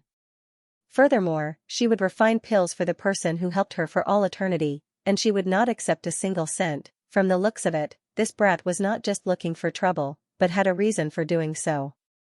That was 3 years ago. I don't seem to have said that I want to kill you now. Only then did Lin Xianxia speak indifferently. Her voice contained a hint of disdain, a hint of coldness, and a hint of murderous intent. Do you think that I have to wait for you to kill my people? Fang Xing chuckled and waved the saber in his hand. He moved his left leg, as though he wanted to walk towards Lin Xianxia. Don't come over, the Tan Vermilion Cloud Valley disciple shrieked. She had been frightened by Fang Xing's murderous intent earlier on. Now that he was approaching, she thought that he was going to attack and immediately sent a voice transmission to Su Lingyun. Senior Sister Lingyun, save me, who, suddenly, a shadow loomed over them. A huge white crane appeared in the sky above the boat. Then, the white crane lowered its body, and a woman with a cold temperament and beautiful features could be seen on it. She was Su Lingyun, the eldest senior sister of Vermilion Cloud Valley. Her eyes were like lightning as she looked at the boat coldly. She quickly glanced at the Vermilion Cloud Valley disciples and shouted, "What happened?" The tanned girl pointed at Fang Xing, unable to say a complete sentence. Suddenly, Fang Xing chuckled and turned to Su Lingyun. Senior Sister Su, it's been 3 years, oh no, almost 4 years. Since we last met. Seeing this, Su Lingyun frowned immediately. She knew what this brat was referring to. Before Fang Xing entered the inner sect, Su Lingyun had made a bet with him, thinking that the inner sect was dangerous, coupled with Fang Xing offending Lin Xianxia, he would not be able to hold on for more than 3 years, then he would come to ask her to help him leave the Blue Cloud sect. However, Su Lingyun did not expect that Bai Qianzhong would take a liking to Fang Xing as soon as he entered the inner sect. Bai Qianzhong brought Fang Xing along to cultivate for nearly 4 years, and 3 years had passed by the time he returned to the sect. No matter what, Fang Xing had won the bet. However, the way he won made Su Lingyun feel very aggrieved. It was also because of this bet that Su Lingyun had a faint feeling that she didn't want to see Fang Xing. When she left the mountain gate, she rode on the white crane and flew in the sky in a vigilant manner. There was a reason why she didn't want to see Fang Xing face to face. However, she could not avoid it and still met Fang Xing. What happened? Unwilling to discuss this with Fang Xing, Su Lingyun looked at the disciples of Vermilion Cloud Valley indifferently. The tanned girl rushed to say, "This Maxian Valley disciple wants to kill us." Su Lingyun's eyes turned cold as she looked at Fang Xing. What exactly happened? She did not believe that Fang Xing wanted to kill the disciples of Vermilion Cloud Valley on the spiritual boat. However, since her junior sister said so, there must have been an argument. Therefore, although she was not angry, she still wanted to question him. Fang Xing chuckled. Someone in your Vermilion Cloud Valley doesn't like me and wants to kill me. He did not explain and only looked at Lin Xianxia. Su Lingyun knew about the grudge between him and Lin Xianxia, so she frowned. She thought that these two people quarreled on the spiritual boat because of the grudge, and she was displeased with Lin Xianxia. Before coming here, she had reminded Lin Xianxia to focus on the big picture and not to cause trouble. However, she could not reprimand Lin Xianxia in front of everyone, so she said unhappily, "Don't be meddlesome. Xianxia, come sit with me." Seeing this, the other disciples in the spiritual boat looked at each other in bafflement. Because they faintly sensed that Su Lingyun actually revealed slight signs of forbearance towards Fang Xing. She's a dignified elite disciple, yet she actually has to exercise forbearance towards someone that bullied her junior sister? They could not help but recall that 3 years ago, someone had once said that Fang Xing and Su Lingyun had an extremely close relationship. However, this rumor only lasted for a period of time before it was refuted by the Vermilion Cloud Valley disciples and vanished without a trace, never to be mentioned again. However, it seemed to be true now. Of course, there were also others who felt that Su Lingyun was only tolerating it because she was concerned about the bigger picture and did not want to cause any more trouble. Most of them were the Vermilion Cloud Valley disciples. Back when Lin Xianxia had made up her mind to take revenge on Fangxing, Su Lingyun had never once expressed any thoughts of opposing her.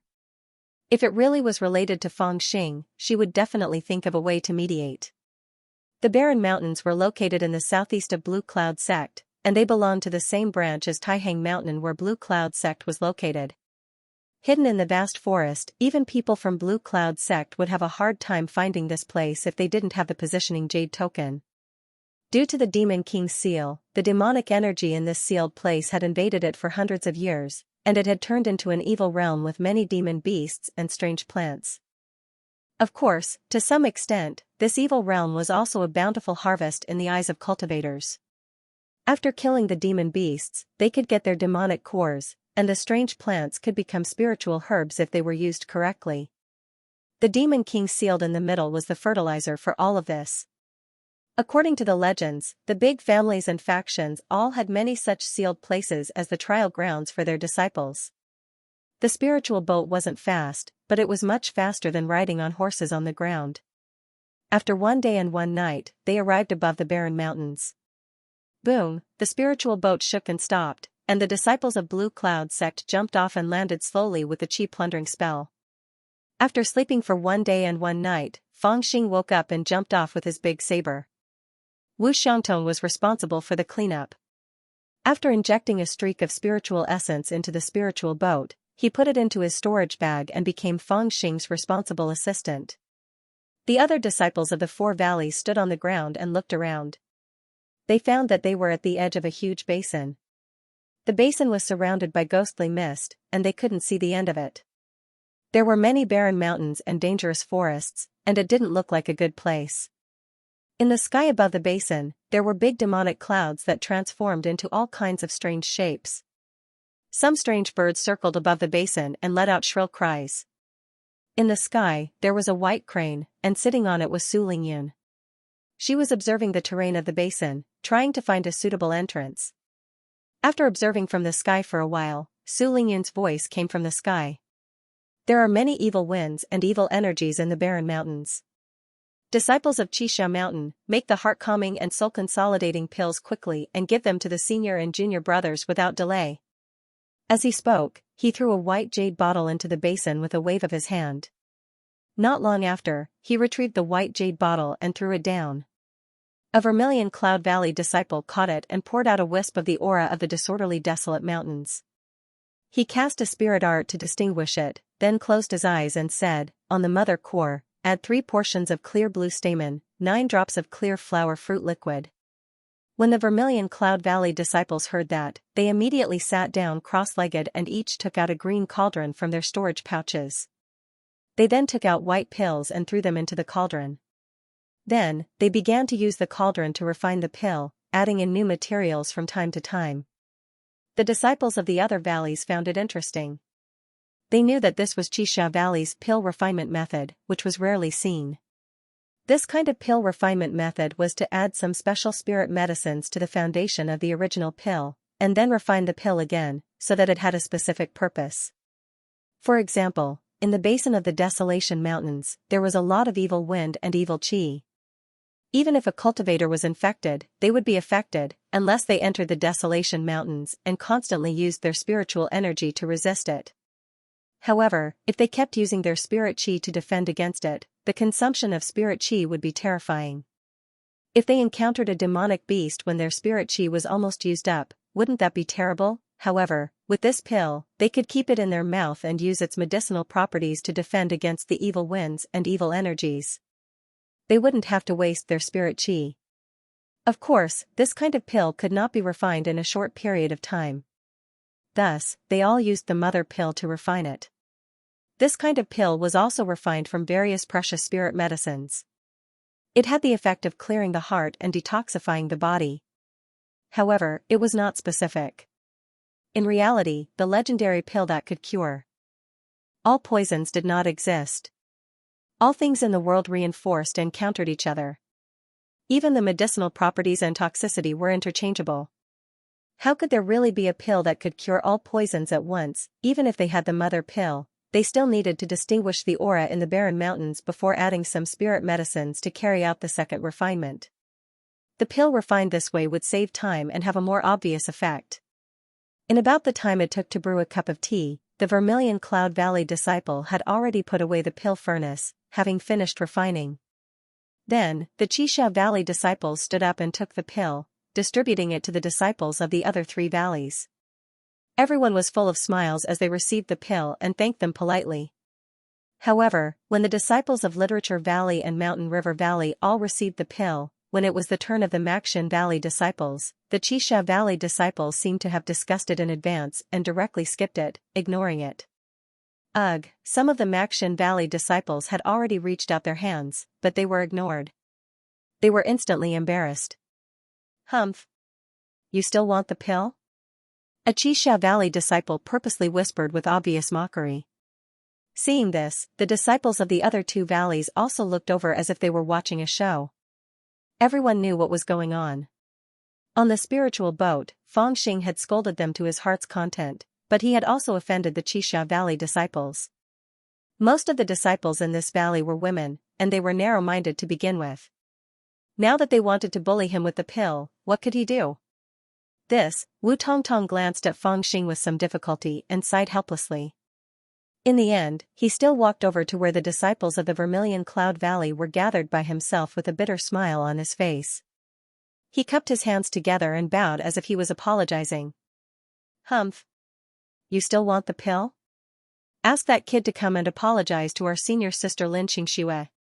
Someone said sharp-tongued. It was the pockmarked face that Fangxing had mentioned. Wu Xiangtong was instantly in a dilemma. After a while, he walked back helplessly with empty hands.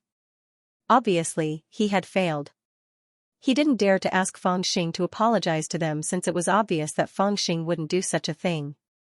After entering the mountain, use your spiritual essence to resist for a while. They can't really not give us the heart-calming and soul-consolidating pills, Wu Xiangtong instructed the Maxian Valley disciples in a low voice, looking very helpless. The other Maxian Valley disciples were indignant when they heard this, and they looked at Fangxing with resentment. If they weren't weaker than Fangxing, they would have grabbed Fangxing's neck and forced him to apologize to the Xianxia Valley disciples. Humph. A bunch of B***cheese. You want to bully me? Fangxing was rather displeased and glared at the Xianxia Valley female disciples. Some of them glared back at him with a smug expression as if saying, I'm bully you. Bite me? Naturally, Fangxing wouldn't bite them. He decided to bite Su Lingyun. He stood on the ground and placed his hands on his waist. Taking a deep breath, he shouted into the air, Su Lingyun, senior sister Lingyun. When the disciples heard this, they were stunned and exchanged glances with one another. What is this little bastard doing now? Does he want to die? How dare he call senior sister Lingyun by her name? The Xianxia Valley disciples were even more stunned. Is this guy going to tell us about the situation? However, they soon felt disdainful. Senior sister Lingyun is naturally on our side. So what if you complain? In the air, Su Lingyun was rather displeased as well. The white crane circled around and arrived above Fangxing. She frowned. What's the matter? Fangxing grinned. These junior sisters of yours won't give us the Maxian Valley's antidote. Help me refine one. When Su Lingyun heard that, she was rather angry as well. She chided lightly, what are you messing around for? Give them the medicinal pills. From the looks of it, she was actually rather angry. Furthermore, the target of her anger was the Xianxia Valley disciples. However, before everyone could express their shock, Fangxing's words caused them to fall into shock once more. Fangxing said, I don't want them. Their skills are too lousy. I want you to refine them personally. Everyone's expressions became even more interesting, thinking that they had heard wrongly. Even the Maxian Valley disciples wanted to facepalm. This was way too shameless, you just scolded her junior sisters badly not long ago. Senior sister Lingyun is being very nice by asking them to give you the medicinal pills, but you still dare to ask her to refine them personally for you. It must be noted that Su Lingyun was the elixir master with the highest attainment in elixir making in the Blue Cloud sect except for Elder Blue Bird. Even the elders of the sect had to pay at least 30 mid-grade spirit stones to ask her to refine a batch of medicinal pills for them. Each of the medicinal pills produced by her could be sold at a sky-high price among the disciples of the Blue Cloud sect. However, this brat directly asked her to refine such low-level medicinal pills for him personally. For a moment, at least half of the people in the spiritual boat thought that Feng Xing was asking for trouble. The other half thought that he was seeking death. Bastard! Do you think that senior sister Lingyun's medicinal pills are something that anyone can ask for? You're so poor that you can't even afford it. The dark beauty pointed at Feng Xing and scolded him. In their hearts, Su Lingyun was their idol and couldn't be desecrated. However, Feng Xing only rolled his eyes at her and continued to look at Su Lingyun with a smile. The result was unexpected. Su Lingyun was silent for a while as if she was a bit angry. However, in the end, she just sighed and tossed out a red elixir furnace.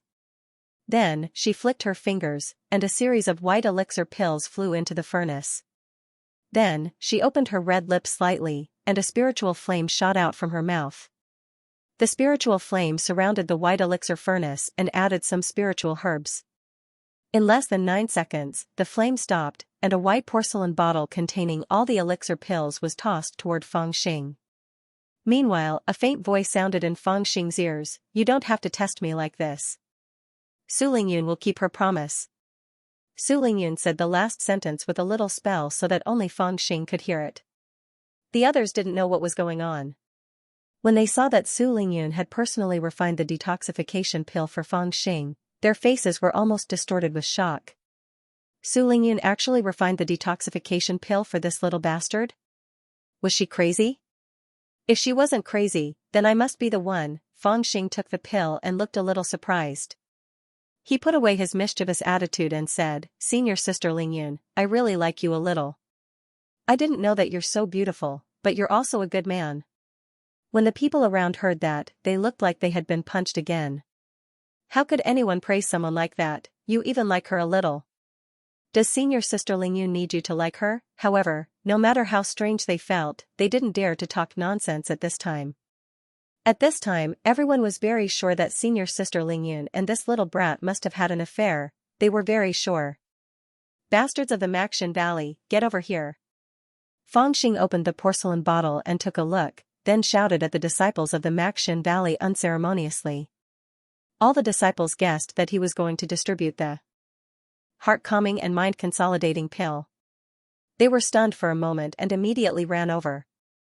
This was the pill personally refined by senior sister Lingyun. Usually, they couldn't even buy it. You don't have any rules at all. Line up. When Feng Xing saw the disciples huddled together, he scolded them angrily. All the disciples of the Maxin Valley were speechless, thinking that he was the most unruly one. However, for the sake of the heart-calming and mind-consolidating pill, they still stood in line obediently. Stretch out your hand. Feng Xing ordered again, and the first disciple in line immediately stretched out his hands. Feng Xing poured a pill into his hand and said, "Get lost." Next. Thank you, little senior brother Feng. The disciple was overjoyed, but he didn't immediately stuff it into his mouth. Instead, he put it in a small bottle. He couldn't bear to eat the pill that Su Lingyun had personally refined. Feng Xing didn't care about him and distributed one to each of them. Not long after, everyone got one. Everyone else looked at the Maxin Valley disciple quietly. They felt that compared to them, the pills refined by the ordinary disciples of Vermilion Cloud Valley suddenly became hard to swallow. They were practically trash. On the other hand, the disciples of the Maxin Valley were instantly emboldened and felt that Feng Xing was much more pleasing to the eye. Su Lingyun didn't care about what the others thought, and didn't explain much either.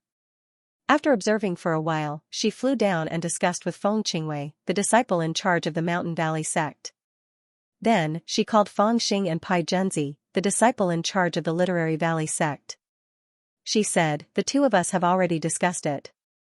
There are 2 routes to choose from. One is closer, and we can reach the sealed area in a day and a half. The other will take 3 days, but in comparison, we will encounter less danger on the road. Let's decide together." Pai Zhenzi of the Literary Valley said, "Are we going in now? Didn't you say that senior brother Xiao Jianming would meet up with us?" Su Lingyun said indifferently. He said that he was delayed by something and would be a day or two late. Moreover, we are here to train, so we have to rely on our own strength to enter. It doesn't matter if he comes or not. Pai Junzi was slightly startled and said, then let's choose the closer route. Since we are here to train, we can't avoid danger. Feng Qingwei smiled and said, that's what I thought too. Su Lingyun looked at Feng Xing indifferently and said, what about you? Feng Xing grinned and said, I'll choose whatever you choose. Feng Qingwei and Pai Junzi looked at Feng Xing at the same time, thinking to themselves that this brat was actually a bootlicker. Su Lingyun smiled faintly and said, I originally wanted to choose the safer route, but this way, it would be 2 against 2. We can't split into 2 teams and enter. Forget it, let's choose the closer route together. Prepare to depart. It was said that Desolate Mountain used to be a huge mountain, but because of a great battle 300 years ago, the ground collapsed and turned into a basin. However, the name had never been changed. Demonic energy formed clouds in the sky above this place and it was extremely dangerous. They couldn't enter on spiritual boats that weren't agile enough, so all the disciples put the peaceful tranquility pills in their mouths and walked inside on foot with their artifacts in their hands. There were many vines and swamps in the mountains, and demonic beasts ran amok. However, this wasn't the most dangerous part. The most dangerous part was that there were some places that had been contaminated by demonic energy all year round and had already become extremely dangerous. Once you entered, you would immediately be infected by demonic energy. Even if you didn't die, you would still lose half your life. However, with the disciples of the mountain valley here, they could use the terrain of the mountains to determine the location of the evil valley and avoid it in advance. The 4 valleys of the Blue Cloud sect each had their own strengths, so it wasn't a joke. Speaking of which, the number of demonic beasts here was more than 10 times more than in the demonic Miasma Mountain, and they were also more than 10 times stronger. After walking for less than 10 miles, a level 4 demonic beast, Violent Bear, roared and rushed over. All the disciples had received the decree, so they didn't panic. Immediately, 7 or 8 people who were close to it took out their flying swords. Seeing this, the Violent Bear roared and ran back. Seeing its embarrassing appearance, the disciples of the Blue Cloud sect immediately laughed in unison. Then, a disciple rushed forward and killed the demonic beast with 2 sword energies. Then, he dug out the demonic core and came back. The others congratulated him in unison, and the atmosphere became much more relaxed. As for the meat of the bear, they didn't want it. Seeing this, Feng Xing's eyes lit up. He ran up and chopped off the 2 millstone-like bear paws and put them into an empty storage bag as if he had found a treasure. When the others saw this, they didn't say anything, but they felt that Feng Xing was a little greedy. Just like that, they killed the demonic beasts along the way, and walked towards the sealed area in the middle of the disordered mountain. Although they encountered many dangers along the way, the 40 disciples of the Blue Cloud sect gathered together could almost be regarded as the strongest force in the disordered mountain. Although some of the demonic beasts weren't weak, they were scattered in different areas of the disordered mountain, so they couldn't pose any threat to the disciples. After killing the demonic beasts, the disciples collected the demonic beasts, beast claws, scales, and other things that were useful, and left the rest behind. Feng Xing was very proud of himself, and also collected the demonic beasts. However, the things he collected were different from the others, such as the hanging horn antelope tail, golden armor copper elephant trunk, flying donkey treasure, fire pattern red tiger whip, and so on. Everyone looked at him, but they didn't understand why he was collecting these things. Naturally, Feng Xing wouldn't tell them that these were the most delicious parts of the demonic beasts. It wasn't until the middle of the moon that everyone chose a riverside to rest. The disciples of the mountain valley set up an alert formation, and then each found a place to sit down. They swallowed the 100-herb pill to appease their hunger, and then slowly meditated to recover their spiritual energy. However, Feng Xing was different from the others. He ordered a disciple of the Maxin Valley to pick up some firewood and started a fire to roast the demonic beasts. At first, everyone was a little disdainful. Most people in the cultivation world abstained from eating meat because they needed to absorb the spiritual energy between heaven and earth to cultivate. If they ate meat, it would increase the impurities in their body, which was not conducive to absorbing the spiritual energy between heaven and earth. Therefore, they usually avoided eating if they could, and often used the 100-herb pill made from various elixirs to appease their hunger. However, when the tempting aroma gradually spread, everyone gradually couldn't help but open their eyes and look at Feng Xing, thinking to themselves, what is this kid roasting? Why does it smell so good? Haha, this piece is not bad. Feng Xing finished roasting a bear paw. Seeing that it was almost done, he took out a red sandalwood wolf hair brush and carefully dipped it in honey before rubbing it on. Then, he praised himself and walked over to where the Vermilion Cloud Valley disciples were meditating with a fork. As he walked, he said with a smile, "Senior Sister Lingyun, are you hungry? I'll treat you to a roasted bear paw." When the Vermilion Cloud Valley disciples saw him, they all looked somewhat resentful and ignored him. They thought to themselves, why would Senior Sister Lingyun eat this crappy thing? If it wasn't for the fact that Senior Sister Lingyun refining pills for Feng Xing was too unexpected and they couldn't figure out the true relationship between Feng Xing and Senior Sister Lingyun, they would have reprimanded him by now. However, something that shocked them happened again. Su Lingyun opened her eyes and saw the bear paw that Feng Xing had passed to her. She was slightly taken aback before a faint smile appeared on her lips. She actually took it, tore off a piece and stuffed it into her mouth. Then, she nodded lightly and said, "It's better to simmer the bear paw over a slow fire. It's not bad that you can roast it to this extent." Feng Xing laughed and said, "That's right. I've been practicing this skill for 3 years. I'll give this piece to you." Su Lingyun shook her head and said, "There's no need. I just want to try what you roast. Xiao Man has mentioned countless times that your roasting skills are extraordinary and that it's the best thing she's ever eaten in her life." Feng Xing was stunned for a moment before he laughed. Don't listen to her nonsense. She had been starving for 3 days at that time. Anything she ate was delicious. Su Lingyun seemed to be deep in thought and nodded lightly. The other Vermilion Cloud Valley disciples were rather surprised. They didn't seem to have expected Feng Xing to be acquainted with their genius junior sister. After taking the bear paw back, Feng Xing called out to the Maxian Valley disciples, "Come, come, come. Come over if you want to eat." The Maxian Valley disciples were a little hesitant at first, feeling that this was too unbecoming of a cultivator. However, one of them finally couldn't help it and took the lead to come over. After eating a piece, he exclaimed in satisfaction. The others were attracted by him, and the aroma was truly tempting, so they all came over. It was so lively that it didn't seem like they were out on a mission, but more like a gathering for a meal. In this lively atmosphere, no one noticed that on a mountain peak 4 or 5 miles away, a pair of eyes that seemed to be burning with flames were looking in this direction with ill intentions. After observing for a while, he laughed and said, "You really don't know when you're about to die. Since you guys are so happy, I'll add some fun for you." As he spoke, he waved his hand and produced a strange, worn-out cauldron. Then, he dripped a few drops of blood essence into the cauldron. The strange cauldron immediately spun on its own.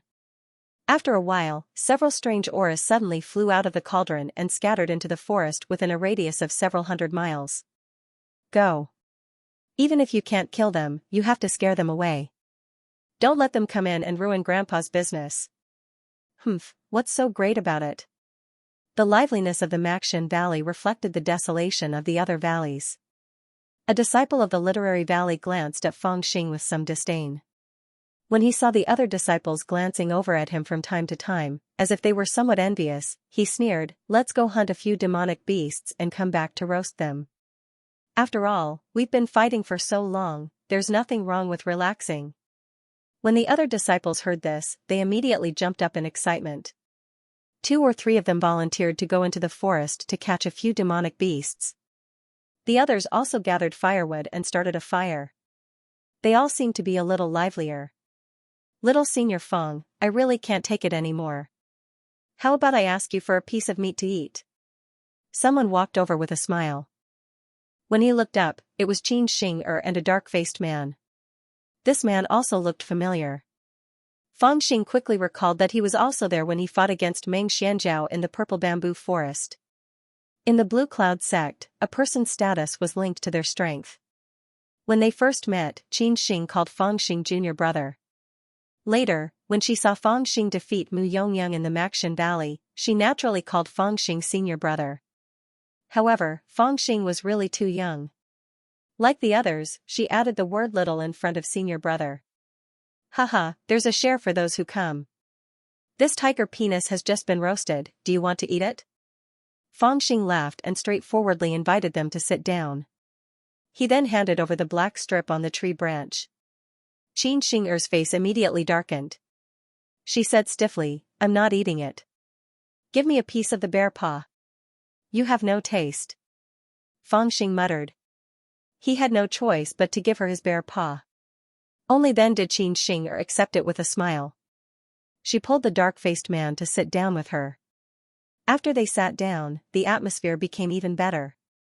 The dark-faced man introduced himself. His name was Lu Heihu, and he was also a wine lover. He asked Fangxing for the spirit wine in his gourd, but Fangxing refused to give it to him. So, he took out a jar of wine and shared it with everyone. Little senior brother Fang, we haven't seen each other since we parted ways in the purple bamboo forest. Come, let me toast you. Lu Heihu was very polite as he toasted Fangxing. Like Xianxia, he felt that it was better to be friends with Fangxing than to be his opponent. Fangxing laughed heartily. He raised his gourd and clinked it with him. Both of them took a big gulp. Bandits were fond of eating meat and drinking wine. Lu Heihu and Xianxia were to his liking. As they drank and chatted, the task of roasting meat was left to Wu Xiangtong. Fires were also lit in the other valleys. 3 to 5 people gathered together and imitated Fangxing's way of roasting meat. The lakeside immediately became much livelier. However, there were also many people who did not join in because of their status. After consuming the 100-herb pill, they closed their eyes to rest and recover their spiritual qi. Just as they were fervently eating, Fangxing suddenly froze. His brows furrowed, and his little nose twitched. Xianxia was talking to him. When she saw this, she felt that something was wrong. She asked, what happened? Fangxing frowned. There's the smell of blood. Lu Heihu laughed. So many people are slaughtering demonic beasts and cleaning their organs. Wouldn't there be a smell of blood? It turned out that many people had caught demonic beasts and were slaughtering them by the lakeside. It was already a mess. Fangxing glanced in that direction and shook his head. Then, he fixed his gaze on the mountain forest. He took a deep breath and activated the Dharma Eye technique. Spiritual qi gathered in his eyes, and his vision immediately improved greatly. He looked straight into the mountain forest. Then, his expression suddenly changed. He quickly jumped up and shouted, "Be careful, there's trouble." As he shouted, he pushed his palm forward. Immediately, a light blue barrier 30 feet tall appeared, covering the Maxin Valley disciples, Xianxia, and Lu Heihu. The other Blue Cloud sect disciples were slightly stunned. They did not understand what was going on. Some even looked around. Seeing that there was nothing out of the ordinary, they laughed softly and said, "What's wrong with this kid? Oh no, there's danger." Suddenly, the expression of Su Lingyun, who had been resting with her eyes closed, also changed. A flying sword instantly flew out of the grotto heaven ring on her left index finger. It turned into a sword light and surrounded the Vermilion Cloud Valley disciples. At the same time, countless black dots suddenly shot out from the deep and dark mountain forest toward this place. Pa pa pa pa, for a moment, it was like a majestic rain, covering the sky and earth. Oh no, it's a monster. Everyone, be careful. Some of the disciples who reacted quickly shouted and used their techniques to block the strange insects. The ones who reacted the fastest were, as expected, the leaders of the various valleys. When Pai Junzi of the Literature Valley saw Su Lingyun summoning her flying sword, he let out a loud shout. From his waist pouch, several yellow talismans flew out, instantly covering the surroundings. Then, each of the yellow talismans flew out with spiritual light, combining together, transforming into the shape of an invisible prison, protecting the disciples of the Literature Valley beside him within. Meanwhile, Feng Qingwei of the Mountain Valley sect also shouted, "Disciples of the Mountain Valley sect, listen up, activate the formation." Everyone's reactions could not be said to be slow, but there were still 7 or 8 people who were hit by the black dots. When the black dots landed on their bodies, they immediately stretched out their bodies.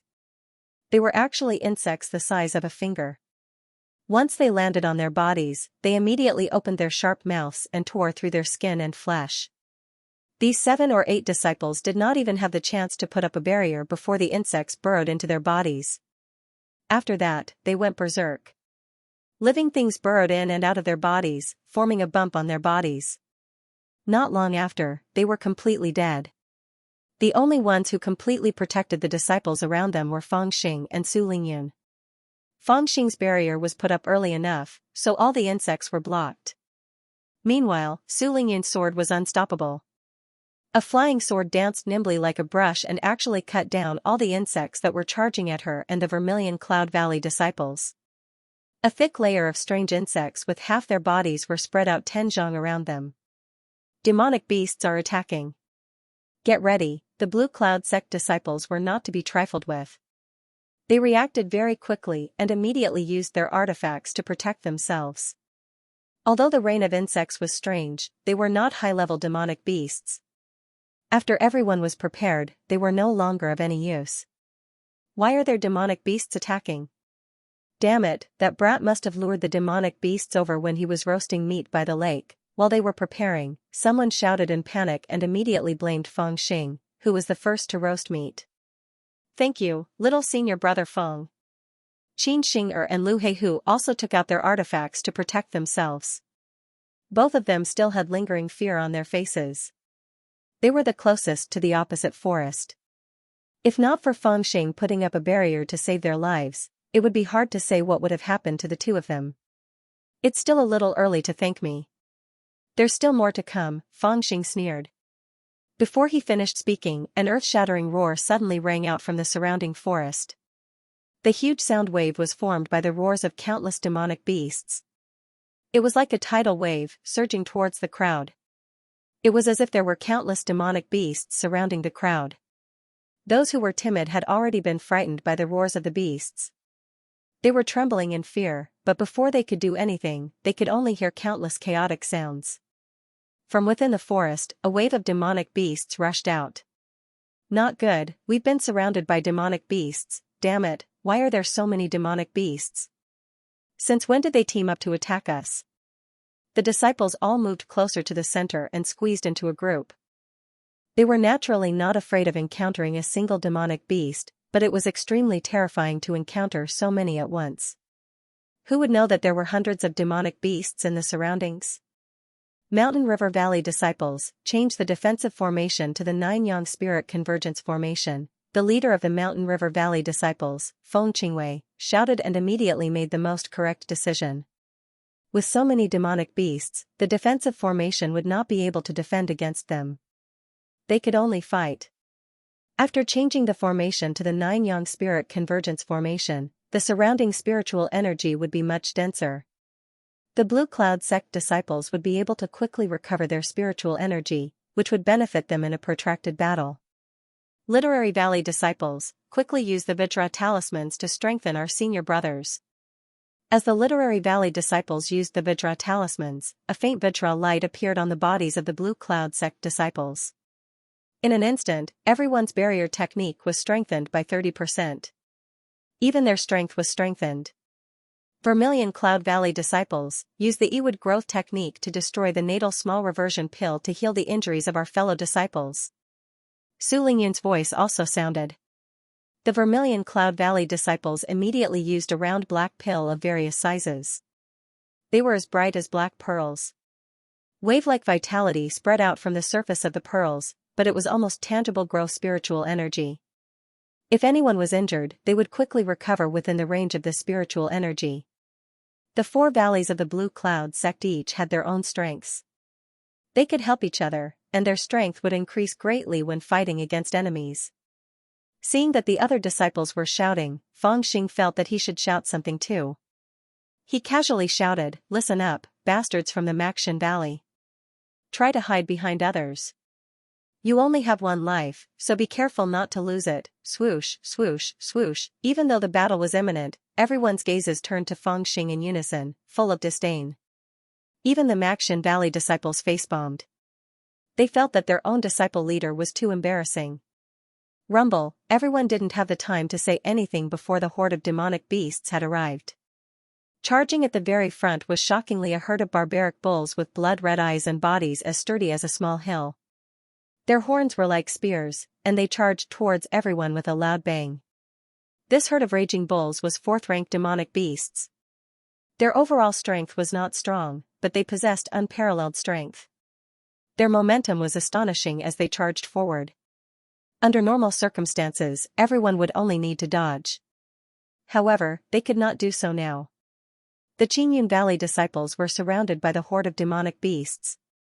In the face of such a group battle, the best choice was to form a circle with their backs against the enemy. Not only could they prevent their backs from being attacked, but they could also maximize the effects of elixirs, talismans, formations, and weapons to obtain strength, spiritual energy recovery, and healing of injuries. However, if they were separated, they would be fighting on their own. At that time, not only would they not be able to enjoy the benefits of various cultivation techniques, but they would also easily be surrounded by demonic beasts. It was precisely because of this that no matter how strong the raging bulls were, they could only withstand it. Seeing the raging bulls charging at them, the three disciples from the Maxian Valley with shield-type artifacts looked at each other. They gritted their teeth and stepped out of the crowd with their shields raised, firmly blocking in front of everyone. They did not know if they could withstand the raging bulls' charge, but they had no other choice. They had defensive artifacts, so they had to stand up. This was not the time to retreat. It was not that they were not afraid of death, but if they did not stand up at this time, not only would their reputation be ruined, the evaluation of the talisman order would be lowered, and the other disciples would refuse to help each other. Think about it, if they could not obtain the elixirs of Vermilion Cloud Valley, the talismans of Literary Valley, or the topography of the mountains and valleys, wouldn't every step in this damned place be filled with danger? Because of this, even though they knew the danger, they had to shoulder their responsibilities. All of you, stand back. At this moment, Feng Xing suddenly shouted out in a deep voice. He frowned, knowing that these three disciples would not be able to withstand such an attack. The Maxian Valley disciples looked at him in confusion. Did he really want everyone to hide at the back? How could the disciples of the Maxian Valley be so irresponsible? Swoosh, without any time to say anything, Feng Xing raised the Azure Dragon Jade Flame Saber and jumped out, because at this moment, the herd of barbaric bulls had already arrived. His eyes were red like blood, his horn was like a spear, and his voice was like thunder. Feng Xing did not block it. After jumping out, he only made one movement. His body spun like a top, both his arms held the saber, and spirit chi poured into it. Then, following his own spin, he slashed out with the saber. In an instant, the saber light was like snow. Along with the saber light, there was also a green killing intent and a golden flame. The barbarian bulls that rushed in front of him were immediately intimidated by the cyan evil chi, and their momentum slowed down. Feng Xing brandished the saber in his hand, and with a xiao sound, the saber light turned into a circular arc and flew out, instantly enveloping the 7 or 8 barbarian bulls that rushed at the front.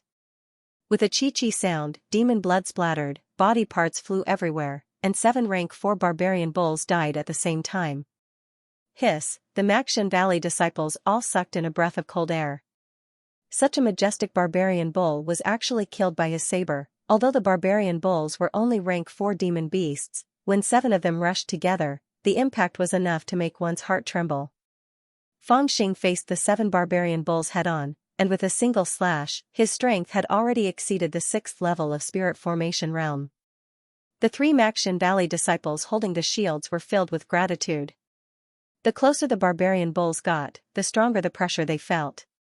In their hearts, they knew that their shields couldn't block the charge of the barbarian bulls. If they were to block it, the 3 of them would most likely be hit by the barbarian bulls, or even lose their lives. This slash from Feng Xing was equivalent to saving them. Alright, let's kill. With a slash, Feng Xing resolved the danger of the formation being broken and retreated. The Maxian Valley disciples immediately opened up a path to protect him. Ao, behind the barbarian bulls, countless demon beasts rushed over, but they were no longer a threat to the formation. Maxian Valley disciples, activate your weapons and kill the demon beasts. Wu Xiangtong shouted and at the same time, took out his own flying sword. In an instant, countless flying swords flew up and countless defensive weapons were taken out. For a moment, flesh and blood flew everywhere. Everyone had no choice but to fight with the demon beasts. As the battle began, flesh and blood flew everywhere. In front of the disciples from the other valleys, the demon beasts were equally ferocious. However, where the disciples from each valley stood, there was the strongest disciple leading the formation. Thus, the danger of the charge was resolved and they began to fight in close combat. Among all the disciples from the Blue Cloud sect, except for Fangxing, everyone was at least in the 5th level of spirit formation realm. At least 10 of them had reached the 6th level of spirit formation realm. The leader of the Mountain Valley, Feng Qingwei, and the leader of the Literature Valley, Pai Zhenzi, were both at the peak of the 6th level of spirit formation realm. Both of them were only one nirvana pill away from stepping into the 7th level of spirit formation realm. Their strength was even stronger than Yu Tianlong. As for Su Lingyun, needless to say, her cultivation was already at the 8th level of spirit formation realm. Although the number of demonic beasts was as large as the mountains and plains, which was frightening, their levels were not very high. Most of them were rank 4 demonic beasts, with some rank 5 and rank 6 demonic beasts mixed in. There were only 1 or 2 rank 7 demonic beasts, which were not much of a threat. Thus, other than the initial panic, the disciples of the Blue Cloud sect quickly calmed down.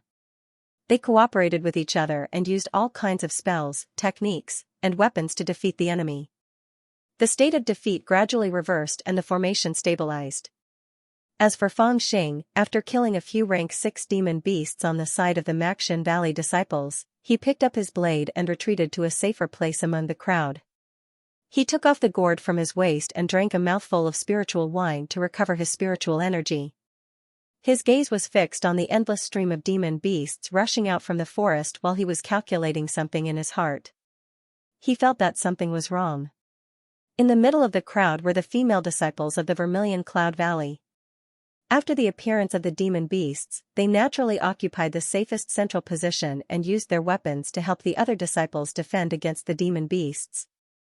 They also used their natal small reversion pills to heal the injured disciples of the Blue Cloud sect. However, they would not directly fight the demon beasts, which meant that they were being protected. Why didn't you go fight the demon beasts? Why did you retreat here? Are you afraid of death? When the female disciple of the Vermilion Cloud Valley, pockmarked, saw Fangxing coming over, she immediately retracted the flying sword in her hand and scolded Fangxing righteously. Her eyes were filled with disdain, thinking that Fangxing was afraid of battle and hiding in the middle. Fangxing rolled his eyes at her and said, "If you're not afraid of death, why don't you go to the outer perimeter and fight the demon beasts head-on? What are you doing hiding in the middle?" Pockmark's face stiffened and she said angrily, "I'm a woman." Fangxing said, "A woman with a face full of pockmarks can also be called a woman?" Pockmark's face became even more furious and she scolded, "You're shameless. A disciple of the Vermilion Cloud Valley is ashamed to be in the same sect as you." Fangxing said, "I'm not in the same sect as someone with a face full of pockmarks." Pockmark's face was filled with hatred. The flying sword in her hand almost slashed at Fangxing, but a male disciple of the Vermilion Cloud Valley hurriedly pulled her back. He looked at Fangxing coldly and said, "Senior sister's son, why bother bickering with this kind of person? Repelling the demon beasts is more important." "That's right. Let's repel the demon beasts first, then tell the other brothers about his shameless cowardice of avoiding battle. Let's see if he still has the face to be the leader of the Maxin Valley disciples." The other disciples of the Vermilion Cloud Valley also shouted loudly, raising their voices as if they wanted others to hear them. However, Fangxing ignored them. He smiled coldly and turned his gaze elsewhere to observe himself. He could not be bothered to explain anything to them. In reality, although his spiritual chi was condensed, his cultivation was lower than everyone else's. To put it bluntly, his spiritual chi was of high quality, but his storage was insufficient. As a result, he was not good at protracted battles despite his explosive strength. Moreover, the situation at the Maxin Valley was already under control. If he continued to fight the demon beasts head-on, he would only be wasting his spiritual chi. Furthermore, he had already noticed that the arrival of the demon beasts was too strange. Many of the demon beasts were natural enemies. Normally, they would fight each other to the death when they met, but now they had joined forces to attack the group. This made him feel that something was wrong. These demon beasts did not seem to be attacking people based on their own nature. Instead, they seemed to be secretly controlled by something. Under the attack of the demon beasts, there might be other hidden dangers. He needed to conserve his spiritual chi to deal with unexpected situations. In fact, his guess was right. Not long after the situation had stabilized, the rumbling sound of trees falling could be heard from the mountain forest. Looking from afar, flames could be seen soaring into the sky. The demon beasts had not yet appeared, but the sound was already intimidating. After 3 breaths, the ground suddenly shook violently. From the mountain forest, a giant snake that was as thick as a water bucket and covered in flames and poisonous fog rushed out. The giant snake was 10 feet long and had a single horn on its head. It was extremely ferocious and fast. As soon as it rushed out of the mountain forest, it swung its tail and actually rode the wind. In an instant, it swam rapidly in the air and rushed towards the disciples of the Blue Cloud sect. Before it got close, the snake opened its mouth and spat out a poisonous flame that was surrounded by black fog. Like a burning cloud, it attacked the disciples of the Blue Cloud sect. However, there were still a few demon beasts in between it and the disciples of the Blue Cloud Valley. Those demon beasts were burnt by the poisonous flame first. They could be seen twitching immediately, as if the water in their bodies had been sucked dry. In the end, they became like dried walnuts, curling into a ball. Not good, dodge quickly. The disciples of the Blue Cloud sect were shocked, especially those who bore the brunt of the poisonous flame. Their faces were filled with horror. The snake was too fast, and the poisonous flame was so strange. Seeing that they did not even have the chance to escape, they could only close their eyes and wait for death. Whoosh, at this moment, a white shadow suddenly flashed. A giant white crane carrying Su Lingyun flew out from the crowd. Su Lingyun raised her slender hand slightly and a huge light yellow barrier appeared in front of her. Then, she pushed it forward and the barrier expanded to a radius of 3 feet, blocking the poisonous flame. All the poisonous flame that sprayed on the barrier was blocked by the barrier. There's no need to panic. I'll be the one to kill this demon. Su Lingyun's voice was heard faintly. Then, the white crane spread its wings and carried her directly towards the giant snake. The disciples who were almost engulfed by the poisonous flame immediately heaved a sigh of relief and said, "Luckily, Senior Sister Lingyun is here." Seeing that such a powerful monster snake was easily blocked by Su Lingyun, they were greatly encouraged and their confidence grew. Among all the people, only Fangxing frowned. Looking at Su Lingyun who was riding on the white crane and fighting with the giant snake in the air, he sighed helplessly and said, "You can block 1 7th rank fire-scaled monster snake, but can you block 3? Boom, boom, boom, Su Lingyun and the rank 7 monster, the fire-scaled snake, fought in the air. Flying swords crisscrossed and the white crane soared. In just a few moves, the rank 7 monster was already at a disadvantage. However, it was not easy to take it down in a short period of time. Su Lingyun was an 8th level spirit formation cultivator, which was a level higher than this strange snake. However, this strange snake liked to live in the lava and spit out fire chi, causing its demonic aura to have a fire poison nature.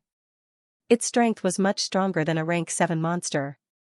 Even Su Lingyun couldn't casually kill it. However, if they were to continue fighting like this, it would be a situation where she would definitely win. However, at this moment, the rumbling sound in the forest continued. Impressively, another fire-scaled snake rushed out. Its strange eyes looked at the sky, but it did not attack the Blue Cloud sect's disciples. Instead, it rushed into the sky and surrounded Su Lingyun. Su Lingyun was slightly taken aback. Her face turned cold as she shouted, "Demon, you dare? Watch my Qingyun 9 swords art." A light green longsword suddenly flew out from her sleeve. She held the sword in her hand, then turned her wrist and slashed. In an instant, an incomparably resplendent sword brilliance slashed towards the 2 strange snakes. For a moment, the sky was incomparably bright, as if there was lightning streaking across the sky. Almost in an instant, the sword light suppressed the 2 strange snakes' flames, and actually easily gained the upper hand. This woman also cultivated the Qingyun 9 swords art? Fangxing stood on the ground, raised his head to look at Su Lingyun's battle and sighed softly. With a sword in her hand, Su Lingyun's strength actually increased by more than 3 times. It could be seen how powerful the Qingyun Nine Swords art was. On the other hand, Su Lingyun's main focus was on alchemy. The Clear Sky Nine Swords art was only a supplementary cultivation. She didn't even spend 30% of her energy on the sword art. If it was Xiao Jiaming who mainly cultivated the Clear Sky Nine Swords art, how powerful would the sword art be? Hiss hiss, just as Fang Xing's thoughts were drifting, another monster snake appeared. It directly drilled out from the ground. Countless rocks and soil crumbled and flew into the air. With a twist of its body, like a bowstring, it directly swung towards Su Lingyun who was in the sky. Whoosh, the white crane that Su Lingyun was sitting on let out a clear cry. It flapped its wings and flipped over in an instant, narrowly dodging this attack. However, a feather on its left wing had already been scorched. It was an extremely dangerous situation. At the same time, Su Lingyun was attacked by the poisonous flames behind her. She had no choice but to let out a clear shout and raise a barrier to block it. Then, the sword light flowed like a dragonfly and swept the third strange snake into the battle. However, with the 3 strange snakes joining hands, even she immediately felt the pressure increase, and danger was everywhere. We have to split up and help senior sister Lingyun. Suddenly, Pai Zhenzi, the leader of the Literary Valley's disciples, killed a demonic beast in front of him with a single slash of his sword. He shouted coldly, "These strange snakes are rare 7th grade fire-attributed demonic beasts. Although they are only 7th grade, with the addition of fire-attributed demonic aura, their strength is not far off from an 8th grade demonic beast. If anything happens to senior sister Lingyun, I'm afraid no one here will be able to survive if these 3 strange snakes rush towards us." Fang Xing wasn't the only one observing the situation. The leaders of the other disciples were also controlling the overall situation. Pai Zhenzi of the Literary Valley suddenly realized that the demonic beasts on the ground were gradually weakening. After leaving behind a ground full of beast corpses, many of them had already begun to quietly slip away, unlike their initial frenzy. Right now, the ones in the most danger weren't the people on the ground, but Su Lingyun, who was fighting the 3 fire-scaled strange snakes alone in the air. If she were to meet with misfortune or get injured, everyone else would also be in trouble. The leader of the Mountain Valley's disciples, Feng Qingwei, said anxiously, "But each of these strange snakes' strength is at least at the peak of the 7th grade. Furthermore, their bodies are surrounded by poisonous flames. Even if the 2 of us join hands, it's very likely that we'll be killed in an instant," Pai Zhenzi said in a low voice. "At the very least, we need to find another person. With the 3 of us joining hands, we don't need to kill this strange snake. We just need to hold it back so that it can't join the other 2 to attack senior sister Lingyun. Once senior sister Lingyun is free, she can easily kill those 2 strange snakes, then come back to help us." As he said that, he looked towards Fang Xing, and fell silent. Apart from Su Lingyun, he and Feng Qingwei were the strongest amongst the disciples. The other disciples didn't have the qualifications to join hands with the 2 of them to hold back the fire-scaled strange snake. Among the crowd, the only one who had the qualifications was Fang Xing. Although his cultivation was a little low, his strength was famous. In the Maxin Valley, he was able to kick Mu Yongyang to the ground, which was proof of this. In addition, Fang Xing was also the leader of the Maxin Valley's disciples. At this time, it was only right for him to take the risk and make a move. Fang Xing coldly watched Su Lingyun's fierce battle in the sky, and said indifferently, "All right, I'll join hands with the 2 of you." Seeing that Fang Xing had agreed, Pai Zhenzi and Feng Qingwei both heaved sighs of relief. Although this kid was stubborn and mischievous, he didn't know how to shirk his responsibilities. At this moment, a Vermilion Cloud Valley disciple suddenly said, "That fire-scaled strange snake's body is wreaking havoc with poisonous mist and strange flames. Can the 3 of you withstand it with your cultivations?" When Feng Qingwei and Pai Zhenzi heard this, their gazes turned cold as well. The fire snake's poisonous flames were extremely strange, and even Su Lingyun didn't dare to provoke it in the slightest. She blocked it with her barrier technique, so there was no need to even mention them. When they were fighting the strange snake, they could still rely on their movement techniques and magic tools to forcefully withstand it. However, when the poisonous flames engulfed them, they covered the sky and the earth, and were all-pervasive. If they were burned by a wisp of the poisonous flames or accidentally breathed in the poisonous smoke, it would be life-threatening. We need to extract a wisp of the poisonous smoke. I'll distinguish the poison within it, and then refine a poison-repelling pill for the three of you," said a Vermilion Cloud Valley disciple. Before they entered the mountain, Su Lingyun had extracted a wisp of the mountain's poisonous mist, and it was this disciple who had identified the poison within it before refining the poison-repelling pill. At this time, it was naturally time for him to take action again. However, the three strange snakes and Su Lingyun were fighting fiercely in the sky, and no one could get close, so how could they extract the poisonous smoke? "I have an idea." Suddenly, someone spoke while panting. It was actually Wu Xiangtong. Before he could say anything, he took out a long black rod from his bosom. Threads were tied to it, and it was actually a fishing rod. Looking at the dense runes on its surface, it was also a magic tool. Then, Wu Xiangtong took out a porcelain bottle and hung it on the fishing hook. Then, he tossed it into the air, and the porcelain bottle flew several dozen meters into the air. When he took it back again, the bottle was already filled with a wisp of poisonous smoke. The Vermilion Cloud Valley disciple immediately took it, but he didn't dare to smell it directly. Instead, he probed it with his spiritual energy. After a while, he raised his voice and shouted, "Take out the high-grade mother pill, add 3 portions of gold leaf silver edge grass, 2 portions of ink root purple stamen flower, half a gram of jade rhinoceros beast blood.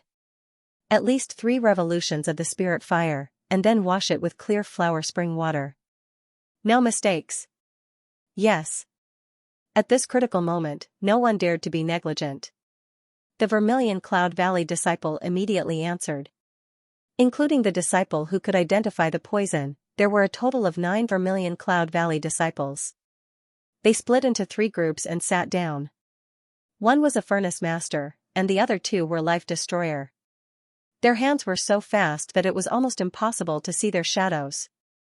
In an instant, the fire was lit, the pill was sacrificed, and the ingredients were added. Spirit flames shot out of the pill furnace 3 times in a row. In less than 9 breaths of time, the poison prevention pill was completed. Many thanks. Pai Junzi and Feng Qingwei received the poison prevention pill and immediately put it in their mouths, preparing to act. It was also at this moment that Vermilion Cloud Valley's short leg also used a small jade plate to deliver the poison prevention pill to Feng Xing. Even if the situation was urgent, Feng Xing still lowered his head to take a look. Suddenly, his expression changed, and poisonous flames flashed in his eyes. With a backhand slap, he sent the short leg flying. His mouth was full of blood, and 2 of his molars had fallen out. Then, Feng Xing swung his blade. "The *TCH, you dare to use a poison pill to harm me?" When the short leg landed on the ground, she was completely stunned. The poison prevention pill in her hand even rolled to the side. Her mind was in a daze, and only when she saw Feng Xing's blade coming at her did she suddenly burst into tears. I didn't, what's going on?" Pai Junzi hurriedly used his flying sword to block Feng Xing's blade. At the same time, he asked in surprise. Feng Xing didn't use any force in this strike, because when he did, he suddenly realized that the one who wanted to harm him wasn't the short leg, but the furnace lord who refined the poison prevention pill. His gaze fiercely swept over, and to his surprise, he saw that the furnace lord was Lin Qingxue. A trace of regret that was hard to detect flashed in her eyes, but her expression quickly returned to normal. "You still want to use a poison pill to harm me at a time like this? The *TCH, this was your idea, wasn't it?" Anger rose in Feng Xing's heart as he fiercely glared at Lin Qingxue. Everyone else was shocked, and they all looked at Lin Qingxue. Everyone knew that Lin Qingxue and Feng Xing had a grudge against each other. At this moment, they couldn't help but feel a trace of astonishment. Could it be that Lin Qingxue really was waiting for an opportunity to refine a poison pill to harm Feng Xing? If that was the case, then this woman really didn't know the big picture. Lin Qingxue's expression didn't change. She slowly picked up the poison prevention pill from the ground, and lightly said, "What a clumsy excuse. Are you saying that this is a poison pill? Then I'll eat it for you to see if I'll die from the poison."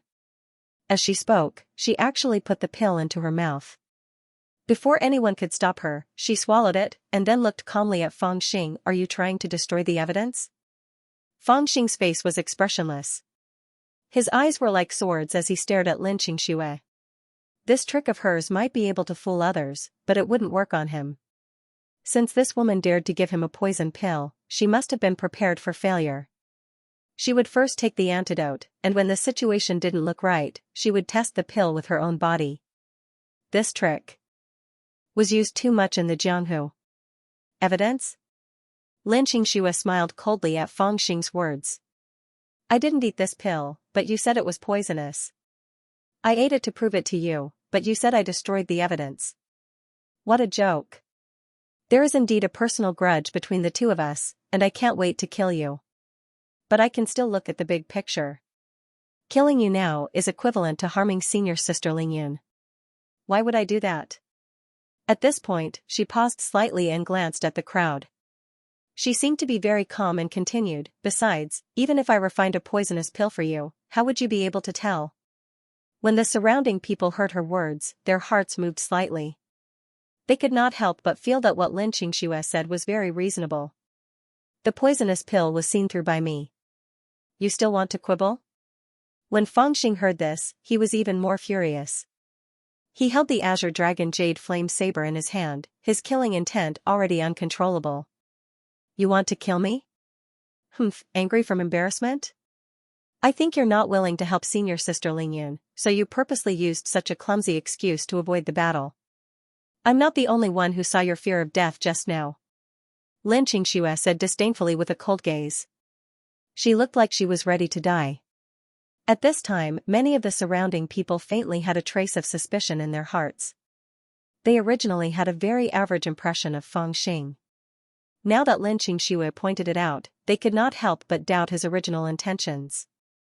Could it be that this brat really purposely looked for this person because he was afraid of battle? Little senior brother Fang, you don't seem to cultivate in pill techniques. How did you determine that it was a poisonous pill at a glance? Suddenly, someone blocked in front of Lin Xianxia. It was Gu Shuwen and Pai Junzi. They looked at Fang Xing with some suspicion. The rest of the people also looked at Lin Xianxia with disdain. They looked at Fang Xing from the suspicion in their eyes. Unless it was someone with extremely high attainments in alchemy, they would be able to determine the essence of a pill at a glance. Otherwise, even an ordinary alchemist would have to spend a certain amount of time to determine whether a pill was a poison pill or not. But Fang Xing had determined that it was a poisonous pill at a glance. This made them suspicious. Naturally, Fang Xing could not tell anyone about the Yin-Yang Fiend God Mirror, nor did he intend to explain it. He saw that everyone was looking at him suspiciously, even with faint hostility. Without a doubt, if he insisted on attacking Lin Xianxia, these people would definitely stop him. He calculated in his heart and came up with a plan. He immediately sneered and said, "Do you all think I'm afraid of death?" Pai Junzi, who was standing in front of Lin Xianxia, was slightly taken aback. He calmly said, "It's human nature to be afraid of death. If you had clearly said that you weren't willing to lend senior sister Lingyun a hand, no one would have forced you. However, using such a method is a little despicable." In other words, he obviously believed Lin Xianxia's words. Not only is he afraid of death, but he even used such a method to slander senior sister Qing Shui. This is unforgivable. I saw him retreat into the crowd when the battle was raging just now. He's simply irresponsible. Now that the demonic beasts had either died or retreated, the Blue Cloud sect disciples no longer felt pressured. They also paid attention to what was happening here. Some of them heard bits and pieces of the story and immediately doubted Fang Xing's original intentions. They all began to criticize him. Someone else said, "Before the truth is clear, don't make rash accusations." There is indeed an old grudge between little senior brother Fang and Lin Xianxia. The person who spoke was a dainty beauty with a flat chest and bottom. It was Qin Xing'er. Hearing her words, Lu Heihu also nodded and said, "That's right. It's fine if you say anything else about little senior brother Fang, but I don't agree that he's afraid of battle." Just now, little senior brother Fang attacked a total of 4 times. The first time, he killed the charging bull. The last 3 times, he killed 3 6th-rank demonic beasts that were mixed in the midst of the 4th-rank demonic beasts. He saved us from danger 4 times. Finally, he swept his gaze across the crowd and patted his left arm, saying in a deep voice, "To be honest, if he hadn't slashed that treacherous ape demon with his saber just now, this arm of mine would already be gone." There was a bloody mark on his left arm where his elbow was scratched. The wound was very deep. If it had been any deeper, his entire arm would have fallen off. It was clear that he had been in great danger. "Humph, what benefits did he give you? Why are the two of you speaking up for him?" someone in the crowd said sarcastically. Lu Heihu was enraged and shouted, "Who's the one who instigated this? Stand up if you have the guts." Qin Shinger also said angrily, "Is speaking up for little senior brother Feng a benefit?" However, the crowd was silent again. No one responded. "Whether that pill is poisonous or not, we can just take it out and test it. Why did junior sister Lin insist on swallowing the pill?" At this time another voice sounded and stood behind Feng Xing. It was none other than Wu Xiangtong from the Maxin Valley. He was usually honest, but at this time, his expression was very firm. His voice was sonorous and powerful as he said, "Little senior brother Feng is the leader of the Maxin Valley disciples. Just now, he protected the safety of the Maxin Valley disciples. He's not someone you can slander. You have to ask us first." As he spoke, the Maxin Valley disciples took a step forward and stood behind Feng Xing. Even Feng Xing was a little surprised by this. However, he did not know that it was easiest for people to stick together in a dangerous environment. Before leaving the Blue Cloud sect, these disciples did not only defend Feng Xing, but also wanted to kick him to the ground and step on him a few times. However, after coming to the Barren Mountains, although Feng Xing did not do things according to the rules, he truly protected the interests of the Maxin Valley. When the demonic beasts had attacked, he had been the first to warn them. He had used the barrier technique to prevent them from being bitten by the strange insects, and during the battle with the demonic beasts, he had killed many powerful fellows hidden among the low-level demonic beasts, saving quite a few people. These two events had already changed their impression of him quite a bit in the hearts of the true Forging Valley disciples. Although they weren't completely convinced, they still acknowledged him. In addition, as Wu Xiangtong was the first to stand up to defend Feng Xing, the others naturally followed suit. Even those who still had some grudges in their hearts had to stand on the same line with the others. After all, no matter what, they belonged to the Maxin Valley disciples. If they did not stand together with their own brothers at this time, wouldn't they offend the public? How could they continue to live in the future? Moreover, Feng Xing did not seem to be a generous person. If they did not stand up at this time, what would they do if he found trouble with them later? Seeing the reaction of the Maxin Valley disciples, the disciples of the other three valleys did not say anything more, for fear of causing public anger.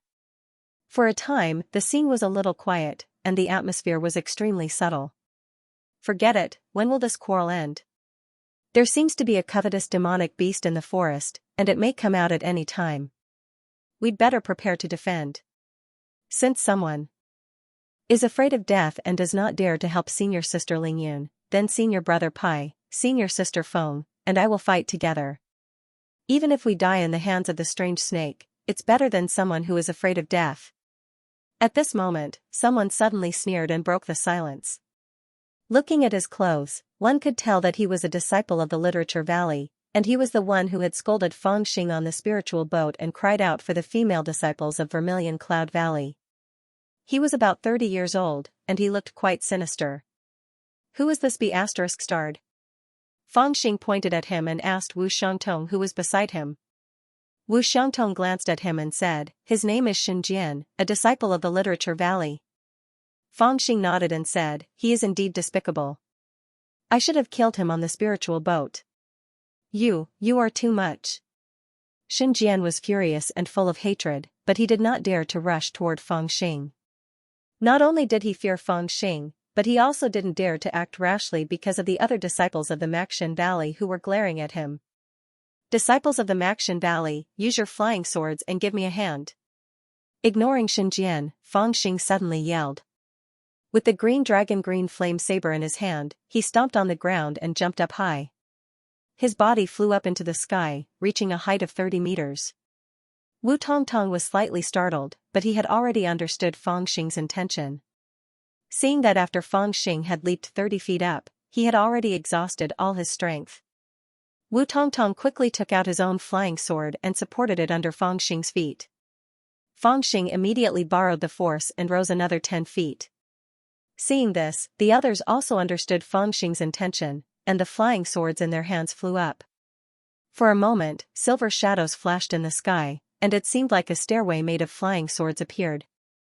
As if stepping on the stairway, Fangxing dashed towards Su Lingyun, who was fighting with the strange snake. "Seeing your sister Lingyun, I'll give you a hand." Fangxing was extremely fast, he used all of his strength, and his spirit energy was not stingy at all. Wherever his body passed by, he actually left behind a faint fire intent, and in almost an instant, he had already rushed to the sky above Su Lingyun and the 3 strange snakes. Then, with a turn of his body, like a windmill, his small body waved the 3,000-kilogram azure dragon jade flame blade, and slashed down like a full moon. The poisonous flame swept toward him, and he would die if he touched it. Fangxing ignored him. Barrier technique appeared and formed a circle around him, trapping him within. Without any hesitation, he chopped down with his saber. Swoosh, saber chi crisscrossed, and the huge saber was like a ring, directly chopping at the neck of a strange fire scale snake. The attention of the 3 strange snakes was attracted by Su Lingyun, and they had no time to deal with this seemingly weak little reptile. In addition, Su Lingyun's speed was too fast, and her knife was too direct. There was almost no time for the strange snakes to react. Seeing that it could not dodge, the strange snake did not dodge. The fire scales on its body opened and closed one by one, wrapping its body in a layer of iron armor filled with fire poison. In its relatively simple mind, it felt that it would have no problem taking this attack head-on. Even Su Lingyun, who was surrounded by the 3 strange snakes, was a little speechless. "How can you kill this snake? This strike might be able to injure it, but it will then launch a ferocious attack on you. How will you be able to withstand it?" At this time, she was already prepared to save Fangxing. However, the development of the situation was clearly beyond her expectations. Puff, Fangxing's saber slashed down on the fire-scaled monstrous snake's neck. The azure dragon malevolent chi did not appear in this slash, nor did the golden flames appear. Fangxing did not activate the 2 spirit designs. He only raised his power to the maximum, pushing his saber to the limit. In an instant, the blade came into contact with the fire scales. After being stopped for a third of a breath, the huge force on the blade was released. With a crack, a gap appeared on the blade. Then, this attack shattered the fire scales under the blade and cut into the strange snake's flesh. It directly cut through the strange snake's body and made a half-turn in the air with Fangxing whoosh. After slashing out with his saber, Fangxing's leaping power in the air was also exhausted. His body began to spin and fall down. Bang, he landed on the ground with both hands holding the blade and one knee on the ground, creating a large pit. Above his head, the strange snake that had been slashed by his saber paused for a moment. Then, the snake's head suddenly fell down, blood splattering everywhere. It fell directly to the left of Fangxing, creating a shallow pit. The strange snake's huge body twisted in the air, bringing with it thick billowing smoke. It also fell directly into the lake, splashing water 4 to 5 feet high. In midair, when the 2 strange snakes saw that their companion had been killed, they roared endlessly, wanting to charge down and kill Fangxing to take revenge. After Su Lingyun was stunned for a moment, the sword in her palm shone brightly and immediately rolled the 2 strange snakes back to the battlefield. During this process, she couldn't help but look down at Fangxing with a shocked expression. On the ground, everyone kept quiet out of fear as they looked at the ferocious snake head on the ground in disbelief. A 7th-rank demonic beast was beheaded with a single slash. Even if there was a sneak attack and element of surprise, how was that possible? For a moment, no one spoke, because no one knew what to say. "Do you guys think that I'm afraid of death?" Fangxing stood up and rested the azure dragon jade flame saber on his shoulder. His gaze swept across the disciples of Blue Cloud sect. Those who met Fangxing's gaze couldn't help but look away. Even Pai Junzi and Feng Qingwei did the same. In the end, Fangxing's gaze fell on Lin Qingshua's face. "I'm indeed afraid of death, so whoever wants me dead, I'll definitely kill them." At first, Lin Qingxua still looked at him stubbornly, but when her gaze met Fangxing's, her eyes actually hurt faintly. In the end, she still avoided Fang Xing's gaze, because she felt that if she continued to look at him like this, her eyes would go blind. Just as she looked away, an indescribable feeling welled up in Lin Xingshua's heart. It was as if someone had ruthlessly pinched her heart, and she felt so remorseful that she wanted to spit out the bitter water. For the first time in 3 years, a feeling of extreme panic rose in her heart. How could this little demon be so strong? When did this ant that she looked down on become so much stronger than her? Before she could finish her thoughts, Fang Xing suddenly moved. He spread his fingers and executed the gravity art. Lin Xingxue, who was sitting on the ground with mixed feelings, was suddenly grabbed by Fang Xing's hand. He lifted her up by the collar and raised her above his head. "No, quickly put down junior sister Lin, put her down, don't do anything stupid." His fellow disciples were shocked, and they all tried to persuade him. Even Wu Xiangtong shouted anxiously, "Little senior brother Fang, don't kill your fellow disciples, this is a great crime." The Blue Cloud disciples did not expect that Fang Xing would actually make a move on Lin Xingxue. They originally thought that after Fang Xing expressed his killing intent, he would temporarily endure it and secretly plot a plan for revenge. After all, Blue Cloud sect was a prestigious and upright sect, and it did not allow its disciples to kill each other. If Fang Xing had secretly killed Lin Xingxue, it would have been fine. But to kill her in front of so many people, it was inevitable that he would be punished for killing a fellow disciple, even if he had made a great contribution. It was also because of this thought that the crowd did not manage to stop Fang Xing from grabbing Lin Xingxue in his hand in time. Lin Xingshue's expression also changed abruptly, and she said hatefully, "You have no evidence, how dare you kill me?" Fang Xing looked at her coldly, and Lin Xingxue also gathered all her courage and looked him in the eye. After her poison pill had been exposed, she had already made the most correct decision, which was to swallow the poison pill. Although that poison pill would cause her to feel as if her stomach was being twisted and it would be extremely painful, it would also erase the evidence of her giving out the poison pill. She did not believe that Fang Xing would dare to forcefully attack her without any evidence, unless he had the intention to betray the sect. Fang Xing and Lin Xingxue looked at each other for a while, and suddenly laughed. "Who said I wanted to kill you?" Then he put away the azure dragon jade flame saber in his hand. "I only want to get evidence from you." As soon as he finished speaking, his palm was placed on Lin Xingshue's lower abdomen, and he activated his perception technique. In an instant, he was completely clear about the structure of Lin Xingshue's body, and with a wave of his hand, a sharp short blade with a brass inlay appeared in his palm. Before anyone could react, he tore off the clothes in front of Lin Xingshue's chest with a chi sound, and tore off the bright red undergarment. In an instant, Lin Xingshue's snow-white belly and soft and towering chest were immediately exposed to the air. "What are you trying to do?" The surrounding people were greatly surprised at first, but then they immediately shouted and rushed forward to stop him. In a moment of desperation, there were even people who directly took out their flying swords and fiercely slashed at him.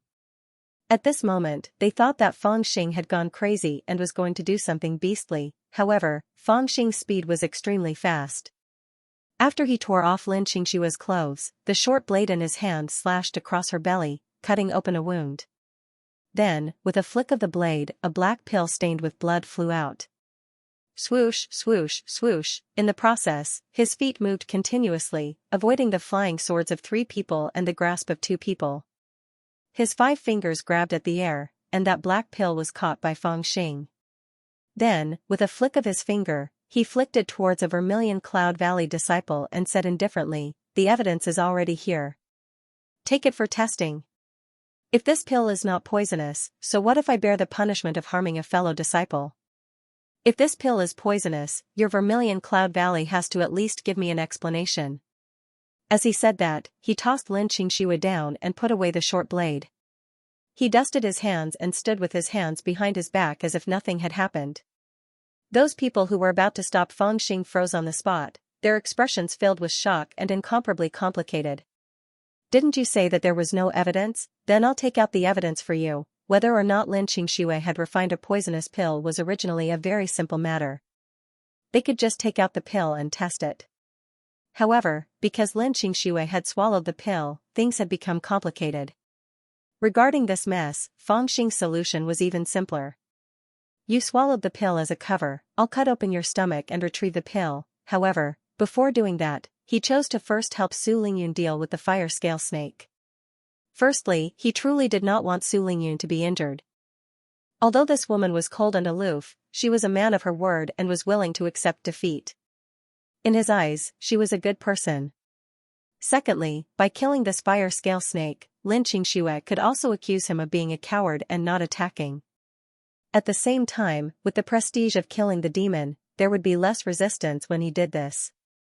If he had done this before killing the fire scale snake, he would definitely be attacked by everyone. Even if it was proven that the pill in Lin Xianxia's stomach was indeed poisonous, everyone would still vent their anger on him. However, things were different now. Lin Xianxia screamed incessantly, clutching her stomach and rolling around on the ground. Everyone's faces were ashen, unable to speak for a long time. No one had expected this little brat to be so ruthless, actually cutting open her stomach to retrieve the pill. Lin Xianxia probably had not thought of this at all. Otherwise, she definitely would not have chosen to swallow the poisonous pill. Furthermore, Feng Xing was not wrong. In truth, even if he had not taken out a poisonous pill, it would not have been a big deal. He would only have injured a fellow disciple, and not a great crime of murdering a fellow disciple. After all, cultivators had strong vitality and would not die after being cut open. With some spiritual medicine applied to the wound, it would recover in half a month. If some high-quality spiritual medicine was used, not even a scar would be left. However, even though that was the case, there were not many who could think of this and dared to do it. How could this delicate-looking and adorable little brat be so ruthless in his attacks? Everyone fell silent. The expressions of those who had spoken up to help Lin Xianxia all changed greatly. A few of the Vermilion Cloud Valley female disciples who had previously looked down on Feng Xing were now trembling in fear. Amidst the shock of the Clear Sky sect disciples, Feng Xing walked to the side of the Maxin Valley disciples as if nothing had happened. He pointed at the demonic beasts on the ground and said in a low voice, "Are all of you idiots stupid? Don't you know how to pick up the demon cores on the ground? It's all money. Hurry up and snatch them." As he said that, he was the first to take responsibility. He quickly kicked the corpses of the demonic beasts to the side of the Maxin Valley disciples, piling them up in an instant. The other Maxin Valley disciples came to their senses. Although they felt that it was a little inappropriate to start snatching the demon cores on such a serious occasion, what else were they waiting for when their leader had already done so? They also started snatching. When the people from the other valley saw what Feng Xing was doing, they all felt that it was a little absurd. However, someone finally could not hold it in anymore and said softly, "Hurry up and snatch them, or else they'll all take them. These demon cores can be kept by ourselves." With that thought, someone immediately joined the ranks of snatching the demon corpses. However, by this time, the Maxin Valley had already snatched almost half of the demon cores. The Vermilion Cloud Valley disciples did not snatch them. A few female disciples silently went forward to treat Lin Xianxia's injuries. The person who had received the black pill took out a small silver knife after a long silence. He scraped off the sticky liquid on the surface of the pill and scraped off some pill powder. After carefully examining it, his expression became even uglier as he glared at Lin Xianxia hatefully. "You've completely disgraced the Vermilion Cloud Valley." After saying that, he turned around and looked at Su Lingyun, who was in the air, and sighed softly. The Vermilion Cloud Valley disciples beside him heard his words and their hearts trembled. They looked at Lin Xianxia with a somewhat complicated gaze. "It's out?" It was unknown when Feng Xing had approached them, but he looked at this disciple with a grin. The disciple's expression was complicated as he said in a low voice, "I'll report this to Senior Sister Lingyun and let her decide." "Report to me what?" Suddenly, a faint voice sounded. Su Lingyun suddenly threw out her red cauldron, which hovered in the air and glowed brightly. Then, the two fire scale snakes she had injured and were on their deathbed were enveloped by the light from the red cauldron. They immediately shrunk and were sucked into the red cauldron. The red cauldron also shrunk and landed in Su Lingyun's hand. But it turned out that after Feng Xing killed the first fire-scaled snake, the other two fire-scaled snakes were far from being Su Lingyun's match. This delay was because Su Lingyun was preparing to injure the two fire-scaled snakes and then use the Dan cauldron to capture them. These two fire-scaled snakes loved to consume lava and had cultivated a fire-attributed demonic chi, which could be used to refine them into Dan Cauldron spiritual beasts. The white crane let out a clear cry, carrying Su Lingyun down. Her hair was somewhat messy. Obviously the battle just now was a little strenuous, but her expression was still very calm, and did not suffer any injuries. The title of Qingyun True Disciple could be said to be well deserved. When the male disciple saw Su Lingyun land, he walked behind her and reported to her in a low voice. Su Lingyun's expression gradually changed, and she looked at Lin Xianxia with displeasure. The Vermilion Cloud Valley disciples who were still treating Lin Xianxia immediately left her side, leaving her sitting on the ground in silence. To a certain extent, Lin Xianxia's actions were no longer as simple as harming a fellow disciple. She had ulterior motives and wanted to put their Vermilion Cloud Valley's first senior sister in danger. If Su Lingyun was a petty person, it was possible that she would have killed Lin Xianxia on a whim. Su Lingyun looked at Lin Xianxia for a long time, then flicked her finger and a pill fell on Lin Xianxia's dress. "Swallow this pill." Lin Xianxia picked up the pill and smelled it. Her expression suddenly changed. "Turtle breath pill?" Su Lingyun said indifferently, "That's right. I don't want to punish you, but since you've harmed a fellow disciple, it's fine if you don't accept the decree this time. After swallowing this pill, your qi and blood will solidify and your breathing will stop, which will be beneficial to your injuries. I'll also put you in the heavenly abode ring. Once the decree is complete, I'll bring you back to the sect and let Master deal with you." Lin Xianxia's lips trembled. She knew that there was really no hope for her. Back then, she failed to kill Feng Xing and was confined by Su Lingyun for half a year. When she came out, she found out that the news of her being slapped twice by Feng Xing had already spread in the sect. Her relationship with Ho Qing had also spread in the sect. Her reputation, dignity, and even her future had been ruined. Her master's attitude towards her had also changed greatly. She believed that she had an affair with Ho Qing and had a filthy personality, so she was not fit to be taught. In these 3 years, she trained hard and raised her cultivation from spirit formation 3rd layer to spirit formation 5th layer. Among the ordinary disciples, she could be considered as one of the best, but her master did not like her. Until this time, when the talisman appeared, her master asked her to come out with the other disciples. In fact, it was an opportunity. If she performed well, perhaps her master would give her a little more love, which was also hope. It was also because of this thought that she didn't intend to seek revenge against Feng Xing from the start.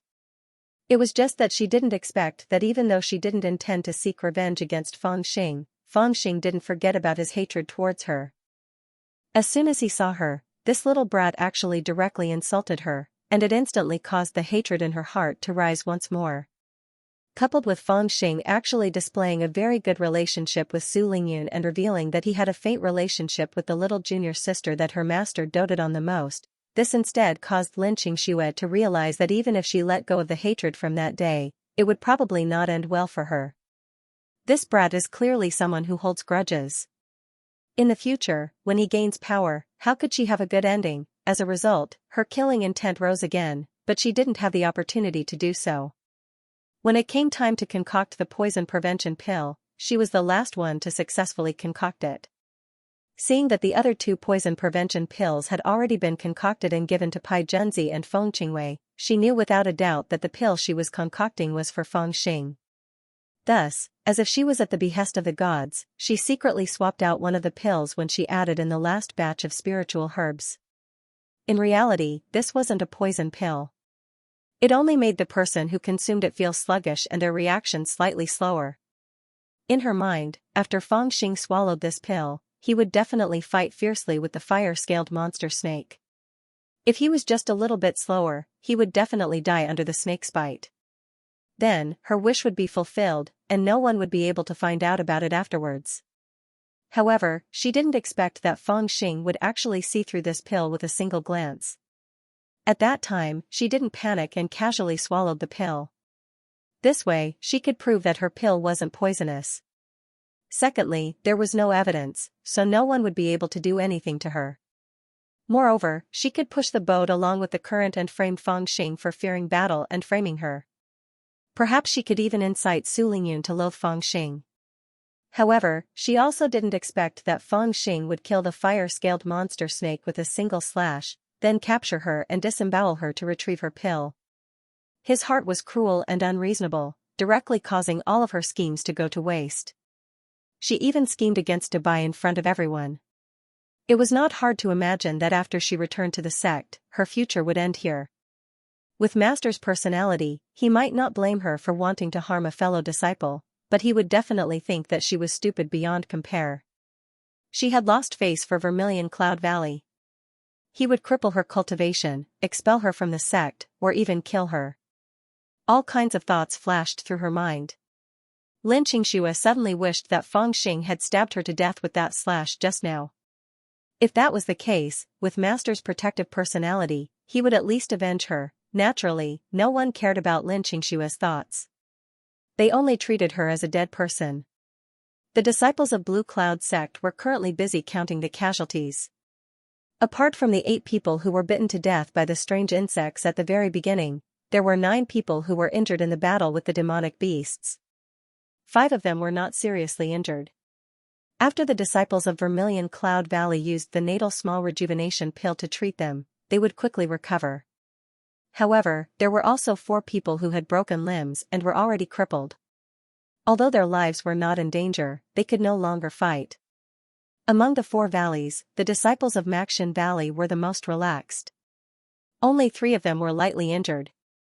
No one died in battle, and no one was seriously injured. This result also surprised the disciples of Maxian Valley who had just recovered from the shock. The way they looked at Feng Xing became more and more pleasing to the eye. Most of the people who were injured were sneak attacked by the rank 5 or even rank 6 demonic beasts hidden among the rank 4 demonic beasts. However, when the battle began, although Feng Xing did not attack much, his eyes were like torches. Every powerful demonic beast hidden among the rank 4 demonic beasts was accurately discovered by him and then killed with a slash of his sword. It was also this action that prevented many risks for the disciples of Maxian Valley. After collecting the demonic beasts' corpses, the disciples of Maxian Valley also gained a great advantage because Feng Xing was the first to react and act earlier. The monster core was equivalent to money. In fact, the act of collecting the demonic beasts' corpses after the battle was tantamount to robbing money. The disciples of the other 3 valleys were still somewhat reserved.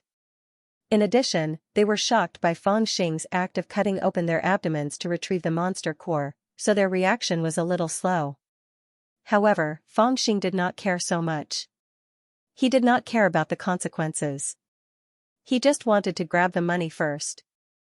About 300 demonic beasts attacked the disciples of Blue Cloud sect.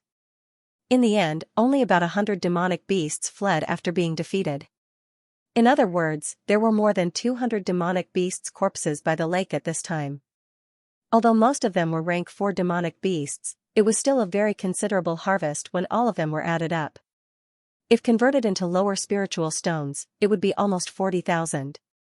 And the disciples of Maxian Valley had grabbed half of it. As for the monster core, there was a clear purchase price in Taoism.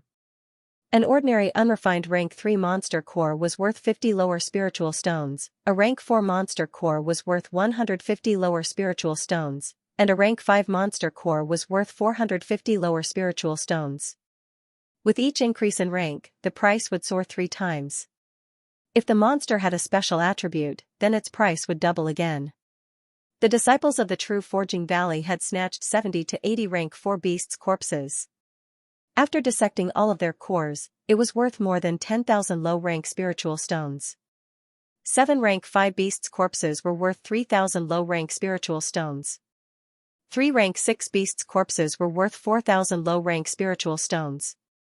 In total, it was almost 17,000 low-rank spiritual stones. It was a huge fortune. Other than that, there was also the fire-scaled monster snake that was killed by Feng Xing. It was a rank 7 demonic beast with fire attribute, and its value was even higher.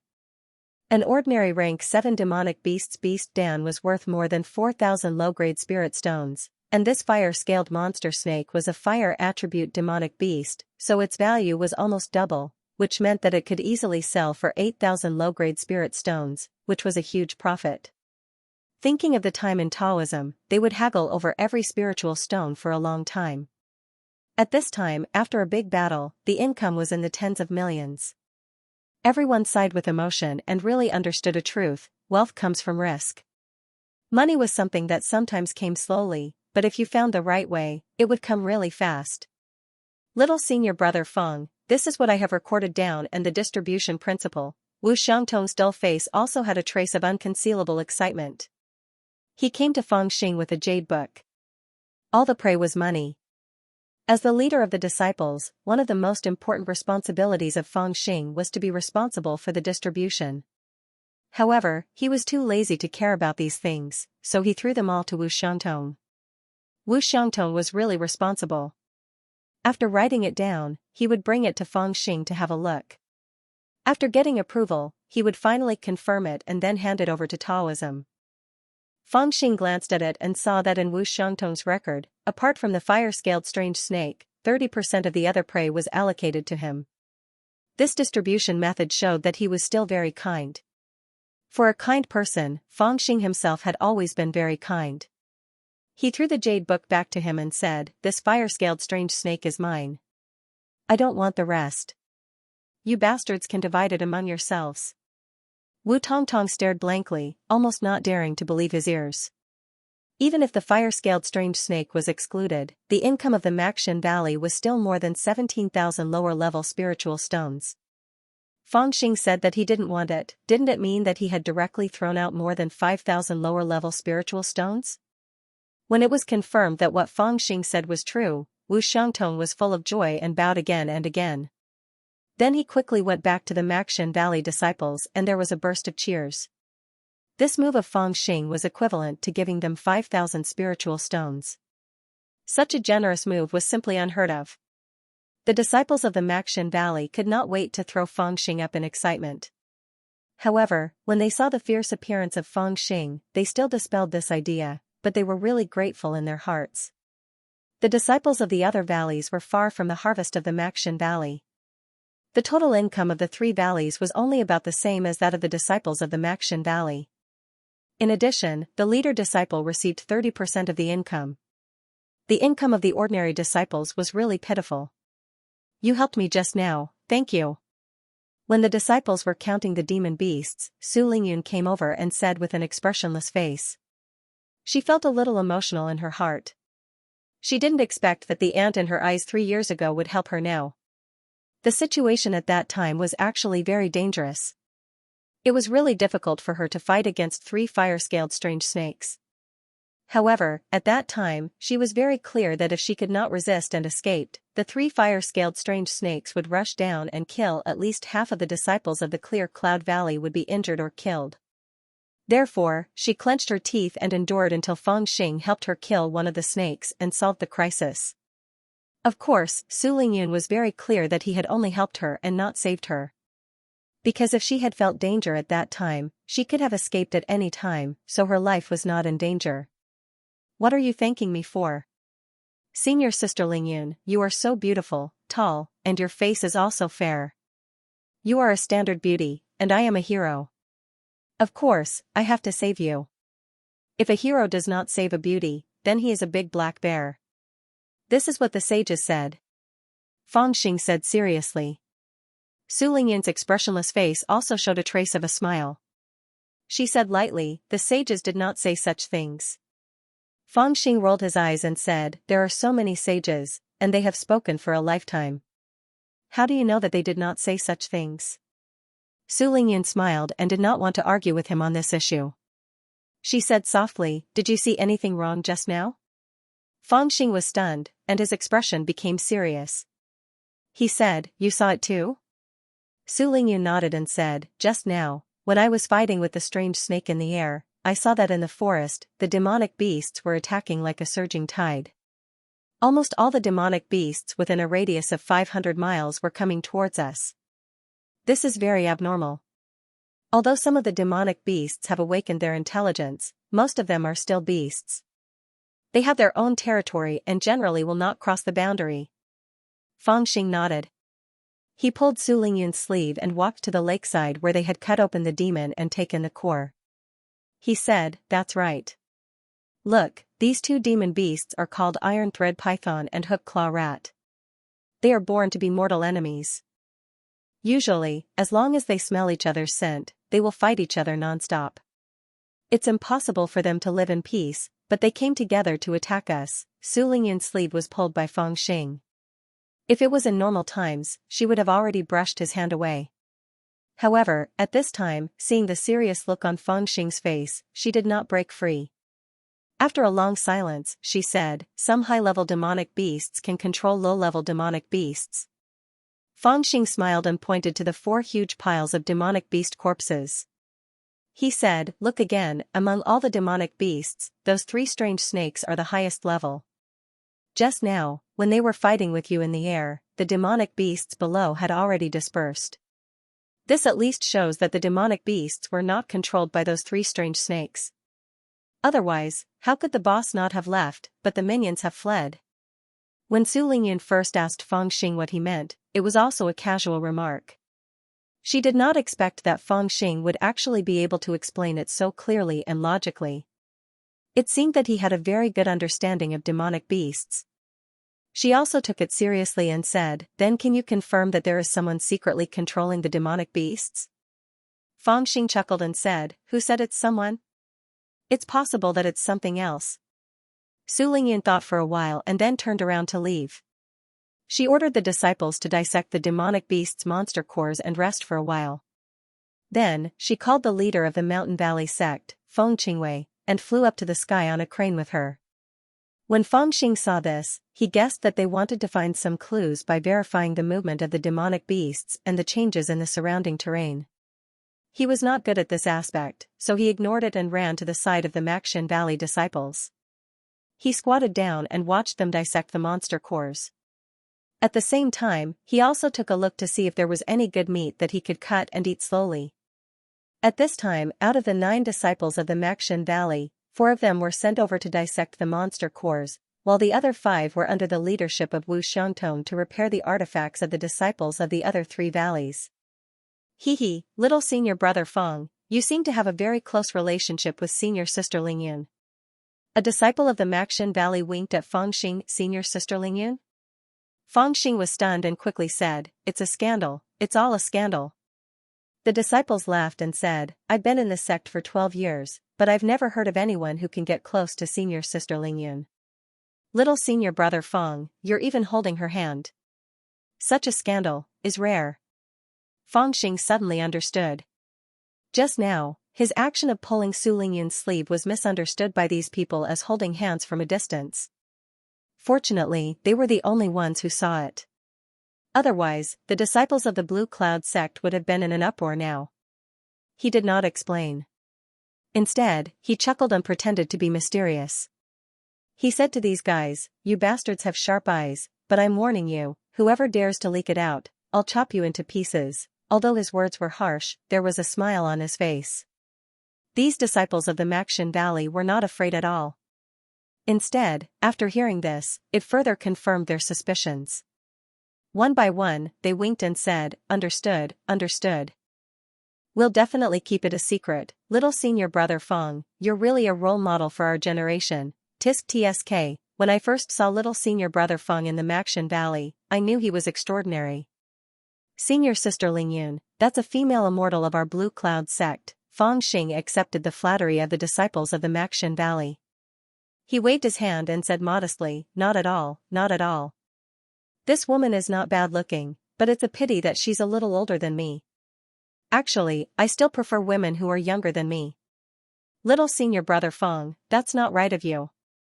A woman who is 3 years older will have a golden brick, that's right. Besides, for us cultivators, 10 or 20 years is nothing." Su Lingyun and Feng Qingwei only returned 4 hours later. At this time, the Blue Cloud sect disciples had already taken out the beast cores and were more or less done resting. However, their expressions were a little strange. Su Lingyun was deep in thought, but Feng Qingwei was a little excited. After landing by the lake, she hurriedly called Feng Xing and the leader of the Literature Valley's disciples, Pai Zhenzi, to discuss the matter.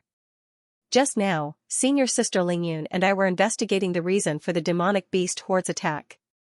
We didn't discover anything else, but we noticed that there's actually a valley that gathers wind and gathers qi 100 miles south of us. It's very well hidden. There's a demon king sealed in the desolate mountains, and demonic qi leaks out all year round. That valley that gathers wind and gathers chi has gathered a large amount of demonic chi, so it's very likely that a large amount of spiritual herbs and plants have been growing there. Hearing this, the Literature Valley's Pai Junzi was also a little excited. He said, if that's really the case, then that's a resource that's not inferior to the demonic beasts. It might even be more valuable. We can't miss it, we must obtain it. Su Lingyun finally opened her mouth and said softly, that place gathers wind and gathers chi, so it's easy for spiritual herbs and plants to grow there. It's also easy for powerful demonic beasts to grow there. We still haven't figured out the reason for the demonic beast horde's attack, so it's not wise to go too deep into that dangerous place. Feng Qingwei hurriedly said, Senior Sister Lingyun, didn't we already observe it? The demonic clouds in the sky above that place are pure and not mixed. It doesn't seem like there are demonic beasts living down there, otherwise the demonic chi wouldn't be so pure. Only if there's a large amount of spiritual herbs and plants growing down there would it be possible for such pure demonic clouds to rise up. If there are demonic beasts, the demonic clouds would be mixed. Su Lingyun looked at Feng Xing. She didn't say anything, but the meaning behind her words was that she wanted him to express his opinion. Su Lingyun was a pure person. In her opinion, when she was fighting the 3 fire-scaled monster snakes alone, it was Feng Xing who helped her. When she suspected that a group of demonic beasts was attacking, it was also him who found evidence to prove her conjecture. Therefore, she had a higher opinion of Feng Xing. Even if Feng Xing was young and his cultivation was low, she still believed in Feng Xing more than the others. Unexpectedly, Feng Xing didn't seem to think too deeply about this question. He only chuckled and said, with such a large patch of spirit herbs growing there, how could the senior and junior brothers not go and pick them when they hear about it? All we need to do is to make more preparations. When Su Lingyun heard this, she nodded. She understood what Feng Xing meant. Even if there was indeed danger over there, she couldn't convince the others not to go and pick the spirit herbs. After all, the disciples of the Blue Cloud sect had entered the desolated mountains for a reason. It could also be understood that they were here to make a fortune. Once they heard that there was a large patch of spirit herbs there, but they weren't allowed to go and pick them, it would be harder than killing them. Since there was no way to stop them, there was only one choice left, and that was to prepare as much as possible. If that's the case, then let's go. Junior Brother Pai, I'll have to trouble the disciples of the Literary Valley to provide every senior and junior brother with a defensive talisman, so that they won't be able to defend themselves if they encounter danger along the way. Pai Junzi was overjoyed. He agreed and went to make the arrangements. The disciples of the Blue Cloud sect were also very excited when they heard this news.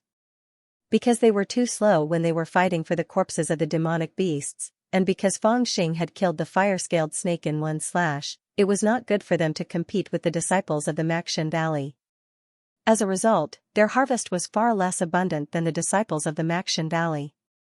Now that they heard that there was a large patch of spirit herbs in the valley, they were naturally full of energy.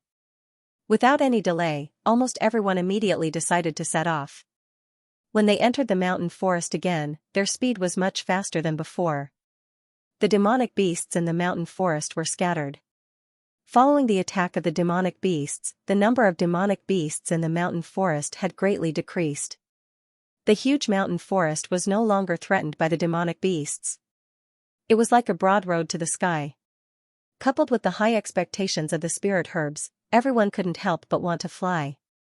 According to the route that Su Lingyun and Feng Qingwei had observed earlier, it only took them about half a day to reach the valley. However, they saw that the valley was mixed in with a rocky mountain. From afar, all they could see was a barren pile of rocks. There was no trace of the valley at all. Even if they looked down from the sky, it was difficult to notice because of the distortion of the earth chi. If it wasn't for Feng Qingwei's profound attainments in the Tao of formations and her deep understanding of the geography of the mountains and rivers, she really wouldn't have been able to find this place. Oh my God! I'm not dreaming, am I? After turning into the valley, the disciples of the Blue Cloud sect were immediately stunned by the sea of blue flowers in front of them. In this valley, there were tall cliffs on both sides. It was narrow at the top and wide at the bottom. It was about 4 to 5 miles in radius.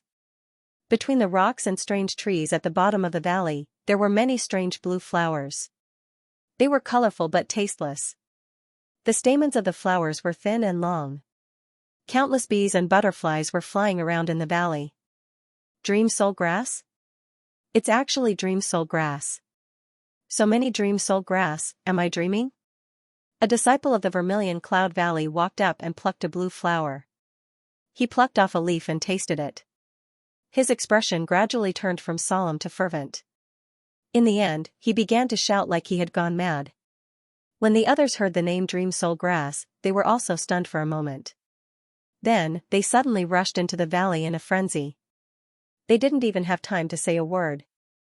They plucked a large amount of Dream Soul Grass with faces full of tears and snot and stuffed it into their heavenly cave rings. That appearance was not much better than a dog fighting for shit. There was not the slightest bit of calmness that a cultivator should have. Every one of them looked like a money grubber. Actually, it was no wonder that the disciples were so crazy. The Dream Soul Grass was not an ordinary spiritual herb. It was the nirvana pill needed to be consumed when breaking through the 6th or 7th layer of spirit formation. Furthermore, it was one of the more important ones. A nirvana pill, to break through the 4th layer of spirit formation from the 3rd to the 4th layer, would require 1,000 low-grade spirit stones. As for the nirvana pill, to break through the 7th layer from the 6th to the 7th layer, it would be even more expensive. If one were to directly purchase this kind of pill, one would require 300 mid-grade spirit stones, which was equivalent to 30,000 low-grade spirit stones. Even if one were to purchase the materials to refine it, it would still require around 150 mid-grade spirit stones. And this Dream Soul Grass was one of the most important spiritual herbs. In the Tao sect, each stalk of this kind of spiritual herb could be sold for 3 mid-grade spirit stones. And to refine a nirvana pill for breaking through the 6th or 7th layer of spirit formation, 10 stalks of this kind of Dream Soul Grass were needed. In other words, out of the nirvana pill, at least 30 mid-grade spirit stones were spent on this Dream Soul Grass. And right now, there was actually so much Dream Soul Grass. After plucking it back, not to mention how much he would save, just the price of selling all the Dream Soul Grass to the Tao sect would probably be enough to exchange for a finished nirvana pill. This was simply making a fortune. This was not Dream Soul Grass at all, but the hope for the Blue Cloud sect disciples to break through to the 7th layer of spirit formation. In an instant, countless people frantically fought over it, some even losing their minds. Under the situation where there was so much Dream Soul Grass to be harvested, there were 2 people who grabbed a stalk of Dream Soul Grass at the same time and started fighting. Even Pai Junzi of the Literature Valley and Feng Qingwei of the Mountains and Rivers Valley also joined in the harvesting. Only Fang Xing and Su Lingyun, who were standing at the entrance of the valley, did not go crazy. Su Lingyun frowned as she looked at the crazed crowd with a look of disgust. As for Fang Xing, he crossed his arms and looked at the crowd as if he was watching a dog fight. Amidst the ridicule, there was a hint of vigilance. "Why aren't you harvesting it?" Su Lingyun turned to Fang Xing and asked. Fang Xing chuckled and said, "I don't know why, but when I saw so many people fighting over it, I lost interest." As he spoke, his nose twitched and his gaze suddenly fell on a huge rock at the entrance of the valley. Su Lingyun sighed and said softly, "It doesn't feel right for so many Dream Soul Grass to grow here." Fang Xing's expression suddenly changed and said in a deep voice, "It's not right." "Hee, senior sister Lingyun, trouble is coming." "Hmm?" Su Lingyun followed his gaze and her expression suddenly changed. She gathered her spiritual energy and shouted, "Quickly retreat from the valley." Her voice reverberated throughout the valley. All the disciples were stunned by this voice and did not react for a long time. It was at this moment that the stone walls on both sides of the entrance of the valley suddenly roared, and the stones rolled down. In the stone wall, with the smoke and thunder, there was a huge stone arm protruding out, and the palm was holding a huge stone stick, fiercely lifted into the air, and then slammed down to the Blue Cloud sect disciples who were at a loss. Bang! At this moment, 2 to 3 people were smashed into meat paste before they could even react. Rumble, the ground trembled, and 2 huge stone giants struggled out from behind the stone arms. They were 30 meters tall, with blood-red eyes and stiff expressions. They were extremely strong, and their demonic red eyes locked onto the Blue Cloud sect disciples who were harvesting the Dream Soul Grass in the valley.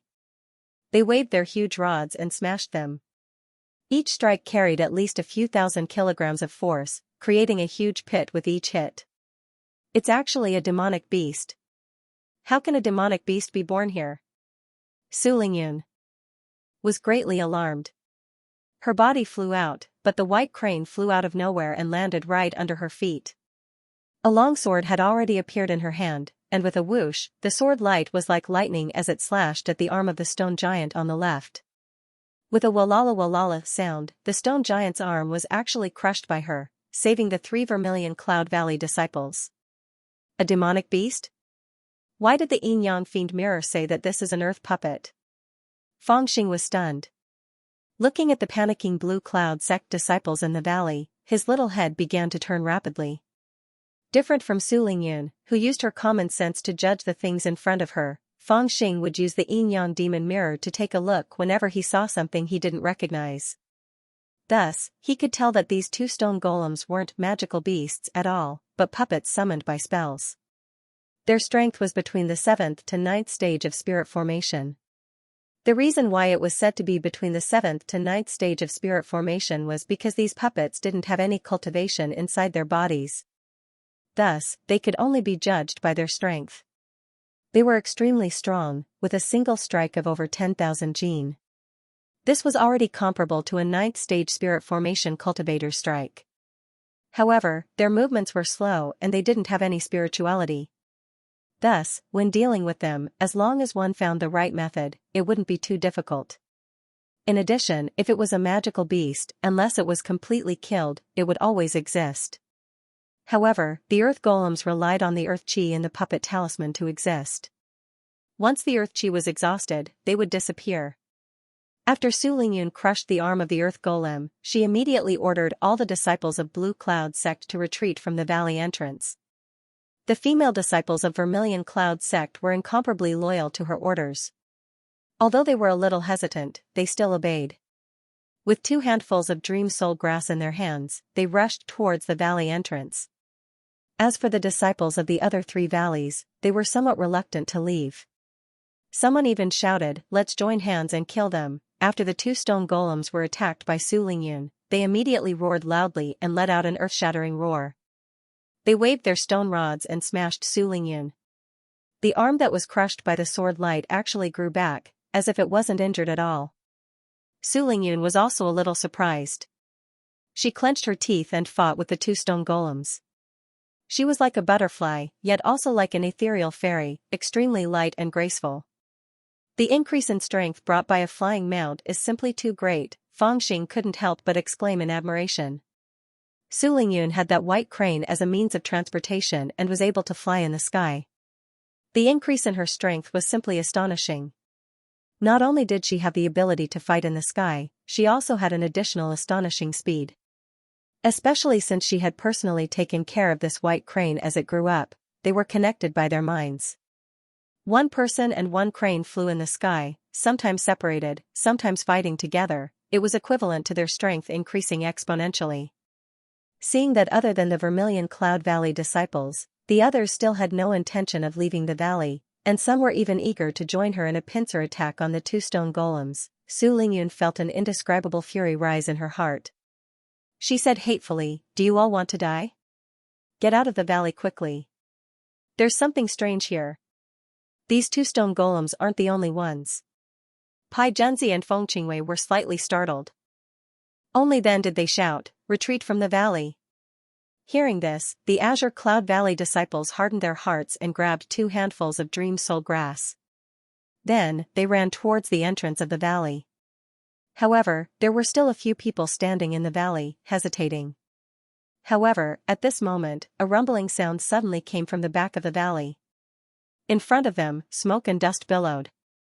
Unexpectedly, there were more than 10 huge demonic beasts that rushed out of the valley with a menacing aura. Soon after, a chilling laughter rang out, "Gaga, since you've come, don't leave." Following the voice, a dazzling golden light suddenly appeared above the valley. An existence that looked like a small sun appeared out of thin air and descended towards the valley. The aura of that existence was so strong that it was like billowing smoke. In a split second, it intimidated the lower-level spirit formation disciples in the valley. Each and every one of them wanted to cry out in horror. Their mouths were wide open as if the air had frozen and they couldn't breathe. Heavens, is this a Foundation establishment stage demon? It can actually speak. This is a demon, a Foundation establishment stage demon. The crowd of Blue Cloud sect disciples were shocked. With a shout, they rushed towards the entrance of the valley without any regard for their lives. Even Su Lingyun's expression changed. The white crane under her feet let out a clear cry and rushed towards the entrance of the valley. Even though Su Lingyun was at the 8th level of spirit formation, she had no way of resisting against a Foundation establishment stage demon. Demon beasts below the Foundation establishment stage still have a demon body. Their intelligence is usually not high. However, after reaching the Foundation establishment stage, they would be able to cultivate the human form, which is the ability to transform into a human.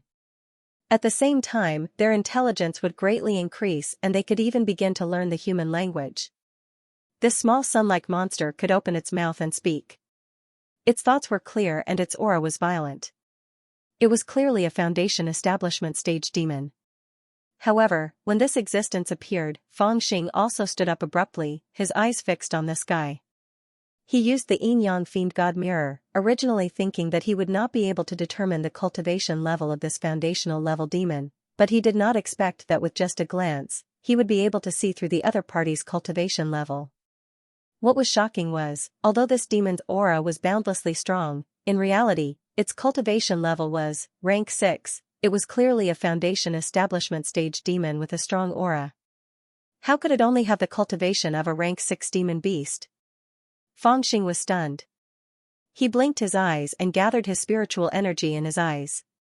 He tried his best to look at the ball of light. Gradually, the dazzling golden light was broken and he could see the existence inside the ball of light clearly. It was a huge bird. It was fat and sturdy, even bigger than Su Lingyun's white crane. Its whole body was covered in golden feathers. Its 2 wings were flapping proudly and its eyeballs were rolling around. This was actually a huge golden crow. At this moment, Fangxing was almost at a loss.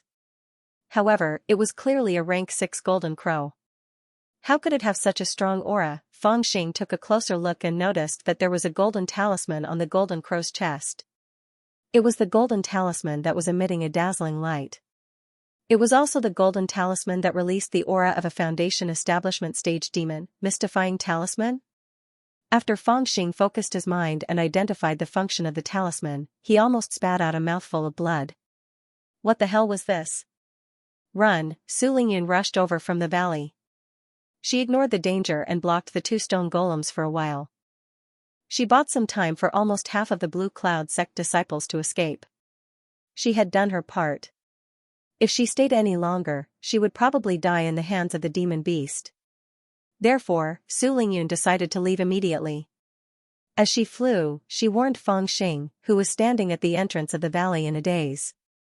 However, she did not expect that the so-called Great Demon was actually just a level 6 demon beast. If someone else had told her about it, she would have been able to see its form with her transcendence vision.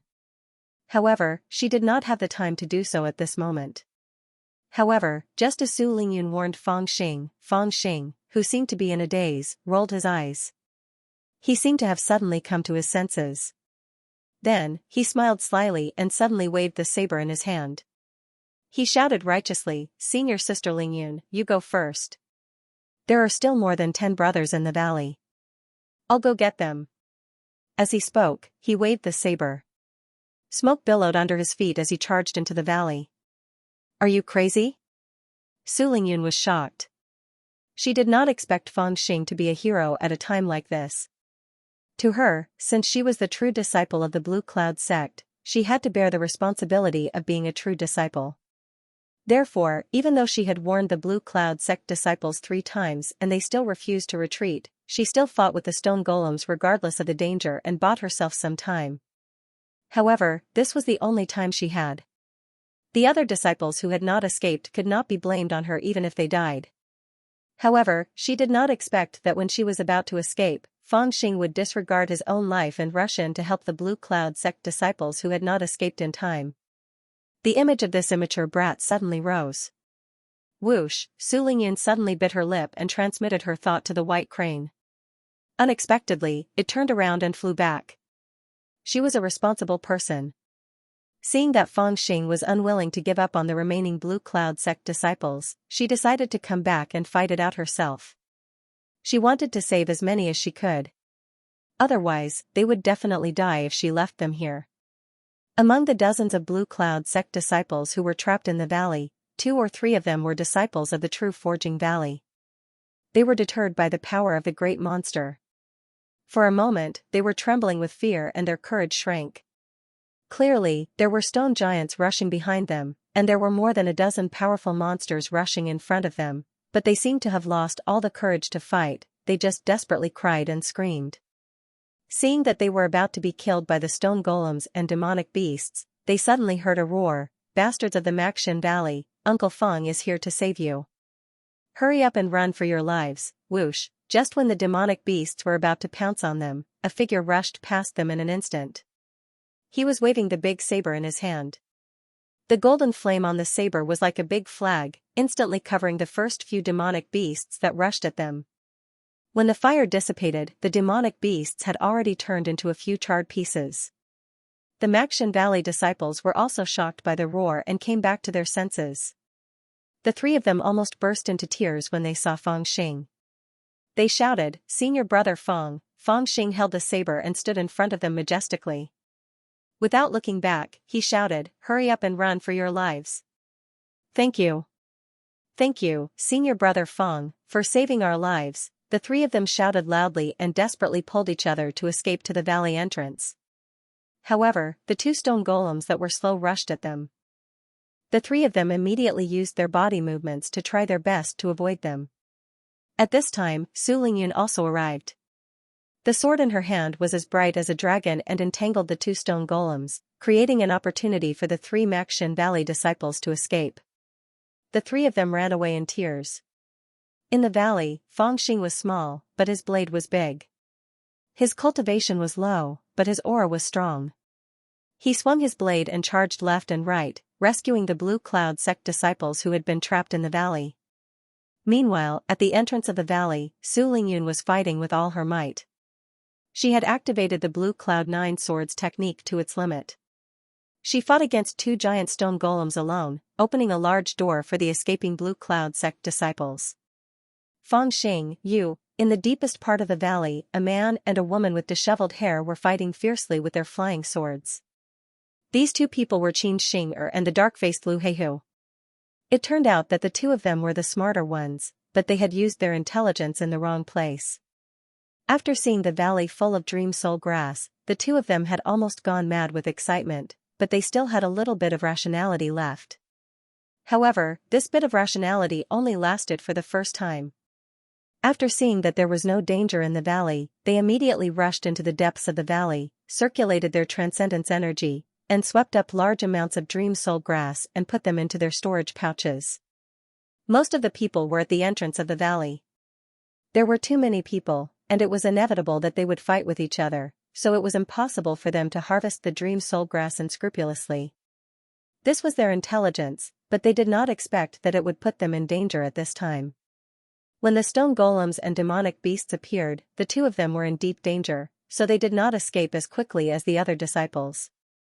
Seeing that they were surrounded by demonic beasts, and that the other disciples had mostly escaped, there were still 2 giant stone golems blocking the way at the entrance of the valley, and above them, there was also a great demon with a profound cultivation that they could not look at directly. The 2 of them had already lost all hope, and the fear in their hearts was much stronger than the danger of the surrounding demonic beasts.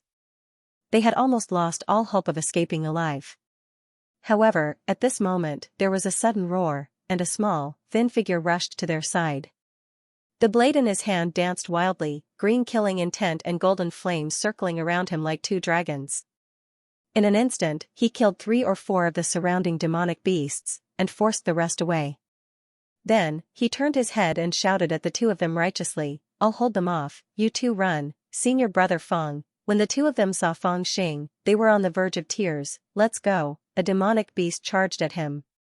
Fang Xing held his saber with both hands to block it, but he was immediately pushed back a few feet.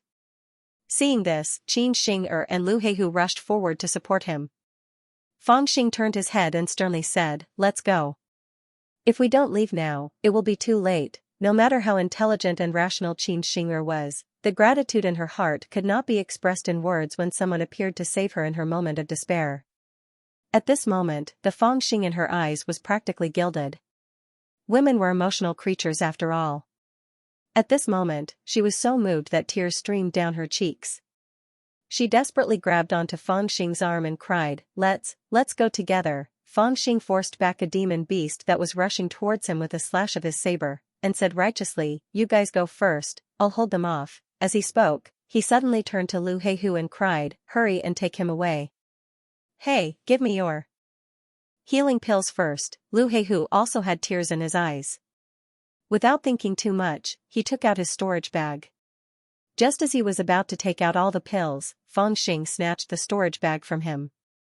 Just as he was about to scam some more of Xianxia's things, he felt that asking for storage bags from two people at the same time was a little too much. When he looked again, he felt that Xianxia's face was like a peach blossom, and her beauty was like that of a beauty. He casually stuffed Lu Heihu's storage bag into his robes, reached out to hug Xianxia, and kissed her on the cheek. After smacking his lips, he felt that the taste was ordinary, so he laughed and majestically turned around, slamming his saber into the ground. There was a naughty smile on his face, but his tone was incomparably serious. "Hurry and leave, it will be too late if you don't leave now." "I'm not leaving." After being kissed by Fangxing, Xianxia was dazed for a long time. Then, she began to cry out crazily, and wanted to rush over to hug Fangxing. Lu Heihu grabbed her arm, then summoned his flying sword, stepped onto it, and flew towards the entrance of the valley. He turned back and cried out with tears in his eyes, "Senior brother Fang, this black tiger will never dare to forget your kindness in saving my life." Even now, he still thought that Fangxing had snatched his storage bag so that he could fight a protracted battle, so that he could cover their retreat. "Damn it, you dare to save someone right under my nose? Do you think I don't exist? I'm going to swallow you whole." The great demon within the golden ball of light said hatefully. It moved, as if it wanted to stop Lu Heihu and Xianxia who were fleeing on their flying swords, but in the end, it glanced at Su Lingyun who was fighting with the two stone golems at the entrance of the valley. It did not act rashly, but instead locked its aura onto Fangxing. Its voice was cold and murderous, and it slowly descended, blocking Fangxing's path in the valley. "Senior brother Fang," Xianxia cried out. The golden ball of light had blocked her vision, and it also symbolized that Fangxing's path of survival had been severed. "Why are there only the two of you? Where's Fangxing?" Su Lingyun asked Xianxia and Lu Heihu loudly as they arrived at the entrance of the valley. Xianxia immediately burst into tears, and Lu Heihu also choked with sobs as he cried out, "Junior brother Fang, in order to save us, he was entangled by the demonic beasts, and then he was blocked by the great demon within the valley." Su Lingyun's expression changed greatly. She gritted her teeth, raised her sword, and was about to rush into the valley. However, no matter how courageous the white crane beneath her feet was, it did not dare to charge towards a Foundation establishment great demon. When it saw the astonishing aura rushing towards Fangxing at the entrance of the valley, it actually spread its wings and fled.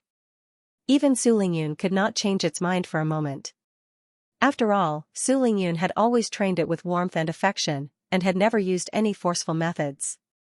A mount that was trained in this way had a very good relationship with its master, but there were times when it would not listen to orders. Roar! The two giant stone golems chased after Su Lingyun, Xianxia, and Lu Heihu. At this time, Lu Heihu was already on the verge of collapsing as he flew on his sword. This kind of flying method consumed a lot of spiritual qi, especially when he was carrying Xianxia in his hand, making it even more difficult for him to continue. Su Lingyun looked back at the valley and sighed helplessly, then pulled the two of them onto the crane's back. The white crane was like a bolt of lightning, instantly rushing out of the valley. Behind it, the two giant stone golems let out a roar and fused together, sealing off the entrance of the valley. Above the valley, Shi Yan continued to gather towards the center, actually forming a single body. The entire valley was wrapped in the mountains, and from the outside, it was almost impossible to see any flaws. These were the two earth golems. They had already exhausted their earth chi and could no longer hold on. However, in the eyes of others, it looked like the two golems had used a spell to seal off the valley, cutting off Feng Xing's last hope of escaping. Senior brother Feng. Qin Xing'er let out a sorrowful cry, her eyes filled with despair. They arrived 4 or 5 miles away from the valley, where the Blue Cloud sect disciples who had escaped were resting, anxiously waiting for Su Lingyun and the others to return. When they saw Su Lingyun's white crane, they immediately breathed a sigh of relief. However, they did not expect Qin Xing'er to immediately collapse to the ground the moment she slid down from the back of the white crane. Her face was full of tears as she wailed bitterly. Her voice was sorrowful, making one's heart ache. When Wu Xiangtong and the other Maxian Valley disciples saw this, they all rushed forward and shouted, "Feng! What happened to junior brother Feng?" Qin Xing'er could only cry loudly, unable to speak. Lu Heihu said sadly, "Senior brother Feng, in order to save us, he got trapped in the valley. How could this be?" Wu Xiangtong was shocked, and the people who had been saved by Feng Xing earlier all let out long cries of grief and indignation. At this moment, Feng Xing, who had sacrificed himself to save others, was undoubtedly a well-deserved hero in their eyes. What happened? Some of the people who had escaped earlier did not know what had happened and were asking each other about it. It seems that the little brat overestimated himself to save others and got trapped in the valley. The person who spoke was Xianxia, a disciple of the Literary Valley.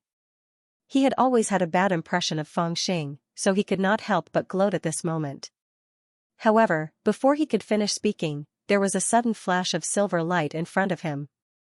4 or 5 flying swords flew toward him at the same time, scaring him so much that he screamed and rolled on the ground pathetically, barely dodging the flying swords. He shouted, "Are you all crazy? Where did you get the courage from? Insulting senior brother Feng is the same as insulting me, Lu Heihu. I'll fight you to the death." Lu Heihu's eyes were wide open, his murderous intent did not seem fake at all. "That's right, senior brother Feng sacrificed himself to save us, yet you're still making sarcastic remarks here. Do you still have a conscience? Xin Jian, you shameless villain who gloats at others' misfortune, Yi Laosan, will never forgive you." For a moment, the disciples of the Blue Cloud sect were in an uproar. There were countless people who wanted to fight Xin Jian to the death. Some of these people were sincere, some were pretentious, but no matter what, there was no doubt that they had been saved by Feng Xing in a desperate situation. At this time, they had to stand up for Feng Xing, otherwise, if word of this got out, they would be seen as ungrateful. Furthermore, humans were not plants, how could they be emotionless? Even the most selfish of people would feel grateful at this time. Naturally, their feelings were sincere. Even Su Lingyun said coldly, "Pai Junzi, are the disciples of the Literary Valley really so cold-blooded?" Pai Junzi also frowned deeply. At this time, regardless of whether it was true or not, he had to stand up and express his stance. In the hearts of most people, this kind of act of sacrificing one's life for righteousness was disdainful. However, once such an act occurred, they must be given a high degree of respect and protection. Otherwise, it would not be the actions of a righteous person, and would be a disgrace to the 3 words Blue Cloud sect. Xin Jian immediately kowtow and apologize to senior brother Feng in the direction of the valley. Otherwise, I will send a letter to the esteemed master of the Literary Valley to punish you with a flaming whip. Also, I will truthfully report your actions today to my master. Take care of yourself." Hearing Pai Junzi's stern shout, Xin Jian's knees weakened and he knelt in the direction of the valley. Under the sword-like gazes of the crowd, he had no choice but to pretend to be sorrowful and apologize to the dead Feng Xing, "Senior brother Feng. Senior brother Feng. Xin Jian has been rude. I beg your spirit in heaven, please don't blame me. How dare you curse senior brother Feng to be dead?" As Qin Xing'er spoke, her sorrow turned into anger. She took out her flying sword and slashed at Xin Jian. Xin Jian let out a miserable cry as he was struck in the back. Then, the crowd looked on coldly from the sidelines. No one stepped forward to help him. Sigh, Su Lingyun turned in the direction of the valley and sighed softly, "It would be great if you could survive. Everything else aside, just based on this act of righteousness, when we return to the sect, there will definitely be a position for you." Of course, no one knew that Feng Xing, who was sacrificing his life for righteousness in their eyes, was now in the sealed valley, surrounded by layers of demon beasts. He held a big saber in his hand, and there was no fear on his face. He shouted at the big demon flying in the air with dazzling golden light and soaring demon chi. Demon, who are you? Why are you lying in this valley? Hurry up and confess. Haha, little bastard, you're not big, but you talk big. Little ones, go and tear him apart. The golden light around the great demon's body had already dissipated, revealing its true form. It was indeed a crow with golden feathers, and its body was even bigger than Su Lingyun's white crane. It looked at Feng Xing with disdain and gave an order to the surrounding demon beasts. The demon beasts surrounding Feng Xing were mostly rank 6 and rank 7. None of them were as strong as the fire scale snake. In other words, the strongest demon beast in this area was the fire scale snake, but it had already been killed when it attacked the Blue Cloud sect disciples. However, on the surface, the group of rank 6 and rank 7 demon beasts in front of them could easily kill the 4th layer spirit formation. Feng Xing, you want to tear me apart? Haha, I'll tear you apart first. Facing such a predicament, Feng Xing did not show any fear and instead laughed out loud. Seeing that the demonic beasts were roaring and rushing towards him, Feng Xing held his hand with one hand and took out an ancient jade talisman with his left hand. Then, with a loud shout, he rushed towards the demonic beasts. At the same time, he poured his spiritual energy into the jade talisman. So, just when Feng Xing was about to collide with the demon beasts, the talisman in his hand suddenly flashed with a faint light. Then, Feng Xing's figure suddenly disappeared. When he reappeared, he was already behind the group of demon beasts. In an instant, he had teleported a distance of 10 feet, causing the demon beasts that were rushing towards him to miss him. Then, he rushed towards the golden crow that was flying in the sky. Earth-shrinking talisman.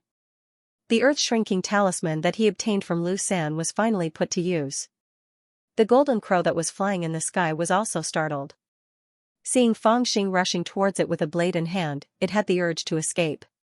However, in the end, it saw that Feng Xing was only at the 4th layer of spirit formation and did not put him in its eyes. With a sneer, the golden crow waved its claws. The sharp claws left a golden afterimage in the sky. With a so sound, the golden light was dazzling, as if this claw could break gold and stone. Hee, I'm right. This mother asterisk cur is a big garlic. When Feng Xing saw the golden crow's attack, he felt relieved. He brandished his saber and slashed forward. In an instant, the azure dragon flame turned into a 23 feet long blade image and collided with the golden crow's claw. At the same time, the azure dragon flame and the golden flame soared like a pair of dragons, intertwining and rushing towards the golden crow. Bang, the blade image and the claw image clashed together, causing the air to expand and explode. The golden crow was shocked and cried out, "Mother asterisk cur, why is this little bastard so troublesome?" In the midst of the strange cry, it turned around and fled without hesitation. With a single leap, it covered a distance of 10 feet and only a golden light could be seen. Its speed was surprisingly fast. I purposely drove the others away and stayed because of you. You still want to escape? After colliding with the claw image, Feng Xing's figure also retreated rapidly. Seeing that he was about to pull away from the golden crow, he shouted and waved his left hand. A black shadow flew out like a spirit snake. Before the golden crow could escape, its claws were entangled by the black shadow. It struggled with all its might but could not break free. It was the immortal binding rope that he had obtained from Iron like Madness.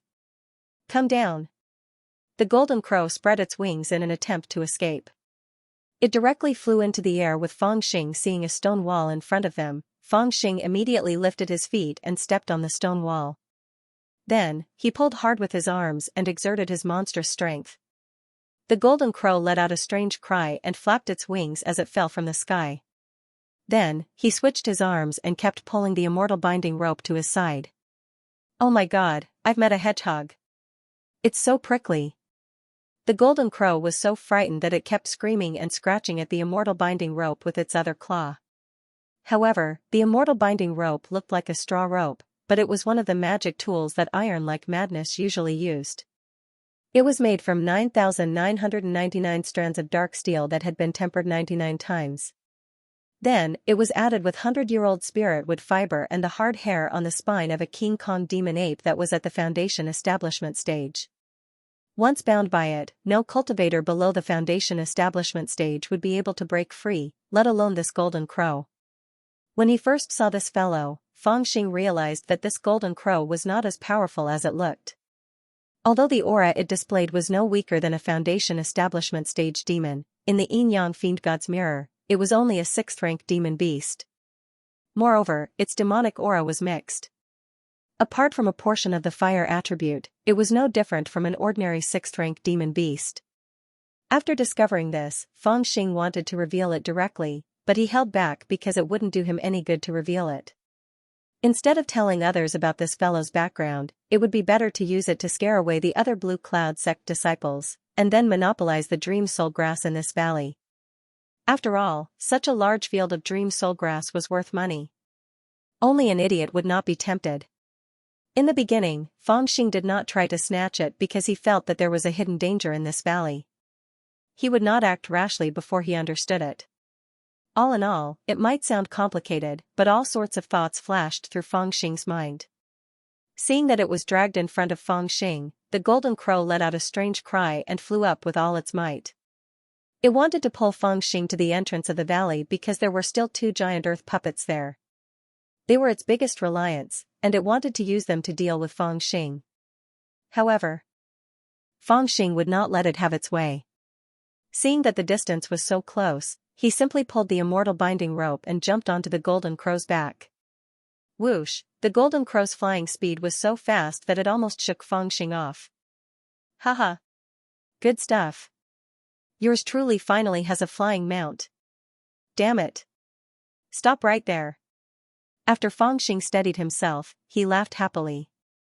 I am the proud son of heaven of the Golden Crow clan, the most adventurous genius in the demon realm. You want me to be your mount? Dream on. The golden crow let out a strange cry and flipped its body, wanting to throw Fangxing off. All those with wings are despicable. I have to make you suffer a little. Fangxing shouted, desperately using the gravity spell to barely control himself from being thrown off. He couldn't help but think of the white crane that had tortured Su Lingyun. He squatted down slightly, took out his sharp short knife, and stabbed it fiercely. He didn't expect the tip of the knife to touch the gold. This guy's feathers are pretty good. It's almost invulnerable. Fangxing sheathed his dagger and had an idea. Suddenly, the immortal binding rope changed its position and broke away from the golden crow's claw. With a flick of his hand, it automatically formed a noose around the golden crow's neck. Then, he pulled with all his might. The golden crow immediately let out a hoarse cry. The direction in which it was flying was pulled off, and it turned around and crashed into the rock wall. Bang! Golden feathers flew everywhere, and the golden crow was knocked dizzy. Fangxing was also thrown into the rock wall, and he was also knocked dizzy. Seeing that Fangxing and the golden crow had finally landed, the evil beasts in the distance immediately roared and rushed over. The golden crow and Fangxing were a little dizzy for a moment, but Fangxing reacted first. He directly stepped on the golden crow's neck and shouted, "Damn it, you have been caught by me, and you still want to escape? Let these evil beasts go first?" The golden crow would rather die than surrender. It put on a roguish attitude and shouted, "Kill me if you can." Fangxing shouted, "Well, first pluck its feathers, then let out its blood, cut open its belly, and stew it in a pot. Do you think I am a layman?" As he said that, he bent down and grabbed the golden crow's neck and pulled out a lot of its feathers. The golden crow screamed in pain, and its eyes were filled with tears. It subconsciously sucked at Fangxing, but how could Fangxing be pecked by it? He stepped on the golden crow's neck hard, and it immediately became so painful that it could not move. Then, Fangxing did not hesitate and continued to pull the feathers on its neck. In the golden crow's screams, its golden feathers flew everywhere. In an instant, a large piece of the feathers on its neck was pulled out. Ouch, it hurts. Little bastard, you will die a horrible death. The miserable screams resounded throughout the valley. Even the evil beasts under its control were scared and fled with their tails between their legs. Little bastard, if you keep plucking my feathers, I'll kill you. F***ck, don't make me angry. I'm scared of myself when I'm angry, stop plucking. That's my blood essence. It'll take me a few days to replenish it. F***ck, didn't you hear me? Can't we sit down and have a good talk? The golden crow was in so much pain that its feathers exploded. It first threatened, then begged for mercy, then cursed angrily, and finally begged for mercy again. Fangxing didn't care about it. Since the golden crow dared to curse him, he would curse it back. He plucked its feathers as he cursed. Anyway, he wouldn't suffer any losses. After a while, the golden feathers were all over the ground. They were very beautiful. Finally, the golden crow gave in completely. Stop plucking. I'll really go bald. Fangxing also stopped angrily and shouted, do you give in? The golden crow cried, yes, I give in. All the dreamy soul grass in this valley is yours. I won't fight with you, Chi. Fangxing plucked another handful of feathers. The golden crow howled in pain, why are you plucking my feathers again? Fangxing stepped on its neck and said with a smile, from now on, only I can call you master in front of me. Got it? Okay, I'll remember it. You still want to take advantage of me? I'll pluck again, I know I'm wrong. From now on, you're the master, and I'm the uncle. I know I'm wrong, well, now you can tell me honestly. Where are you from and what's your name? How can you speak like a human when your cultivation is so low? Fangxing stopped. He tied the golden crow up with the immortal binding rope and began to interrogate it with his hands behind his back. After a period of wailing and howling interrogation, a large patch of hair on the golden crow's neck was gone. As long as Fangxing heard something that he felt was wrong, regardless of whether he was sure that the golden crow was lying or not, he would go up and pluck a bunch of hair off the golden crow's neck. From afar, the golden crow's neck looked like a scarf, and he had almost figured out the golden crow's background.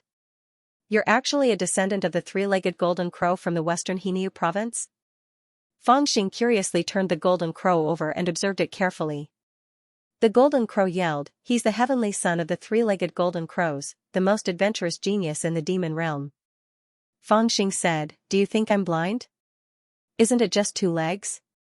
The golden crow cried, there's another thick and long one in the middle. Can't you see it? Fangxing was shocked and exclaimed, birds can grow such things? The golden crow said proudly, this is the symbol of our ancient golden crow bloodline, half human, half crow. Awoo, before he could finish, he suddenly let out a blood-curdling scream, and tears began to flow. Fangxing had suddenly kicked him. Fangxing said, it's not strong at all. It doesn't look like a leg. The golden crow gritted his teeth and scolded, are you trying to make me a eunuch? Fangxing went up and kicked him again, and the golden crow let out another blood-curdling scream and was immediately frightened. What are you doing? Fangxing said, I realized that kicking you here makes you more obedient than plucking your feathers. Little brat, you're dead. Do you believe that I can summon 100,000 demon soldiers with one cloud-piercing arrow? Awoo, what are you doing here? I'm really convinced. As long as you don't kick me with a third leg, we can discuss everything. Fangxing looked around and said, you still haven't told me why you're here. The golden crow rolled his eyes and said, I happened to pass by and suddenly saw a spiritual light soaring into the sky. There must be. Awoo, Fangxing said, what are you here for?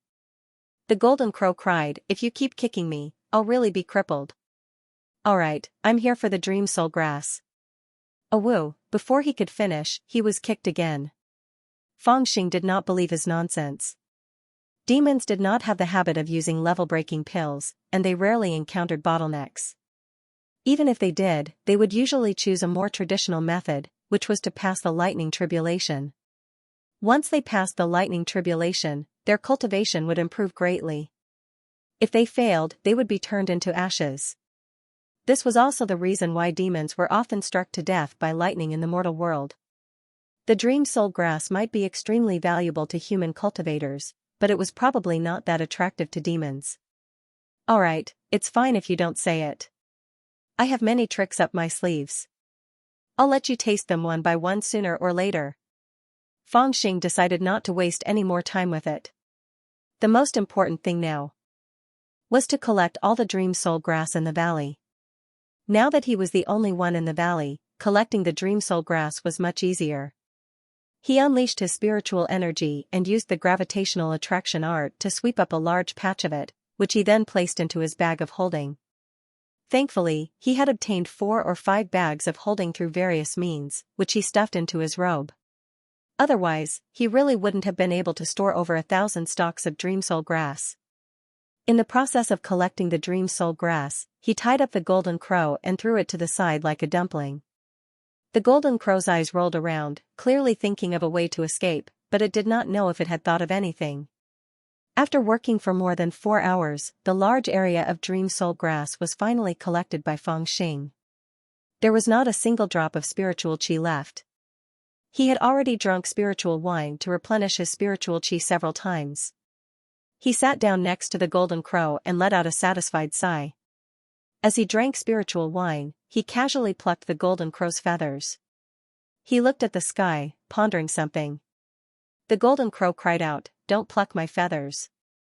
"I didn't say anything." "Don't pluck my feathers." Fangxing observed the surrounding terrain, looking from left to right, from south to north. Suddenly, an idea came to him as he thought of something. He jumped up and said with a smile, "Come, come, come.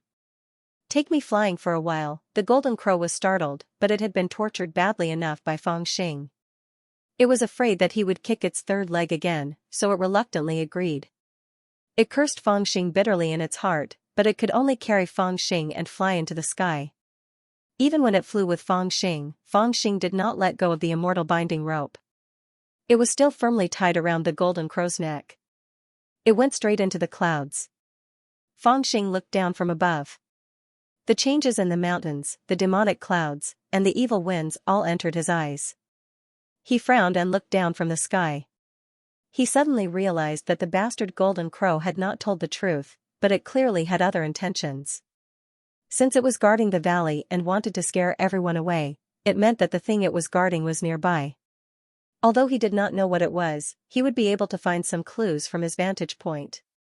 After circling a few times in the sky, Fangxing did not find anything suspicious. The golden crow also calmed down and shouted, "How is it? I didn't lie to you, did I?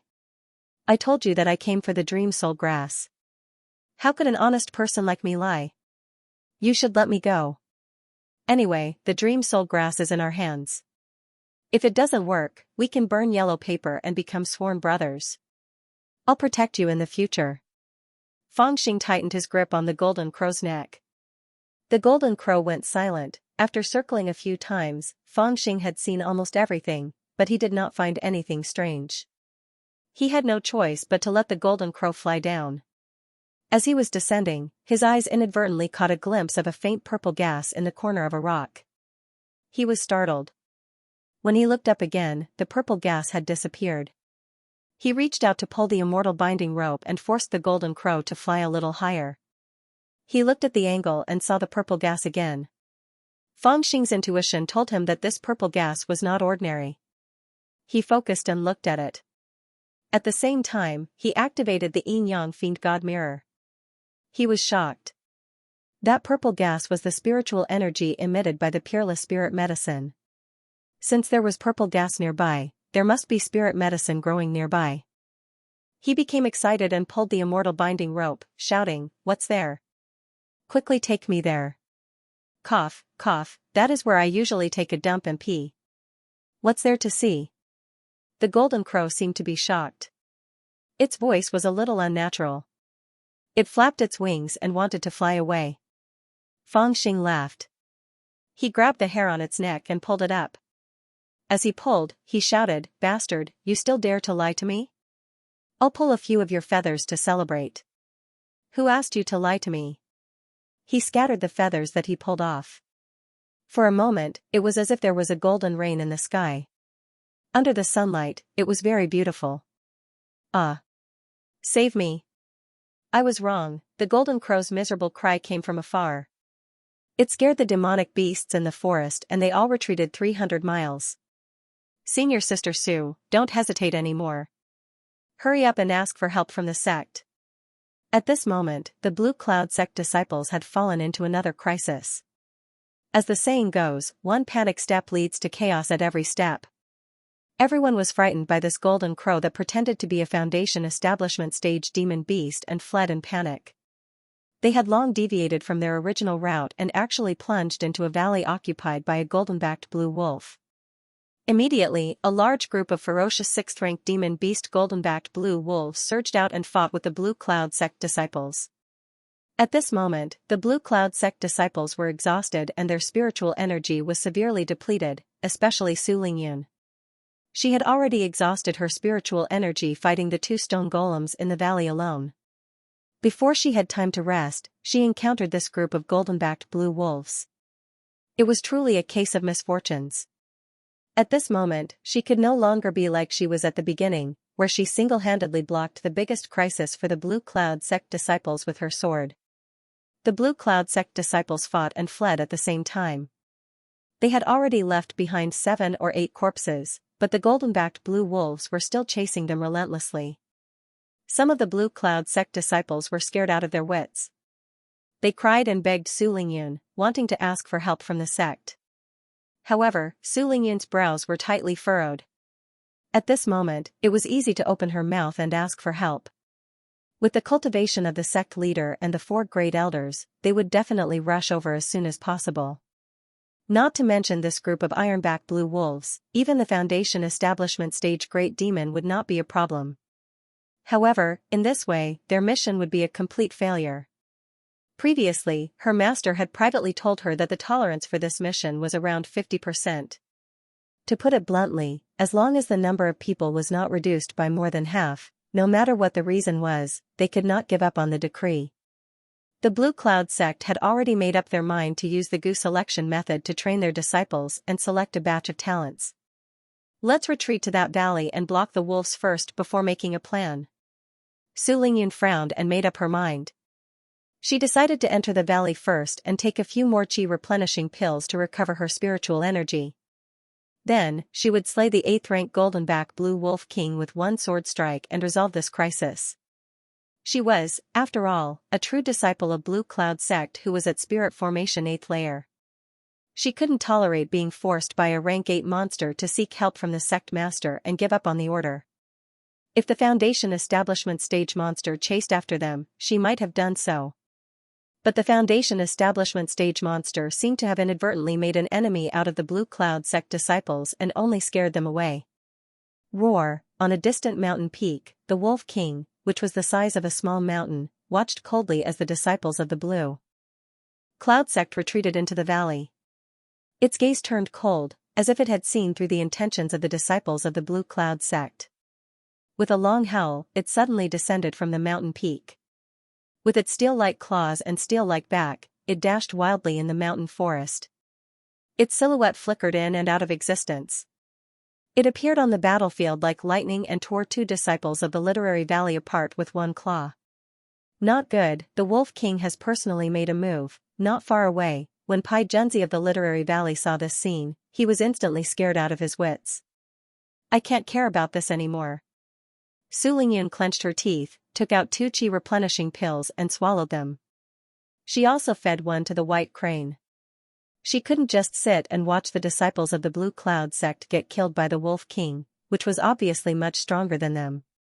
She decided to fight it out while recovering her spiritual energy.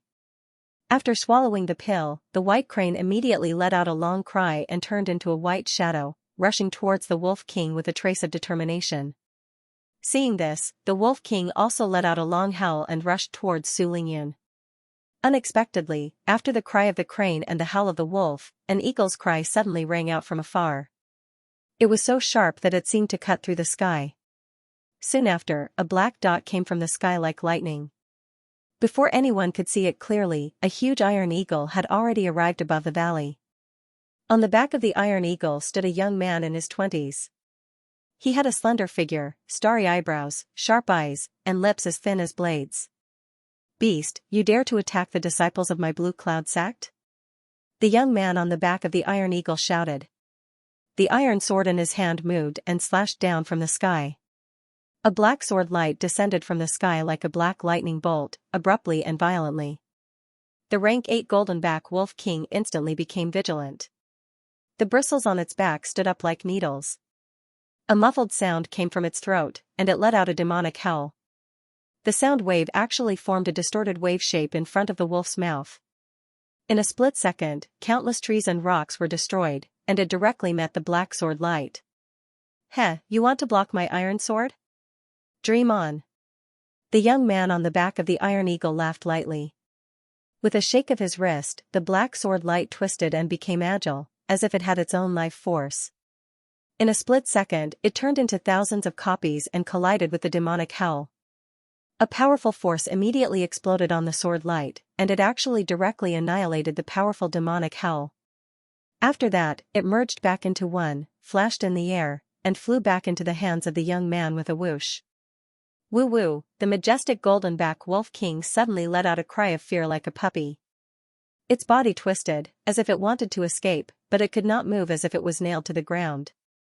In the end, the result of its body exerting force was that its entire body suddenly exploded into a mass of flesh and blood. The young man's sword just now had impressively crushed its entire body. It's senior brother Xiao Jianming, we're saved, senior brother Xiao Jianming is here. Junior brother greets senior brother Xiao Jianming. Seeing the appearance of the Iron Eagle, the disciples of the Blue Cloud sect shouted excitedly, unable to contain their joy. Some of the excited people even knelt down and performed the ceremony of kowtowing to the young man when greeting an elder. Junior brothers and sisters, there's no need to be so courteous. Wait for me to kill this nest of demon wolves and vent your anger. The young man on the back of the Iron Eagle laughed heartily. Then, his gaze turned cold as he looked at the steelback blue wolves that covered the mountains and plains. After the Wolf King was killed, the remaining steelback blue wolves had already lost the courage to fight. One by one, they ran into the forest with their tails between their legs, trying their best to escape under the cover of the mountain rocks and trees. The young man on the back of the Iron Eagle smiled faintly. He threw the iron sword in his hand into the air and then made a hand seal. The iron sword suddenly trembled and turned into hundreds and thousands of phantoms. Then, the phantoms solidified and turned into real swords. They arranged themselves into a huge circle shape in the air.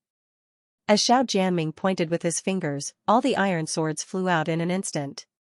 Swoosh swoosh swoosh swoosh, a series of concentrated and short sounds of breaking through the air rang out. The sky was filled with iron swords, like a sword rain, covering the ground within a radius of 3 miles. Every escaping steelback blue wolf was pierced by the iron sword and nailed to the ground. Blood splattered everywhere as they struggled endlessly. Under the sword rain, the disciples of the Blue Cloud sect did not dodge or evade, but none of them were injured by the iron swords. The pack of steelback blue wolves that had almost driven the disciples of the Blue Cloud sect into a desperate situation was actually annihilated by Xiao Jianming with one sword strike. Woo-woo, after the iron swords fell, there was still a tall and big golden-back blue wolf. However, its front legs were a little short. It looked like the legendary bay that liked to mingle with wolves the most. However, it was sinister. It actually escaped with its life under the rocks. Then, when it saw that the situation was not good, it quickly ran away with its tail between its legs. Because its front legs were a little short, it jumped and jumped when it ran. Its speed was not slow, and it quickly jumped into a waterfall. In the midst of the water, a black shadow was faintly discernible. It was about to escape. Senior Xiao, there is another one over there. Quickly kill it, someone shouted anxiously at Xiao Jianming who was in the air. This sword strike of Xiao Jianming was extremely stunning. However, if this cunning demon beast escaped, it would undoubtedly be a stain on this sword strike. However, when Xiao Jianming heard this, he only smiled lightly. It seemed that this escaping golden-back blue wolf was already within his expectations. He lifted his feet and jumped down from the back of the Iron Eagle. He said lightly, "Go, I have left some living food for you." The Iron Eagle under his feet immediately cried out excitedly. It spread its huge wings and rushed towards the waterfall like an arrow. Its iron claws grabbed the golden-back blue wolf that was floating under the waterfall. In the blink of an eye, it disappeared into the forest. No one knew where it went to eat. As for Xiao Jianming, he used the Qi plundering technique and slowly descended from the air with a smile on his face. Senior Xiao, you are finally here, we are saved. The disciples of the 4 Valleys of Blue Cloud sect were overjoyed. Some of them were so happy that they cried. They all gathered around and greeted him. Xiao Jianming responded to each of them politely. He looked very gentle and not arrogant at all. As he spoke, he turned his gaze and saw Su Lingyun in the distance. She did not come forward to greet him like the others. Instead, she sat on a green rock and circulated her mental cultivation method to refine the qi replenishing pills in her body. There were only 3 female disciples of Vermilion Cloud sect beside her. The others had all run to where Xiao Jiaming was. Junior sister Lingyun, it's been 4 years. Xiao Jiaming parted the crowd and walked towards Su Lingyun. He greeted her softly with a gentle expression. Su Lingyun opened her eyes and said coldly, "You're late by 2 days." Xiao Jiaming was startled and smiled bitterly, "I haven't seen you for 4 years, but you're still so cold." "I didn't want to be late by 2 days, but on my way back, I met Master Jiu Ro, who was preaching at the Fengyuan nunnery. Hogue men from the Butterfly Fantasy Valley dragged me along to listen to his preaching. It took me 2 days to get rid of him and rush back to meet him." As he spoke, he shook his head, seemingly helpless but also a little proud. As he expected, the disciples of the Blue Cloud sect were envious when they heard this. Those with some knowledge had naturally heard of Master Jiu Ro's name. He was a Buddhist great saint with great cultivation. Even though they were Taoists, they could still hear him preach the scriptures. It was very beneficial to their cultivation. Moreover, Hogue man of the Butterfly Illusion Valley was also a genius of his generation. At such a young age, he had already dominated the Chu region. Perhaps only someone like Brother Xiao could befriend him. Su Lingyun ignored Xiao Jiaming's explanation and said coldly, "You're late by 2 days, and 15 of our disciples have died." Xiao Jiaming was startled and showed a surprised expression. How could this be? There shouldn't be such a powerful demonic beast in the Desolation Mountain, right? Su Lingyun stopped talking to him and sighed before closing her eyes. Many people hurried to tell Xiao Jiaming about what happened after they entered the Desolation Mountain. Xiao Jiaming frowned at first and asked a few questions from time to time. When they talked about how Feng Xing helped Su Lingyun kill a fire-scaled monster snake, his eyes narrowed and he said with a smile, "I also heard that there's a junior brother called Feng Xing in the Blue Cloud sect." "Not bad, where is he now?" "Junior brother Feng, he saved us, he probably died." Someone was extremely sorrowful and spoke of this matter.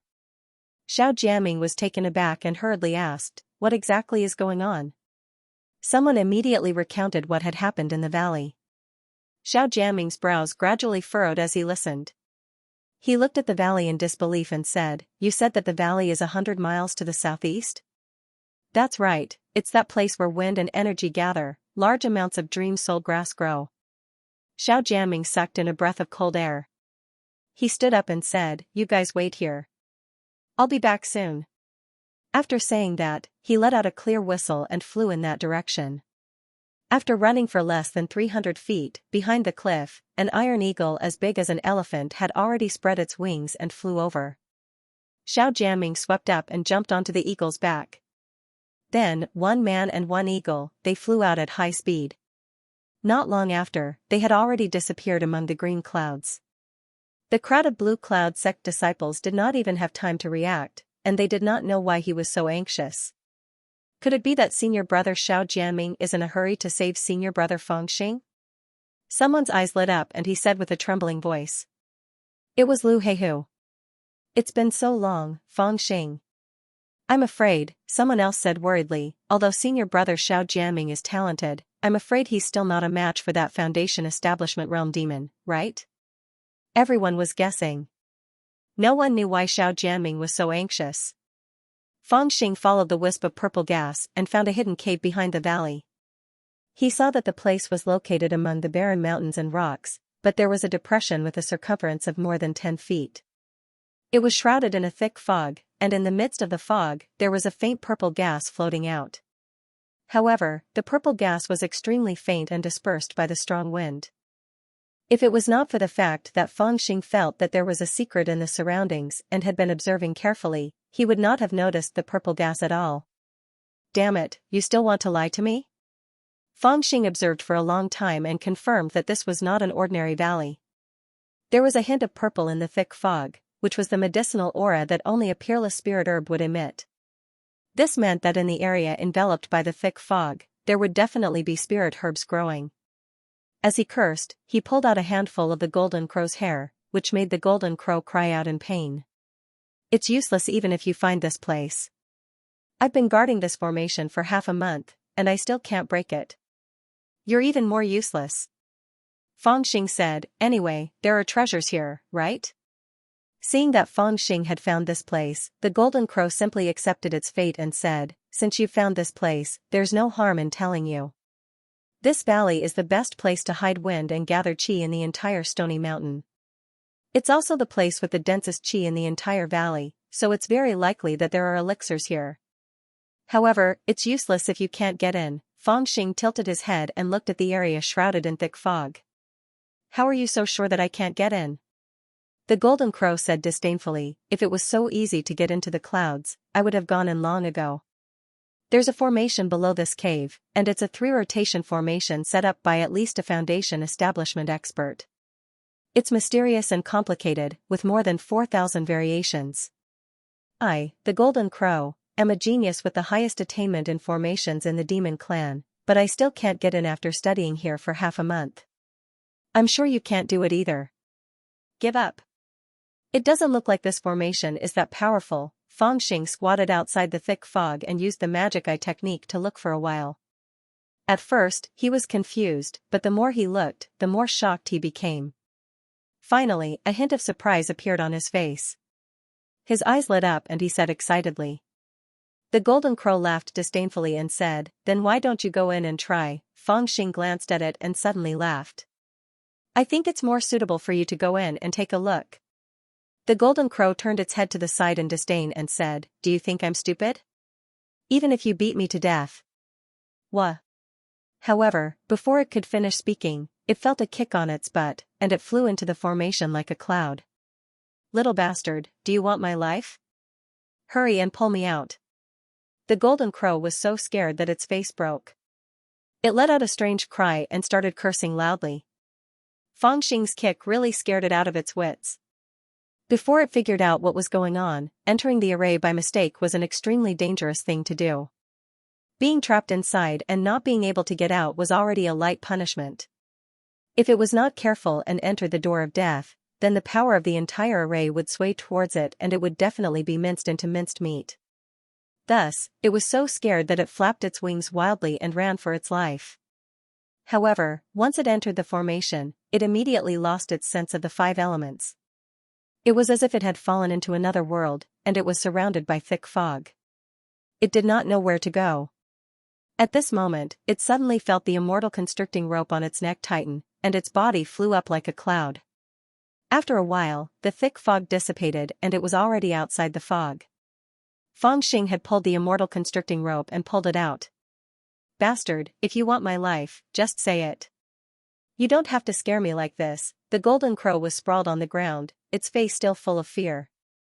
Fangxing laughed and said, see, I'm fine now, aren't I? The golden crow panted a few times before shouting, my guts are broken, how is this fine? I was lucky to be pulled out by you just now. If I had accidentally entered the death gate, I would have been dead the moment I entered. Fangxing seemed to have just confirmed something and was in a good mood. He said with a smile, I just confirmed that the direction was not the death gate, so I threw you in. The golden crow said disdainfully, who are you trying to fool? How can you see through the Dharma inside? Before it could finish, Fangxing said, you don't believe me? Try it a few more times. As he said that, he kicked it in again. The golden crow let out a strange cry and started scolding again. Fangxing pulled the golden crow out. Seeing that its arms and legs were fine and that it was not injured, he was relieved. Before it could speak again, he looked in another direction and kicked it in.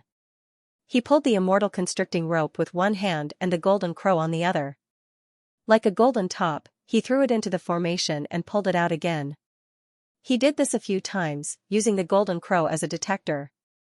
As it turned out, when he was squatting outside the formation and observing, Fangxing had been trying to use the yin-yang god and demon mirror to determine whether the formation was real or fake, and whether it was strong or weak. He did not expect that not only did he successfully identify the origin and strength of the formation, but he also identified the positions of the 8 gates of the formation. In other words, at this moment, he actually had the ability to see through the foundation of the formation. Although it was only the foundation, it was already enough for Fengxing to determine the degree of danger and the positions of the 8 gates of the formation. If he went through a more precise divination, he would be able to understand the rules of the entire formation and advance and retreat at will. End of chapter 118. Don't forget to subscribe, like, and share the video to support the channel.